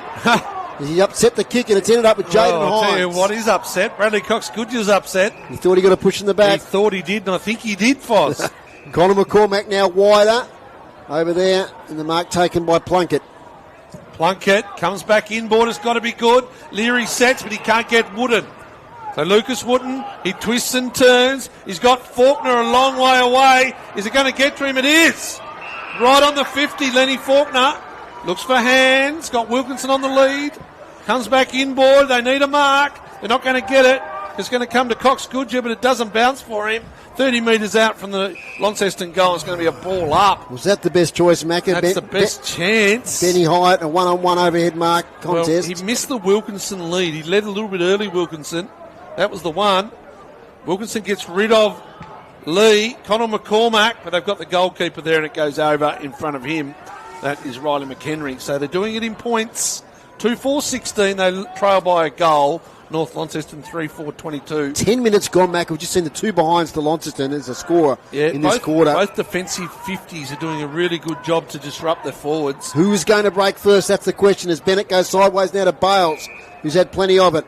As a teammate, I think it's McHenry running past. He hits up a lead there of Lockie Mitchell. Handball straight away to Bailey Mitchell. He takes a bounce on the wing. Has to kick in a hurry now. Up here towards Hines, who takes the mark in front of Leary. So they set up well there, Launceston. Daring kick again from Hines towards that was Jesse Price, couldn't take the mark. Rebounds the other way. And it's a mark inside 50. Is that Oscar? Oscar Mansell in the side today. And he's in scoring range. They obviously want to go back in there. I just don't know at this stage in the game whether you need to do that. Yep. I know if it's your game plan. If you're 5 goals down, maybe, but they're still in this contest. Because they just don't quite have the skills, and North Launceston's so good at trapping that space behind the footy. Oscar Mansell played a bit of footy at Bracknell last year, back at North Lonnie. Skips in, delivers from 48 towards the town goals. He's offline. So 2 behinds to Launceston, 1 to North Launceston this quarter. Dave Gribber, what's some stats for us? Launceston doing well in the clearances. They're 6-1 this quarter and ahead 6-5 in the inside 50s. And pretty tight groups. Yeah, Jaden Hines has taken himself 3 intercept marks now too. Yeah, terrific back pocket player, Jaden Hines. He comes near side, does Jaden Hines. Buller flies. Stingle, influential. Up and under kick. They fly. Who's there at the bottom of the pack? It's North Launceston. Thomas to Leary. This will be a beauty. It's a Leary special. We continue to see it year after year. We think he's a veteran, but he's still pretty young, Dave Moore. And Leary, we had a great view of it. And the back of the pack, Brandon Leary, goal. Well, just a terrific opportunity there from Leary. Just, he didn't have a lot of time to think about it. We've seen that many times over the years, over recent years. And he's kicked, what's that for the season now, Macca? That's 56, I think. Yeah, 56. Today's broadcast brought to you by Elgas. For your LPG needs statewide. Talk to locals with knowledge. Phone 13 11 61. Will he be one that will put his hand up for VFL? Oh, look, I think he's one that could play VFL. Like at the level now. Like, I think if he went to a Box Hill or a Williamstown or something, I think he would play VFL footy. Definitely, yeah. It's really important here now for the Blues that they don't drop their heads. They feel as though they're trying hard, just not getting any scoreboard pressure. If North now can kick 2 or 3 before half time, it's going to be really difficult for the Blues as the ball's in the centre square.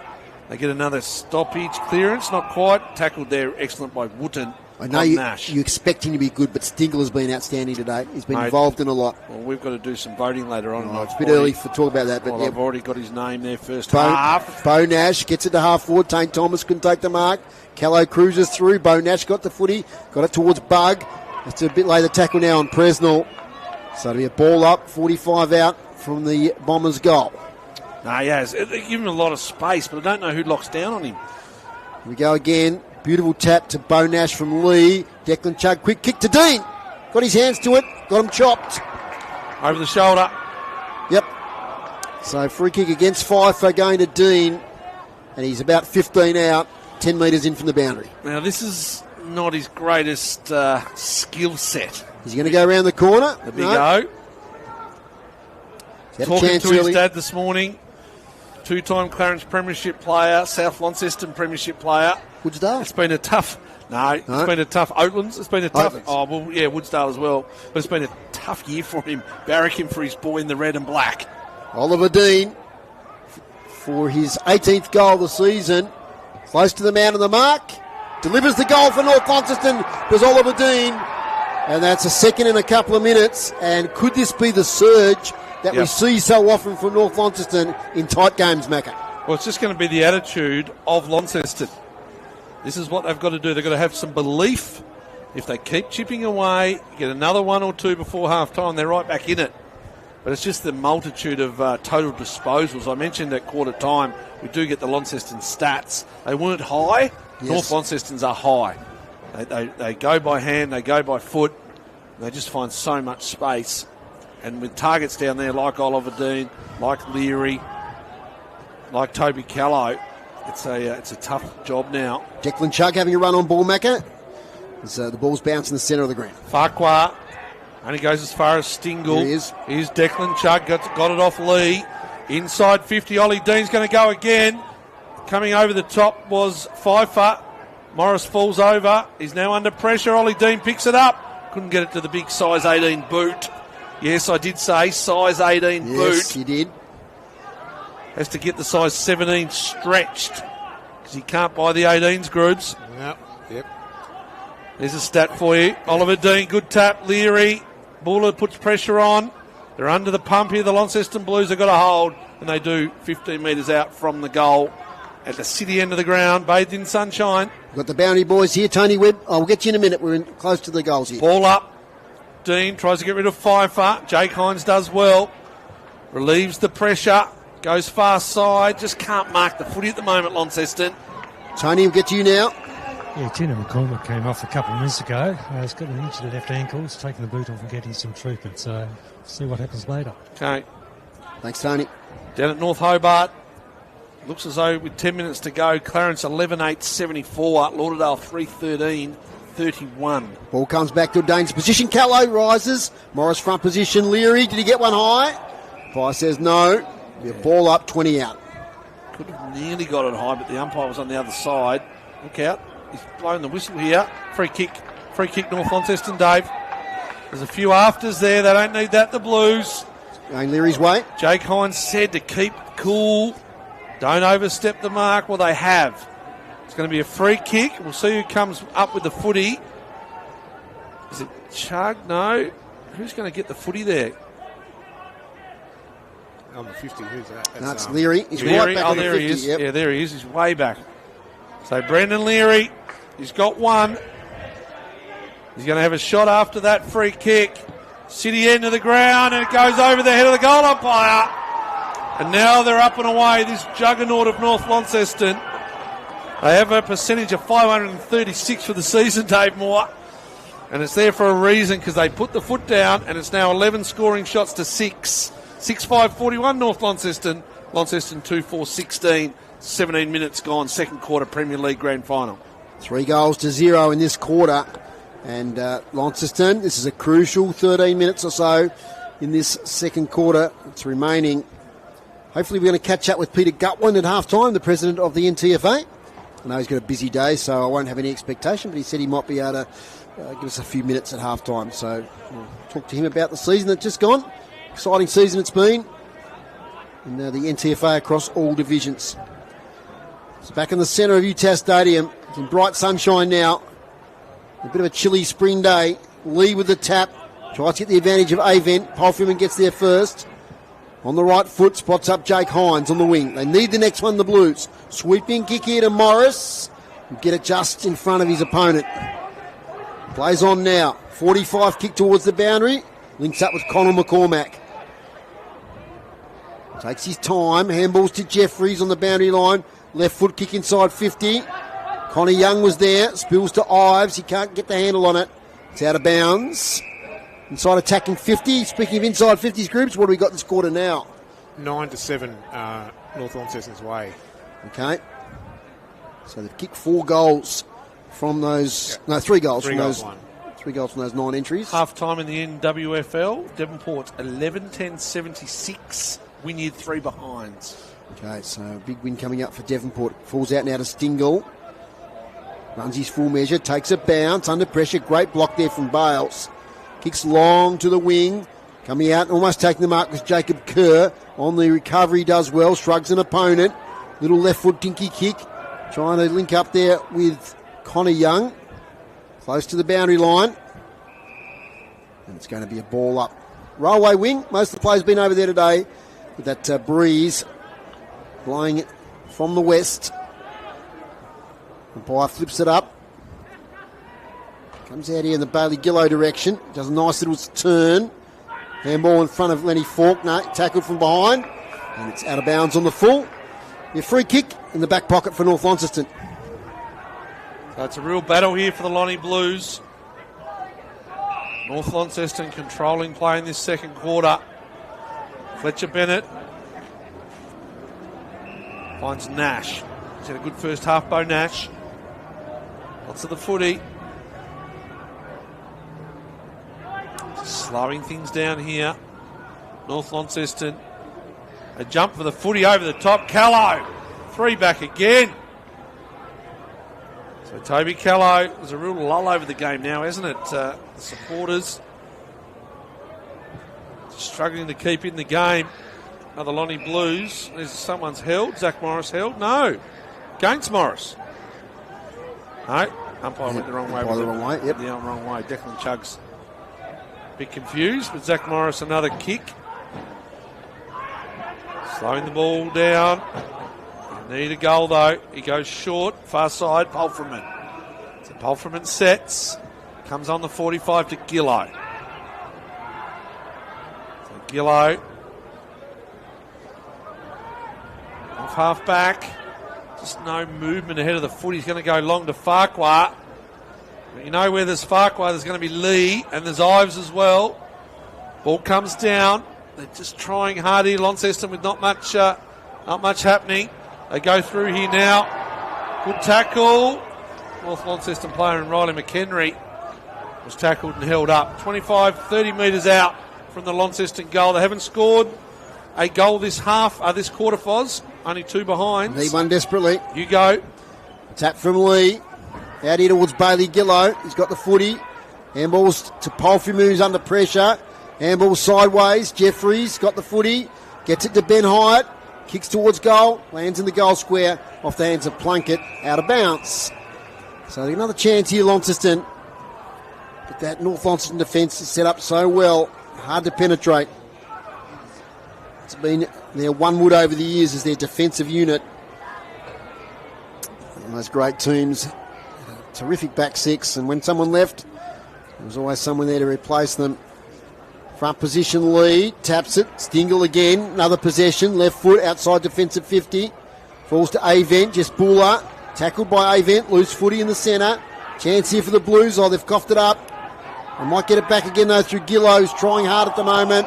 He's tackled, doesn't release it, holding the ball. And Jacob Kerr with the free kick, the boy from Winnelea.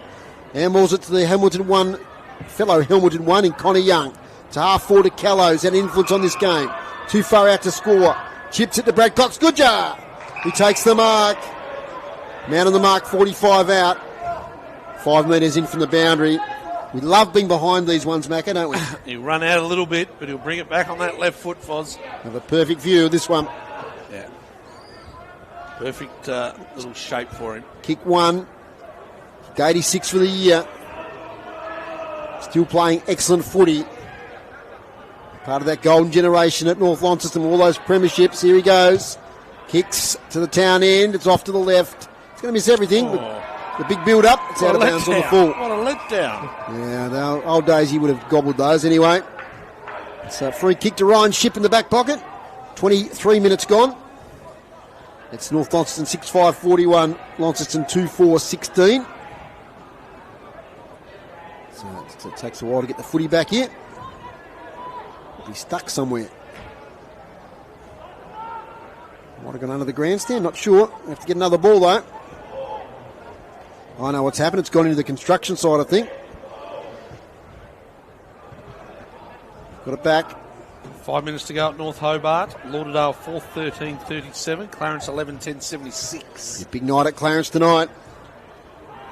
They lost the women's and the under-18 grand final. Okay. So it's a big night there for Clarence. North Hobart with a couple of flags, the under-18s and the reserves. Siggins gets a goal for Lauderdale. Still 6 goals behind. Those veterans will be disappointed. Bryce Walsh, Sam Siggins. Yeah, that's right. Reece Sutton, those sort of guys. Anyway, back here at UTAS Stadium, just a bit of a lull, as Macca said, over proceedings. There's a few goals by North Launceston in a row there. It's taking a bit of the oxygen out of the contest, but they're still in range, Launceston. We need to start scoring some goals the other way, though. Comes out here towards Millwood. He's tackled from behind. They're under pressure every time they get the footy. Here's Wilkinson down back. He's tackled, holding the ball. And, the tackling pressure is just immense from those Bombers. Stingle's going to have the free kick. He's got the yellow footy under his arm. I'm just thinking, like, what could you do at half time to get back into it? But it's going to be tough. They're just... Yep. So, Wooten just needs to get more of it. Breakage from the stoppage. You got the Zach Morris move you could pull. Wilkinson could swap. Tina McCormack is one that they're missing at the moment. He's running along the boundary line. Looks like he might be okay to come back on. Stingle for goal. Fades away. Stay in play. No, umpire's going to signal that behind. So 6-6-42 the Bombers. 2-4-16 the Blues. We kicked the first goal of this contest, the first minute or so. Yeah, inside the first minute, my word. Yep. Morris now, daring kick towards Plunkett. Can't quite take the mark. Off hands, Bonash. Back to Lockie Mitchell into Callow, who takes the mark. He's got some separation from his opponent. He took a nice mark. Well within range. 30 out, 45-degree angle. Well, I mentioned that Morris is on him, and he's actually making Morris accountable now. I reckon he's taken 3 or 4 marks at least, Callow, including a nice hanger in the first. So a similar position. He was probably close to the boundary line and goal he kicked in the first quarter.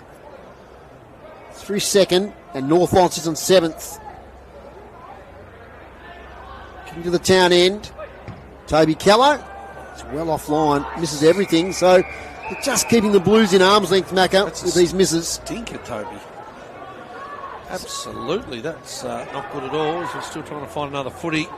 The Jaden Hines, one of Launceston's better players. He's had a lot of footy, though, because it's been in that defensive half a lot. What were those inside 50s for Dave Gruber? North Launceston up to 12 now, to Launceston's 9. Launceston's were early on. Yeah.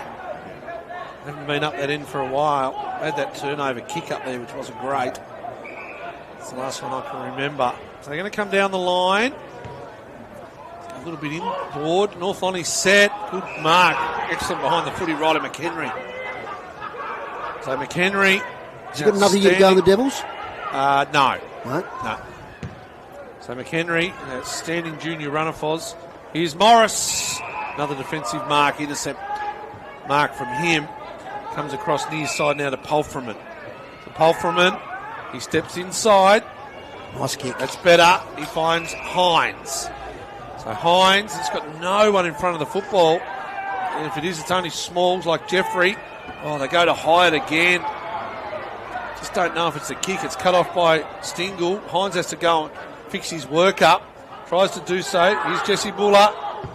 Head blokes behind the footy. Instead he snaps it forward. They don't want that because it's now a turnover. It goes to Bennett. He had Lenny Fulton all by himself there. Yeah. He just didn't lower the eyes, and now it's going to come back the other way. Here's Leary. 2 goals this quarter. Squares it to Bailey Mitchell, who's been playing down back, was interesting. I think it might be a match-up situation. We've seen somebody that he matches up well up on. He's kicked a lot of goals this year. 35 goals, Bailey Mitchell. Chips it up. Oscar Mansell should take the mark. Oh, it's close there, Presnell, yes. He cannoned into him after he'd taken the mark, and that will bring Oscar Mansell inside 50. Not much you can do, though, Foz. Is there much you can do? Yeah, you see those paid, though, don't you? It's right there. He actually tried to hold himself up. Anyway, it's going to be a shot at goal from Oscar Mansell. He had one early in the quarter, Macca, that he missed, but it's a bit closer. Oh, yeah, no, it was a bit late. Metre late. They're celebrating on the Clarence bench at North Hobart. One for the record books for them. They're a great club, Clarence. They've been under the pump for a few years. Grant Fagan, the Messiah, goes back, and they're going to win a premiership as underdogs. First premiership for a number of years. Since early in the TSL days. Here is Oscar Mansell kicking towards goal, and he's missed. And he's kicked it out of bounds on the full. So they're peppering the goals to that northern end. It's 26 points. Oh, they should have put them away. 29 minutes gone in this second quarter. Should have put them away. A couple of misses to Callow and Mansell. They go now half back. Ryan Shep. Well, it's good Mark Wilkinson. They've just got to keep finding their good players. Wilkinson, they can't turn the ball over, but they're going to, because he's the gatekeeper in Fletcher Bennett. He comes back by hand. It goes back to Bennett. Back inboard. Over the top here now to Mitchell. Steps inside his opponent. Hack kick forward. Declan Chugg. Zach Morris jumps on him and too high. Oh. Did jump on him. Probably a little bit indiscriminate. It's going to be a free kick to Declan Chugg. He'll play on, take a couple of extra yards. Go just outside the square. Well done, Seth Pfeiffer on Callow. It's a good match up there now. Two athletic boys. And it goes out of bounds. Scoreboard just before half time. 6-6-42 North Launceston. Launceston 2-4-16. A goal here would be a real dagger. Winners in the women's game before the men's game here. It was Launceston, a bit of a surprise over South, winning the premiership. We've got something behind Jaden Hines. He can't help himself. Jackie Avent, game 250. Now, where's the kick going to be taken from? 6 premierships. Is he going to get a shot? No, Alex Lee. So it's where the play was forward of the footy. So it was behind play. So Avent misses out. Alex Lee. One thing we don't see is a lot of Alex Lee goals. We see a lot of hit-outs, but not many goals. 3-time premiership player, Foz, Alex Lee. Coming up from Devonport, back in his junior days. Alex Lee leans back and misses again. 3 set shots. Inside 50 this quarter, Dave Gruber. No, 15-9. Yeah, 3 set shots in the last 5 minutes. Callow, Mansell, Lee. All misses. So 2-4-16, they trail Launceston, North Lonnie 6-7-43. You're listening to City Park Radio 103.7, 96.5, and via the live stream on the YouTube. Some good numbers of listeners and viewers around here, over 1,200, Foz. Jaden Hines kicks it out from defence. Archie Wilkinson takes another good contested mark. Got Peter Gutwin behind us here, who will join us after our commercial break at half-time for a bit of a chat. Long kick over here towards Conor McCormack, who was held on to. And it's going the other way. No, it's going towards North Launceston. So the kick here towards half forward. Avent there, good score from Jess Buller. Thumps it into the grandstand. So it'll be a boundary throw in. 6-7-43 plays 2-4-16. It's 3-0 in this quarter. It's been a bad injury at North Hobart, Foz. I think some plays stopped with a minute to go on the clock. Okay. Something's happened down there. So just to repeat news there, Clarence are going to win that grand final. Tackle, head into the ground. Okay. So from the boundary throw-in, comes up here towards Jess Buller. He's up against this veteran and Avent. Youth versus experience. And experience wins. Avent lays the tackle right on half-time. Just be careful they don't give away 50 here. I reckon Jackie Avent will have a go. He's 60 metres out on the boundary line. I've already put the score in the book, Foz. Oh, gee. As in the score now, no extras. Wouldn't this be a fairy tale in your 250th? Torpedo from 65. We're at Malcolm Blight distance here. I'm showing my age there, Macca. Macca's a bit distracted there. No, I'm just showing Mr. Gutwin the Clarence score with a surprise. Torpedo from Jackie Avent. Not one of his best. That's got about a third of the way. So that's half-time here at UTAS Stadium. And the score is North Launceston 6-7-43. To Launceston 2-4-16. Goal kickers. 2 to Brandon Leary, and then singles to Cox Goodger, Simpson, Ollie Dean and Toby Callow. And for Launceston, 2 goals. None in that quarter, unfortunately for them. Lucas Wooten and Archie Wilkinson. If you look back in that quarter, Macca, it was just that little burst of 3 goals in probably about 5 minutes. And they did have some opportunities late, to be fair. Missed 3 or 4. But Launceston are just hanging in there. And, third quarter last time they met was the one where The Bombers went away. Just can't get enough clean footy, can they, the Lonnie Blues? Out of the centre, they need, they've still got some youngsters there. They don't have the superstar power of the North Launceston outfit. And, look, as I said, what do you do? Like, Zach Morris has been outstanding behind the footy. Do you throw him forward, but then if he doesn't see enough of it, do you move Wilkinson on ball a little bit more? Because there's no use having any of those players inside 50 if they're not getting it in there for 15, 20 minutes. And the strength of North Launceston, they're on ball brigade. We talked about Stingle, Bo Nash, Cox Goodger, Avon, etc. On ball half back. You can't turn the ball over. Half time here, 6-7-43 North Launceston, the Blues 2-4-16. We'll take a short break. When we come back, we'll be joined with Peter Gutwin here on City Park Radio and the live stream for his 18th goal of the season. Close to the man on the mark. Delivers the goal for North Launceston. Was Oliver Dean. And that's I was on the other side. Look out. He's blowing the whistle here. Free kick North Launceston, Dave. There's a few afters there. They don't need that. He's going to have a shot after that free kick. City end of the ground, and it goes over the head of the goal umpire. And now they're up and away. This for goal. Fades away. Stay in play. No, umpire's going to signal that behind. So 6-6-42. Devonport, back in his junior days. Alex Lee leans back and misses again. 3 set shots. Inside 50 this quarter, Dave Gruber.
Welcome back here to UTAS Stadium. Half-time, the NTFA Premier Grand Final. North Launceston 6-7-43.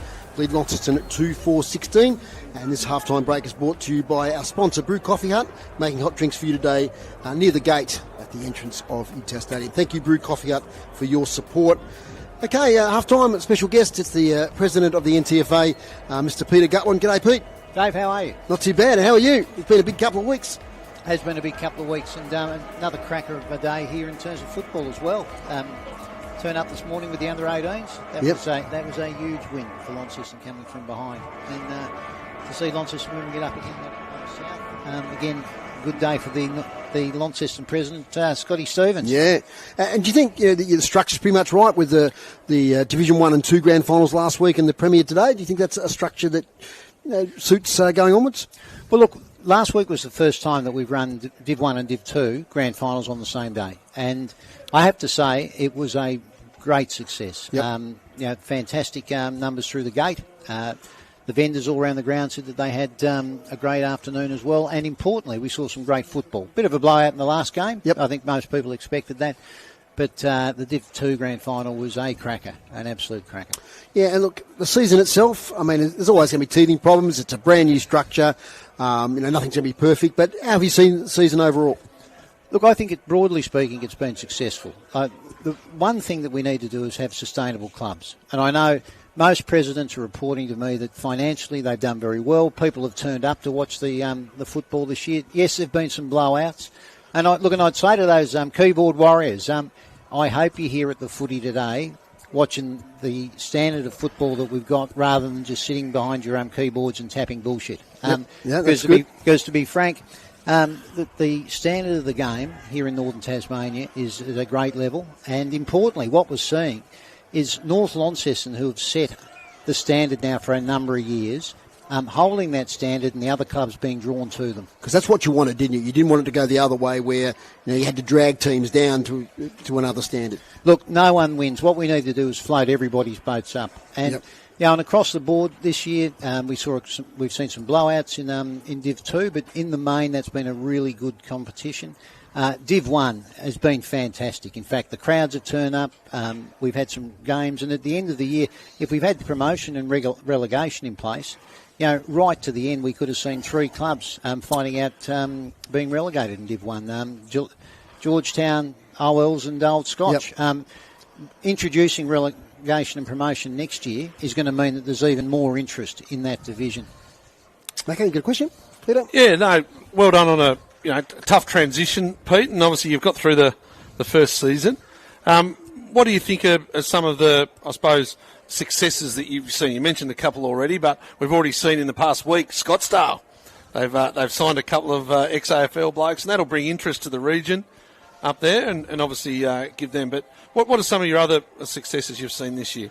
Well, look, firstly, let me start with Scottsdale and Deloraine. Like, on both of them have been working very hard. They've looked at their club structures, their governance. They're looking at how they can build their volunteer base, and importantly, they're looking at their own playing stock on the field. And the concessions that we provided, I am really pleased. At the end of the day, they've had to step up and want to use them. And what we've seen is Scottsdale do that first and foremost. And I'm hoping that Deloraine, they tell me they're doing a lot of work in the background, that they will be able to recruit as well. Because what we want to see is talent come into the NTFA, not necessarily be cannibalised across the clubs. And those two communities, Pete, Deloraine and Scottsdale, both communities I've spent a lot of time in. The communities over the years, they've changed. There's not as many people go there. It's a lot more urbanised in the city. So they're going to rely on people coming in to those as much as their local talent. But Deloraine might have to look a bit more to the northwest, like they have in the past 12 months as well. Because it is the townships themselves have changed. Scottsdale have had challenges with loss of factories and businesses and that sort of stuff. And it's not the community it was back in the 70s and 80s, even 90s and early 2000s. Now, look, the demographic has changed. There's no two ways about that. But the beaut thing about Deloraine, and I'll use them first as an example, if I were the president of Deloraine, I'd be building Fortress Deloraine. Yes. You've got a football team, a Premier League football team that belongs to that town, and so what I'd be doing over the next couple of months is door-knocking every single business and saying, how do I get you on board to back my club so that we can bring some success, which will keep Deloraine in the news. People will be talking about it, which will be good for the community. And likewise at Scottsdale, we know when that club does well, the district does well. But they need to think about their models. East Coast Swans have demonstrated that you can win flags, you can run training sessions in Launceston as well as on the coast, and that you can mould together a really good team and a really good club. But you've got to have a plan. And Scottsdale and Deloraine have both been working through that, and I think that'll stand them in good stead coming years. Yeah, no, I agree. It's those models, and the East Coast Swans you mentioned is a great example, led by Steve Wally, of course. They're good people behind the scenes. Looking beyond, I suppose, the NTFA, the excitement of the VFL announcement in the last couple of weeks, and that'll bring some positiveness because it gives that pathway through for our players. But I think it'll also bring some challenges because the players will go and play in those areas, and eventually there may be pressure on to move south for that. So it may be a challenge to the NTFA. But as a holistic thing for the state of Tasmania, you've seen the Devils back in the old days of the VFL like Dave and I have, and it was brilliant. Hopefully we can get back to that, but tell us your thoughts on that VFL program before we get to the AFL. Well, the most important thing that's happened is we've now got certainty. Yep. Every club president has been waiting to understand what it might look like next year, and there was discussion of a hybrid model, playing maybe 8 to 10 games, timing of it, whether they'd play for points. But to have VFL and VFLW in the main game playing for points for a full season in both cases is the absolutely right outcome. Now, importantly, what we've got to do is make certain that where we can, and we'll be running a regional model initially, which I think is a good model. Yep. What has to happen is that as we move forward, that when players who are part of those squads aren't playing for the VFL or VFLW sides, that they come back to their home team. And that might mean some travel for some people, but that's incumbent upon the Devils and the VFL organisation to work out and make certain that we can bring players back, because we want to have the best talent that we can have playing. Now, Pete, the developments here at UTAS Stadium, it's been talked about a long time, but it's real now. There's construction going on. Excited about that? Look, I am. I was actually on the radio this morning on a different station. I was saying to people, get to UTAS today, because not only will you see great football, but this is the last time you'll see UTAS look like this. Turning this into a full bowl, getting rid of the Meccano set of seats on the other side of the ground, ensuring that we've got a football stadium that will hold its own as the best regional stadium in the country, will stand this city and the state in good stead. There's no two ways about that. And you've been able to accommodate North Launceston. I mean, that was a little bit of a controversy early on, and you've got them in a different spot. Yeah, we have. Look, we've got them in temporary accommodation now for the next couple of years whilst we work through what the options are. We have to find a long-term home for North Launceston. Now, their preference would be for it to be here, and if that's possible, then let's get it done. But if not, let's make certain that we find a home for them. It needs to be here in Invermay, so I think it's either here at this ground or at the one next door. But we need to work through that and make certain that their club has a home for the next 100 years as they've been here for that long. I can't let you go without asking the developments during the week with the Project of State Significance report and where things are going there. Well, look, I looked at that report and to be honest, it was no surprise. The interim report that they put forward, the panel brings forward their own subjective views in terms of the social and economic and community aspects of the project, not just the planning. Look, my personal view is this. The time for talking is over. Let's just get on with it, get the job done, get the stadium up and running and actually set the state up for the bright future that it can have as a result of having both a stadium but also an AFL side and an AFLW side, which it has coveted now for over 30 years. And you're confident it will go ahead? Well, as confident as you can be, because the Parliament ultimately make the decision at the end of the day. But what I would say to this is do not sell the future short of young Tasmanian men and women. Make the decision, get on with it, and let's make it work. Let's stop focusing on the issues that people want to throw up about cost or about whether or not the stadium's even big enough, as one that's been thrown up in recent times. Let's just focus on what we've got. Let's build a stadium, make sure it works for both football and for other events, and let's underpin the state's economy moving forward. Now, Peter, how do you see the game at half-time here? I think what we can see with this game, if you give North the opportunity, they will hurt you. Yes. They will hurt you. And, that last quarter, there was 4 or 5 minutes and they hurt Launceston. Towards the end of the quarter, there's 3-4 shots at goal. 4 if we count the torpedo effort after the siren, but didn't quite get there. But, they had the opportunity to really hurt Launceston. Launceston will need to think through how it's going to set up for this game. I think they've got to move Archie Wilkinson. Yeah. Get him out of the forward 50. Think about what they're doing with Morris. Make certain that in this next half that those players are able to get near the ball. But North Launceston has demonstrated that it is a quality football side year after year, game after game. And the most important thing, as I've said to their president, is we've got to keep their standard at that high level and we've got to draw everyone else to them. Any last questions for Pete? Macca? No, I think he's done a pretty good job. We thought that running the state during the COVID was tough, but I reckon the NTFA presidency in the first few months was as tough at times, Pete. But I think you've done a wonderful job. I think we're very lucky to have you as head of the association, and good luck on next year, and well done on your first 12 months. Well, thanks very much. When I was Premier, I thought I understood what life and death was all about. Then I got involved in community football. That's right. And on behalf of City Park Radio, Peter, thank you for allowing us to be part of this. It's been really enjoyable, and it's been great to get out in the community, lots of different grounds, and it's a terrific thing to do for local footy. Well, thanks for the work that you guys do. I think it's fantastic.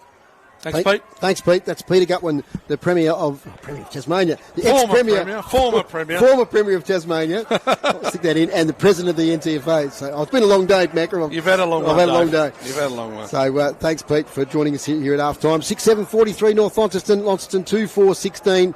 And we haven't got time for a break for Chris back in the studio because we're not far from getting underway. But we do have the boys on the boundary. And I think we're going to Chris Sayer first. Yes, Adrian Smith, of course, very happy with that half. He said when they have possession of the ball, he just wants them to go, just let's go and pile the pressure on. But when in defence and there's turnovers, just slow it down. He reckons that the hunt and the presence in the game is elite for his team. He's very happy with that. He says that they were a very good third quarter team. So he wants to really drive home this quarter and then enjoy the last quarter. Here's Tony. Right, as you can imagine, it's a little bit different over in the Launceston rooms. a lot of people were saying stop the free kicks, because they're giving away an awful lot of free kicks. No great surprise there. It comes down to discipline. Now, Jake Hines did sort of make the point, I believe we can still do it. You have to believe we can still do it. It's only 27 points. And we said we were going to play quarter by quarter, so we're only up to forget what happened in the first half. Go back to playing the way we really want to play. You have to play with passion, but know where the line is. You've gone over it a few times. Be very careful. A couple of injuries. The 3 guys who had corkies last week in Hyde, Farquhar and Pofferman are still feeling it a bit, although I think surprisingly Farquhar's probably come out the best because he seems to be running around the ground a bit better. But in this game, Zach Morris has got a bit of a corky up around the upper thigh on the right-hand side, and he was on the bike for the entire half-time address. So we'll see how that goes. Obviously he's going to stay up there. The weather, Chris wants to give a report. Hang on a sec. No, the lights are on. I don't know if you noticed, the lights are on. So rightly so. It's getting a bit dark. Yeah, really good. Thanks, boys, on the boundary groups. Okay. We've probably got 30 seconds for you to do your stats at half-time. Get-outs, North Launceston 33 to Launceston 11. Clearances, pretty even. North Launceston 19 to Launceston 20. Inside 50s, North Launceston 32 to Launceston 18. It was 15 to 9 in the second quarter. Marks inside 50, 7 for North Launceston, 4 for Launceston. Intercept marks, 5 for North Launceston, 11 for Launceston. And free kicks, 15 for North Launceston and 17 for Launceston. Yeah, just that dominance once again of Alex League. We see it time after time. And the inside 50s now 32 to 18. The Bombers' way. And his individual stats, Macca. Yeah, just for the Launceston Football Club, thanks to the boys in the stats box there. Zach Morris had 14 in the first quarter, so 19 for the half, including, where's the marks? 7 marks. Jaden Hines 13, Jeffries 11 and Jake Hines 10. So once again, not a lot of movement with the footy. Polferman 7. So I think they've just got to get the ball in the hands, use their skill and run. That's what they've got to do. Try and get North Launceston on the outside. Underway in the second half. Declan Chugg, he's been legged, play on. Now he takes the advantage. Stingle, inside 50, deep. Oliver Dean sets. Comes down the front to Leary. He gets a kick away, Leary. As he's being tackled by 2, Brandon Leary gets his foot to the ball, and he's got 3. Well, what a coach killer to start. From the goal line, it was Chugg that got the ball out the middle. They went long. Leary got the ball off the hands of Oliver Dean. Then he was tackled, and I'm watching the replay now. As he was getting tackled, he gets the ball to boot, and it goes through. And now it's 7-7-49, North Launceston, Launceston 2-4-16. Not the start Jake Hines wanted, Foz. Yeah, it's been an interesting old game. Some really quiet periods and some congested footy, but some of those goals from Leary have just been fantastic. We've loved it. So back underway again. Umpire Tom McIntyre slaps it into the turf. Declan Chugg tackled. Playing a bit of time on ball in this grand final, Macca. Declan Chugg, he's been everywhere, hasn't he, as a footballer? Well, we've known him known him as an excellent junior runner, long distance. He's got great athleticism, some nice pace, and he just keeps doing the job. Stingle's caught here now, so it's going to be a free kick to Gillow. Margins 33 points, 49 plays 16. They need a goal desperately, the Blues. They kick one in the first minute of the game. Daring kick, might work out okay to Jeffries. Picks it up, right foot, little dinky kick to Lenny Faulkner, too far out to score. Jeffries goes past, wanting the handball. Wilkinson provides a lead, so does Plunkett. In the end, he goes long towards Hines, and Tina McCormack got his hands to it. Stingle, he had an opportunity to get rid of that. I reckon that's holding the ball. Umpire says no. Just the little things, though, like in this experience. Lucas Wooten then ran straight into Archie Wilkinson's leading lane. Didn't even realise he was doing it. But Wilkinson just had nowhere to go in the end. Lee with a thump. Tries a secondary thump. Here's Archie Wilkinson. And again the big thump from Lee. Gets 20 metres. As far as Ryan Shipp, who's tackled, does get a handball away. No, he doesn't, says the umpire. Just don't have that time in these grand finals. Excellent effort, Tane Thomas. Tane Thomas, defensive 50. Copped a bad injury early in the year out at Scottsdale. Bad concussion. Deloraine it might have been, I beg your pardon. Goes up the wing. Callow off hands. In the gloom on the far side. Lights are on. Declan Chugg. Caught with the footy. Yes, holding the ball. Just confirming the score down there. Clarence get the victory, Foz. Baxter Norton looks as though he won the medal for best on ground. Great tradition at North Hobart. They do always do the presentations in the stands. Yep, the Horrig Orange. Yep. As the kick comes in now from Presnell. Front position, Hines, one hand, can't take the second grab. Working hard there is Plunkett. It's flung out of the contest. And eventually another ball up. 30 metres out from Launceston's goal. 3 minutes gone, third quarter. Look at Josh Green. What a player he's been. Going to get his medal up there from David O'Byrne, the president. Up it goes. And Lee with the tap. Players trying to pick the footy up, and it's a high tackle in the end going North Launceston's way. And it's going the way of Lockie Mitchell. He goes sideways, finds Connor Young. Great moment for Connor Young today. He gets a premiership and a fair bit of hardship with injury. Now it's Launceston though. This way, that away, Bailey Gillow over the top. Player caught from behind. Connor McCormack ends up with Simpson. Now to Bales. He taps it on to the advantage of Stingle. Doing well there's Ryder Bug, but he gives it straight away there to Faulkner. Inside out kick. Tina McCormack takes the mark. And a line up 25, 30 metres out. 45 degree angle. And this is the one they need, Macca. Or to have any hope. Yes. Even for their own mindset. So, right, let's get one. Tiernan, I heard during the week he loved a little bit of forward time. Let's see if he can a defender. Score a goal here, kicking to the town end. Tiernan McCormack. Umpire works a lot. Signals one behind. Yep. So their first score for the quarter, the Blues. They're 2-5-17. North Launceston 7-7-49. As Bales has the footy. Goes short into the pocket. Finds McHenry. McHenry shorts it back now to Bales. He's on the boundary line. Set up well here, Launceston. It's about the switch. Then goes up the line. He's got some tall timber there. But can't take the mark. And Zach Morris with another mark. Inside 50, Plunkett, front position. Great sprawl from Bennett. Falls though. Front position. Colin McCormack kicks it to the goal square. There's Jacob Kerr. Handball straight to Jeffries. If he can get free, he can kick a goal. Angus Jeffries does kick a goal for Launceston. He tries to get the crowd up and about here at UTAS Stadium, but a smart goal there, Angus Jeffries. That's what you like to see, Foz. Get them up and about, give them some belief. We've seen it happen in the under-18 grand final today.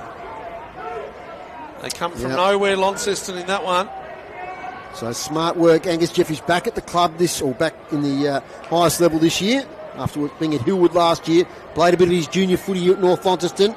Yeah, boy from Georgetown originally. Georgetown as well, yep. Yep. So he's a terrific Patrick's runner. College student. Yes, joined us up there. 14-17-101 Devonport. They lead Wynyard 0-3-3 at three-quarter time. That's historic, that is. No goals, Wynyard at three-quarter time. I doubt any grand final, even back to the NWFU days, would have a margin like that. We're back underway. It's 26 points, here's Macca. Here's Dylan Farquhar. I reckon he's done okay today, Foz, up against Lee. Farquhar inside 50, Wilkinson against Ives. 2 against 1 in the end in the air. Here's Jeffries again. Saw the goals, couldn't get the ball to boot. And they go on the far side now through Bailey Mitchell. So Mitchell can't go any further. Here's Morris. Morris from 50, doesn't kick it well. Oh, dropping a soda there was Tina McCormack. To be fair, it wasn't spinning well. Here's Hines now. They've had a little sniff here at the moment, Launceston. Angus Jeffries done well to hand it in. That was a Zach Morris forward spinning punt. It hit the big T train coming out of the goal square, and it hit him before he even knew it. And he couldn't mark it. It would have been nice if he had off for Launceston. So North Launceston, here's Avent. You expect them to respond here, North. They like the contest. They come through now. Mansell steps inside, given too much room. He does well. Here's Oliver Dean. Well up the ground. He's got Cox Goodger inside 50. He's circling. Cox Goodger coming over his Ryder Bug. He can't take the mark. Ball comes down under pressure. Here's Bug. He has a look at them. Ryder Bug misses far side. Lively player, Ryder Bug, Macca. Yeah, we've seen him play. Yes, we've seen him play a little bit half forward. This year we've seen him play half back as well for North Launceston. Jaden Hines out of fullback, searching kick here, looking for Buller. Good sprawl. Simpson falls to Tane Thomas. Tackle when he kicks it. Leary should have almost taken that mark. He got his hands to it. Jaden Hines is tackled. Play on, says the umpire. It emerges with Morris. Lost in defence, under siege. Presnell tackled from the front. Ball up 20 metres out from the Bombers' goal. They lead by 27. 8 minutes gone in this third quarter. I hope you enjoying the coverage here on City Park Radio and the AFL Tas YouTube. Whistle on play. North Launceston free kick. Let's have another look at that one. Not sure what it was for. Ollie Dean. It's going the way of Ollie Dean. He's got the footy. He's kicked one already. Tough to rely on a replay there. Just didn't quite see what the infringement was for. Pfeiffer wrapped his arm around Dean. Okay, in the ruck contest. Yep. So Oliver Dean, 20 out, directly in front. A little bit of a dagger here for the Blues if he kicks it.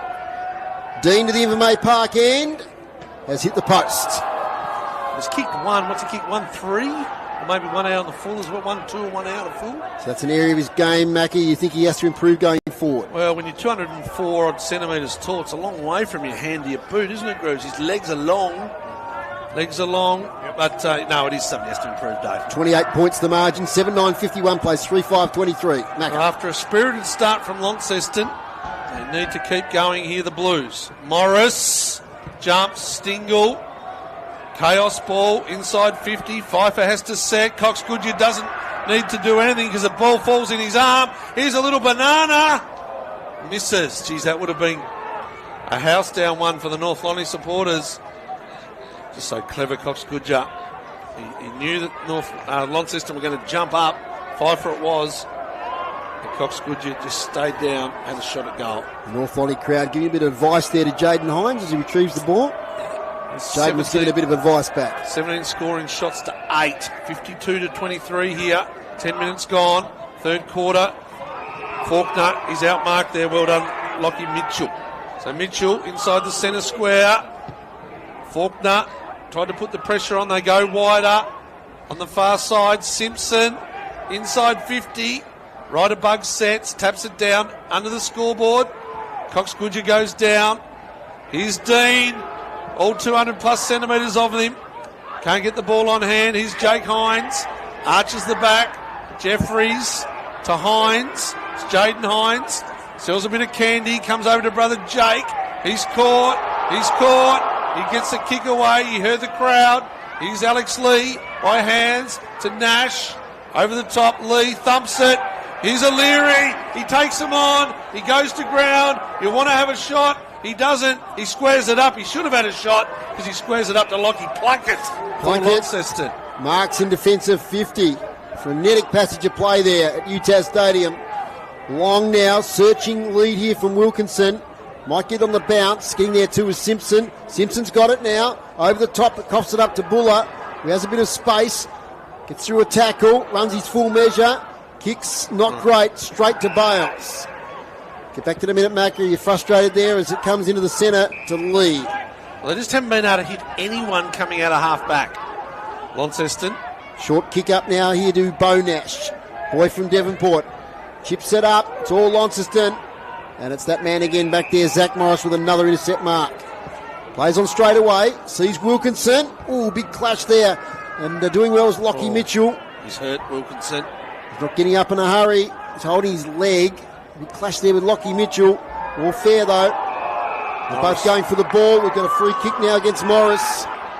And Wilkinson's still down in the centre of UTAS Stadium. He actually saw Farquhar on the far side, did Morris, and he actually fell over. So Wilkinson had to come in. Kick inside 50, Jesse Price takes them up. And he's had to come in, he's got one right in under the armpit, under the ribs, and he's down. So that won't be great for the Lonnie Blues if one of their key goal kickers goes down. Here's Sullivan. Might have just been winded, Macca, because he's up and about. Yeah. But as I said, he had to make an extra yards because Farquhar had fallen down. Here is Farquhar. That bowls him straight through the legs, the big ruckman. Coming down here now on the footy is Bailey Gillow, who finally gets the ball out. Not before, though, the umpire says, my ball. So we'll keep an eye on Wilkinson. The boy's down on the boundary. He's gone back inside forward 50. A little bit sore, though. So it's going to be a ball up right in front of us here in the commentary box. 103.7, 96.5 City Park Radio Sport. Bringing you all the action, not only here, but all the scores from around the state. Bring you up to date there in a moment. But it was Clarence who won the SFL flag. They were 13-10-88. They defeated Lauderdale 6-13-49. And down at Latrobe, it is all one way. 14-18-102. Wynyard 0-3-3 in the NWFL Grand Final. There's a free kick coming out of the ruck contest. It's going the way of Alex Lee. Been playing 13 minutes. They're just hanging on the Blues. They're within 5 goals. Declan Chard tries to get out of a tackle there of Sullivan. Sullivan did really well. He's now got the footy. He kicks towards half forward. It's all North Launceston, and Fletcher Bennett, ever reliable, comes out, takes a mark on his chest. Just that kick, isn't it? Switches it now to Bailey Mitchell, who's been down back all day. Short sit now to Bo Nash. This is where they launch most of their attacks from, this half-back line. Bo Nash gets around his opponent comfortably. Now to Bailey Mitchell, back to Bo Nash. Over the top to Avent. Releases it to McHenry. Long sweeping handball, not great here to Bales. Bales did okay. It spills now to Launceston. Turnover. Can they make it work for them? Buller. Caught from behind. Goal. Good tackle, Bales. And that'll be a boundary throw in. Just Buller tried to break the tackle. Bales head onto the Guernsey. 7-10-52 North Launceston. Launceston 3-5-23. Premiers this morning. Launceston in the 18s. South Launceston in the reserves. And Launceston in the women's. Here's Macca. It's been a great day of Premier League football, NTFA style. Here's Stingle. Ball on the bounce. He breaks. He now takes a bounce. Who's he got on the hit up? It's Cox Goodger. Jaden Hines does pretty well. Morris again. No, it's going to be a free kick from the other umpire. Okay. It's going to be a free kick to Cox Goodger. Jaden Hines did fly early. He got into the back of Cox Goodger over the top. And it's going to be a shot for the superstar forward. 86 for the year, 86 goals that is. It was going to be a mark to Launceston, but Hines, he just went early under pressure. Keep you updated with the AFL scores. Stick with us, please. We'll watch North Launceston go for 38 in a row, and that one has missed. The Cox Goodger's missed a couple today. 7-11-53. They're now 30-point leaders over Launceston. 3-5-23. The Minions are sitting down over there, Foz. Well, they've got a bar over there to enjoy themselves at. Don't know what they've got. They seem rather happy. They do, as it comes out of fullback now from Presnell. Long searching kick over the back. I just can't get an exit at the moment out of the North Launceston forward line, the Blues. Inside 50s is quarter groups. 8-5. North Launceston. If they don't have a bar over there, it's a fair walk today with all these construction works. Yes, indeed. Dean gets it down to Stingle once again. Does well. Over in the direction of Oscar Mansell. Can't quite get to the footy. It's a player tackle there to a standstill. That's Jack Avent. He's been pretty good in his 250th. Yes, he has been, Jackie Avent.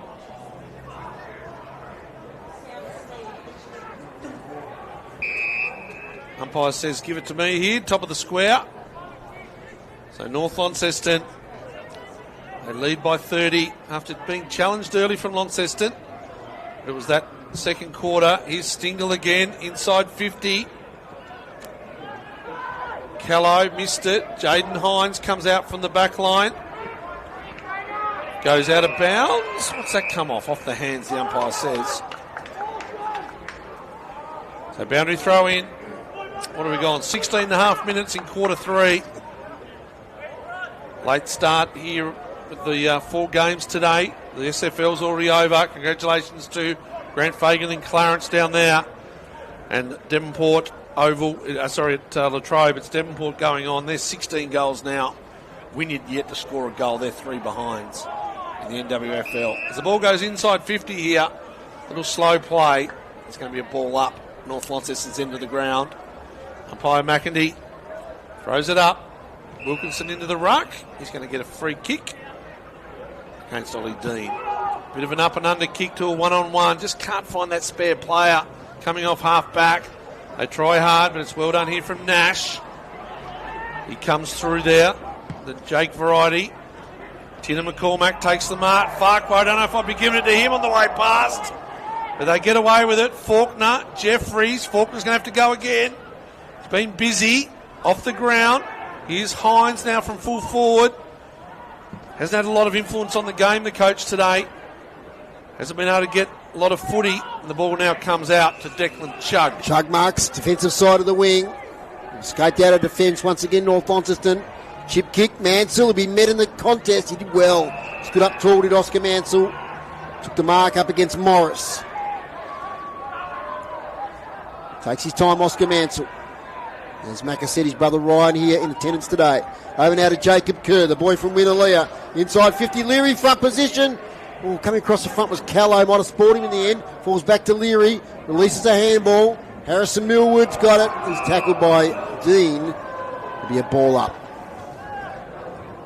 Experience for Harrison Millwood today, Macca, the young under 16. Yes. Part of that great team that did well this year.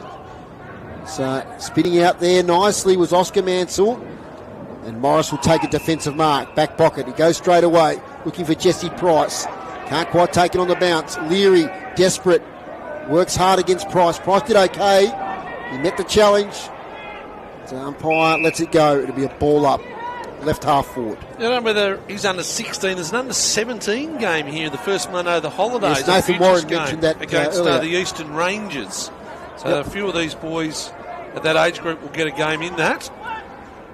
Sort of as a development game ready for next year's 18s. I'd imagine that they'll give a few boys a game from outside their normal squad just to have a look at them. With the Eastern Rangers to come over and play that. Here's Launceston. Angus Jeffries. Probably be in the best half a dozen or less than that for the Lonnie. I've liked his game on that wing. Always works so hard. But once again, they give the ball back to North Launceston. There's a clash between Ives and Hines. Hines isn't happy. He felt as though he was taken front on.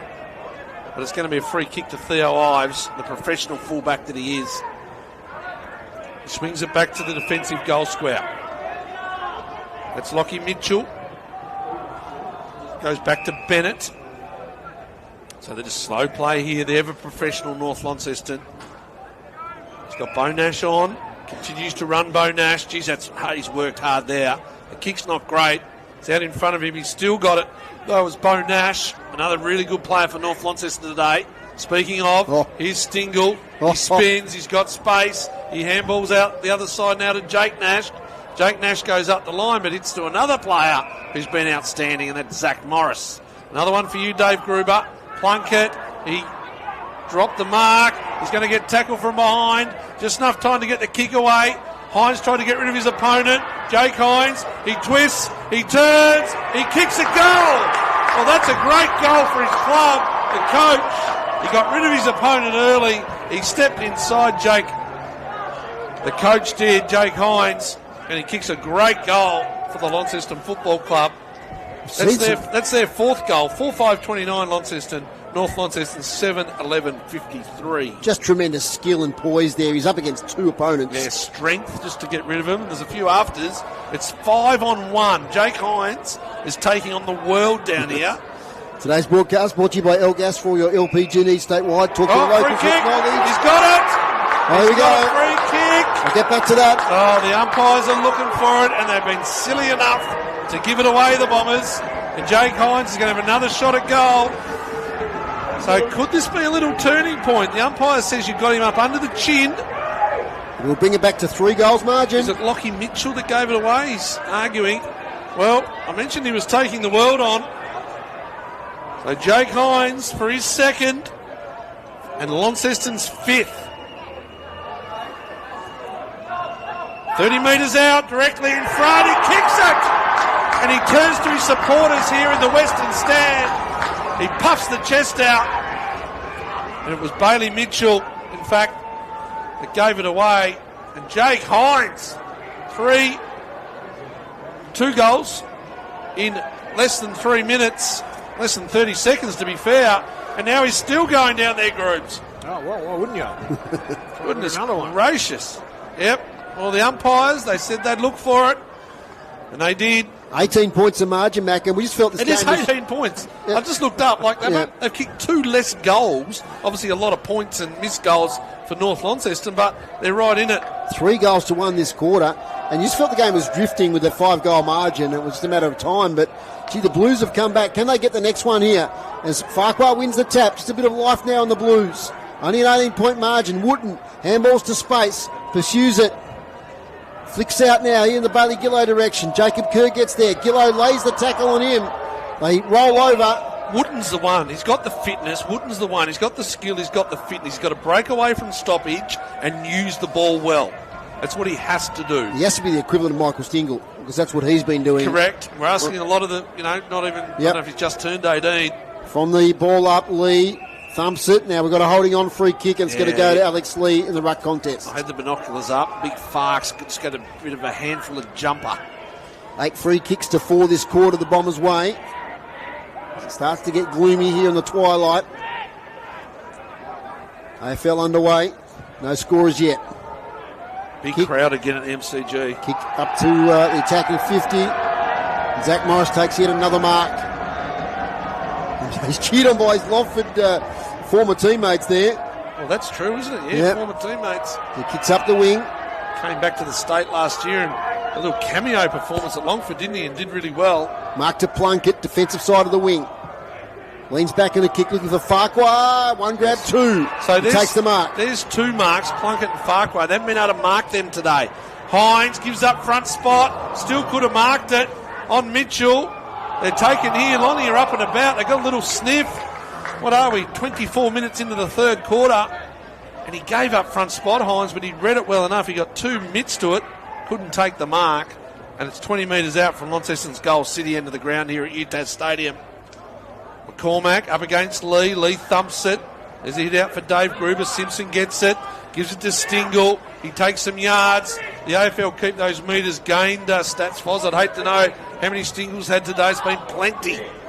Inside. They turn the ball over though. Wilkinson.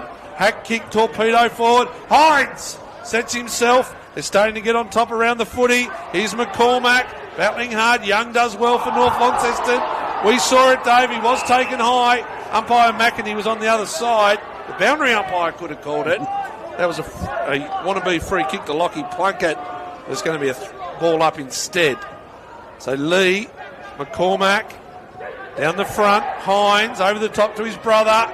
He knew he was there. And Jaden Hines sees it out. 25 minutes gone. 7:11:53 North Launceston. The Blues 5-5-35. Listen to City Park Radio, 103.7 and 96.5, and via the AFL Tas live stream on YouTube. We've seen Launceston struggle the last 5 minutes of every quarter. They've been going well over 30 minutes. This time's crucial for the Blues. Avent tries to take it with him. Coming through is Wooten, spins out, snaps towards goal. Classy stuff. Won't make the distance. Wilkinson, 1 grab, 2. Can't take it. And North Launceston defender plucks it out of the air and is buried immediately. And there's the Wooten. There's Wooten. It's McHenry. Through the pack, exciting speed, breakaway. Just got to keep going and going in that. Lee with a little tap, but only as far as Wilkinson. Little kick towards goal. Is that going to be a goal? It's bounced through. I reckon that's Lockie Plunkett. Let's kick that one. I'll keep the glasses up. He fell down. It is Lockie Plunkett, number 51. That was a terrific goal. We're back to a 2-goal ball game here, Macca-McGee. Unbelievable. Unbelievable when you think it was like nearly curtains even before halftime for the Lonnie Blues. They've kicked 4-1 this quarter, and North Launceston can't get their hands on it. Launceston is starting to mark the footy. Good strength, Plunkett. He missed a lot of footy this year, got injured I think in round 3. Came back last week, was impressive against South. Got an excellent body shape, doesn't he? Good size, up against Bales there. But only a youngster still. 3 goals on the trot here to Launceston. It's gone from a 30-point margin to a 2-goal margin. 27 minutes gone, third quarter. Stay with us here. It's going to be a great game leading into the last quarter. Here's the veteran Jack Avent in his 250th. He's going to rise to the occasion. Handballs to McHenry. Launches it high to the far side. Oh, big fly there from Presnell. Bug, though, kept his feet. Got it back there towards Kerr, who kicks it to half forward. Kerr up to half forward. Buller over the top. Umpire finds one. It's going the Blues' way against Ollie Dean. Pfeiffer. Yeah, Seth Pfeiffer. Athletic self he is. The Longford boys. The Pfeiffers have got a good relationship out there as well. One of the club sponsors at Longford is Presnell. Just getting a bit of belief, aren't they? Starting to use the ball a little bit better, the Blues. Down the line, Farquhar sets. As does Wilkinson. He goes quick hands. Who have they got ahead of the footy? It's the coach, 1 on 3. And he beats it. Well, not a great matchup for North with Lockie Mitchell and Jake Hines. He had them coming back on top of him. He's kicked 2 in a row. One from a free kick. Just such a strong grab under pressure. Collingwood 1-1-7. Brisbane yet to score. Mason Cox. Well, Jake Hines, we know what he can do. He's won the City Park Radio Player of the Year. And there's a reason for that. It's because he's good. He kicks it, not great. Over 4 behind. Far side, geez, that would have been handy, Fozzle. 7-11-53, plays 6-6-42. From fullback, here's Harry Bales. Launches it up the wing. Front position, Dean. Buller with a big spoil. Falls to Simpson. He's tackled straight away. Ball up. They're doing well there now. They're just not letting them out off half back. They can't get any marks at the moment. Inside 50s this quarter, Dave Gruber. 12-11, North Launceston by 1. Okay, that's evened up. Here's Bo Nash, though. They might get another entry here. Up towards full forward. Big fly from Cox Goodger. That's got to be a free kick. Free kick to Morris, who's been outstanding today. We saw the one before on Jaden Hines that was paid. That one had to be paid as well. We know Zach Morris is playing a little bit sore. Or is that just normal? Probably normal. Probably normal. The way he plays the footy, 100%. Kicks up the wing. Lee there. Doesn't go to the mark. Goes to thump instead. Intelligent to Avent. Back to McHenry, who's under pressure. Smart kick to Stingle. He plays on straight away. Gets away from the tackle of Plunkett. Kicks towards full forward. Callow's there. Toby Callow. No, free kick off the ball. Which way is it going? It's going against the Launceston defender. Yeah, against Morris. Yep, going away with Cox Goodger. Just tried to keep Cox Goodger away from the contest. Now, Bradley has been a little bit off target today, uncharacteristically. So, for our radio listeners, he's 45-degree angle, 30 out. Kicking to him for May Park, and Brad Cox Goodger makes no mistake. He fires up the crowd. That's the one they needed, and that's his second, and his 87th goal for the year. Up to Jezza Cameron, sort of standard there, as he kicks the goal for North Launceston. 8-11-59, 6-6-42, and that's the one that Launceston didn't want, but North Launceston desperately wanted before three-quarter time, Macca. Big news at the MCG, Fuzz. I haven't caught the whole lot of it, but it looks like Scott Pendlebury has gone off and put the jacket on. Okay. So he could be out for the game, Scott Pendlebury. Big news there for the Pies. It's a big goal for North Launceston, Macca. Well, they've been challenged, haven't they? And it just keeps them that 3 goals. Still not out of it, the Blues, but no, it makes it a little bit harder. And they had all the momentum. There it is, just before the three-quarter time siren. Cox Goodger gets that goal. And the margin is 3 goals. 8-11-59 North Launceston. Launceston 6-6-42. So 17 points. Terrific quarter of football. What was it? 4 goals to 2 in the end? Yeah, 4-2 to 2-4. Yeah, 4-2 to 2-4. Thank you, Dave Gruber. And Launceston, they could have easily have folded up the shop early, but they came back and they got those goals. 2 to Hines it was, and 1 to Jeffries earlier in the quarter. And also Lockie Plunkett with a beauty. So I'll go through the goal kickers for North Launceston. Brandon Leary with 3. Cox Goodger with 2. Sam Simpson, Oliver Dean and Toby Callow with the singles. And for Launceston, Jake Hines 2, Jeffries 1, Wooten, Wilkinson and Plunkett also singles. We'll catch our breath and get our thoughts together, and we'll take a break here on City Park Radio. It's time for a break and a hot drink. Get a cappuccino from our sponsor, Brew Coffee Hut. We're at the game today near the entrance gates. Teams are in their respective huddles. The Blues are a little bit of a sniff. Got themselves back into the game. They trail 8-11-59 to 6-6-42. Who's going to win the premiership, the Bombers or the Blues? We'll find out very soon. Back in a moment. He kicks a goal. Well, that's a great goal for his club. The coach world down here. Today's broadcast brought to you by Elgas for your LPG needs statewide. Talk to your local free kick. technology. He's got it. There we go. Free kick. 30 metres out, directly in front. He kicks it. And he turns to his supporters here. Keep going and going in that. Lee with a little tap, but only as far as Wilkinson. Little kick towards goal. Is that going to be a goal? It's bounced through. I reckon that's Lockie Plunkett. Gets away from the tackle of Plunkett. Kicks towards full forward. Callow's there. Toby Callow. No, free kick off the ball. Which way is it going? Angle 30 out. Kicking to him for May Park end. Brad Cox, Goodger makes no mistake. He fires up the crowd. That's the one they needed. And that's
welcome back to UTAS Stadium. I'm Dave Moore with Matthew McGee, Dave Gruber, our stats man. Our two boundary riders, Tony and Chris, we'll hear from in a moment. Group, straight to your stats, please. Hit-outs, Lee continues on his way, 46 to 19 to three-quarter time. Clearances, even, 26 piece at three-quarter time. Inside 50s, North Launceston 46 to Launceston's 29. It was 14 to 11 North Launceston's way in the third quarter. Marks inside 50, 7 to 6 North Launceston's way. Intercept marks, 8 for North Launceston and 19 by Launceston. And I think I just about lost count with Zach Morris, about a 9 or 10. And free kicks, also pretty even, 24 to 23 North Launceston's way. It's been a huge game from Zach Morris, and we're talking about Michael Stingle on the other side. There's been some great individual efforts. Can Launceston stick in there and do the what was thought impossible, Macca? Well, the first goal is the crucial one, Foz. Yes. It's this first 5 minutes. Can they put some pressure on? What do they do? Farquhar, I think, has been okay. In the ruck, I think he's made Lee work. Lee's obviously dominant in the hit-outs, but I haven't minded the game there starting in the middle. They've got Tina McCormack up forward as a good target. Do you move Wilkinson and just sort of play him off half-back just to shore him up? Maybe release Morris to a half-back flank, but geez, he's been good, Zach Morris. It's 27 possessions, Macca, to three-quarter time. Yeah, how many marks? Dozen? Let me see. Close. Yeah, give me, you need your glasses. Yeah, I need my glasses here. Go for it. But he's had 13 marks. 13 marks, 27 touches. Jake Hines with 17, including 7 that quarter and a couple of goals. 5 marks. Jaden Hines with 17. Jeffries has been consistent, 15. Polframan 10, only 1 that quarter. Lenny Faulkner's been busy. He's had 10 as well. But the rest of them need to get their hands on the footy and control a little bit more. Take it on. So now it's time to take it on, have a go, hit the targets, and being able to mark that football out of their defensive 50. That first kick, it's crucial that when it comes out of defensive 50, that next kick, Launceston can mark the footy. If you're North Launceston, you just keep putting the foot down, you keep using it, and you know that you've got the forward line, that the more inside 50s you have, the better chance you are that you're going to kick goals, because they've got multiple options down there. Boys in the boundary. Adrian Smith talked to North Launceston. He was quite happy. He said, "This is where we want to be." He actually referenced the game's record, the winning streak. He doesn't want to win this game easy. He wants to win it hard, and he was quite positive about that quarter. Surprisingly, here's Tony. Jake Hines is very pleased with that effort. Tackles were up. Once more that. He's got Jaden Hines in the middle, as you just saw, and he's got Bailey Gillow down on Cox. Goodger reckons he's held him before.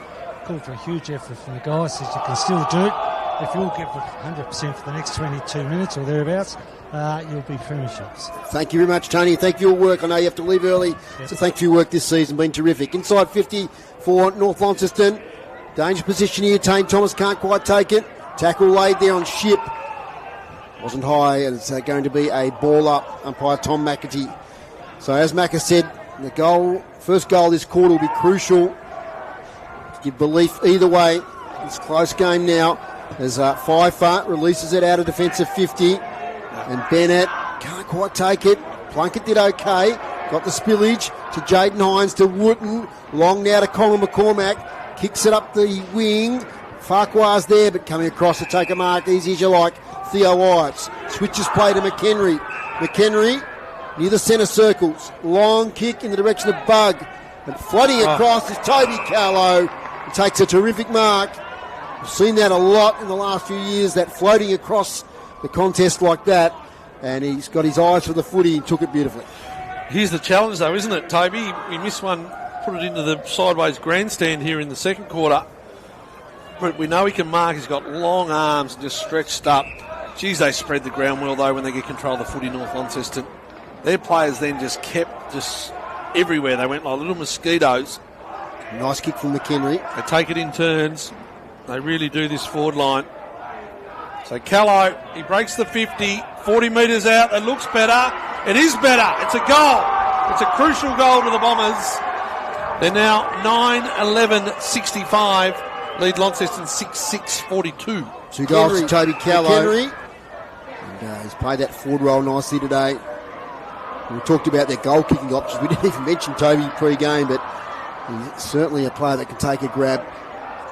And good work by North Launceston in the lead-up. As I said, that kick from McHenry was pretty good as well. Delivered it to Callow. So it's 9-11-65, plays 6-6-42. Margins 23. Morris has gone forward, so they pulled it. Morris forward with Hines. Wilkinson into the ruck, and Tina McCormack goes back to replace Morris. So sometimes you rob Peter to pay Paul, but if they get it in, you think Morris will be able to take the mark. Here they go. Hyatt over the top. Jaden Hines a bit up the chimney.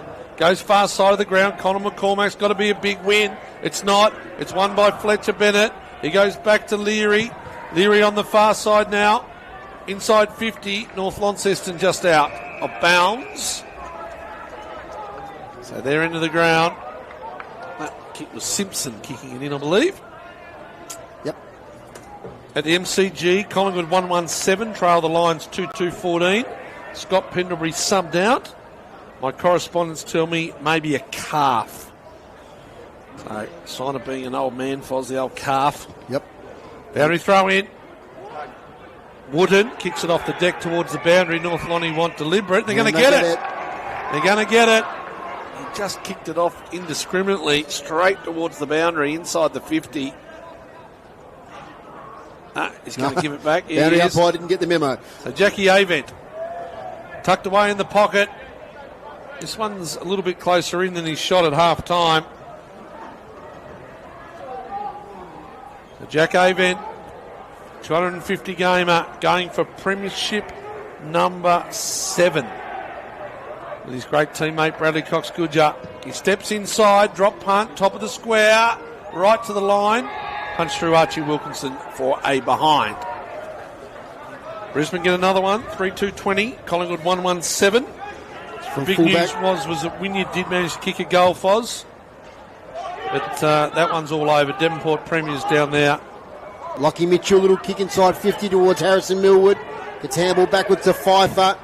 He kicks up the wing. McHenry will fly. Can't take the mark. Over the back, Connie Young. Gets it to Stingle. Inside 50. Jackie Avent's there. Gee, almost a mark there to Dean as well. Spills Gillo high tackle.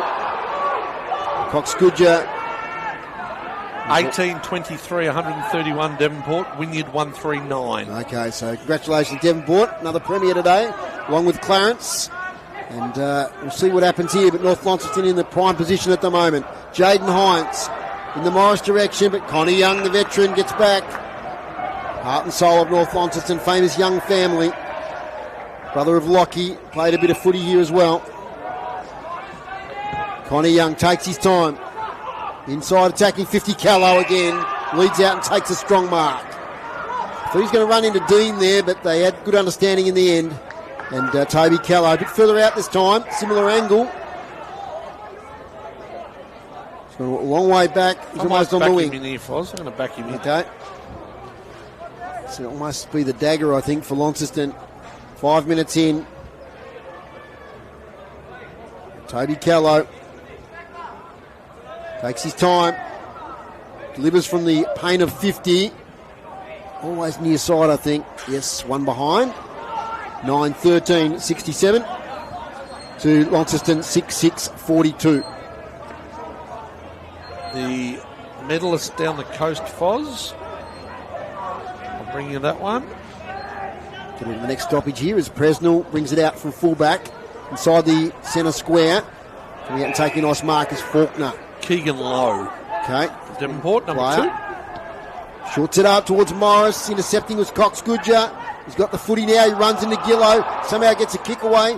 Tane Thomas comes up to meet it, but Millwood did well. Here's Leary. He's kicked 3. He takes a bounce. The left foot snap is near side. It's one behind. So they're peppering now. Inside 50s is quarter groups. All to North Launceston. They've had 7. Okay. Today's broadcast brought to you by Elgas for all your LPG needs statewide. Talk to the locals with knowledge. Phone 13 11 61. Here's Macca. Launceston goes short. Polframan didn't quite get to him. Coming out now is Ryan Shipp. Goes far wing. Tina McCormack flies and takes a nice mark on the chest. How about those signs around the ground, Macca? The Mazda signs? Yeah, they're the good sponsor of the NTFA. No, not the fact that it's Mazda. Flashing lights. Not great for cameras either. This is the YouTube blokes. Not great for cameras. There's going to be a ball up on centre wing. Oh, well, you've got to make money while you can, boys. Without it, you don't have a competition. Oh, here's Wilkinson. Lee jumped up over the top of him. It's going to be a free kick to Wilkinson. Jeremy Wilkinson in the background. Yes, father of. So Archie Wilkinson. Oh, it's a turnover. Leary getting back behind the footy. So he's kicked 3 goals, Leary. Now he's doing it on the defensive side. McHenry looks to go. He's caught. Can they make them play the Lonnie Blues? Faulkner. No, it's a sling tackle. Yep, Against Ben Hyatt. Late call, Macca. Yeah, well, I'd moved off with the binoculars to the other side, Foz, so it was late. McHenry finds Lee. We didn't find Lee because Polframan just put enough pressure on. So now it's a Polframan win to Morris. Sneaky little kick out looking for Hines. Bennett cuts it off, does well. Here's Lee, now Ives. Left foot, Simpson on the far side. Goes to Bales, has a bounce. Left foot, normally pretty good. Goes long and deep. Dean sets himself. Tane Thomas at the front, a little bit of magic. Keeps it in, take it out of bounds. He looked to step inside and snap it. Couldn't get it on the boot. Now goes out of bounds, left forward pocket. The scoreboard reads North Launceston. They've consolidated 9-14-68. Launceston 6-6-42. They got back to within 2 goals, Foz, before that last goal in the third. So back to within 12 points they were. A little bit of belief was coming. Here's McCormack up against Dean. Chug. Height working hard. Inside 50s for Dave Gruber this quarter. Up 1 for North Launceston. So they're up to North Launceston to 8 now, but it hasn't been in the forward 50. No. So here's the issue, you see. So you've moved Morris forward, and he hasn't seen the footy. Here's Dean, good on the hands. Cox Goodger, right side. Can't get rid of it by foot. Goes by hand, and the umpire says no. You had too long. Cox Goodger, he's never that happy with an umpiring decision. But I think on that occasion he did get the handball. He was on the wrong right side. I thought he did. Might have been hard done by. Wheeler goes long towards Jake Hines. Brought from behind by Bennett over the boundary line. It's a boundary throw in. 9-14-68, plays 6-6-42. Brisbane 4-2-26, Collingwood 1-1-7. So good start the Lions. This is not our last footy broadcast for the year. We've got the AFLW coming up in a couple of weeks. Macca and I will be here for that one, and groups. So from the boundary throw in, comes out Jaden Hines. Handball smothered, high tackle I reckon there, not paid. Comes out to Cox Goodger, 48 out, angle, Cox Goodger has kicked a goal. Oh, that's an absolute magnificent effort from Brad Cox Goodger. We've seen it over the years. When the moment's there, Brad Cox Goodger meets the moment and kicks a brilliant goal like that one. That's his third. He put it on the boot and he just sort of wheeled away as he knew it was going through. Yep. Just wheeled away and just let it go through. And that it did. Vintage Cox Goodger. 3 goals for him, 88 for the year. I think they may have added the goal to the wrong team. Yeah. They have. So they've fixed it up. Fixed it up now. 10-14-74. And I think Launceston should be 6-6-42, shouldn't they, groups? So they've only got 6. Yeah. So 32-point margin. I think it's a bridge too far now, Macca. I don't want to call it early, but 24 scoring shots to 12, Dave. Inside 50s. They can't get their hands on the footy. No, it's 9-0 this quarter. Nah, they threw Morris forward. He's sitting down at full forward now, just in front of full forward with Wilkinson. So they've moved everyone forward. That just depletes their backline, though. Rob Peter to pay Paul. Here he is, Cox Goodger. Inside 50, Dean. It's over the top. It could go through. Just beats the opponent into the fence, and it goes through for a behind. Rushed. So 10-15-75. Launceston 6-6-42. And yes, Dave, I think we can say that North Launceston will win their 38th game in a row. Their 16-0 season, plus a couple of finals. It'll be an era that is looked upon in the history of Tasmanian football. Benny Hyatt works hard at the top of the 50. And they've not only had good players, they've had good coaching, good off-field volunteers. They'll celebrate in a new facility tonight. I'll have to go up into the other rooms because their facilities are shut down. I noticed a big hole in the roof over there with the construction Foz. Here's Plunkett. Inside 50, Buller. Can't get hold of it. Comes through here now. Lucas Sullivan. Can't get his foot to the ball. Fletcher Bennett. Nash. It's Jake Nash. Jaden Hines. Goes by hand to Wilkinson. On the outside. Inside 50. Jesse Price. They just can't get a mark. Couple of inside 50s. Oh, here's Morris.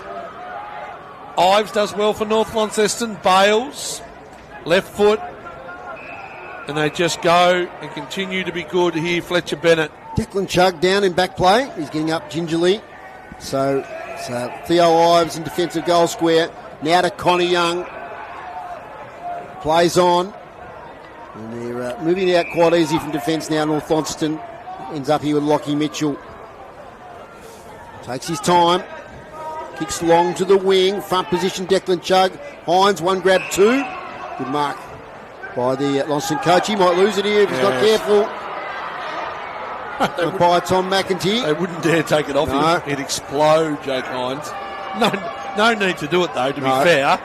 Just adds a little bit of theatre, doesn't he, Jake Hines? Squares it up. Finds a teammate there in Jesse Price. Price. Got to move it quickly now. Time's their enemy. Tries to find Millwood, who'll be under pressure from Oscar Mansell. He's got support from Pfeiffer, who dashes off half-back. Pretty good kick here to the advantage of Angus Jeffries. He gathers the footy. No, he doesn't. Took a while to pick it up. He's got it now. Got support from Ryan Shipp. Now, we might have a free kick. Out of bounds, I think. Yeah. Throw in, far side.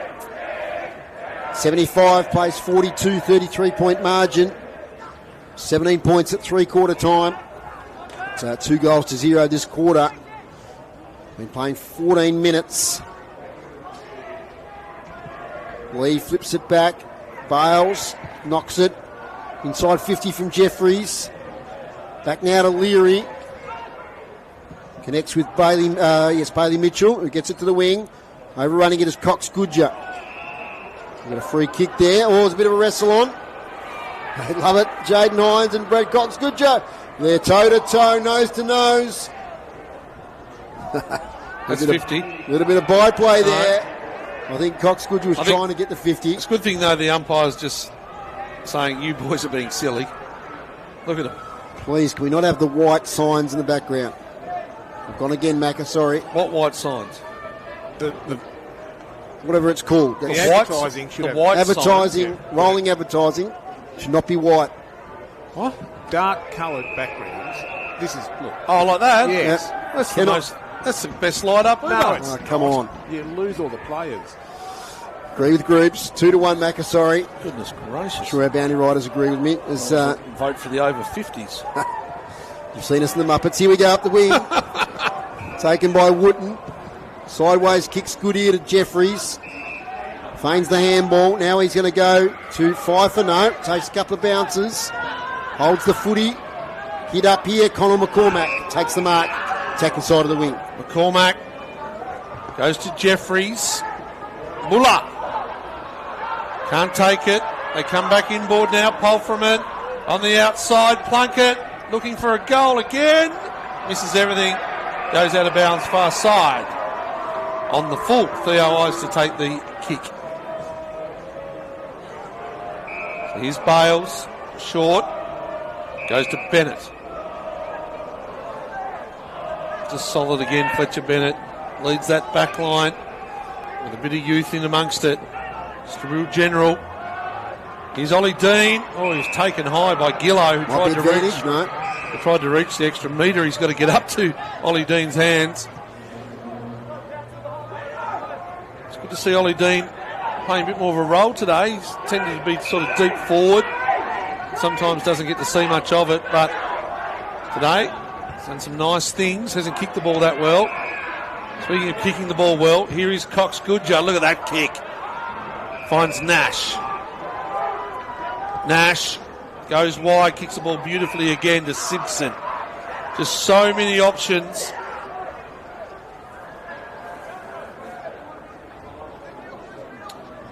So North Launceston 10-15-75. Launceston 6-6-42.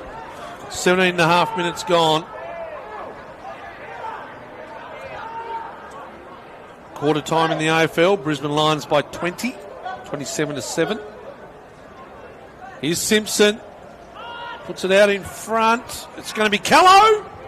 Hit the point post on the way down. It's gone out of bounds.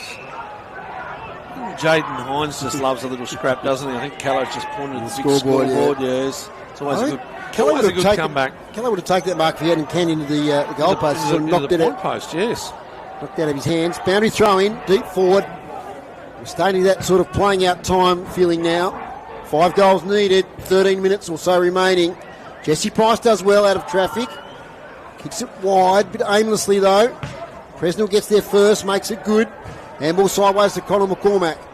Has time to sum up his options. Goes to Wilkinson, who's being quiet. Big fly. Theo Ives. Huge mark over the back of Wilkinson. He's got a big mark in last year's grand final on the far wing as well. Big Theo tumbles a punt into attacking 50. Getting back is Jaden Hines. He plays on. He's got a player loose in Jess Buller. Takes a mark in front of Alex Lee. So the youngster in the team today, replacing Oliver Atkins. Gets it to another youngster in Millwood. Gets it nicely to Wilkinson. Wilkinson, funny old kick, might work out okay to Tina McCormack. Who marks a long way out though. Yeah, him and Morris just did the swap again. So Tiernan went from back to forward, Morris from forward to back. He's back there on Callow. It's to Wilkinson. Handball now to Wooten. Getting themselves into the strife here. Tina McCormack. Now to Jake Nines. He's got a brother Jake if he wants him. Goes longer to Polframan at his bootlaces. On the boundary line, Brody. We've got some magic for us. He squares it up. To the goal face. No one can take a mark. There's about 6 players dive on it. Trying to spin out there was Bailey Gillow. He's caught. Ball up.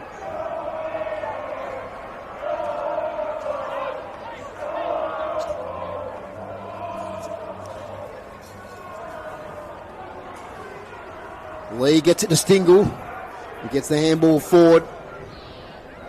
Out of bounds. So boundary throw in. In front of the scoreboard. 33 points of difference. 4th of the grand finals today. Launceston with 2 premierships. South Launceston with 1. They've got a chance here. Gives it up. Handball over the top. Paul Freeman. Kick out for fullback there from Simpson. Mark taken on the wing by Toby Callow up the ground. Goes straight away with a spiral in the direction of Dean. Over the back. Who's got the wheels? Maybe Tane Thomas does. He's got the ball now this way, that away on the boundary line. Right foot snap. He's just pushed as he kicked it. One behind. Just their ability to move the ball. We saw it at TSL level. To move the ball from half back into the forward 50. just where they do their domination. And here's Oliver Dean with an intercept mark. Jaden Hines, his hands on the knees. He's had a good game, Jaden Hines, as that small defender.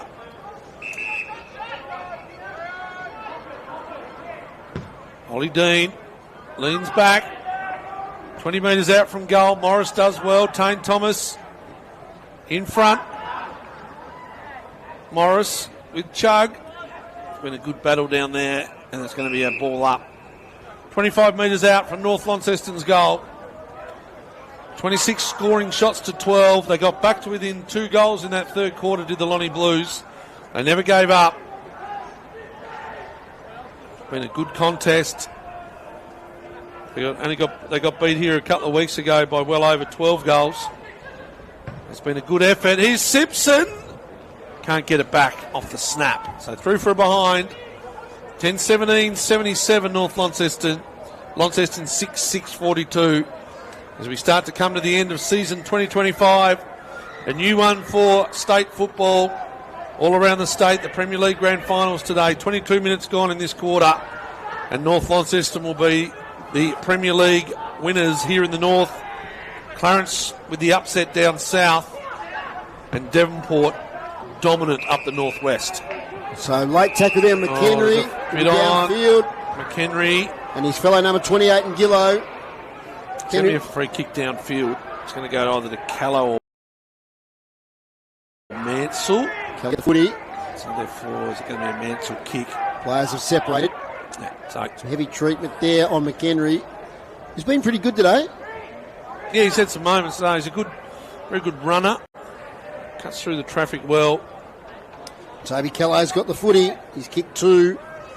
Leary's kicked 3. Cox Goods has kicked 3. The multiples. It's just that point of difference, Callow, isn't he? That sort of high half forward that can play up. He can play deep. He takes the marks. This is obviously going to be a bit of a gift of a shot from the downfield free kick. But that's probably what Launceston need. They need that next level of forward. Yep. That can be that point of difference and just give a bit more athleticism, because that's what Callow has. Toby Callow to the town end. 20 out directly in front. Has hit the post.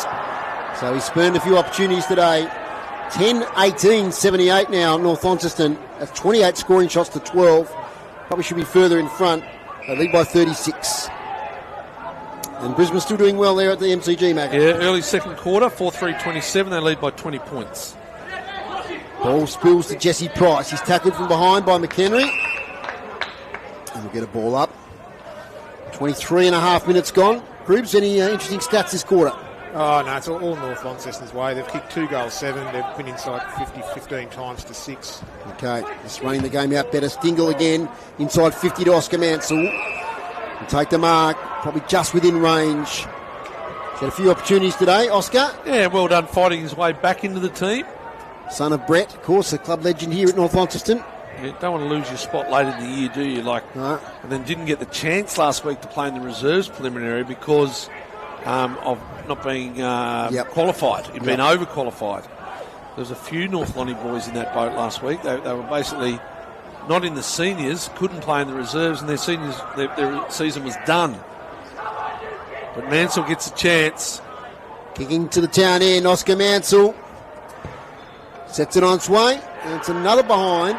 He's missed a few too. 10-19, 79 to 6-6-42. 24 and a half minutes gone. City Park Radio, 103.7 and 96.5. And the AFL Tas YouTube live stream. It's been great to be involved this year. We've covered the game in a lot of venues around northern Tasmania. Been very welcome, so thank you to all clubs. Here's Macca. So as the sun sets, the lights are on, the boundary displays are on. It's a beautiful sight here at UTAS Stadium. He had to get that in, didn't he? I stir these lads up a bit here. Just turn them on. Listen to you guys. Goodness gracious me. Anyway, here's Polferman from the stoppage. Goes short. Wilkinson, he's battled hard. On the outside to Faulkner. He had his moment, especially early. Looks for the coach in Hines, but can't find him. Connie Young. He goes back to Fletcher Bennett. He really does play as that goalkeeper. He's always the furthest defender. And he finds Nash. Liked his game, Bo Nash. Is that man again, McHenry? They come inboard through McHenry. He takes them on. Powerful unit. Deep inside 50, another free kick. Cox Goodger will get it, he'll play on. What's happened here? Is it downfield, Macca? Let's see. Cox Goodger wants a gift from the goal square. It's his ball, so he should go back and kick it. Who was it against, Foz? Let's see. Didn't quite see there. Got the replay here, but Cox Goodger can end up with 4. Hasn't been one of his most dominating games, but he's going to end up with enough. Callow's got it. Callow's got it. Callow in the marking contest, I think. Looking at again. Anyway. Another opportunity, Toby. Yes, he could have kicked 4, at least 4 or 5. Toby Callow. So he's going to have a shot from goal. It's that 20 metres out from goal. Very slight angle. City end of the ground. He'd love to kick another one, Toby Callow. He's had a good day. He goes right forward. He kicks right through it. And that is a goal. And that's the winning one. If the others weren't, that one is 11-19, 85. Launceston have been left behind. 6-6-42. So total domination here in the last quarter, Dave Moore. 3 goals, 8-0. Bit of a similar pattern to a couple of weeks ago. Yep. And then even the Lonnie to South Lonnie. Yep. Interesting, I was listening during the week on the radio. Has there been an upset in the NTFA Premier this year? I don't think anyone's beaten anyone above them. No, that's true. Yeah, there's been no upset. So every game's gone there's been according near, to the script. near calls and games right in it. 3/4 time. You had the Scottsdale Deloraine one the other week. South Launceston Longford, which we called, was That's down right. to the wire. Was very, very close. That was early in the year. Launceston and Longford was very close out at Longford as well. So here we go. Been some good games in season 2025. Declan Chugg hands it now towards Bo Nash. Gets it to half forward, bouncing footy. Leary can't quite take it with him. He's got it now. Handballs to Avent. He's 250th. Can he cap it off with a goal? Oh, he does. It's a celebration. It's a celebration of 250 games. Terrific career from Jack Avent as he scores a goal. Here they come. Late on. Every player, Foz, including the 2 defenders in Young and Theo Ives, they get down there. It means so much to this club. He's only the 7th player for 250. This will be his 7th flag. Without personalising it, I feel like we've covered his journey from those early days when North started to become good. Yep. Back in 2013, 2014. He started as a back pocket. Yep. Went as a tagger. He's played on a wing. He's played forward later. He's gone back into the midfield. And I'm sure he's got offers to go elsewhere, but he's stuck with his Bombers. And he's going to take out another premiership here. 12-19-91, 6-6-42 AFL update, Macca. Collingwood 2-1-13, Brisbane 4-5-29. Okay, from the centre bounce. Here goes Declan Chugg. Gee, he's been good on the ball today. Weaves a passage through. Kicks in the direction of Cox Goodger. Almost took the mark. Morris has got it. Handball's backward now to Pfeiffer. Pfeiffer up the wing. Off hands. Taken by Jesse Price. To Sullivan. To Jaden Hines. 29 minutes gone. Sorry, not far away. Hoffman.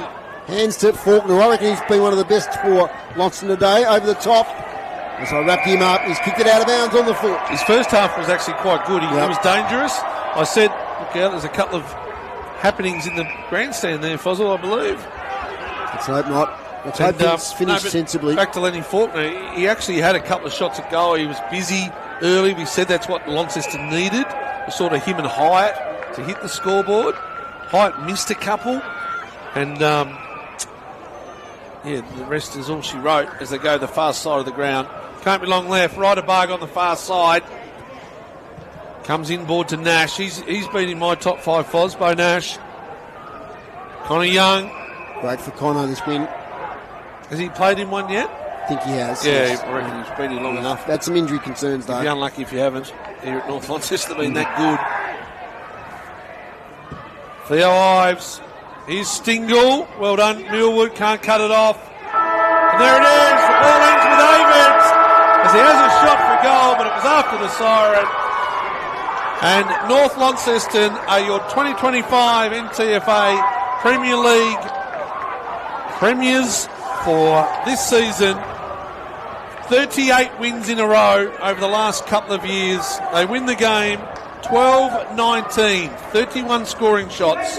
12-19-91, North Launceston to Launceston 6-6-42. Launceston got back to within 2 goals in that third quarter, and we thought if they could keep them out before 3/4 time, But North Launceston got that goal to put it back to 3 goals at three-quarter time. But it was total dominance in the last quarter, David Gruber. And the inside 50s would tell the tale, I believe. Yeah, just working on that. Yeah, it was 19-6 in the last quarter. Yeah, 4 goals in the last. So the goal kickers, just before we go to the presentations. And it will cut across you if Chris gets somebody. Thank you. There was 3 players kicked 3 goals. One, Bradley Cox-Goodger kicked 3, Leary kicked 3, Callow kicked 3, and singles to Simpson, Avent and Dean. And what a goal that was from Jack Avent in his 250th. We've got Jack Avent right now, in fact, Macca. Here he is with Chris. Brilliant. Go, Chris. Yeah, I got Jack Avent here. Mate, last goal of the game, you couldn't wrap it up perfectly, could you? Yeah, B-man Ashley said late there, he's like, come on, mate, we'll try and get you on. He actually handballed me the ball for that. I didn't do much the rest of the day, so to get a goal near the end and contribute was nice, but so proud of the boys. They kept fighting. They're a great team. They fought right at the end, so yeah, it's great. Your games record plus the number of premierships you've won, you've got a bit of a legacy there, haven't you? Yeah, you know, me, Brad, even now, he's up to 6 now, and Connor Young, he's up to 5. You know, we're just grateful to be at the club. It's such a successful area, you know, like not many people even get to win 1, so to win 7, it's unreal. And you've stuck with the club too. Yeah, well, I believe, mate. It's unreal. The people, you know, the program, you get the best out of you as a person, as a footballer, so wouldn't think to be anywhere else, to be honest. Congratulations, go and enjoy it. Thank you very much. Wow, what a player. Well done to Coach Smith there. Look at him, comes over, shakes the hand of Jackie Avent. He got the goal. We'll just get down to Chris if we can get somebody else as they head over to the presentation here. We'll keep an eye on Chris. Just do the Lonnie goals. Yes, go Jake Hines kicked 2, Jeffries single, Wooten, Wilkinson and Plunkett. So no goals in the last quarter. Would that be right, Groobs? No score. No score in the last quarter. So as you mentioned, Foz, it was a real pattern, wasn't it, this year? They held on, and then that North Launceston team in that last quarter just so good across the season. Well, we felt the game was gone sort of halfway through the third quarter and was sort of trending and petering out. But credit to Launceston, they just had a little patch there where they really worked them way back into Those 2 Hines goals, one from the free kick and Plunkett goal. And then the Plunkett goal gave them a real sniff. And look, this, you know, as I said, there's a lot of brothers here, younger brothers of players that have played in flags, the sons of some old school players for North Launceston. A lot of family history at this club. And they're going to have a good night tonight, North Launceston. And Launceston, look, full credit to them. I think everyone coming into the season thought it was going to be Launceston, North Launceston, of course, coming back from the TSL. They've had some injury concerns at times. Jake Hines, I think, has done a really good job with the club. They need a couple of players. Like they've got a good back end, front end of their team. Just a couple of extra ball users, midfielders will lead them good for 2026. Coach Adrian is with Chris Sayer. Yes, I've got Adrian Smith here. Mate, well done. How do you feel? Oh, mate, it's a bit of relief, really. It's sort of been one of those, we were sort of reflecting on it during the week, the 2-year journey that this group's been on, a significant number of them. They put a lot of effort and passion and dedication to get to this point, and I think it's a real credit to them in terms of what they've been able to achieve, and reward today having 2 flags and being undefeated in 2 years is a testament to this group of players. But people like Jack Avent with that record, but also the young players, the new guys coming through, it must be very proud. Yeah, and we've got a nice balance in our group at the moment, and one of the things we pride ourselves on is our culture and being able to develop young talent and young players. And, you know, with Ryder Barg and Jake Nash and Tane Thomas, these guys here all played their role today and had their moments, and that's what good footy teams are made of. Yeah, and the year you've had too, you mentioned the record, but, you know, the record stands, but such a great team. I mean, hard to beat. Yeah, and like a lot was written about over the pre-season around recruits and whatnot, and I think people underestimated our culture and the group that we had, and they're super proud. So, you know, to go through undefeated, you know, we've had some mental challenges along the way, like a lot have, but at the end of the day, I'm just super proud of their efforts, and we were able to, you know, tick that box when we needed to. And you're able to celebrate. Thanks very much for the chat. Thanks, mate. Appreciate it. Thanks, Chris Sayer down there with Adrian Smith. And look, Adrian's been with the club a long time now. He was in those days of, those coaches that were very successful. Coach Whitford and Tom Couch there as well, etc. And he's now got his own success. Oh, look, that we mentioned they've had a long line of players, but those coaches you mentioned, Littlejohn and Couch and Whitford, and now Smith, they've just had such great coaches and, of course, some great players. 7-time premiership players now, Bradley Cox-Goodger and Jack Avent. Chris Sayer, what's the atmosphere like down there? Everyone looks pretty happy? Yeah, I think there's a sense of relief as well, The pressure was on that record. I mean, the coach mentioned it three-quarter time address. And you've got to feel for Launceston too, because, the second best side in the competition, but gee, they did really well for the whole year, didn't they? Absolutely. And Chris, we'll bid you farewell now. Thank you for your efforts on the boundary through the final series. Might go and get warm. No worries. Thank you, Chris Sayer there, our boundary rider. And so we're about to have the presentation ceremony, so we'll stay with that ceremony till its conclusion before we wrap up here on City Park Radio and the AFL TAS YouTube. So the players are gathering. Collingwood 3-1-19, they've got a goal, Foz. Brisbane 4-5-29, so back to 10 points. So the Master of Ceremonies down at ground level is Rachel Williams. We'll cross down to Rachel now.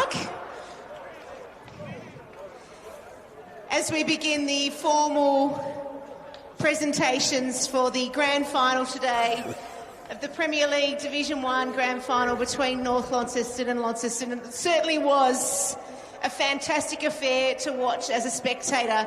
So commiserations to the Launceston Football Club. You should hold your heads high. Certainly a great performance, and I'll leave more commentary on that to the experts. But congratulations also to North Launceston.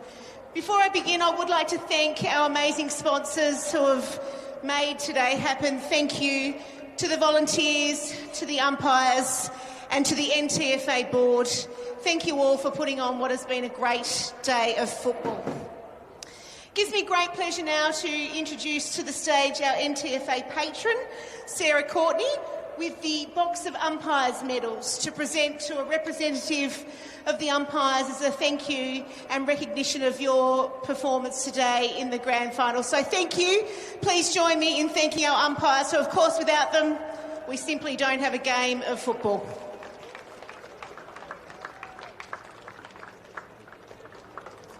Thought they did a good job today, Macca. Yes, they did. Yeah, there were some moments there where tempers flared, but I thought they controlled that pretty well. The Football Club coach, Jake Hines, to the stage to say a few words. A great game himself, I think, individually, especially in the second half. Yeah, second half, definitely, yep. Firstly, just want to say congratulations to Hawley and Smithy. Run a very tight ship. Well done to the whole club. He's been the benchmark for well over a decade. Been a bit of a weird year coming back from the state league, but the way he's handled it, credit to yous. And yeah, we always know that he's going to be strong and continue to be strong for years to come. So I just want to give a special mention to Jack Avent and Coxie. Obviously had pretty stellar careers, and to come away with your 7th, well done, boys. That's awesome. And to Jackie to do it in your 250th, well done, boys. So well done, North Lonnie.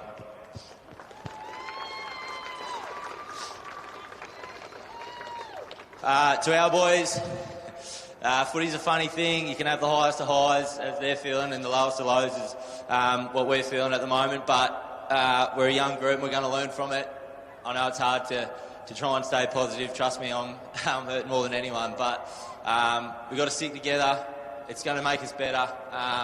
Thanks to the Lonnie faithful for being behind us all year. Thanks to everyone that does stuff behind the scenes, and a special thank you to the NTFA for a good year. So thanks, guys. Coach of the Launceston Football Club, Jake Hines.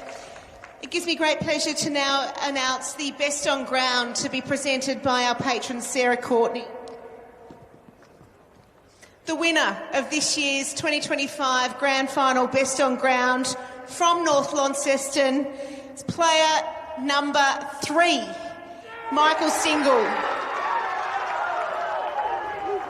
Popular winner, Foz. He set the game up with those, we mentioned it, distance travelled, yards, carried the footy, so many inside 50s. Quiet in the last quarter, but I think, done the damage by then. Congratulations, Michael Stingle. Yeah, very good player. Strong speed to speed and run. Had some great players today, North Launceston. Congratulations, Michael. We now have the NTFA President, Peter Gutwin, who is going to present the Premiership medals to the winning players as part of North Launceston Football Club. And hats as well from Doc Scott, and Louise Millward, Director of the NTFA, will be assisting as well. So, boys, from North Launceston, player number 1, Bradley Coxgoodger. Kicked his 3 goals, Foz, Yep. and it was quite early. Missed a few as well. And missed a few as well, but in the end, that terrific goal he kicked up Number here. 2, 88 Sam for the season. Simpson. I thought he was great today, Sam Simpson. Yeah, definitely. Unassuming player. And used the ball better today than I've seen him do in the past. I think it's a nice One of the club's vice captains, player number 3, Michael Stingle. Definitely a player I think could be looking at perhaps pushing for a VFL spot next year. Yeah, look, he is one of those players with terrific pace. Another got a good vice sized captain of body the on club, player number 4, Harry Bales. Their back 6 just continued to do the job today, didn't they? Ives, Bales is one of those, kicks the ball out all the time. Had some injury Another problems vice in the middle of the captain, season. player number 5, Brandon Leary. Yeah, some highlight reel stuff from Brandon Leary. Yeah, 3 goals. Once again, someone who'd be willing to Number play 6, VFL. Lockie Mitchell. Part of that back line. Yep, solid as usual, Lockie Mitchell. Some tough matchups at times when Hines went forward, but yeah, premiership Another player. vice captain, player number 9, Connor Young.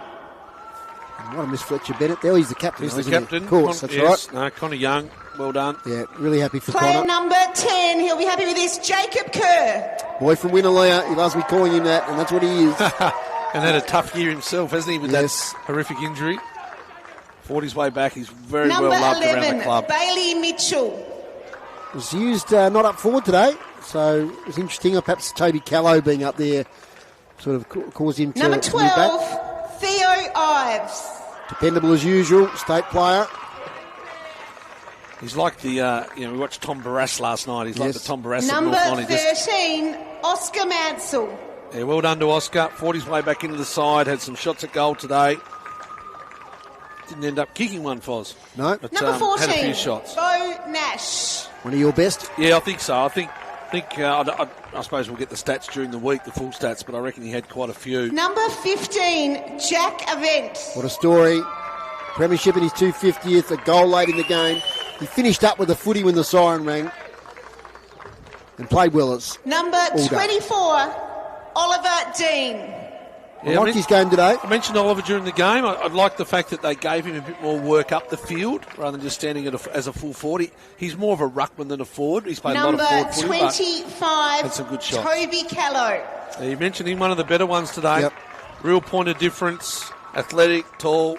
Kick 3, I reckon he could have kicked 6. Number 26, I think he's enjoyed being a Jake forward in Nash. the last few weeks just to relieve the why pressure a bit. Why wouldn't you? Yep. With the ball coming down there like that. Jake Nash, yeah, another good game from the youngster. Yeah, good Number game. 27, Tyan Thomas. Well done. Lively up forward.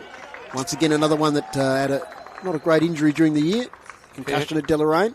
Number 28, Riley McHenry. Impressive. Just a powerhouse, Riley McHenry. Really good season at the Devils. Won their most And valuable number player. 38, Ryder Bug. Yep, young player making his way. Yeah, probably, at the start of the year there was big raps on him. I don't think he's had a great season at Devils level. Got dropped in the end, but of the today North Launceston did enough Football Club. today. Player number 7, Fletcher Bennett. Yeah, great stuff from the skipper. Yeah. Led by example as he always does. You just put his magnet on the board, Player Foz, and you number set and forget him, don't you? You just know what you're going to bring. Chug. Declan Chug. He was you great mentioned, today. yeah. On ball. That was a revelation for me. He was And terrific. number 30, Alex Lee. Yep. Just, I don't know, how many hit-outs, Dave Gruber? Oh, we've got John. Sorry, Groobs, go again. And the coach of the 56. winning North 56. Launceston Football Club, Adrian Smith. Yeah, well done to Adrian. He's an educator, school teacher out at Riverside, and takes a lot of time to be that sort of deputy principal. He's been acting principal in that at times as well, and to be able to put that time in and be a Absolutely. football coach at this level, he'd like to be involved. Congratulations, I think, at a Adrian. more high VFL level as a coach himself. Let's hear from him now, the premiership coach. To Scotty and Jake, it's tough. We've been in that position a few times, so you've had a really good year. You've recruited really well. Your footy club's on the right path with having all 4 teams in today, so congratulations to the wider club and obviously the premierships you had today. It's been a great battle all year and some really good humans over there, and let it hurt, but obviously get better, and we'll hopefully see you again next year. So well done, Scotty. Jake. To the NTFA, it's been a year. It's been a bit different, as in so many ways. Obviously, we're heading in the right direction with our football in the north. It was a cracking game of footy today, so we've got some good people in some good places. So let's keep working forward and let's keep making our comp better, so we can have really good standards of games like we've got here today. I'll get to the players in a minute. To my support staff and wider group with our comm and our runners and our trainers and my coaches, thank you very much for your support throughout the year and the support that you give to our players.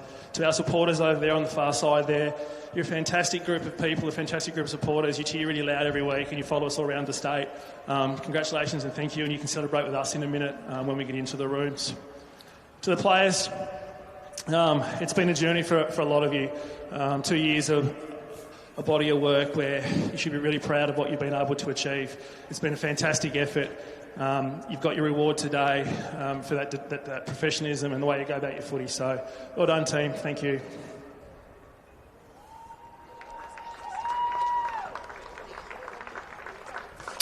The NTFA President Peter Garton will now present the Premiership flag to the North Launceston Football Club, and I'd like to invite the very happy President of the North Launceston Football Club, Adrian Hall, up to the stage to collect the Premiership flag. There's the President taking over this year from Thane Brady.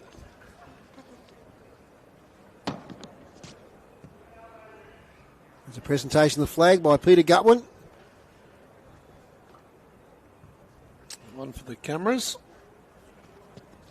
3 men. So they went with that larger leadership group this year, didn't they, North Launceston? They gave everyone a bit of a role in Adrian, I'm different sure you'll spots, find a a few place young to and a few old.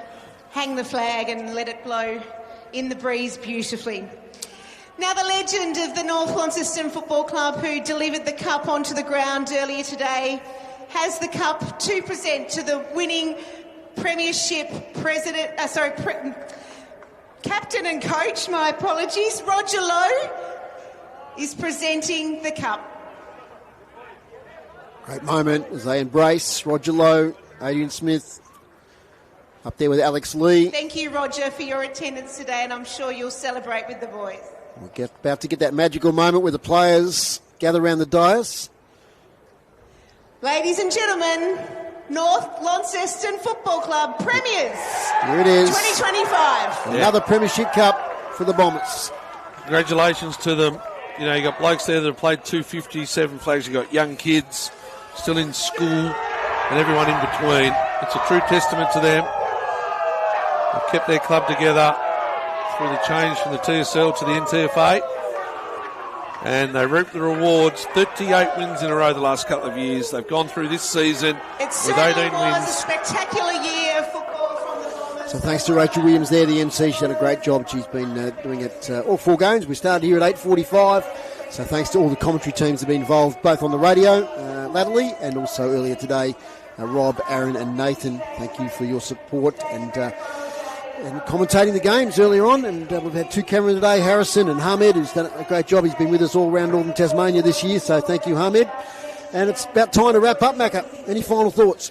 Another season done, Foz? Yep. No, we've got a game in 2 weeks' time, AFLW, which I'm really looking forward to, seeing North Melbourne and Sydney here. 2 good sides. 2 good sides, so we'll look forward to that. But as far as local footy's concerned... Really good game. I like the contest, the fact that Launceston were able to stay into it, into that game within 2 goals in the third quarter, made it really exciting for us. And well done to Peter Gutwin and the NTFA. Been a couple of big weeks of their finals, and they've done a good job. And I've enjoyed the season. If we can just get Deloraine and Scottsdale moving up in the right direction next year, you can't expect miracles, but if we can start them moving in the right direction, I think things will even up. I think we saw South Launceston make a move late in the year to become more competitive against the big 2. So onwards and upwards. Exciting time for Tassie footy. Yeah, look, it is different. With the VFL coming in next year, I'm really looking forward to that. Yep. See where our broadcasts end up, Foz. We might cover some of those. We'll see where that goes. You're off on a sojourn at times next year, is that correct? Thank you for your efforts this year once again. No worries, Foz. I haven't done as much this year, but it's been good what I have done. And once again, thank you to City Park Radio and all the NTFA and everyone like that.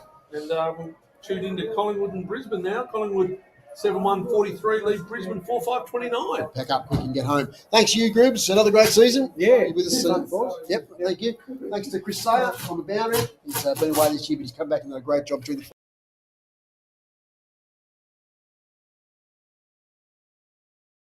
final series. We've had a medal, so obviously the footy as well. Well done to you, Foz, for being the captain and the That's all right. coordinator. You did a wonderful job. Enjoy it. Your passion. You won't know what to do once the footy season's done. That's right. I'll find something. So will Chris back in the studio. We'll find something to do. But thanks again, Chris, for your work back in the studio. That's pretty much it from the live stream today and the radio commentary on City Park Radio 103.7.